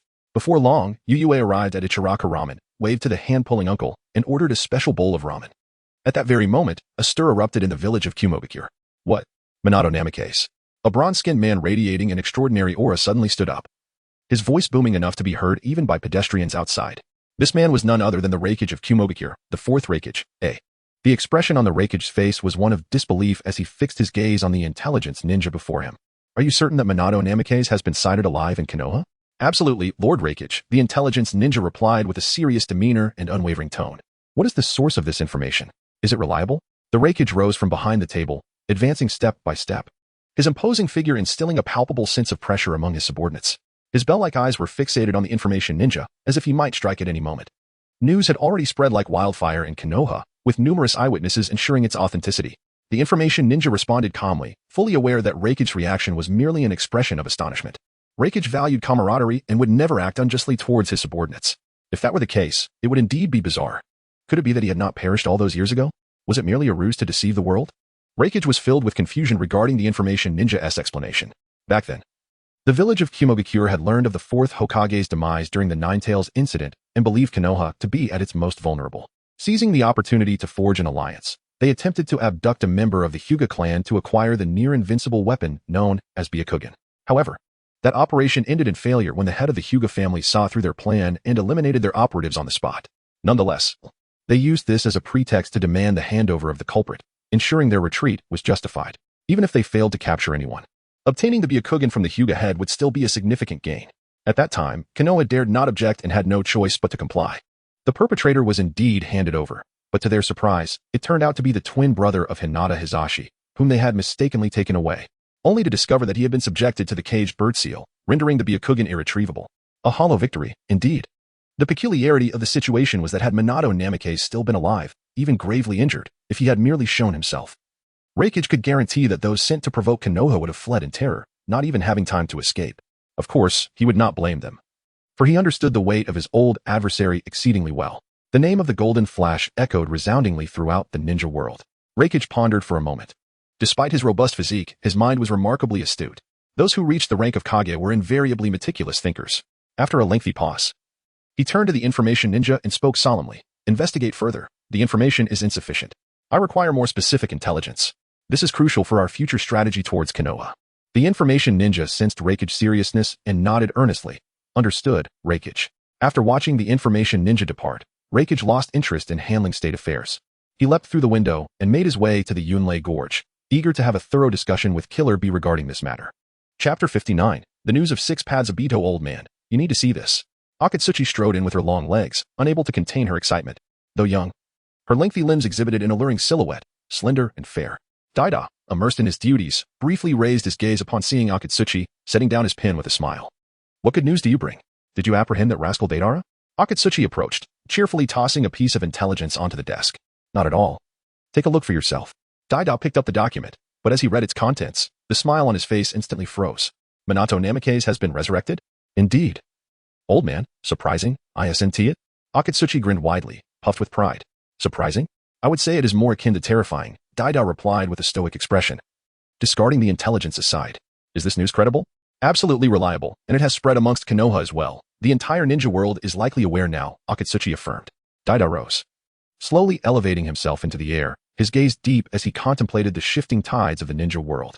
Minato's return undoubtedly dealt Konoha a revitalizing blow. The village, precariously supported by the aging Hiruzen Sarutobi, now seemed on the brink of collapse, yet the situation had suddenly reversed. After a moment of contemplation, Daida spoke. Let us not concern ourselves with this for now. We are still far from Konoha. There is no need for haste. We shall observe the developments. Otsutsuki nodded, then playfully smiled. So, old man, may I visit Konoha? I've heard that the Golden Flash himself is incredibly handsome. At this, Daida's figure stiffened. The thought of his daughter wishing to meet a blonde-haired acquaintance so far away was likely a sentiment few parents could readily accept. His expression immediately darkened, and he pointed at the black earth, filled with ire. Is all your focus spent here? Have you mastered dust release? I lack talent, Grandpa. Your pressure on me is futile. You might as well seek out my senior brother for instruction. If I knew where the brat was, I would have dragged him back long ago. Dust release, renowned as the ultimate offensive technique in the ninja world and the village's treasured skill, remained unlearned by anyone, causing Noki daily distress. The only disciple with the talent for dust release, Deidara, had departed the village in pursuit of some peculiar art. He is advanced in years, And once he departs from this world, his legacy may be lost to the sands of time. Ah, what a coincidence. I have just received intelligence regarding his whereabouts. Really? Do tell. A glimmer of excitement flashed in Naka's eyes. He has joined an organization called Akatsuki as a mercenary, comprised entirely of rogue ninjas from various nations. He is indeed one of them, quite fitting. What? Noki was taken aback, instinctively straightening his back, only to wince in pain at his waist. Ouch. Noki grimaced. Clutching his back, a mix of anger and helplessness washing over him. That brat. What kind of place is the Akatsuki? It is a gathering of lunatics who sell their lives for money. I have hired them several times, never imagining that Deidara would venture to such a place. It drives me mad. Such conversations echoed quietly in other major ninja villages. Each ninja bearing the title of Hokage displayed a solemn expression, regardless of the nation. This matter was taken with utmost seriousness. If the news were true, the landscape of the ninja world would undoubtedly be reshaped. Meanwhile, in the land of rain, the masked man also learned of this news from Black Zetsu. Sensei Minato. He bitterly uttered a name long unspoken. Yet, after a moment's hesitation, the masked man's gaze turned resolute. No, he is dead. That was merely an impostor who emerged from the shadows. But it matters not, after the world's end. Who will still care about such things?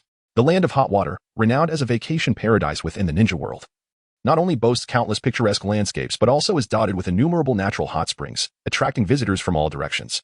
At this moment, a robust man with long silver hair cascading down to his waist emerged from a hot spring establishment, a hint of crimson beneath his eyelids. Exuding an air of untamed charisma, the attendant, upon seeing him, promptly rose with a professional smile, greeting him warmly. She gracefully linked her arm with the silver-haired man's, her tone laced with a touch of flirtation. Ah, esteemed guest, did you enjoy your experience? This man had made a lasting impression on her. Every time he visited, he would cast flirtatious glances her way and seize every opportunity to be touchy-feely. However, he was indeed generous, making it difficult for her to truly mind. The woman initially expected to be taken advantage of once more, but to her surprise, the silver-haired man slowly withdrew his arm, nodding impassively. Without turning back, he strode away, leaving behind a resolute silhouette. She gazed at his receding figure, momentarily taken aback. Has he undergone a change of heart? Not even a touch? What pressing matter could possibly compel him to leave in such haste? Haha, Yue, just as expected, I found you. Just as Yue was savoring a steaming bowl of ramen, the two brothers, Senja Hashirama and Senja Tobarama, appeared quietly, beaming as they approached. Oh, what brings you two here? Care for a bowl? My treat. Yue greeted them with a warm smile. No ramen for us. We've already eaten. Yue, we actually wanted to inform you that we are preparing to return. Hashirama gently articulated the purpose of their visit. Leaving so soon? Won't you stay a bit longer? Regardless of how long we linger here, once we return, it will feel like merely the blink of an eye. There's no rush. Yue expressed her surprise, eager to persuade them to stay. Hashirama chuckled, shaking his head. No matter how beautiful this place is, it ultimately does not belong to our world. We have our own Konoha to protect. Furthermore, having learned so much, Tobarama is eager to return and put his newfound knowledge into practice. I believe our village will soon make remarkable progress. Yue, you are always welcome to visit us in the future. Hashirama laughed heartily. All right then, farewell for now. With that, Yue did not insist further, offering a gentle smile and flicking her fingers lightly. Snap. If you need anything, just call out in the group. In an instant, the Senja brothers transformed into streams of light, traversing the rift of time and returning to their era. After finishing her ramen, Yue headed straight home. He initially reached out to Minato privately, inquiring whether he had any intention of returning. The response he received was that they planned to stay for a while longer, as Minato and Kushina wished to spend more time with Naruto. After all, the passage of time here felt infinite. While returning to their previous world would be but a fleeting moment, he posed the same question to Obito, who was thoroughly engrossed in his surroundings, exploring Konoha with Rin, seemingly indifferent to the idea of going back. Well, it seemed the time had come to address more pressing matters. Rubbing his hands together, Yu Shikami began to tap away at the screen. 6 paths Madara, 6 paths Madara, 6 paths Madara, he typed repeatedly. Yes, this was indeed the so-called pressing matter. Ever since Madara had joined the group, he had remained as silent as a fish submerged in the depths of the ocean. Whether he was genuinely busy or merely lurking was uncertain. After all, the flow of time varied across their respective worlds, and this discrepancy was random. Proximity to Yue did not necessarily slow one's passage of time. How long a day for Madara corresponded to their time was a mystery. However, surely he could spare a glance at the group messages, especially when they flashed before him, making it difficult to ignore, unless he had truly encountered an unforeseen mishap. Ding. Group member status check. 6 paths Madara has lost consciousness. Proceed with rescue? Confirm or cancel? What in the world?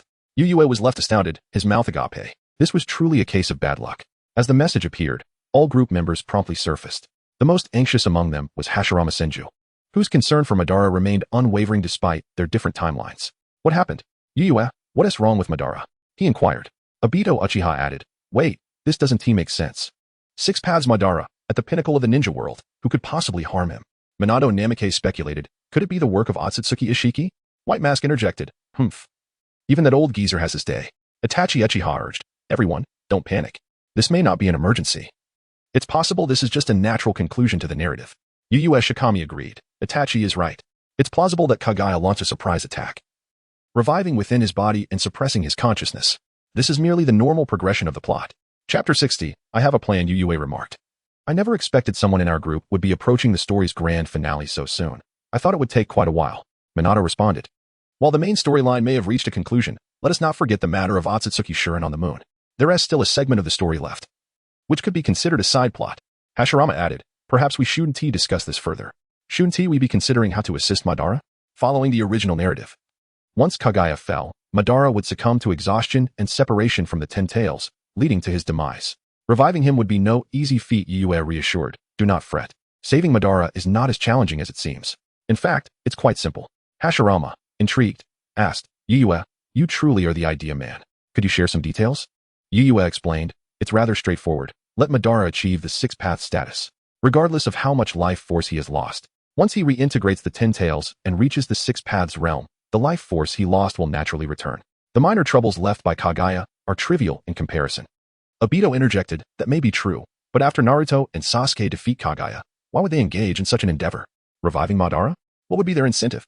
They've just managed to quell the chaos. Why would they welcome a rival back, especially with the Sage of Six Paths watching closely? White Mask chimed in, It's rare for you to display some rationality. Indeed, they would prefer that old man to be gone for good rather than come to his aid. Obito retorted, are you calling me a fool? White Mask replied, who else could it be? Obito conceded, all right, I admit it, I'm the fool. White Mask smirked. At least you have that self-awareness. However, he soon sensed something amiss. Itachi suggested, perhaps we should first hear the leader's thoughts? Yue responded, as always. You understand me well. Who said my plan must be executed by Naruto and the others? As a member of our group, it is our duty to rescue Madara ourselves. I have just the plan. Obito interrupted, save your little schemes. Minato questioned, Obito, do you realize who you are speaking to? Yue exclaimed, hey kid, are you looking for a fight? Watch me unleash my dragon strike. Obito cautioned, hold on, I also have an idea. Let us hear it out before we act. Yue teased, oh, you've got a plan today? Something seems off. You're actually thinking? Obito replied, after spending these days exploring with Rin. I'm in a good mood, and my intellect seems to have risen as well. Yue, your previous intention was to send someone to assist Madara, right? Yue confirmed, exactly. So, what is your brilliant idea? Obito replied, we're on the same wavelength. Whether you intend to go yourself or send a substitute, I have a more suitable candidate in mind. Yue quipped, you're not suggesting yourself, are you? With your small stature. Be careful not to get flattened by Kagaya's 80 Gods vacuum attack. Obito replied, no way. The person I'm recommending is White Mask. He was taken aback, seemingly unprepared for Obito's sudden mention of him. Regaining his composure, a cold smirk played at the corners of his mouth. Regardless of the motives, be it vengeance for their previous confrontations or simply for the amusement of watching, White Mask had no intention of participating. Why bother with actions that promised no gain and made little sense? Thus, he replied in the group chat according to his own inclination. If you still think I am that helpful boy from my youth, you will be sorely disappointed. Moreover, that old man Madara is universally reviled. I have no reason to wade into that murky water. His refusal was decisive and unequivocal. The members of the group, including Yue from the Fourth Palace, were left in a state of bewilderment, questioning where Obito derived the confidence to summon the White Mask. The curiosity of the crowd was ignited, and they began to gather around. Uchiha Obito, you will undoubtedly go. White Mask, on what grounds? Uchiha Obito, well, firstly, aside from Yue, you are currently the most formidable character in the group.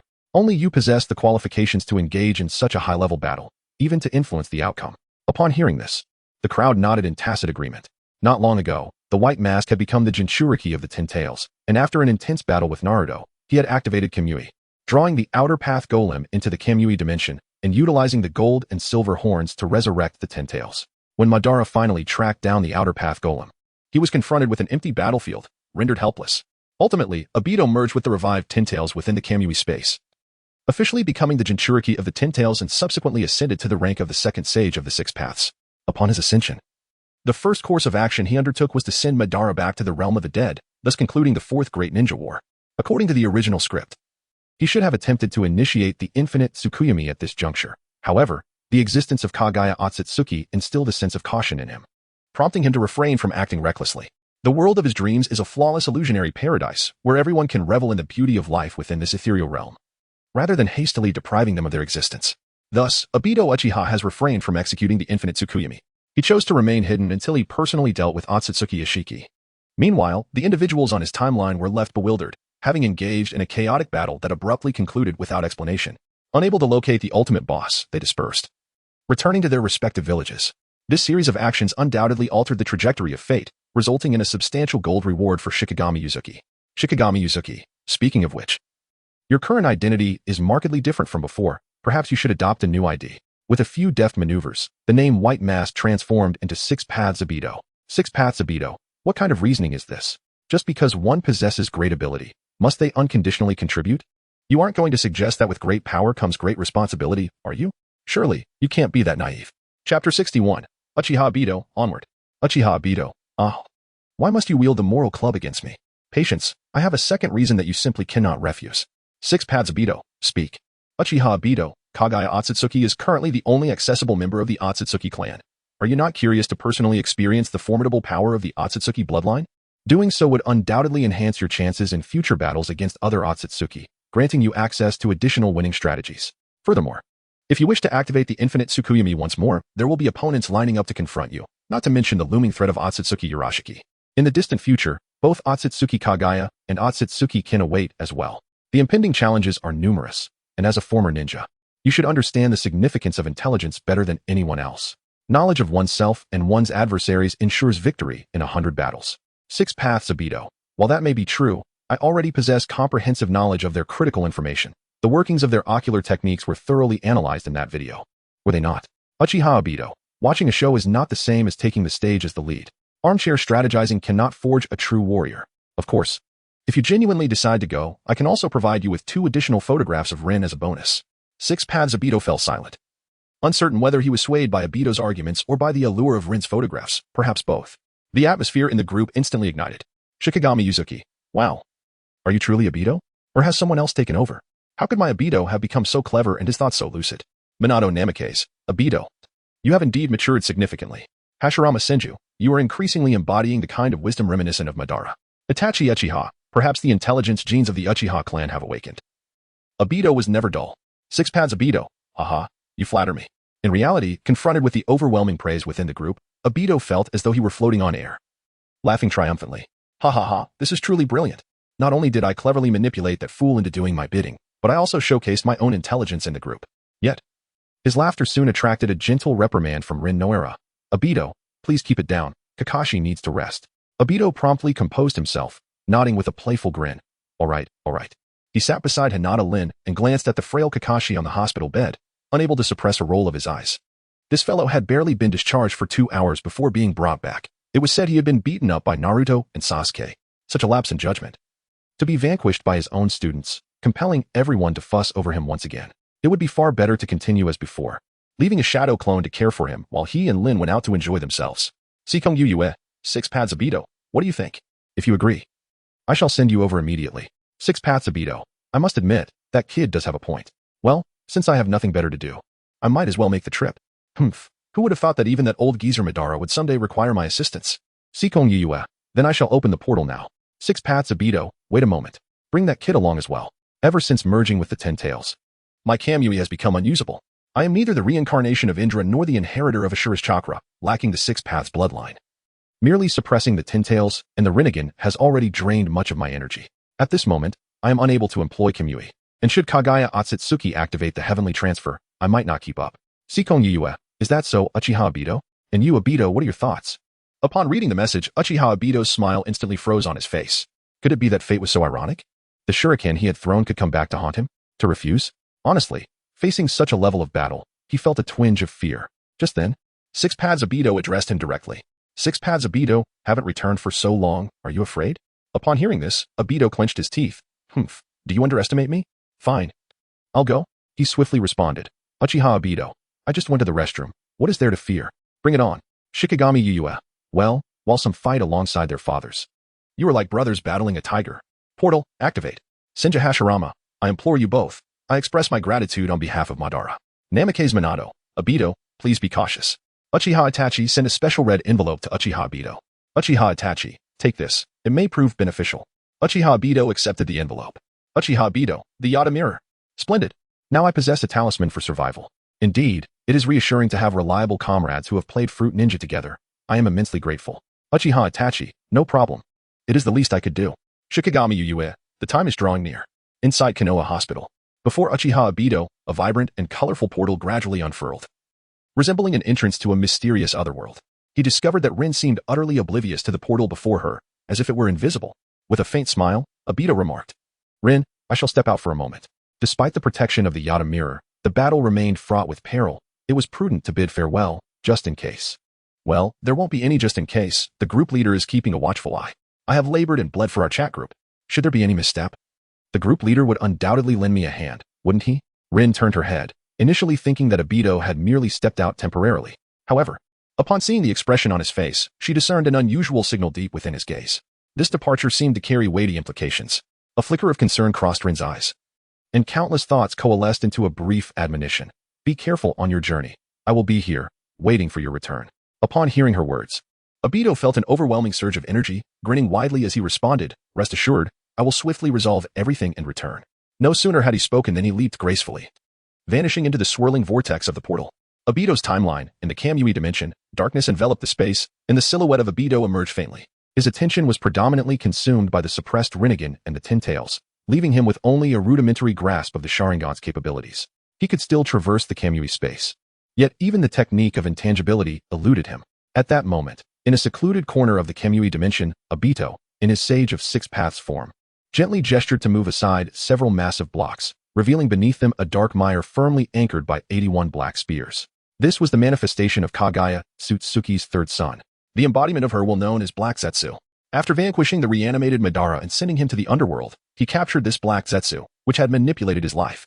He lacked proficiency in the intricate arts of sealing, resorting instead to the most rudimentary methods with these black rods, firmly binding Kurizetsu and confining it permanently within the realm of divine might. After managing to venture out, he could not allow any chance of escape. With a flick of his hand, Obito of the Six Paths conjured dozens of black spears that rained down upon Kurizetsu. The sound of clanging echoed. In but a moment, the dark mass was adorned with numerous black spears. The sealing power of the rods was formidable. A single one was sufficient to ensnare a seasoned shinobi, let alone such a multitude. Even the cunning Kurizetsu found it challenging to withstand, its form beginning to shift from solid to liquid, struggling to maintain even its fundamental corporeal state. Ultimately, Obito once more covered it with a colossal stone, ensuring its eternal descent into darkness. This should guarantee absolute security. No unforeseen events could transpire before my return. After meticulously verifying that all was in order, Obito ascended into the air, leaping into the embrace of the portal. Kaguya Otsutsuki? I shall ensure you never return. Chapter 62. Kaguya's graceful manipulation. The night of the second evening of the Fourth Shinobi World War had quietly descended upon Konoha in the 67th year. The allied shinobi forces exerted themselves to the utmost, yet still found it difficult to escape the clutches of failure. As infinite Tsukuyomi unfolded, the power of the Six Paths coursed through Uchiha Madara, who enacted the divine tree's birth, imprisoning all of humanity in the air, akin to suspended cocoons. Utterly powerless to struggle, awaiting the decree of fate. Only those resurrected through Edo Tensei, alongside Kakashi, Sakura, and Naruto, who were timely rescued by Sasuke, retained their freedom amidst this apocalyptic scene. Everything had reached its conclusion.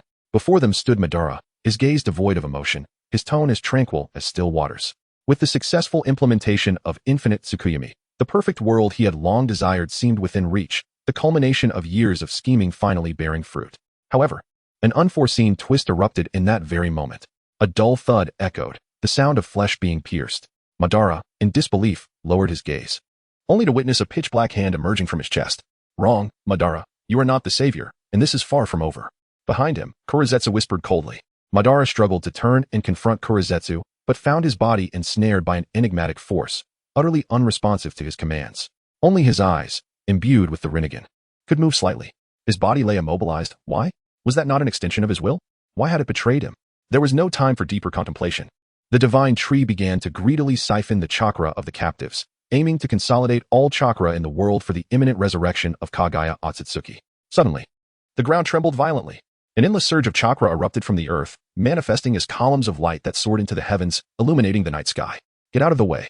Naruto, Sasuke, and the others were caught in the upheaval, hastily seeking refuge. The towering columns of chakra twisted in the air, hurtling directly toward Uchiha Madara, a deluge of chakra flooding into his being. The pain from this onslaught was indescribable. Even Madara could not suppress a groan of agony. His body began to swell like a balloon.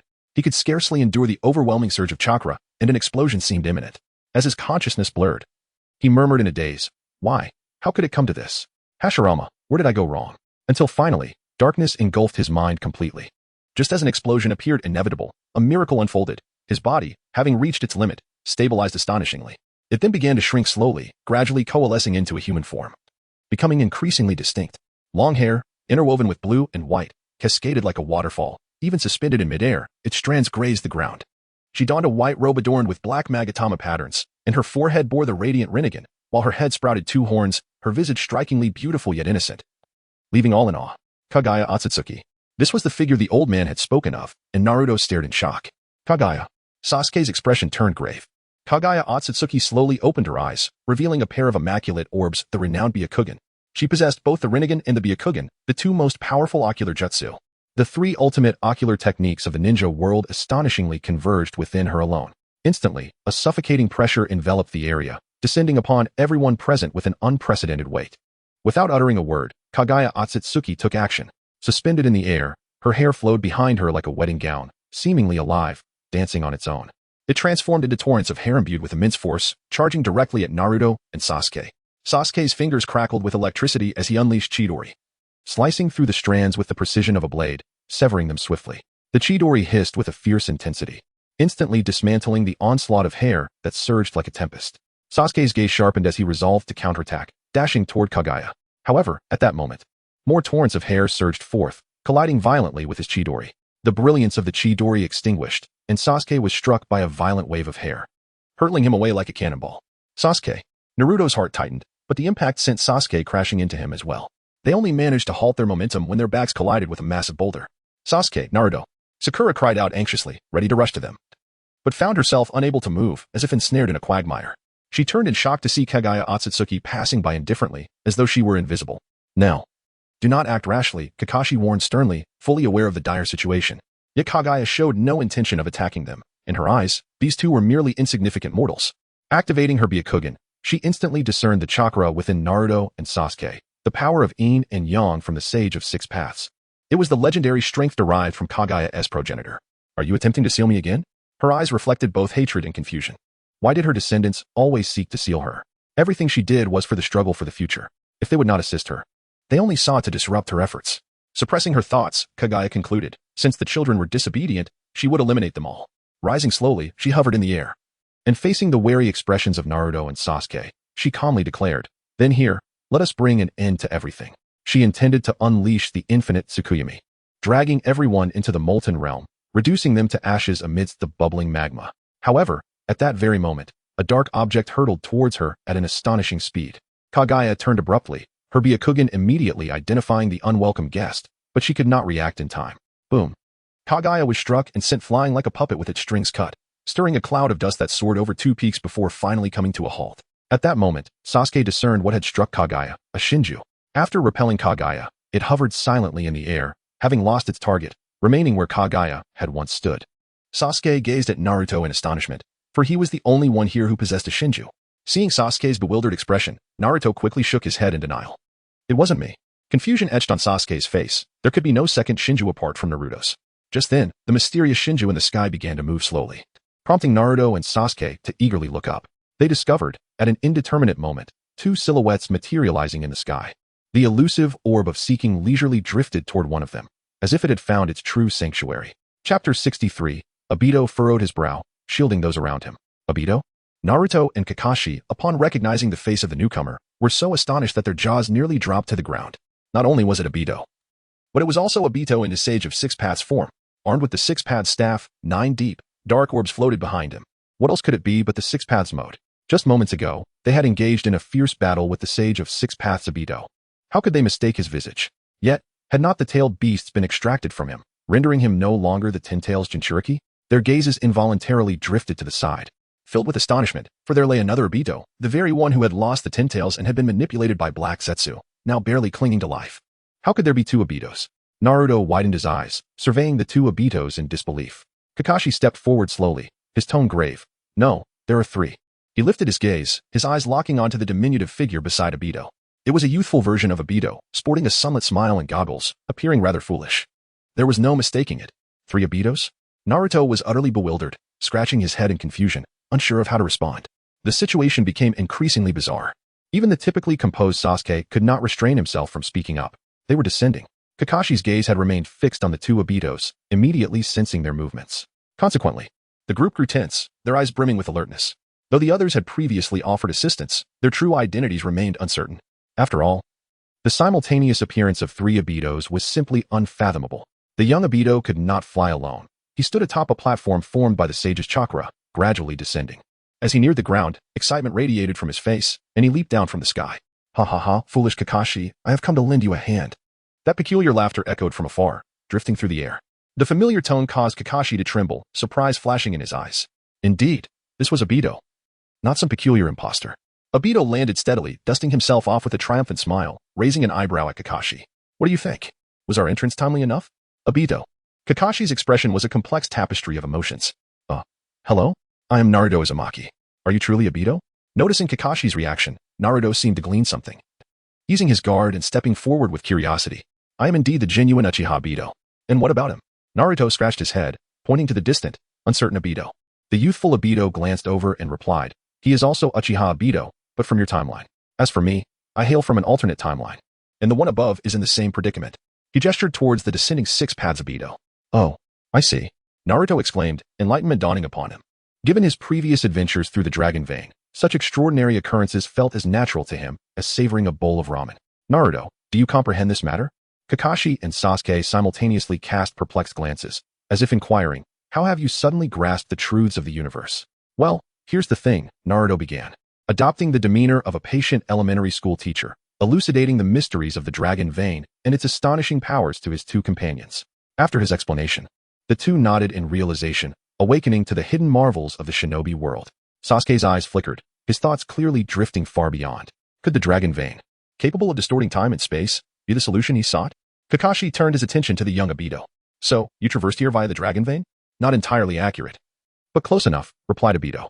Kakashi nodded slightly. Very well, I appreciate your willingness to assist, Obito. Your intentions are noted, but Kakashi surveyed the young Obito, contemplating. At his age, had he awakened his Sharingan? Aside from the great fireball technique, what other ninjutsu did he possess? Though reluctant to dampen his spirits, Kakashi felt compelled to warn him. The upcoming battle may not be suitable for you. It might be wiser to seek a safe place with Sakura first. The young Obito's expression darkened abruptly. Hey, Kakashi, do you look down on me?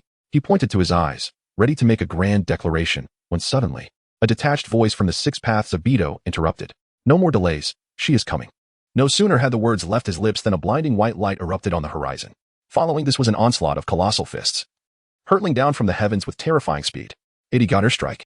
One of the abilities of the bloodline limit, a supreme technique only wielded by Kagaya Otsutsuki. The sky was filled with an overwhelming multitude of massive fists, as though the very heavens were collapsing. The oppressive force left everyone present gasping for air. At that moment, the 6 paths Obito landed slowly, positioning himself before the others. He waved his hand, and the 6 paths of the tin staff transformed in his grasp, swiftly elongating into a bizarre yet formidable weapon. The Heavenly Spear, the legendary sword of creation forged by the Sage of 6 Paths. The blade embodies the unwavering resolve of its master, manifesting as a sword of the soul. Once, in this timeline, Obito wielded it, but due to wavering faith, the Heavenly Spear was rendered non-existent. However, the Obito from an alternate timeline had already discerned the entirety of the truth. His will was unyielding. This Heavenly Spear would be invincible, unstoppable. With a gentle flourish, Obito met the oncoming 80 gods' airstrike with the Heavenly Spear, resulting in a cataclysmic clash. Boom. A deafening roar erupted, echoing like thunder, resonating throughout the heavens, as if the very world had been shaken by this force. Blinding white light radiated in all directions, dazzling and overwhelming, rendering it impossible to behold, the brilliance cascading like the arrival of daybreak. As the cacophony subsided, the world returned to its original tranquility and dimness. What lay before the eyes was a scene of devastation. The earth was marred with craters reminiscent of meteorite impacts, uneven and shocking to behold. This sight resembled a merciless meteor shower that had cleansed the land, with only the area beneath Obito's feet and behind him remaining unscathed. Did he block it all? Kakashi was astonished, his mind swirling with disbelief. Who on earth is this opponent? Such world-destroying power resembled the rampage of a tailed beast. Had it not been for Obito's intervention, he might have been left with nothing but scattered remains. Obito cast a glance at the slightly bent heavenly spear, which quickly regained its form. Such formidable power. Is this the Otsutsuki? Indeed fascinating. Chapter 64. Kaguya is still quite beautiful. Naruto and Sasuke exchanged a glance, their eyes filled with bewilderment. How does one describe this sudden sense of security? Reflecting on their earlier battle against this timeline's Obito, they had endured countless hardships, uniting the forces of time, place, and people just to achieve a tenuous victory. Little did they expect that in the blink of an eye, he would transform into a reliable comrade in arms. Oh, thank you. Naruto expressed his gratitude. However, before he could finish, the surrounding environment shifted abruptly. It was as if the scenery had changed entirely. Red light surged into the sky, waves of heat enveloped them, and the air was thick with the acrid scent of sulfur. The ground beneath them suddenly vanished, plummeting rapidly into the abyss. Looking down, they discovered that below was not solid ground, but boiling, churning lava. The consequences of falling into it were unthinkable. Naruto, try to control your ability to fly. Obito called out, suspended in midair. In his hand, he clutched the incapacitated Sakura, swiftly pulling her close in a moment of urgency. Flight? As Naruto plummeted at high speed, a revelation struck him. Just as Obito's words resonated in the air, he found himself standing firmly in the void. For every sage of 6 paths, this was an innate ability, one that Naruto had merely overlooked. Once awakened, it flowed as effortlessly as his own limbs. Once stabilized, Naruto hastily seized the unconscious Obito from this timeline, rescuing him from peril. Simultaneously, 2 colossal and fully formed Susanoo ascended from the molten lava, their immense wings beating as they soared towards safety. One was a deep purple, embodying calm and mystery. The other, a pale blue, exuding a cold sharpness. They were the Susanoo of Sasuke and the young Obito. Obito, you. Kakashi was lifted by the young Obito. Finding himself within the gym space at the forefront of the Susanoo, he gazed in astonishment at the youth before him, who barely reached his chest, his heart brimming with incredulity. The complete body Susanoo? Surely this cannot be a mere illusion. When did the young Obito acquire such formidable power? Foolish Kakashi, do you still dare to underestimate me? The youthful Obito raised an eyebrow at Kakashi, brimming with pride. Well, I see you are feeling quite self-important now. Kakashi rolled his eyes and casually gave a thumbs up. Though he was perplexed as to how this lad could wield such strength at his tender age, he was acutely aware of the young Obito's arrogance. Should he indulge him now, this fellow would undoubtedly swell with pride to the heavens. Come over here. The voice of the 6 paths Obito resonated like a magnet, penetrating the hearts of all present. Upon hearing his command, everyone moved into action, for none among them was stronger than he. Obito, what are your plans? Naruto queried eagerly, his eyes sparkling with the fervor of camaraderie. The gaze of the 6 paths Obito swept past Sakura and landed on the Obito of this timeline, who was unconscious. First, send them away to avoid distractions during the battle. The current Obito is incapacitated, and as for Sakura, well, her combat prowess is virtually non-existent. However, Sakura seemed determined, exclaiming, I can be of assistance. Sakura. Sasuke's voice cut through the air suddenly. Listen to me. Sakura looked up, meeting Sasuke's steadfast gaze, her expression softening. Fine, I'll do it. Take them out. The 6 paths Obito instructed the young Obito. Kamui. The young Obito strained to twist the fabric of space, opening a portal to the outside. Hurry, he urged. This was not his domain, and breaking the boundaries of time and space was no small feat. Sakura cast one last glance at Sasuke, then hoisted the current Obito and leaped through the portal. As soon as the two departed, the young Obito hastily closed the Kamui, immediately clutching his eyes in pain. Obito, are you alright? Kakashi quickly moved to support him. I'm fine. My ocular power will recover swiftly. Hiss. Maintaining Susanoo while teleporting in another space is indeed quite taxing. Hey, why did you make me say that earlier? Sasuke suddenly interjected. Indeed. The command for Sakura to listen had been a covert message from the 6 paths Obito. He initially intended for Sakura to evacuate promptly, so as not to hinder their progress. Given his temperament, how could he ever utter such tender words as be obedient? 6 paths cast a fleeting glance at him, because it is effective. Having said that, 6 paths turned his gaze away and began to survey the surroundings of this molten world. The fact that this space was opened without my awareness is truly a remarkable technique. He himself is a master of time and space. Yet he remains utterly oblivious as Kaguya unleashes the divine technique of the heavens. Meanwhile, in the distance, Kaguya Otsutsuki quietly observes them. Another divine tree? A flicker of confusion crosses her face. She can sense another divine tree within the opponent. How could 2 divine trees coexist simultaneously? Mother. It seems we have encountered something incomprehensible, murmurs Black Zetsu, concealed within Kaguya's sleeve. That Ten-Tails Jinchuriki is Uchiha Obito. He has clearly been stripped of the Ten-Tails. Yet he can still wield the 6 paths mode? No, he has not been entirely severed. A fragment of the Ten-Tails remains within him, Kaguya elucidates. Black Zetsu's small head is filled with bewilderment. Were it not for Kaguya standing before him, he would have certainly contested this. After all, he witnessed firsthand the extraction of Obito's tailed beast. Moreover, if the opponent indeed possesses the 10 tails, what then is the nature of the one within you, mother? Never mind. Mother, our immediate priority is to devise a strategy to deal with them. Black Zetsu shakes his head, choosing to abandon his puzzlement. We must separate them. The collaboration of Naruto and Sasuke is perilous, and a moment's carelessness could lead to their sealing. Indeed, Kagaya nods in agreement, adhering to Black Zetsu's plan. After all, having been sealed for many years, she is not well versed in combat, and it is more prudent to heed her child's counsel. With this thought, Kagaya suddenly raises her hand, reaching toward the air beside her. The instant her fingers make contact, the fabric of space appears to be torn, opening a pitch-black rift, through which her arm silently extends toward Sasuke's back. She intends to cast Sasuke into another dimension. Just as she is on the verge of success, a colossal sword descends from the heavens, the sword of the god of all directions. This weapon emerges from the Susanoo of the youthful Obito, a blade capable of severing the very fabric of space. He sensed the fluctuations in the surrounding space and discerned Kagaya's intentions, launching an attack without hesitation. The fierce sword light descended, tearing the fabric of space asunder. Kagaya Otsutsuki, realizing the imminent danger, swiftly retracted her arm, causing the Shifang Shinkong sword to miss its mark. Such quick reflexes. The young Obito widened his eyes. This is bad. That short figure, Obito, is not right.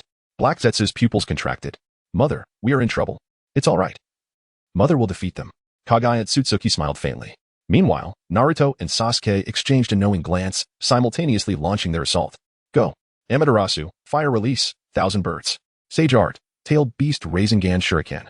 They split to the left and right, attacking from the flanks. Let us see how you fare against this. The young Obito's Susanoo grasped in the air, materializing a colossal Magatama. Kamui Magatama. With a powerful throw, the enormous Magatama, imbued with the power of distorted space, hurtled toward Kagaya. Seeing this, the Six Paths Obito quickly leaped into the air, wielding the Tenjin spear as he descended to launch his assault. Surrounded on all sides. Mother, retreat quickly. Black Zetsu cried out. Chapter 65, the cross of offering fire. A torrent of attacks surged from all directions, striking with such swiftness that it seemed there was no time left for evasion. Faced with this sudden crisis, it was too late to execute the yellow springs of Hirayama for escape.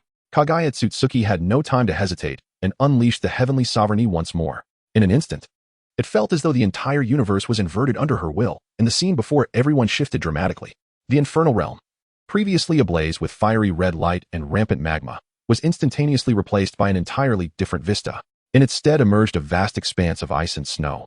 The sky a brilliant blue, wind swirling with delicate snowflakes, cold yet magnificent, breathtaking in its beauty. Crack, crack. The sound of ice cracking echoed incessantly.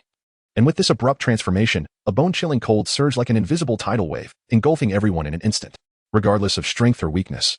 All appeared so small and helpless in the face of this absolute low temperature. In an instant, their bodies were frozen, transforming into crystalline yet lifeless ice sculptures. Only a glimmer of light lingered in their eyes, silently narrating their inner astonishment and struggle. Even the nearly invincible complete body of Susanoo could not evade this sudden freeze. Its once mighty form was now firmly encased in ice, as if time itself had come to a standstill. Naruto Uzumaki and Sasuke Uchiha found themselves suspended in midair by this enigmatic force, slowly descending towards the unyielding ground.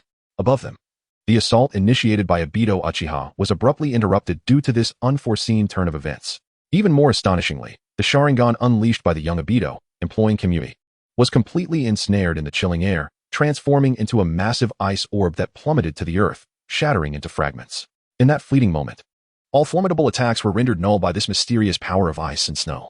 Yet, even Kagaya Otsutsuki, the sovereign of this realm, appeared unable to wholly withstand the extreme cold. Her form was gradually besieged by frost, layers of ice encroaching upon her. However, being the master of this domain, Kagaya exhibited her extraordinary prowess. Her body melded seamlessly with the surrounding ice, as if she had become the queen of the winter realm, effortlessly harnessing the forces of nature to prepare for a new wave of assault. Instantly, the entire icy expanse seemed to pulsate with life. The ground trembled, and mountains roared. From the depths of the earth, thick and razor-sharp ice pillars surged forth, targeting the ensnared Naruto and Sasuke, their pointed tips glistening ominously, seemingly poised to pierce through any obstruction. In this critical moment, Sasuke's colossal Susanoo erupted in a blaze of pitch-black flames.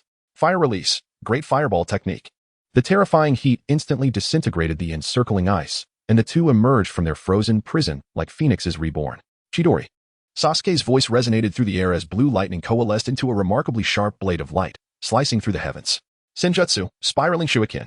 Following closely, Naruto unleashed his signature move to its fullest extent, the swirling chakra winds ripping apart the advancing ice pillars. Hey, are you alright? Do you need assistance? After breaking free, Naruto hovered in the air, calling out to the nearby young Obito. With a smirk, Obito waved his hand casually. No need to worry. This is merely child's play for me. His words brimmed with confidence and composure. As he spoke, he dispelled his complete Susanoo and, grasping Kakashi's hand, traversed the ice barriers that posed no threat to them, stepping forth with assuredness. For one endowed with the ability to phase through reality, such a predicament was trivial, easily surmountable. Regaining his freedom, the youthful Obito summoned forth his Susanoo once more. He soared through the winds alongside Kakashi, merely enveloping himself in a delicate layer of chakra shield that effortlessly shielded him from the biting cold of the outside world. Although the icy domain created by Kagaya Otsutsuki was formidable, its impact was most jarring to those unfamiliar with it upon their initial entry. Once a strategy was devised to counter it, the threat posed by this frigid realm diminished significantly. By concentrating chakra around his body, Naruto effectively fended off the intense chill. Though Obito spoke rapidly, his words were distinctly clear. In response, Naruto and Sasuke swiftly adjusted their breathing, harmonizing their spirits as chakra surged within them, spilling forth like a tide to form two softly glowing energy shields. In an instant, the raging cold winds seemed to be repelled, and the once biting chill gradually dissipated. Stay alert. Kakashi's voice followed, tinged with urgency. Within this boundless expanse of ice and snow, they felt akin to wanderers cast aside by nature itself. Surrounded by an atmosphere thick with hostility, as if every molecule of air was poised to strike a lethal blow. No sooner had he spoken than a multitude of ice pillars erupted from the sky, resembling a hail of arrows, whistling as they aimed straight for the four of them. Sasuke's gaze sharpened, dark flames swirling deep within his pupils.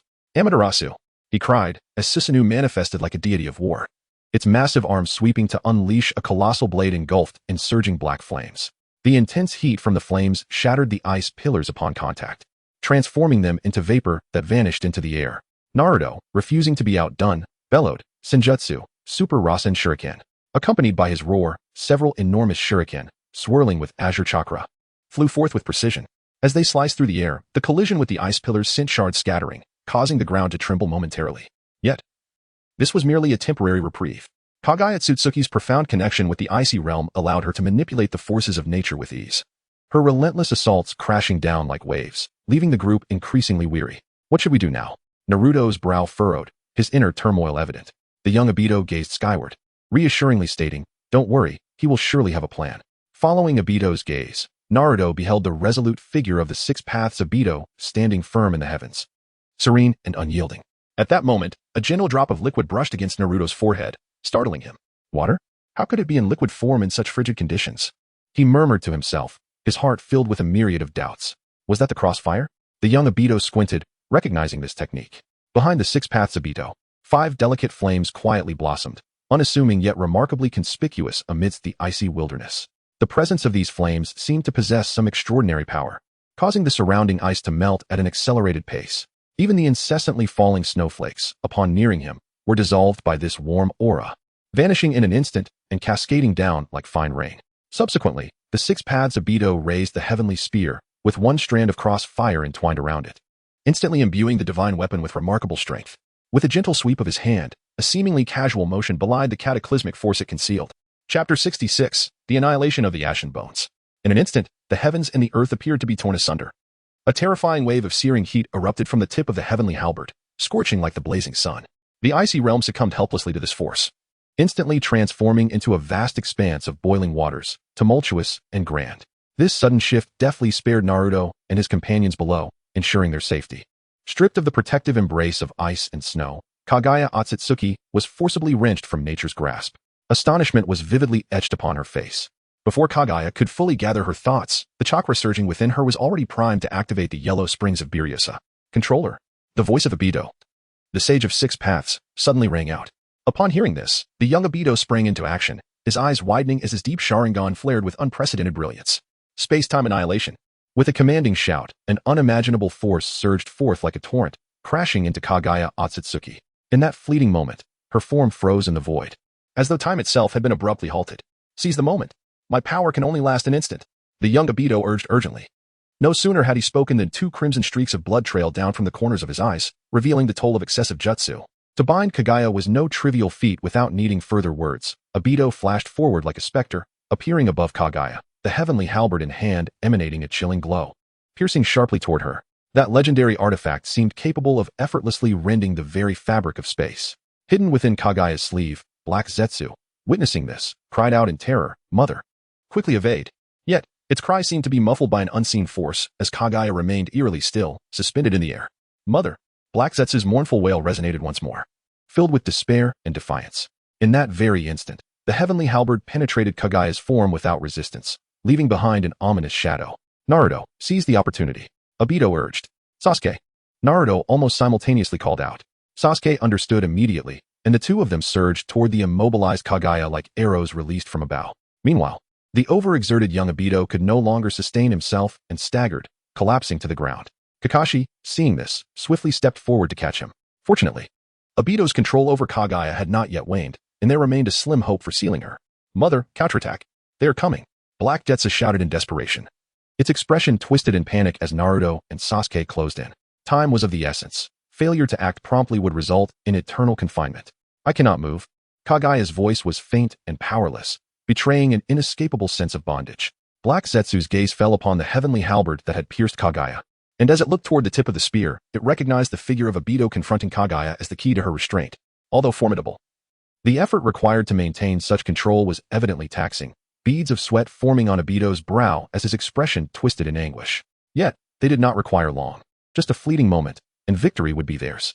Kagaya's gaze flitted between Naruto and Sasuke, who were poised to strike, and an indescribable sorrow surged within her. Was her fate destined to once again fall into the abyss of endless ceiling? At the height of her despair, an unexpected force compelled her arm to rise slowly. Black Zetsu's struggle at the last moment. Do not harm Mother. Under Black Zetsu's influence, a gray, deathly bone spike emerged from Kagaya's palm, swiftly lunging toward Sasuke in the blink of an eye. Sasuke, evade that attack. Obito called out, urgency palpable in his tone. The coagulation of ashen bones, one of the bloodline's ultimate techniques, spelled absolute annihilation for those it touched. Sasuke's eyes narrowed, and in the face of life and death, he reacted swiftly, utilizing the power of Heavenly Hand to instantaneously swap places with the air in the distance, narrowly dodging the lethal strike before it could make contact. However, this maneuver cost them the perfect opportunity to seal Kagaya. At that moment, even Obito's power could no longer suppress Kagaya Otsutsuki. With a flicker of thought, Kagaya activated the divine power of the heavens. The world spun violently, and the surrounding environment transformed dramatically, the once serene, icy realm morphing into an oppressive gravitational space. An unsettling aura permeated the air, and the overwhelming gravity surged exponentially. In that instant, all present lost their ability to soar, plummeting toward the ground like meteors, the air erupting with sharp howls from their rapid descent. Boom! The resonant sound of heavy impacts echoed continuously as the earth seemed to protest against the sudden weight. Deep craters appearing like mushrooms after rain, bearing witness to the calamity of their fall. Though both Obito and Kagaya possessed formidable powers of the sage level, they too were forced to descend under such sheer gravitational force. Obito reacted swiftly, retracting his heavenly halberd. Despite the apparent strain, he exerted every effort to distance himself from Kagaya. Yet, it was clear that Kagaya had no intentions of letting him escape. I shall deal with you first. Her gaze was cold and resolute, locking onto Obito as she gently raised her palm, a coagulation of ash and bones quietly emerging from her grasp. In an instant, the bone spike transformed into a streak of light, akin to a released arrow, hurtling toward Obito. However, perhaps by a twist of fate, the spike unexpectedly veered off course, narrowly missing its target. Mother, aim and shoot again. Black Zetsu interjected, unable to contain its urgency and helplessness. Kagaya smiled serenely, seemingly unfazed. It is all right. This time I shall surely hit. I have adjusted my angle. Faced with Kagaya's renewed threat, Obito's eyes narrowed. He knew that remaining passive was not an option. Thus, he gripped the heavenly halberd tightly. As the coagulation of ashen bones surged toward him once more, he swung the halberd with astonishing speed and precision, deflecting the terrifying attack into nothingness. Yet, that brief exchange had drained him of nearly all his strength and chakra. The energy spent in restraining Kagaya had yet to be replenished, and now, under multiple gravities, Obito was at his limits. Just as Kagaya, unwilling to yield, began to gather power to unleash another coagulation of ashen bones, the corners of Obito's mouth curled into a sly smile. I am not fighting alone, am I? Chapter 67, The Yata Mirror. In an instant, the air was filled with a cacophony akin to a chorus of birds, as Sasuke Uchiha executed a masterful exchange with the space behind Kagaya, using the power of Heavenly Hand. In the blink of an eye, he silently appeared behind her. In his hand, he wielded the celestial flame of Amaterasu, manifesting as Chidori, charged with an earth-shattering ferocity, and struck fiercely at Kagaya. At the very same moment, Naruto, utilizing the divine might of the young Obito, teleported to Sasuke's side to engage in battle together. Sage Art, Magnet Release, Spiraling Sphere. The Rasengan, tightly grasped by Naruto, was infused with the chakra of Shikaku, significantly amplifying its destructive power and imbuing it with sealing capabilities, rendering this technique seemingly pivotal in determining the outcome of the confrontation. In a flash of brilliance, Sasuke's Chidori and Naruto's magnet release Rasengan collided with Kagaya, merging their formidable energies to create a breathtaking shockwave. Boom! Even as the progenitor of the ninja world, Kagaya could not suppress a pained groan in the face of such a fierce dual assault. Her body, akin to being struck by a colossal hammer, crashed to the ground, kicking up a cloud of dust and leaving behind a gaping crater. Sasuke now. Naruto seized the fleeting moment when Kagaya was momentarily incapacitated, calling out urgently. Understood. Sasuke replied decisively. The two then extended their hands, each channeling the power of the six paths, preparing to unleash the ultimate sealing technique. Six paths, Heavenly Star, aimed at sealing Kagaya away permanently. However, just as victory seemed within reach, Black Zetsu suddenly erupted into action, breaking free from Kagaya's sleeve like a black arrow, recklessly lunging towards Naruto. Mom, run! Black Zetsu exerted every ounce of its strength, attempting to invade Naruto's consciousness in a desperate bid to seize control of his body and reverse the tide of battle. Yet, could Black Zetsu possibly shake the resolve of Naruto, who stood at the level of the six paths? His will was as firm as rock. Effortlessly dissolving the encroachment of Kagaya's black essence, with a mere tug, he wrenched it from his body. You scoundrel! Naruto exclaimed, filled with ire. In this brief delay, Kagaya had utilized the yellow springs to escape, shrouding the situation in confusion once more. Enraged, Naruto drew several specially crafted black rods, striking them into the ground to pin down the black essence that sought to act again, halting its further interference. As long as Mother is alive, our battle is far from over. Despite the weakness in his voice, Black Zetsu's unwavering conviction shone through. Damn it, just a fraction more. Naruto's clenched fist trembled slightly. Kakashi placed a reassuring hand on his shoulder, saying, It's all right. At least we have successfully captured one of the black essences. The most pressing task at hand was immediate pursuit. Should Kagaya reach the origin space, her power would rapidly restore. Time was of the essence. The words of Madara, the sage of six paths, conveyed an undeniable resolve. Upon hearing this, Black Zetsu's expression shifted dramatically, fear evident in his demeanor. How could you possibly know that? This secret had never been revealed even by his mother, nor was it known by the sage of six paths. How had they discerned it? Madara merely cast a cold glance in his direction without responding, turning his attention to the young Obito. Do you still possess the ability to utilize space-time transportation? The young Obito appeared nearly exhausted, breathless as he replied. If I use Kimui once more, I might truly collapse.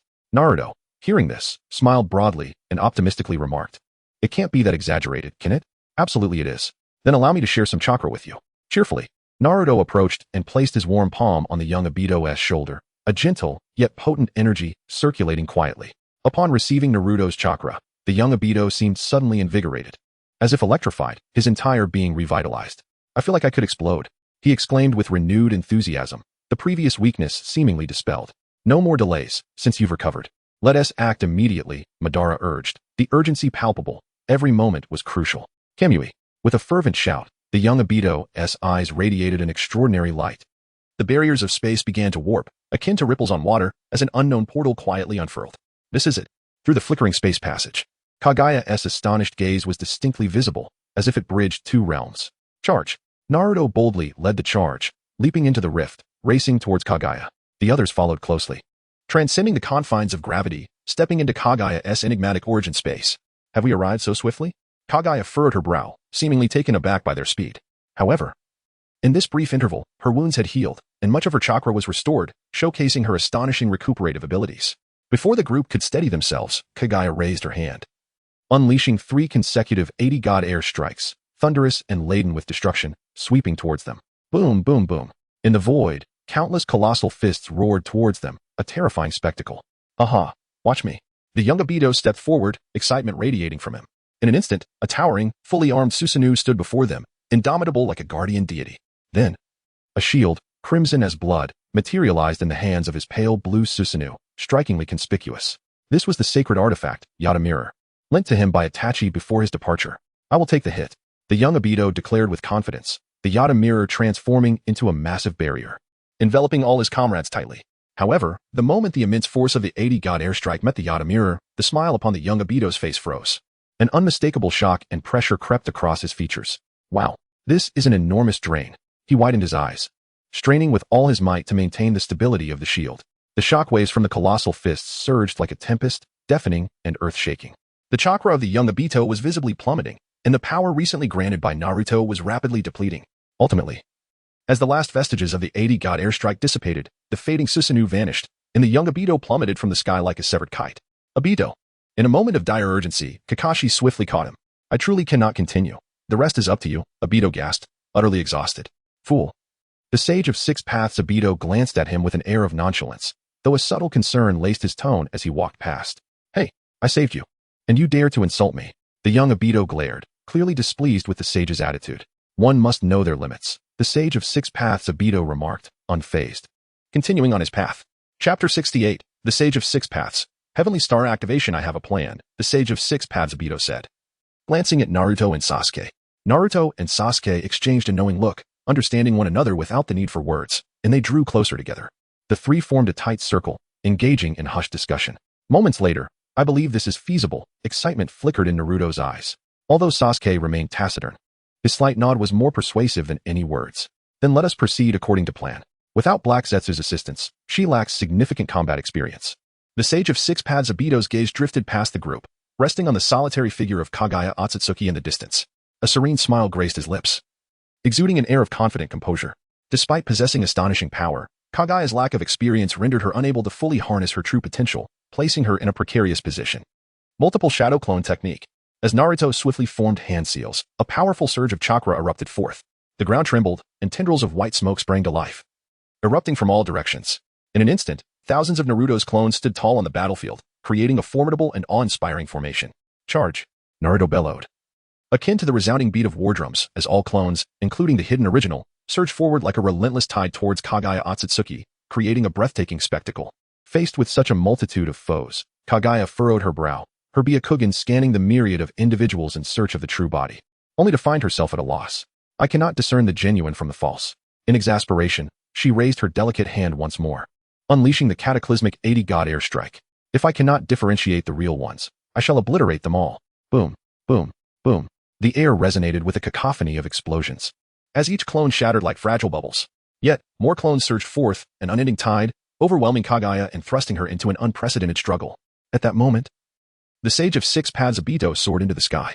The celestial spear in his hand swiftly regressed, transforming once more into 9 orbs of enlightenment, quietly suspended in the void. The regenerative capacity of the Six Paths body surpassed all imagination, in but a fleeting moment. He regained the formidable combat prowess capable of shaking the very heavens and earth. As he witnessed the approach of Six Paths Obito, Kagaya did not hesitate, immediately unleashing 2 deadly bones, akin to a harbinger of death, slicing through the air. However, bereft of absolute control over the gravitational space, these linear assaults appeared feeble and powerless before Six Paths Obito. He effortlessly evaded the attacks, rendering all strikes from the ashen bones futile, even with immense power. Failing to hit the target was utterly in vain. Six Paths Obito, however, would not remain passive. With a mere thought, 2 seekers of truth transformed into streaks of light, swiftly traversing the space and striking Kagaya in an instant. This assault, which could inflict mortal wounds on an ordinary person, merely caused Kagaya to stagger slightly, prompting her to retreat. Yet, this unexpected counterattack undoubtedly heightened Kagaya's vigilance. Even though she was entangled with numerous clones, she had to allocate part of her focus to continuously pressuring Six Paths Obito. Meanwhile, Obito persistently retaliated, using the Seekers of Truth to create distractions from a distance, maintaining a strategic distance. As they grappled back and forth, Kagaya soon realized that Obito's attacks were virtually inconsequential to her. They felt akin to mere mosquitoes, annoying but ultimately harmless. As Naruto and the others approached, she immediately redirected her firepower, determined to eliminate the bothersome Obito first. 80 God's vacuum attack. Kagaya's voice was as frigid as the winter wind. The palm, infused with overwhelming power, sliced through the void, hurtling toward Obito with a destructive force. Obito's response was equally swift. In the blink of an eye, he summoned 7 Seekers of Truth to coalesce into an impenetrable shield before him. At the same time, a provocative smile graced his lips as he cast the remaining 2 precious Seekers of Truth toward Kagaya, akin to a final wager. Could this be an exceptional opportunity? A flicker of surprise crossed Kagaya's mind. The 2 approaching Seekers of Truth elicited no reaction from her. To her, they were merely trivial distractions. She keenly sensed the battlefield's turning point. Obito had committed all his Seekers of Truth to the fray, presenting a rare chance to vanquish him. Thus, she activated the Yellow Springs by Waisaka. The portal of space opened silently at her command, a profound passage extending quietly behind Obito. Almost instantaneously, a bone infused with the aura of death shot through the spatial tunnel like an arrow, accurately reaching Obito's rear. This was meant to be a lethal strike. Had it not been for the Seekers of Truth shielding him, the attack would have consumed the enemy. Yet now, with all his Seekers of Truth already employed, this was indeed the optimal moment to execute her deadly blow. Kagaya focused intently as the ashen bone whistled through the air, piercing through Obito's form with precision. Success. The fleeting joy of victory flickered across Kagaya's face as she believed she had finally rid herself of the most troublesome presence in this battle. However, in that very instant, the form struck by the ashen bone erupted in a violent explosion. A clone? How could this be a clone? Confusion and shock flashed across Kagaya's features. She struggled to comprehend why, despite Obito's adept use of the Seekers of Truth, he was merely a decoy. Before she could delve deeper into this puzzlement, the two Seekers of Truth that Obito had previously cast suddenly transformed. One morphed into Naruto, grinning broadly, leaving Kagaya astounded. The other, under Sasuke's deft manipulation of the heavenly hand power, instantaneously executed a positional swap. In the blink of an eye, Naruto and Sasuke reappeared at Kagaya's flanks, launching a pincer attack. 6 paths, planetary devastation. They shouted in unison, each channeling their 6 paths power to jointly unleash this sealing technique that would end everything. This time, the radiance of the seal was more brilliant than ever before. No, Kagaya screamed in desperation and fury. Despite her vigorous struggles, the overwhelming sealing force ensnared her like an inescapable net. The tailed beasts within her sensed the impending doom, frantically striving to break free, ultimately liberating themselves, leaving only the hollow shell of the 10 tails wailing in the void. Then, a small figure fell alongside the tailed beasts, none other than Uchiha Madara, the vessel. We did it. We succeeded, Naruto exclaimed, gazing at the liberated tailed beasts and the permanently sealed Kagaya, his excitement palpable. Sasuke nodded calmly, though his expression remained serene. A subtle glimmer of joy flickered in his eyes. At that moment, 6 paths of Obito floated down slowly, his gaze penetrating as he observed Kagaya, seemingly appraising his masterstroke. Obito, your plan was nothing short of brilliant, Naruto praised. Obito shook his head gently. There is no brilliant strategy here, it was merely the enemy's overconfidence. In truth, Obito's strategy was straightforward and direct, fully leveraging Naruto's ability to produce a myriad of clones. He first disguised himself as Naruto, blending among the multitude of clones. Then, from one of the clones, he transformed back into his true self, capturing Kagaya's attention, while he secretly manipulated the divine tree's fruit, leading Kagaya to mistakenly believe that the clone was the genuine Obito. Meanwhile, Naruto concealed himself within the divine tree's fruit, patiently awaiting the moment to approach Kagaya. The crux lay in the meticulously crafted trap. They deliberately allowed Kagaya to perceive a slight flaw, and, as anticipated, she fell for the ruse. Everything reached its conclusion. Obito gazed at Kagaya, who was gradually being sealed away. In that moment, centered around Kagaya, it seemed as though the entire world was enveloped in an irresistible gravitational pull. The earth fissured deeply, countless stones were wrenched from the ground, flowing towards Kagaya as if in submission. The rinnegan on her forehead lost its luster, slowly closing, and she appeared profoundly despondent. Once again sealed away, it was utterly unacceptable. Why must I be treated this way? She murmured softly, tears cascading down her cheeks. Ultimately, she gently closed her eyes, resigning herself to this fated conclusion. Konoha, 60 years later, Seikong Yuyue deftly opened the page of the gold coin marketplace. A smile illuminating her face as she jested. It seems Obito and the others have already taken action. The gold coins are flowing in like a spring. A bird in the hand is worth 2 in the bush. When one has wealth, it is wise to spend it early. On Itachi's side, great strides were being made to implement improvements, successfully reversing the tragic fate of the Uchiha clan, significantly altering their destiny, and consequently reaping abundant gold coin rewards. As for the 6 paths of Obito, although the story was nearing its end, after enduring numerous trials, the rewards remained substantial. Furthermore, with 2 Obitos currently frolicking under the 6 paths Madara's watch, an additional influx of income was assured. The combined efforts from all 3 fronts yielded an astonishing profit of 330,000 gold coins for Yuyue, adding to her previous savings of 100,000. Her total had now surpassed 400,000 gold coins. Obtaining the Sage Mode was but a mere formality. Sage Mode, price 150,000 gold coins, discounted to 120,000 gold coins. Upon purchasing Sage Mode, one would swiftly enter a state of sagehood in any location rich in natural energy, significantly enhancing one's abilities across various fields including ninjutsu, taijutsu, and jinjutsu, and mastering formidable sage techniques. Buy it. Seikong Yuyue waved her hand grandly, decisively placing the order. Purchase successful. Current gold coin balance, 310,000. The moment she acquired Sage Mode, Yuyue felt her mind plunge into a state of chaos. Her body seemingly suspended in the vast cosmos, a sensation of weightlessness enveloping her. A wondrous feeling coursed through her entire being.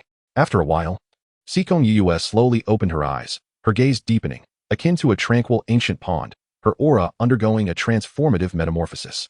He appears to exist independently from the earthly realm, transcending all that is material.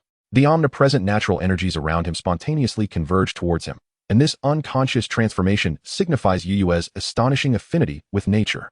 Without the necessity of any incantations, a mere thought from Yuyue instantly propels him into the mode of an immortal. His cheeks were adorned with symmetrical black shadows, not derived from the sage mode of the three great sanctuaries. This was a pure sage mode activated solely through his natural affinity, flawless in execution. Beyond merely enhancing his strength, Yuue's perceptive abilities had undergone a significant augmentation. With his immense chakra reserves, he could sense familiar auras throughout the entirety of Konoha. Astonishingly handsome. However, as soon as Yuue spoke, his newly established transcendent image crumbled in an instant, becoming more down-to-earth. Yet, one could hardly blame him. The experience of Sage Mode was truly exquisite. It was akin to the delightful moment when the delectable crispy snack is revealed. Simply marvelous.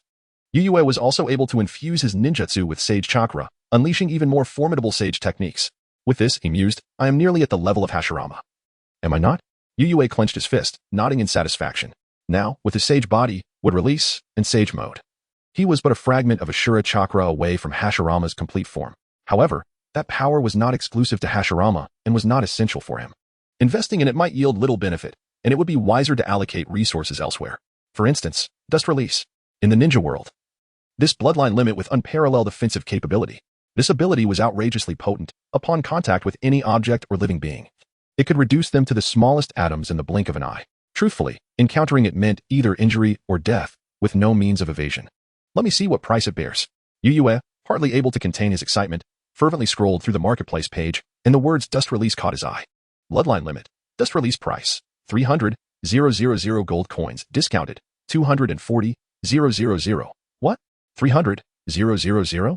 Even after the discount, it remains at 240,000. Isn't that a tad exorbitant? Yuue paused, astonished that this item shared a price point with Obito's Manjiki Sharingan. This was rather outrageous. Obito's was a high-end spatial technique, which justified a steeper price.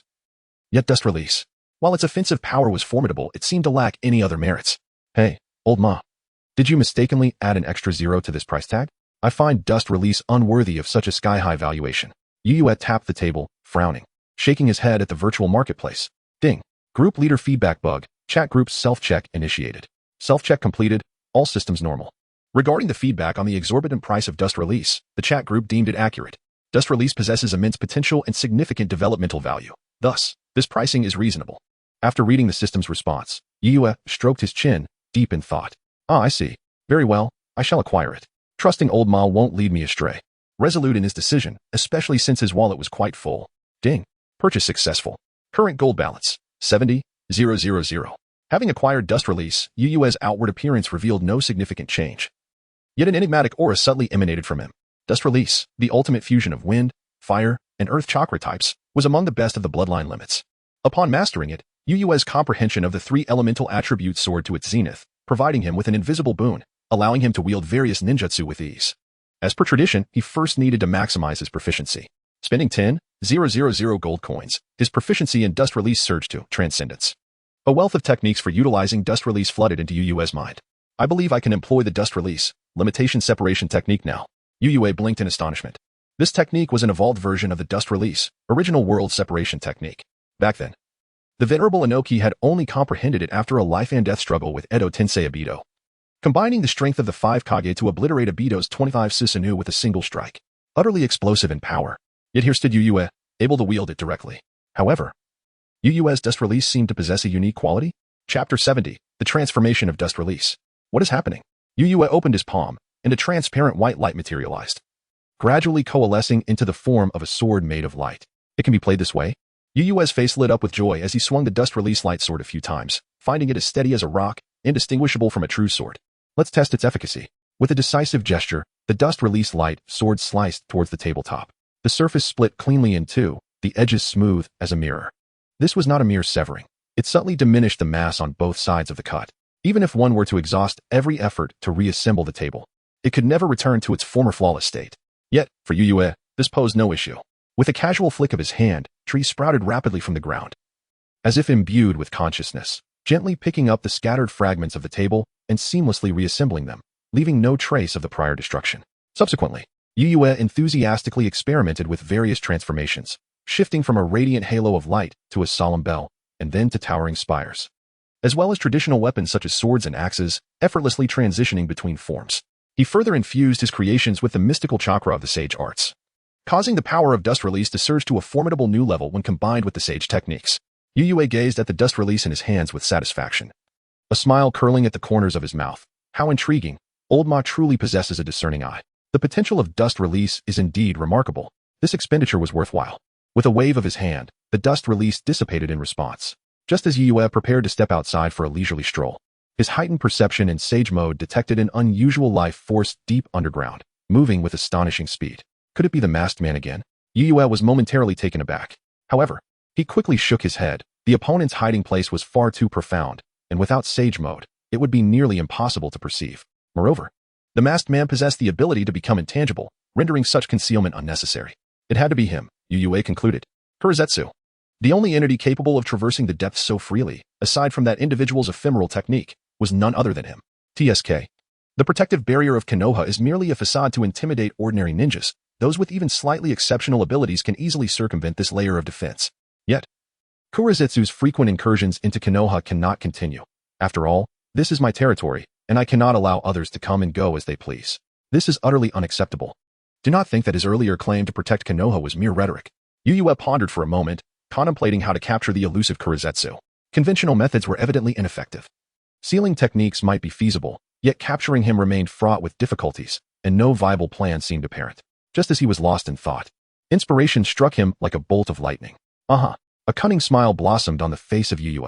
The king of ideas from Konoha has returned after a brief hiatus. Year 67 of Konoha Village, the timeline of 6 paths Obito. Take Obito with you. We are heading out. Obito cast a final glance at Kagaya before turning to leave. Unexpectedly, he paused, as Yue directly addressed him in the group chat. What does the group leader want with me at this time? Though puzzled, Obito still opened the chat interface. 6 paths Obito, what do you need? Yue, how's it on your end? I suddenly have an intriguing idea. Do not rush to seal Kagaya. Let me have it go first. 6 paths Obito, why didn't you say so earlier? Yue, oh, have you already taken care of it? 6 paths Obito, please watch the VCR. A video. MP4. Obito sent a live recording of Kagaya being sealed. Yue, how did it happen so quickly? Wait, I'll be there right away. Just as Obito finished reading the message, a familiar portal appeared, and moments later, a figure stepped through. It was none other than Yue. Oh, so swift? 6 paths Obito squinted his eyes, scrutinizing the newcomer. Is this the group leader? So young, one might even say inexperienced. This is quite contrary to his image as a formidable figure in my mind. Yet 6 paths Obito dared not underestimate him. Based on the abilities displayed in the chat, this group leader can connect different timelines. And his grasp of time and space evidently exceeds that of ordinary individuals. Not to mention the vast array of goods in the gold coin marketplace filled with rare treasures. Even the 10 tails can be found there.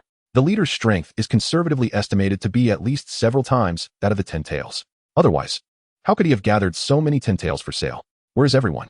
After Yue's appearance, he glanced around, ultimately fixing his gaze on the distant celestial body that was about to take shape. Leader, you are late. The 6 paths, planetary devastation has been activated and cannot be halted, 6 paths Obito stated. Although uncertain of the leader's intentions, if it was to save Kagaya, he had indeed chosen the wrong moment. However, Yue merely smiled lightly. Who says it cannot be interrupted? To stop the 6 paths, planetary devastation, one would need to strike it down directly, but is that even feasible? A flicker of doubt crossed Obito's eyes. His gaze was cast towards the heavens, where the celestial explosion had transformed into an astonishingly massive entity, rivaling the size of a colossal meteorite. How could mere mortals hope to obliterate such a force? To possess such destructive power surely transcends human capability. Could it be that the leader of the group wields the ability to shake the very foundations of the world? Such a claim seems excessively grandiose, yet considering the stature of the group leader, he momentarily set aside his doubts. Perhaps this individual truly possessed such prowess. At that moment, a jubilant call broke through the air. Yue, the youth, Obito, limped towards them with Kakashi's support, his face alight with excitement. What brings you here? He inquired. I came to see Kagaya, and more importantly, why do you look so weak? Shurgong Yue expressed his astonishment, for before him stood Obito, resembling a frail specter, as if he had been ailing for an extended period. Oh, don't mention it. I was engaged with the Yada mirror, but it's not my inherent ability. Coupled with the overwhelming attacks I endured, I ended up like this. Obito explained. Come, Kakashi, let me introduce you. This is Shurgong Yue, my dearest friend. The youth beamed as he made the introduction. Kakashi responded with a courteous smile. I am Hatake Kakashi. It's a pleasure to meet you. His gaze discreetly scrutinized Yue, the closest companion of Obito. How could he have no recollection at all? Even after searching through all memories, he could find no relevant information. Moreover, how infuriating. He had believed he would be the best friend of Obito, yet he was merely a stranger. However, judging by his manner of appearance, he might be someone from another dimension. Perhaps he is a friend that Obito made elsewhere? Enough of that for now. If we continue this discussion, Kagaya will truly become unmanageable.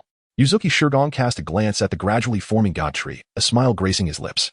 Well, Yuzuki, you may continue with your tasks. The young Obito nodded in understanding. Chapter 71. Kidnapping Kaguya. Thank you for your efforts. I shall take it from here. Yuzuki subtly gestured to Naruto, who stood frozen in place, before turning towards Kaguya. With a gentle step, Yuzuki lightly tread upon the void, a fleeting glimmer of translucent white light illuminating beneath his feet, elevating him skyward. With a single stride, he vanished in a flash of white light, reappearing at a distance that was merely a few steps away from Kaguya. Standing before the colossal god tree, despite its voracious consumption of the surrounding boulders, it seemed to perceive him as an intangible entity, effortlessly bypassing his presence. Could he cleave through it? Yuzuki Shurgong scrutinized the magnificent god tree before him. Its scale was truly astonishing, extending to the horizon with no sight of its boundaries. Let's give it a try. In an instant, Yuzuki transitioned into sage mode, his visage adorned with profound shadowy contours. Sage art, dust release, void sword god. He raised his right hand high, and in an instant, a stream of pure, brilliant white light shot forth from his palm, soaring into the heavens. Following closely. Under the control of Yuyue, this beam of white light coalesced into a celestial sword of light. Its sharpness so pronounced that it seemed capable of cleaving the very fabric of the universe in twain. How magnificent! This power left the young Obito's eyes filled with awe and admiration, as he could not help but marvel at Yuyue's prowess. It was, after all, the first time he had witnessed such a display of strength. Below, Naruto gazed at Yuyue, who stood with the sword of light before the planetary destruction, scratching his head in confusion. Is he attempting to rescue Kaguya Otsutsuki? Should we intervene? Sasuke and Kakashi exchanged resigned glances, clearly exasperated by Naruto's naivety. It was evident that both the young Obito and Six Paths Obito stood firmly aligned with Yuyue. They were neither capable of stopping nor preventing it. Even confronting two Obitos proved to be a daunting challenge. Moreover, the young Ugetsu, though still in his youth, commanded such profound respect from the Six Paths Obito that he was evidently no ordinary individual. One step at a time, Kakashi's eyes revealed a hint of concern. Yet the current situation demanded such a response. Kakashi, Sasuke, look! Exclaimed Naruto, his eyes wide as if he could swallow a whole durian. Sasuke and Kakashi gazed vacantly at the sky, needing no reminder from Naruto, for the sight was clear. In the air, Ugetsu casually waved his arm, and the light sword sliced effortlessly into the Earth Explosion Star, as if cutting through butter. In an instant, the vast Earth Explosion Star split open, revealing the deeply buried Kaguya, Otsutsuki. Kaguya lifted her face slightly, gazing intently at the one who had broken her seal. It was truly severed, Sasuke remarked, his brows raised in disbelief. After all, that was the Six Paths Earth Explosion Star, a technique said to be capable of creating the moon, effortlessly cleaved in one strike? What manner of deity was this? The vastness of the world was beyond his imagination. The expressions of the onlookers froze, their gazes fixated on the sky. Was this the power of the leader? It was simply astounding. Even the Six Paths Obito could not help but be moved by such an incredible spectacle. Did you see that, Kakashi? This is my friend, proclaimed young Obito, his brow raised in pride. All right. I know your friend is formidable, Kakashi replied helplessly. As their astonishment lingered, an even more shocking scene unfolded. Ugetsu transformed once more, the towering light sword suddenly compressing into a luminous sphere. With a mere gesture towards the sphere, it erupted in a dazzling brilliance. The already severed Earth Explosion Star rapidly diminished under the radiance, each ray of light representing a release of dust-style technique. In less than 10 seconds, the colossal Earth Explosion Star vanished without a trace. Were it not for the numerous craters dotting the Earth, one might have believed the Earth Explosion Star had never been unleashed. With the obstruction removed, Kaguya's form was fully revealed. She stood suspended in the void, exchanging glances with Ugetsu. Ugetsu, brimming with curiosity, scrutinized Kaguya, who, apart from her unusually fair skin, appeared remarkably similar to an ordinary person. Tears traced her pure, yet alluring face, evident signs of recent weeping. At that moment, Kaguya was also observing Ugetsu intently, her pure white eyes glimmering with curiosity, surprise, and a hint of fear. This unexpected little being possessed an unimaginable power, easily shattering the seal of the Six Paths Earth Explosion Star. She had anticipated falling once more into the eternal darkness of confinement, yet here she was, greeted by light. In that fleeting moment, a sword of light cleaved through the Earth Explosion Star, granting her freedom. She gazed up at the figure in the sky, not particularly large, yet somehow immensely imposing, stirring an inexplicable feeling within her. Ugetsu then stepped closer to Kaguya, locking eyes with her. I am Ugetsu. You might not recognize me, but that is of little consequence. What truly matters is that I have a wonderful place. Would you care to join me? There, no one will attempt to seal you, nor will you need to fear other Otsutsuki threats. What do you say? With a gentle smile, Ugetsu made his invitation clear. Kaguya stared at him in a daze, seemingly contemplating something. After a long moment, she slowly parted her lips and nodded. All right. Meanwhile, on the ground, Naruto and Sasuke paid no heed to the events above, for they had transcended their capabilities, and there was nothing more they could do. They followed Six Paths Obito to the place where Uchiha Madara had fallen, uniting their efforts to extricate him from the earth. Six Paths Obito manipulated a truth-seeking orb, transforming it into a platform, delicately cradling the fading life of Madara. His gaze calm as he regarded him. This once formidable powerhouse, who had single-handedly stirred the winds of the ninja world, now lay in a state of utter weakness. His lifelong pursuit of ideals ultimately transformed into a mere game for others, while he himself became nothing more than a vessel for the resurrection of Kaguya Otsutsuki, perpetually manipulated and nurtured by Black Zetsu. Old man, you too have experienced such desolation. Within the words of Six Paths Obito, one cannot discern whether it is mockery or a heartfelt lament. Obito strained to turn his head, his gaze fixating on Six Paths Obito. Imbued with an indescribable astonishment, "You are remarkable, Obito." In his gaze, there resided both a pride in his own discernment of character and an admiration for Obito's ability to reach such a profound level of understanding. He could never have imagined that after being severed from the Ten Tails, Obito could once again enter the Sage of Six Paths mode. Nevertheless, Obito accomplished this feat. The individual he had manipulated throughout his life ultimately became his savior, although his time was fleeting. Such an outcome was still preferable to being entirely assimilated into a vessel by others. The Sage of Six Paths Obito remained expressionless. Perhaps you are merely uttering empty words. Chapter 72. Escaped. Madara's gaze was vacant, as if lost in reminiscence. I have failed, yet you shall inherit my will. Do not deny it. No matter how much you despise me, from beginning to end, we are of the same ilk. A glimmer of acknowledgement and a hint of relief illuminated Madara's eyes. If you believe that, you might find yourself sorely disappointed, old man. The Sage of Six Paths Obito scoffed, his determination causing Madara to pause in surprise. Madara sighed softly and remarked with a sense of wistfulness, "It seems your transformation has indeed been profound." He pondered that some monumental upheaval must have occurred within the Six Paths Obito, causing his will to waver.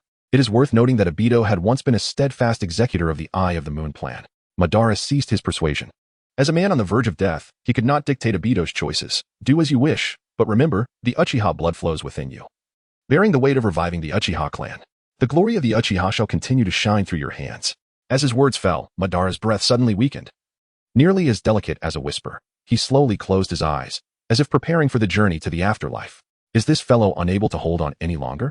Yuyue Shirakawa gracefully descended from the sky, landing steadily, her inquisitive gaze directed towards Uchiha Madara. Following closely behind was the serene figure of Kaguya Otsutsuki.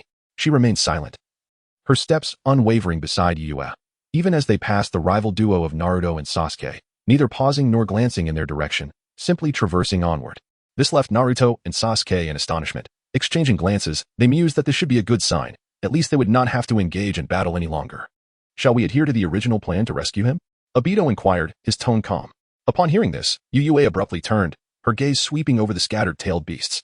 Sensing her seemingly casual glance, the previously murmuring tailed beasts fell silent, a tense atmosphere enveloping the space, as if Yuyue's eyes harbored a messenger from the underworld, bringing an indescribable sense of dread. After surveying her surroundings, Yuyue withdrew her gaze, pondered briefly, and gently shook her head. Never mind, plans seldom keep pace with change. The unpredictability of life is a hallmark of humanity, adept at adapting to circumstances. Kaguya, can you save this fellow? Yuyue inquired, her profile turned, her fingertip lightly touching Madara as she whispered to Kaguya.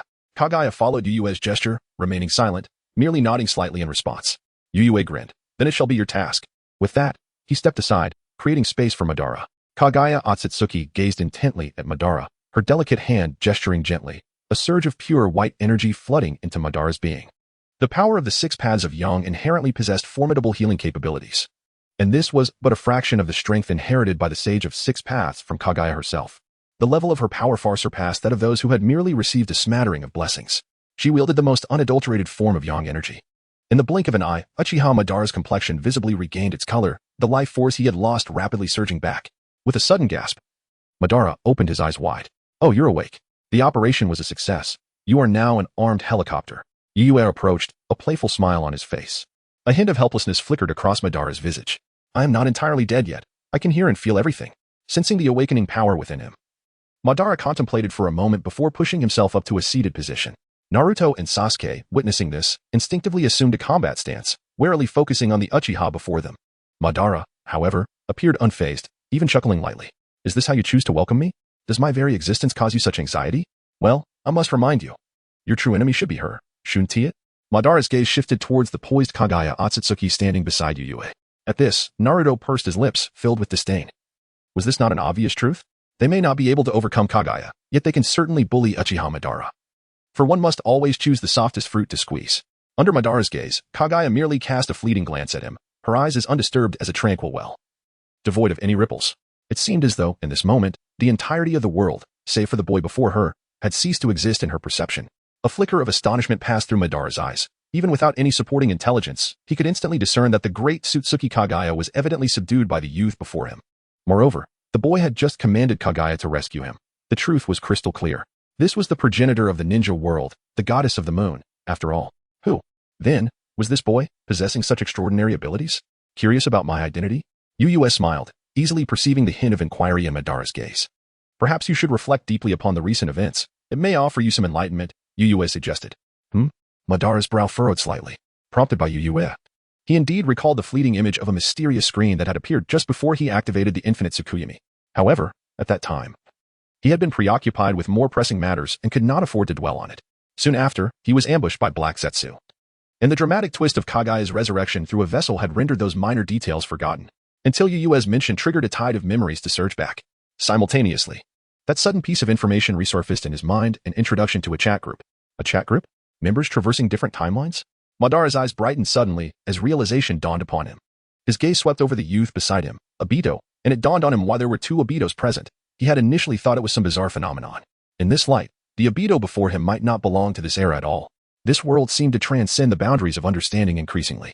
Madara's attention refocused on Ugetsu. So, you're the leader of this group? His keen intellect was evident. Indeed, it is I. Ugetsu nodded affirmatively with a smile. The shinobi world is truly filled with countless heroes, Madara mused, falling into a brief silence before letting out a deep sigh. As a formidable being, he had always been rather self-assured. Aside from Hashirama Senju, few could capture his admiration. Yet, unexpectedly, a terrifyingly powerful force had emerged in realms he had never ventured into. Its influence transcending time and space, akin to a miracle. Meanwhile, he himself remained ensconced in a corner, laboring diligently to construct an ideal world. Moreover, he was but a puppet, manipulated at the whims of others. Since you have awakened, I shall no longer intervene in subsequent matters.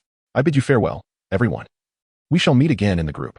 Ugetsu surveyed his surroundings, offering a smile to all as a form of farewell. Kagaya, let us depart. With a gentle wave, a magnificent portal opened before him, and he stepped forward.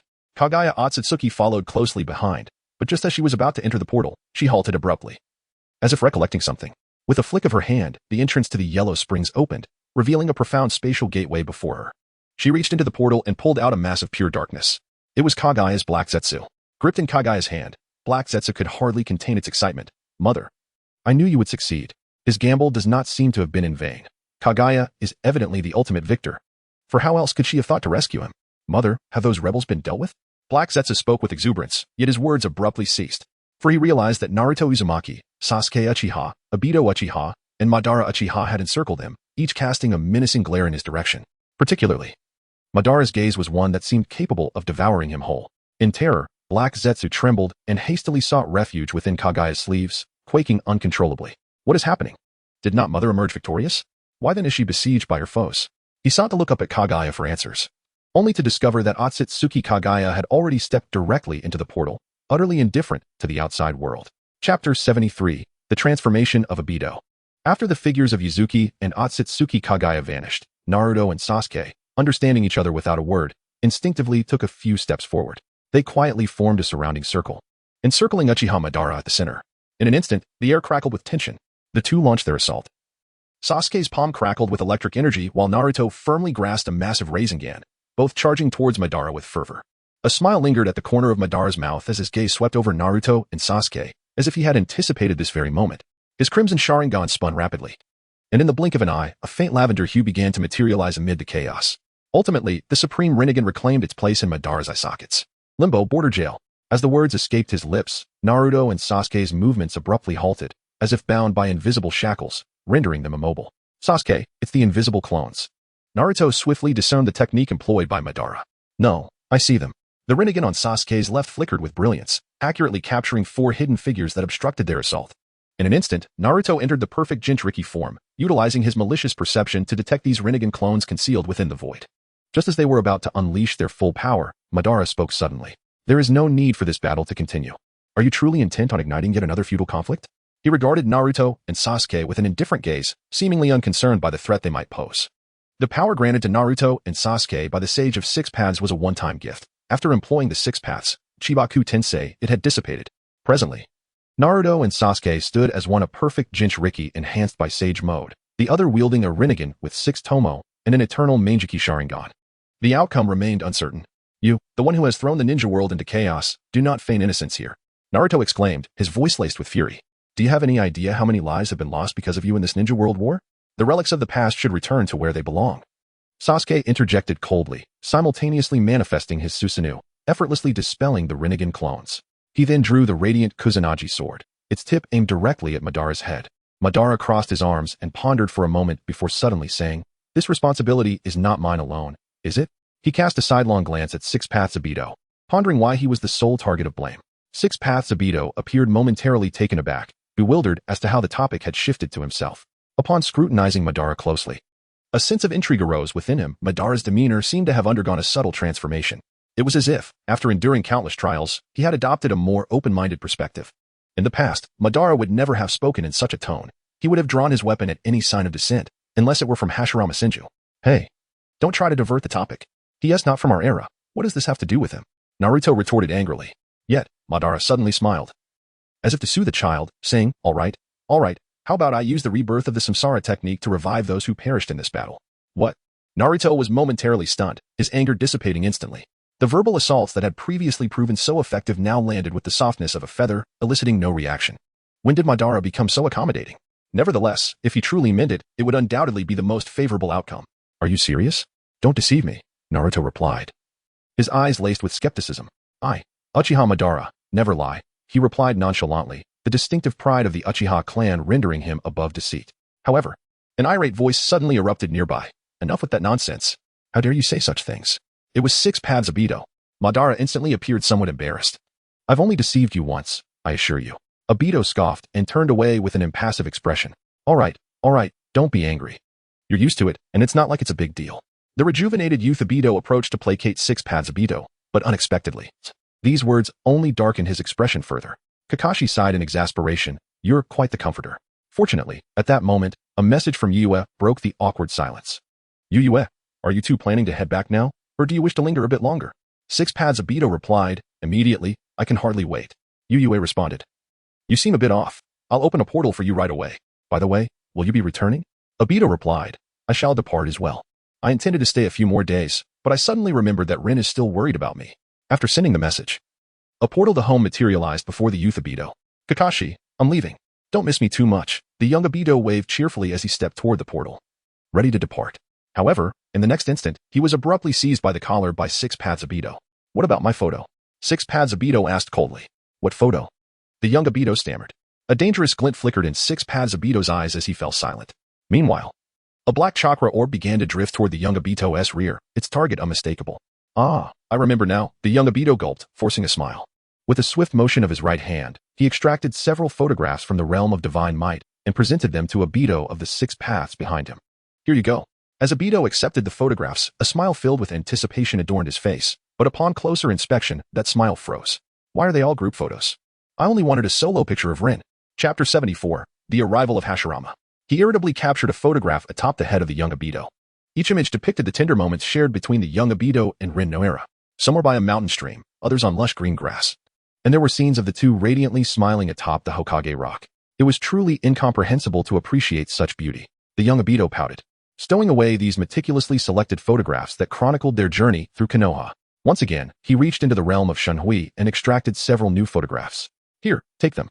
The young Obito swiftly cast aside a few pages of photographs and, employing a technique of phasing, evaded the control of the Sage of Six Paths, swiftly dashing through the portal to escape. Before departing, he audaciously snatched the Dao Jade from his rear. You! The Sage of Six Paths exclaimed in astonishment. How bold this fellow was. Had he not been manipulating the Dao Jade to remain in a state of inertia, a mere touch from young Obito would have rendered it lost. Yet, at that moment, with the boy already fled, he found himself with no opportunity to utter a curse. Truly a careless individual. With a resigned sigh, he picked up the photographs for a glance and then stepped through the portal, leaving this world behind. As they watched the two Obitos depart, the gathered crowd initially failed to perceive any irregularities. However, it was not long before Kakashi seemed to grasp the situation. They've left. How do we return? Sasuke fell silent. Naruto remained mute. Madara too was silent. Kakashi's words sparked a sudden realization among them. Kagaya had departed alongside Yue. And now the only one with spatial abilities, Obito, had also left. Thus, the pressing question arose. How would they extricate themselves from this origin sphere? This is troubling. The group exchanged glances, and an awkward atmosphere began to permeate the air. Just as Madara's lips parted, seemingly ready to speak, the scene before them abruptly shifted, and they found themselves no longer within the origin sphere. In the outside world, the night still hung low, the god tree summoned by infinite Tsukuyami pierced the clouds, adorned with countless cocoons. Beneath the tree, in a vast pit, the Sage of Six Paths sat in the void, appearing leisurely and content, while Kaguya was once again sealed, marking the conclusion of his task. He gathered all the reincarnated beings, and summoned the past 5 Kages from the Pure Land to jointly perform a summoning jutsu, bringing back to reality Naruto, Sasuke, Kakashi, and each of the tailed beasts from Kaguya's dimension. Bang! A thick cloud of smoke billowed forth, as the benevolent gaze of the Sage of Six Paths pierced through the haze, prepared to welcome the victor's return. As the white mist of the summoning jutsu dissipated, the sage's eyes swept over the figures of Naruto Uzumaki, Sasuke Uchiha, and Kakashi Hitaki, along with another presence, Obito Uchiha. Wait a moment. Obito Uchiha. The Sage of Six Paths stared in astonishment at the imposing figure of Obito standing before everyone. What is happening? As the vessel of the Ten Tails, he should have been on the brink of death after losing the beast. Yet now, he was radiant and full of vitality, showing no signs of being on the verge of demise. Setting aside the sage's confusion, someone was already rushing eagerly towards that direction. He is none other than Shinja Hashirama. From the moment the summoning technique was activated, his gaze had never wavered from the scene before him. The instant he caught sight of that familiar figure, he could no longer contain himself and charged forward. Madara also sensed that well-known presence and abruptly turned to face Hashirama's direction. A smile crept upon his lips as he was about to exchange pleasantries, but Hashirama had already spoken. Madara, our era has come to an end. Let our dreams be carried forth by the next generation. Hashirama's eyes were earnest and urgent. Madara, cease your obstinacy. Previously immobilized by Madara's black rods, Hashirama was unaware of the battle conditions in Kaguya's dimension. Now, upon seeing Madara, he approached to counsel him, hoping to guide Madara back to the right path. After all, the Sage of Six Paths had returned from the Pure Land, and if they were to continue fighting, Hashirama feared that Madara might sacrifice himself once more. Having been reborn, he should not so easily court death. Give me a reason, Madara inquired, gazing at him with keen interest. Hashirama mistakenly believed that Madara was wavering and quickly replied, Madara, your path is futile. It would be better to nurture those willing to follow us and inherit our dreams. That is the true path to lasting peace. Madara gently shook his head. I cannot, for I detest having anyone stand behind me. Hashirama slowly lowered his head, his expression gradually dimming, ultimately unable to sway him. However, Madara suddenly revealed a playful smile. Unless that person is you. Hashirama's head snapped up, a glimmer of light flashing in his eyes. What do you mean? Uchiha Madara spoke sincerely. Hashirama, if you are willing to remain in this world and walk alongside me, I shall abandon the plan of the Eye of the Moon and pursue the peace you envision in your own way. A smile blossomed within Madara's heart. He had no intention of continuing the Moon Eye plan. It was merely a ruse devised by Kaguya's resurrection scheme. Unexpectedly, Hashirama had come to him, which was fortuitous. Perhaps he could use the abandonment of the Moon Eye plan as a pretext to persuade Hashirama to remain with him. The absence of Hashirama would render the ninja world utterly dull. Madara made his request, and to his surprise, Hashirama not only did not refuse, but also pondered it with a semblance of seriousness. At that moment, Tobirama approached, having overheard their previous conversation. However, he firmly opposed Madara's proposal. Brother, we are already departed souls. We should not linger in the realm of the living. Madara cast a sidelong glance at him and replied with annoyance, I am not insisting that you stay.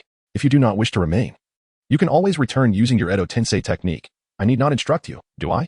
Tobirama found himself at a loss for words and turned to Hashirama, saying, Brother. Chapter 75, Reincarnation by Nature, Ningxi's Resurrection. He sought to persuade Hashirama to reconsider his decision.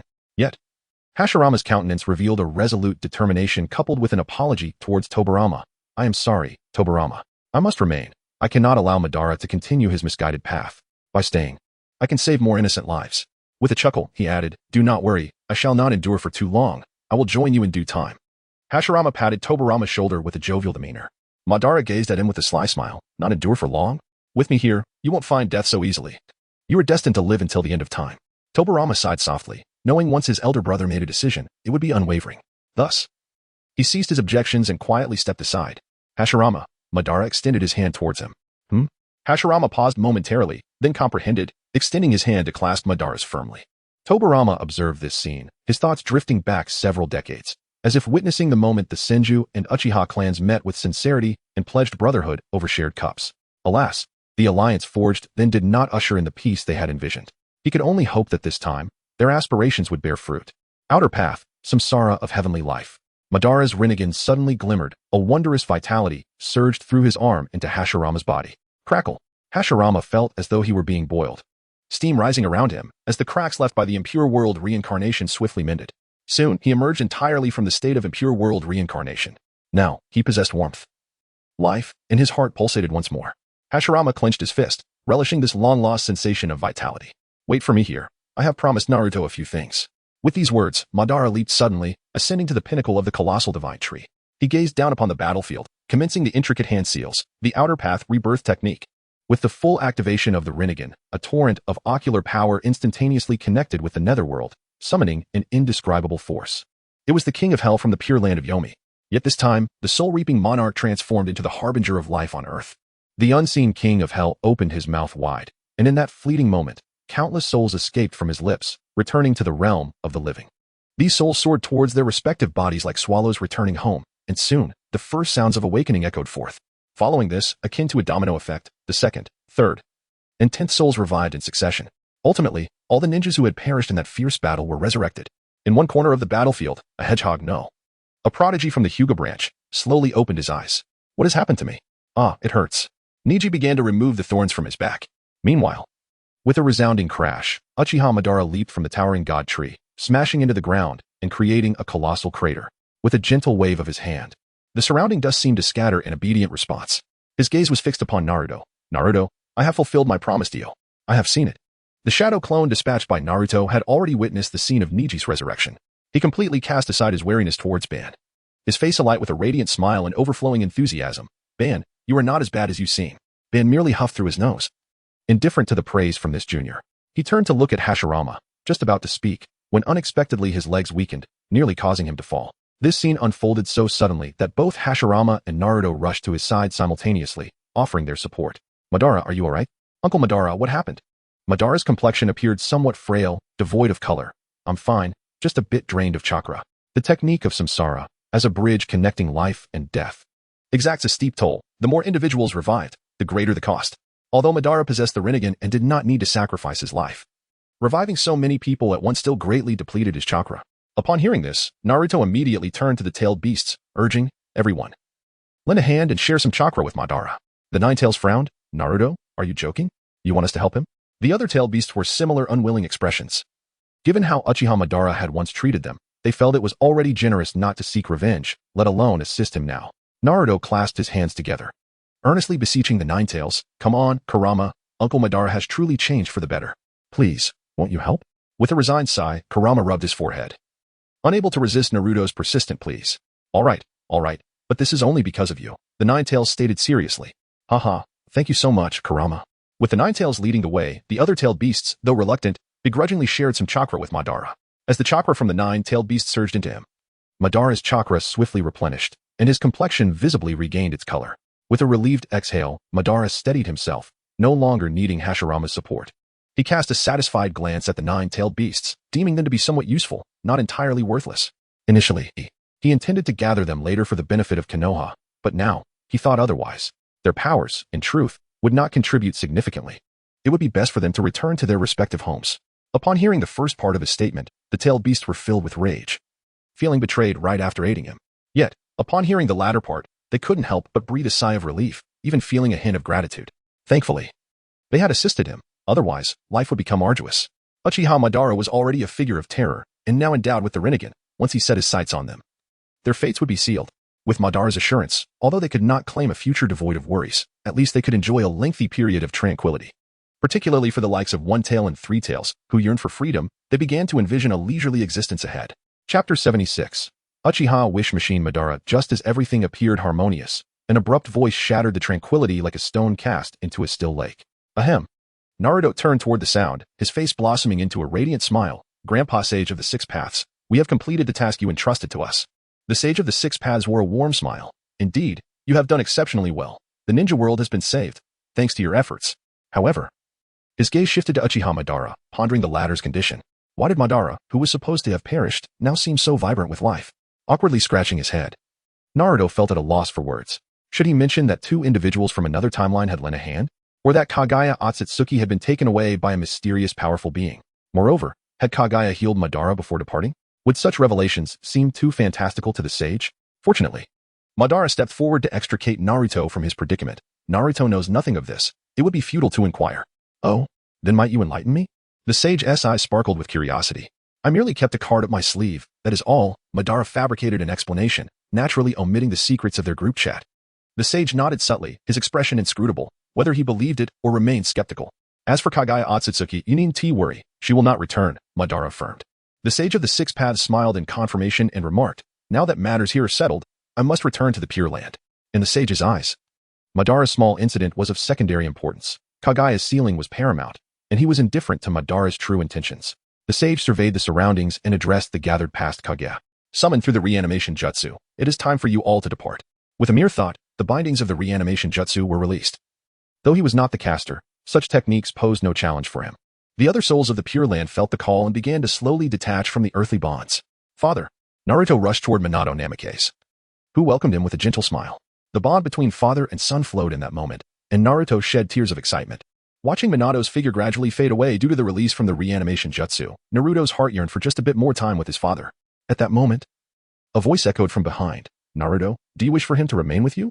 Naruto turned abruptly, seeing Madara approach with a smile playing on his lips, moving leisurely. Uncle Madara, if you agree, I can bring him back from the Pure Land to this world. Naruto stared at Madara, his heart torn in conflict. He yearned profoundly for the resurrection of Minato Namikaze, yet did this not disrupt the delicate balance between life and death?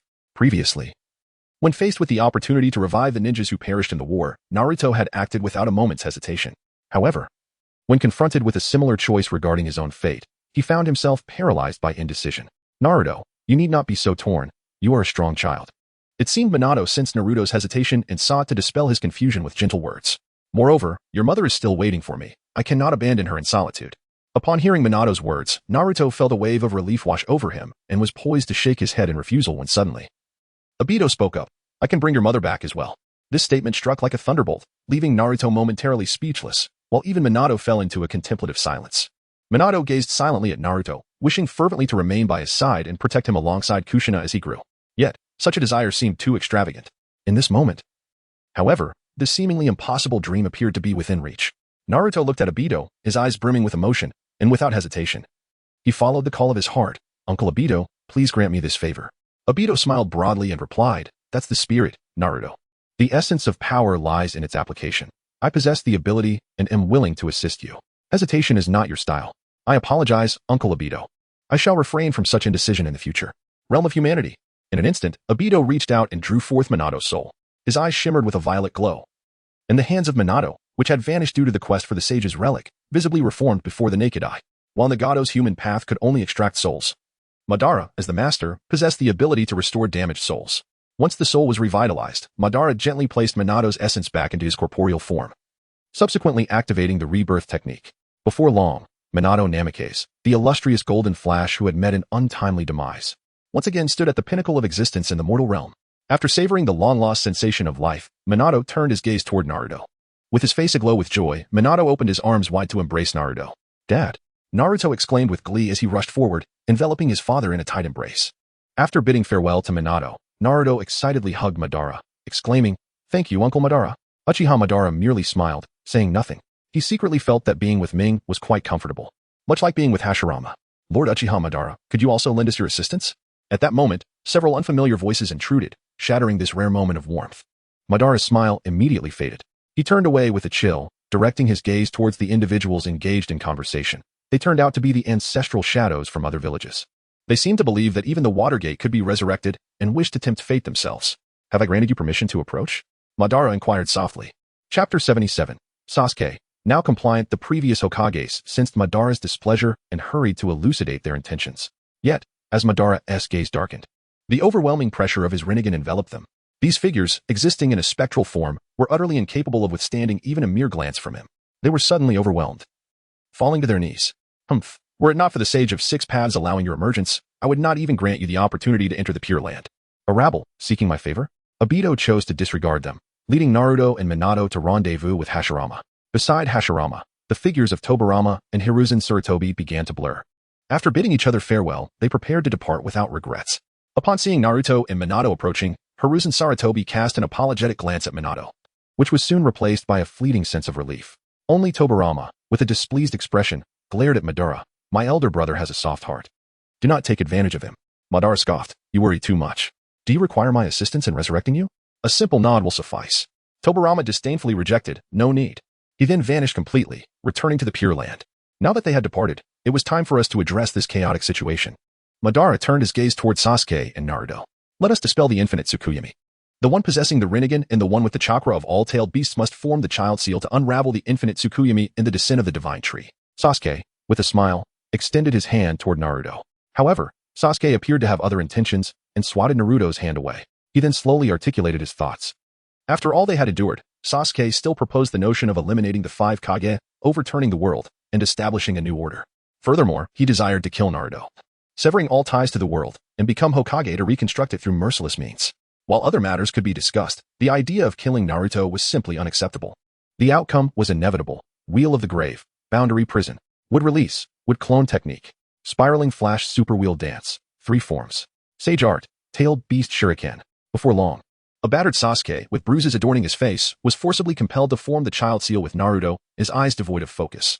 The infinite Tsukuyami was dispelled, granting liberation to those trapped in the realm of the divine tree. In truth, Madara could have also formed the seal with Naruto as a user of the Rinnegan. But he evidently preferred to thrash Sasuke and coerce him into forming the seal instead. A rebellious child, after all, requires a lesson. One could see that Sasuke's gaze had noticeably cleared.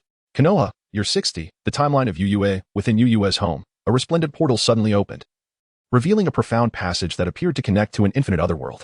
UUA stepped through this mysterious doorway, followed shortly by Kagaya Otsutsuki, who entered this novel space. UUA turned, arms outstretched, with a warm smile gracing his face. As the host, it was only fitting to welcome the arrival of guests. Welcome to my world. Kagaya, upon hearing this, was filled with curiosity, her eyes sparkling as she surveyed her surroundings. UUA's world? Did he possess a vast space capable of harboring all things? At that moment, Black Zetsu also emerged from his contemplation, carefully observing the surroundings as well as the enigmatic figure known as UUA. His heart was laden with confusion. Unable to comprehend the identity of UUA, nor could he fathom why his mother would unreservedly follow him, even forsaking her pursuit of the infinite Tsukuyami. Nevertheless, Kurizetsu could sense his mother's deep regard for UUA, intertwined with an inexplicable emotion. Although the specifics eluded him, he found contentment in merely being by his mother's side, safeguarding her presence. When UUA declared that this place belonged to him, Kurizetsu felt an instinctive curiosity arise within him. He was eager to discover the destination to which the portal would transport them. As he surveyed his surroundings, Kurizetsu noticed a window nearby. He deftly leapt from Kagaya's sleeve and approached the window, peering outside. In an instant, the iconic Hokage rock came into view, striking his gaze. He suddenly turned around, his gaze fixated on Ujetsu. Is this not Konoha? You claim this is your world, so you must be the Hokage? No, that cannot be right. Not a single Hokage has ever appeared as you do. Kagaya swiftly drew Black Zetsu back into her sleeve, whispering cautiously, Mother, this individual warrants careful consideration. He seems rather extraordinary. Kagaya glanced down at the anxious Black Zetsu before shifting her attention back to Ujetsu, though she did not reveal her unease. A palpable anticipation for Ujetsu's explanation lingered in the air. Ujetsu smiled, gesturing for them to take a seat. Come, let us sit and converse at a leisurely pace.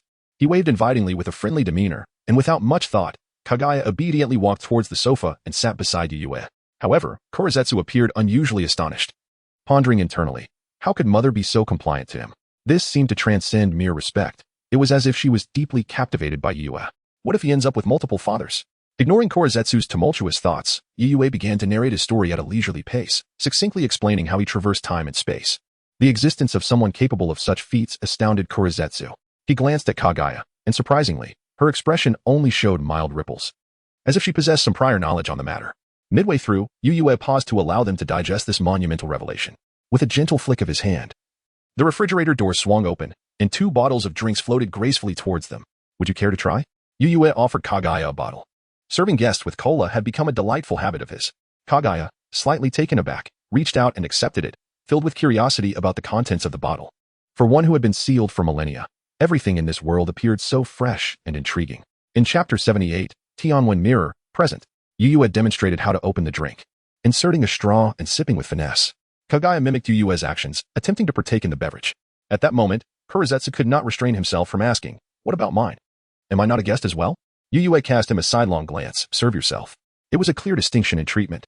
Kurizetsu muttered a few complaints but fell silent thereafter. UUA turned his attention back to Kagaya and continued. The situation is essentially this.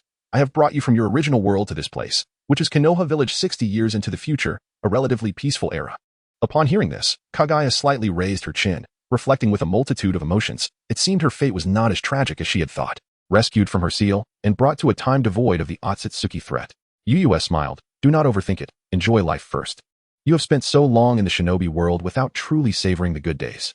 For now, relax and experience a different life. There will be time for Korezetsu to show you around. The progress of this era far surpasses that of your time. As for the future, I will manage everything concerning the hidden Otsutsuki Isshiki. You need not worry. Kagaya nodded gently, having unwavering faith in Yu's strength. However, moments later, she suddenly uttered a name with a hint of uncertainty. Isshiki? Is he still alive? Yue affirmed with a nod. Indeed, he was not entirely consumed by the tintails. Half of his body escaped, and has taken refuge in a person named Jigen. Kagaya furrowed her brow, expressing concern. His power is formidable, if he is indeed alive. It could pose some complications. He certainly will not relent easily. As someone who once fought alongside Isshiki, Kagaya was all too aware of his terrifying nature.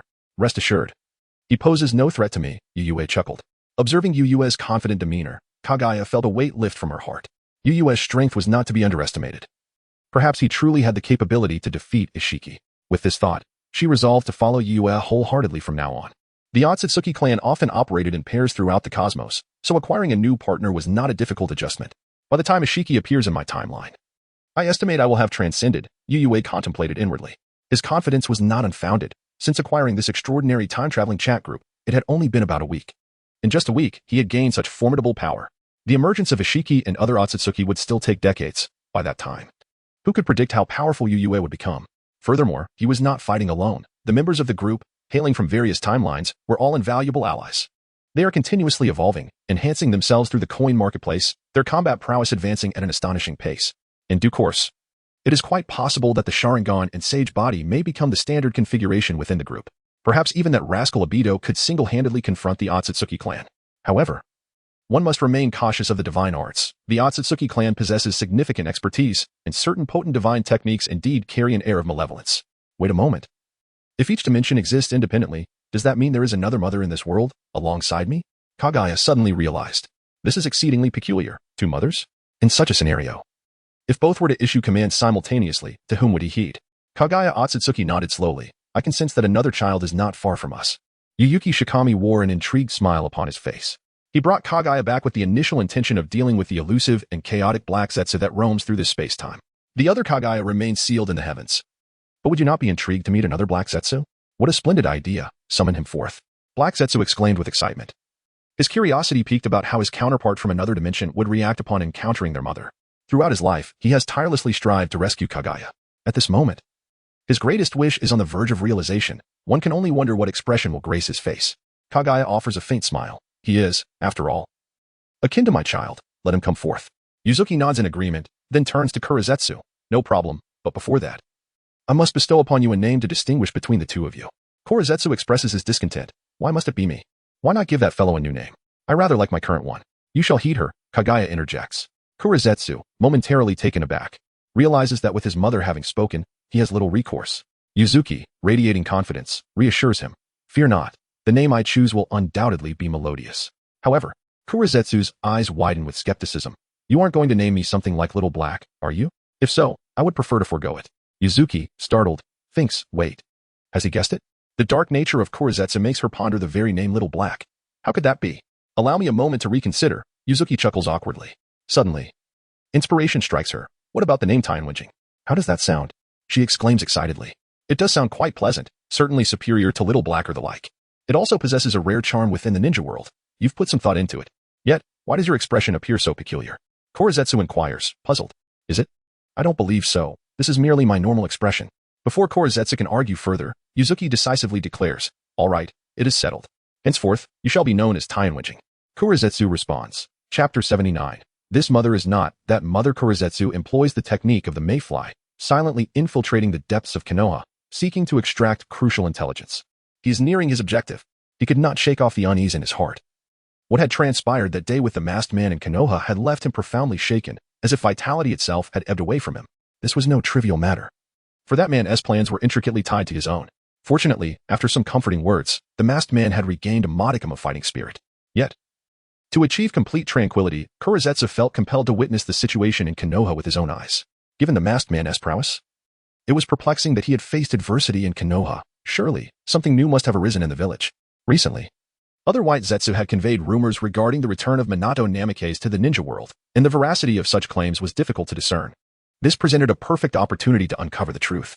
Upon arrival, Korezetsu stealthily emerged in a secluded corner of Konoha. After surveying his surroundings and confirming his location, he navigated the familiar paths to the information storage site. Konoha was a place he knew all too well, having traversed its grounds countless times. However, just as he took a few steps, Korezetsu abruptly halted, his gaze fixated in shock upon a certain direction. This aura, it was Mother. A tremor of excitement coursed through Korezetsu's body. There was no mistaking it. It was indeed his mother's presence. Yet, after a fleeting moment of exhilaration, he quickly composed himself, gazing up at the azure sky. Although the sunlight was blinding, making it difficult to discern the lunar phase, he could still sense the general direction of the moon. No, Mother should still be sealed. What could this mean? After much contemplation, Korezetsu resolved that he must see for himself. Sensing the emotional shift in Korezetsu, the curious white Zetsu inquired, "What's wrong?" Without responding, Korezetsu enacted a separation, withdrawing his essence from the white Zetsu. "Return for now. I have matters to investigate alone," he instructed. "Understood," the white Zetsu replied, promptly retreating underground. Now free from the white Zetsu, Korezetsu swiftly employed the fleeting technique, racing toward the familiar aura of Kaguya. After traversing half of Konoha, Korezetsu came to a halt. Just above here, Mother's presence. Heart racing with trepidation, he quickly ascended, wondering if it truly was her. Moments later, he burst forth from the earth, his head emerging above the surface as he anxiously surveyed his surroundings. From the layout, it appeared to be an ordinary Konoha residence. Was no one home? Korezetsu scanned the area, finding it eerily deserted. He instinctively turned to look behind him, but as soon as he did, Korezetsu was taken aback. Disbelief etched across his face, soon giving way to uncontainable joy. "Mother, it truly is you." His voice resonated with unparalleled elation, filling the entire room. Before him sat Kaguya Otsutsuki, his mother, gracefully perched on the sofa, her gaze imbued with love. A flicker of confusion crossed Korezetsu's mind. Why was his mother here? How had she escaped her seal? Why hadn't she come to find him after being unbound? Yet these questions flitted through his mind and vanished. For his mother was right before him. What need was there to ponder anything else? "Mother." Korezetsu leaped forward, exuberantly aiming for Kaguya's sleeve, transforming into a round, black sphere, eager to burrow into that warm sanctuary. However, just as he touched the fabric, a shadow that had long occupied it suddenly emerged. It expelled a surge of dark matter, blocking the sleeve's entrance and keeping Korezetsu at bay. "Impudent intruder, this is my domain. Seek refuge elsewhere." Tien Wenjing grinned, brimming with arrogance. "Humph, taken aback, are you? This is my mother. Go find your own." Korezetsu's spherical form fell to the ground with a thud, bouncing like a ball. "What?" The surface of the black sphere bore an expression of astonishment. Moments later, Korezetsu reverted to his human form, standing tall, his face a canvas of fury. "Who are you? Why are you in my mother's sleeve?" Tien Wenjing peered out from the cuff, revealing his true form, his low laughter tinged with mockery. Of course. I am Mother's child. Who else could I be?" Witnessing Tien Wenjing, a mirror image of himself, was like a thunderclap to Korezetsu. Another me? No. How could another version of me exist? He was the embodiment of Mother's will, one of a kind. This individual before him was undoubtedly an imposter. His mother had been sealed away for so long, naive to the world. He must have deceived her. Enraged at this thought, Korezetsu seethed, "You despicable counterfeit. Come forth and face your doom." He then urgently called out to Kaguya, "Mother, I am your true child. That one is a fake." Before Kaguya could respond, Tien Wenjing interjected with a playful grin. "Fake? Just take a look in the mirror. This place belongs to me. You are the one without a mother's love." Korezetsu trembled with fury. "You wretched being. Who says I have no mother?" Before he could finish his retort, he transformed into a shadow and lunged at Tien Wenjing, determined to settle the score. However, he was gently seized midair by a soft hand, Kaguya's. With a resigned glance at Tien Wenjing, she said, "Stop teasing him, regardless. He is still my child. You both should foster mutual affection, not emulate your brothers, Yui and Yuzuru, in their endless bickering. Come here." Kaguya smiled warmly, gesturing toward her other empty sleeve. "Mother." Korezetsu was nearly moved to tears. Indeed, it was still his mother who cared for him the most. He eagerly slipped into the sleeve, and at that moment, an unprecedented sense of tranquility washed over him, as if the wanderings of a millennium had finally found their home. Chapter 80, The Black Absolute, My Invincible Father. Meanwhile, within the other sleeve, Tien Wenjing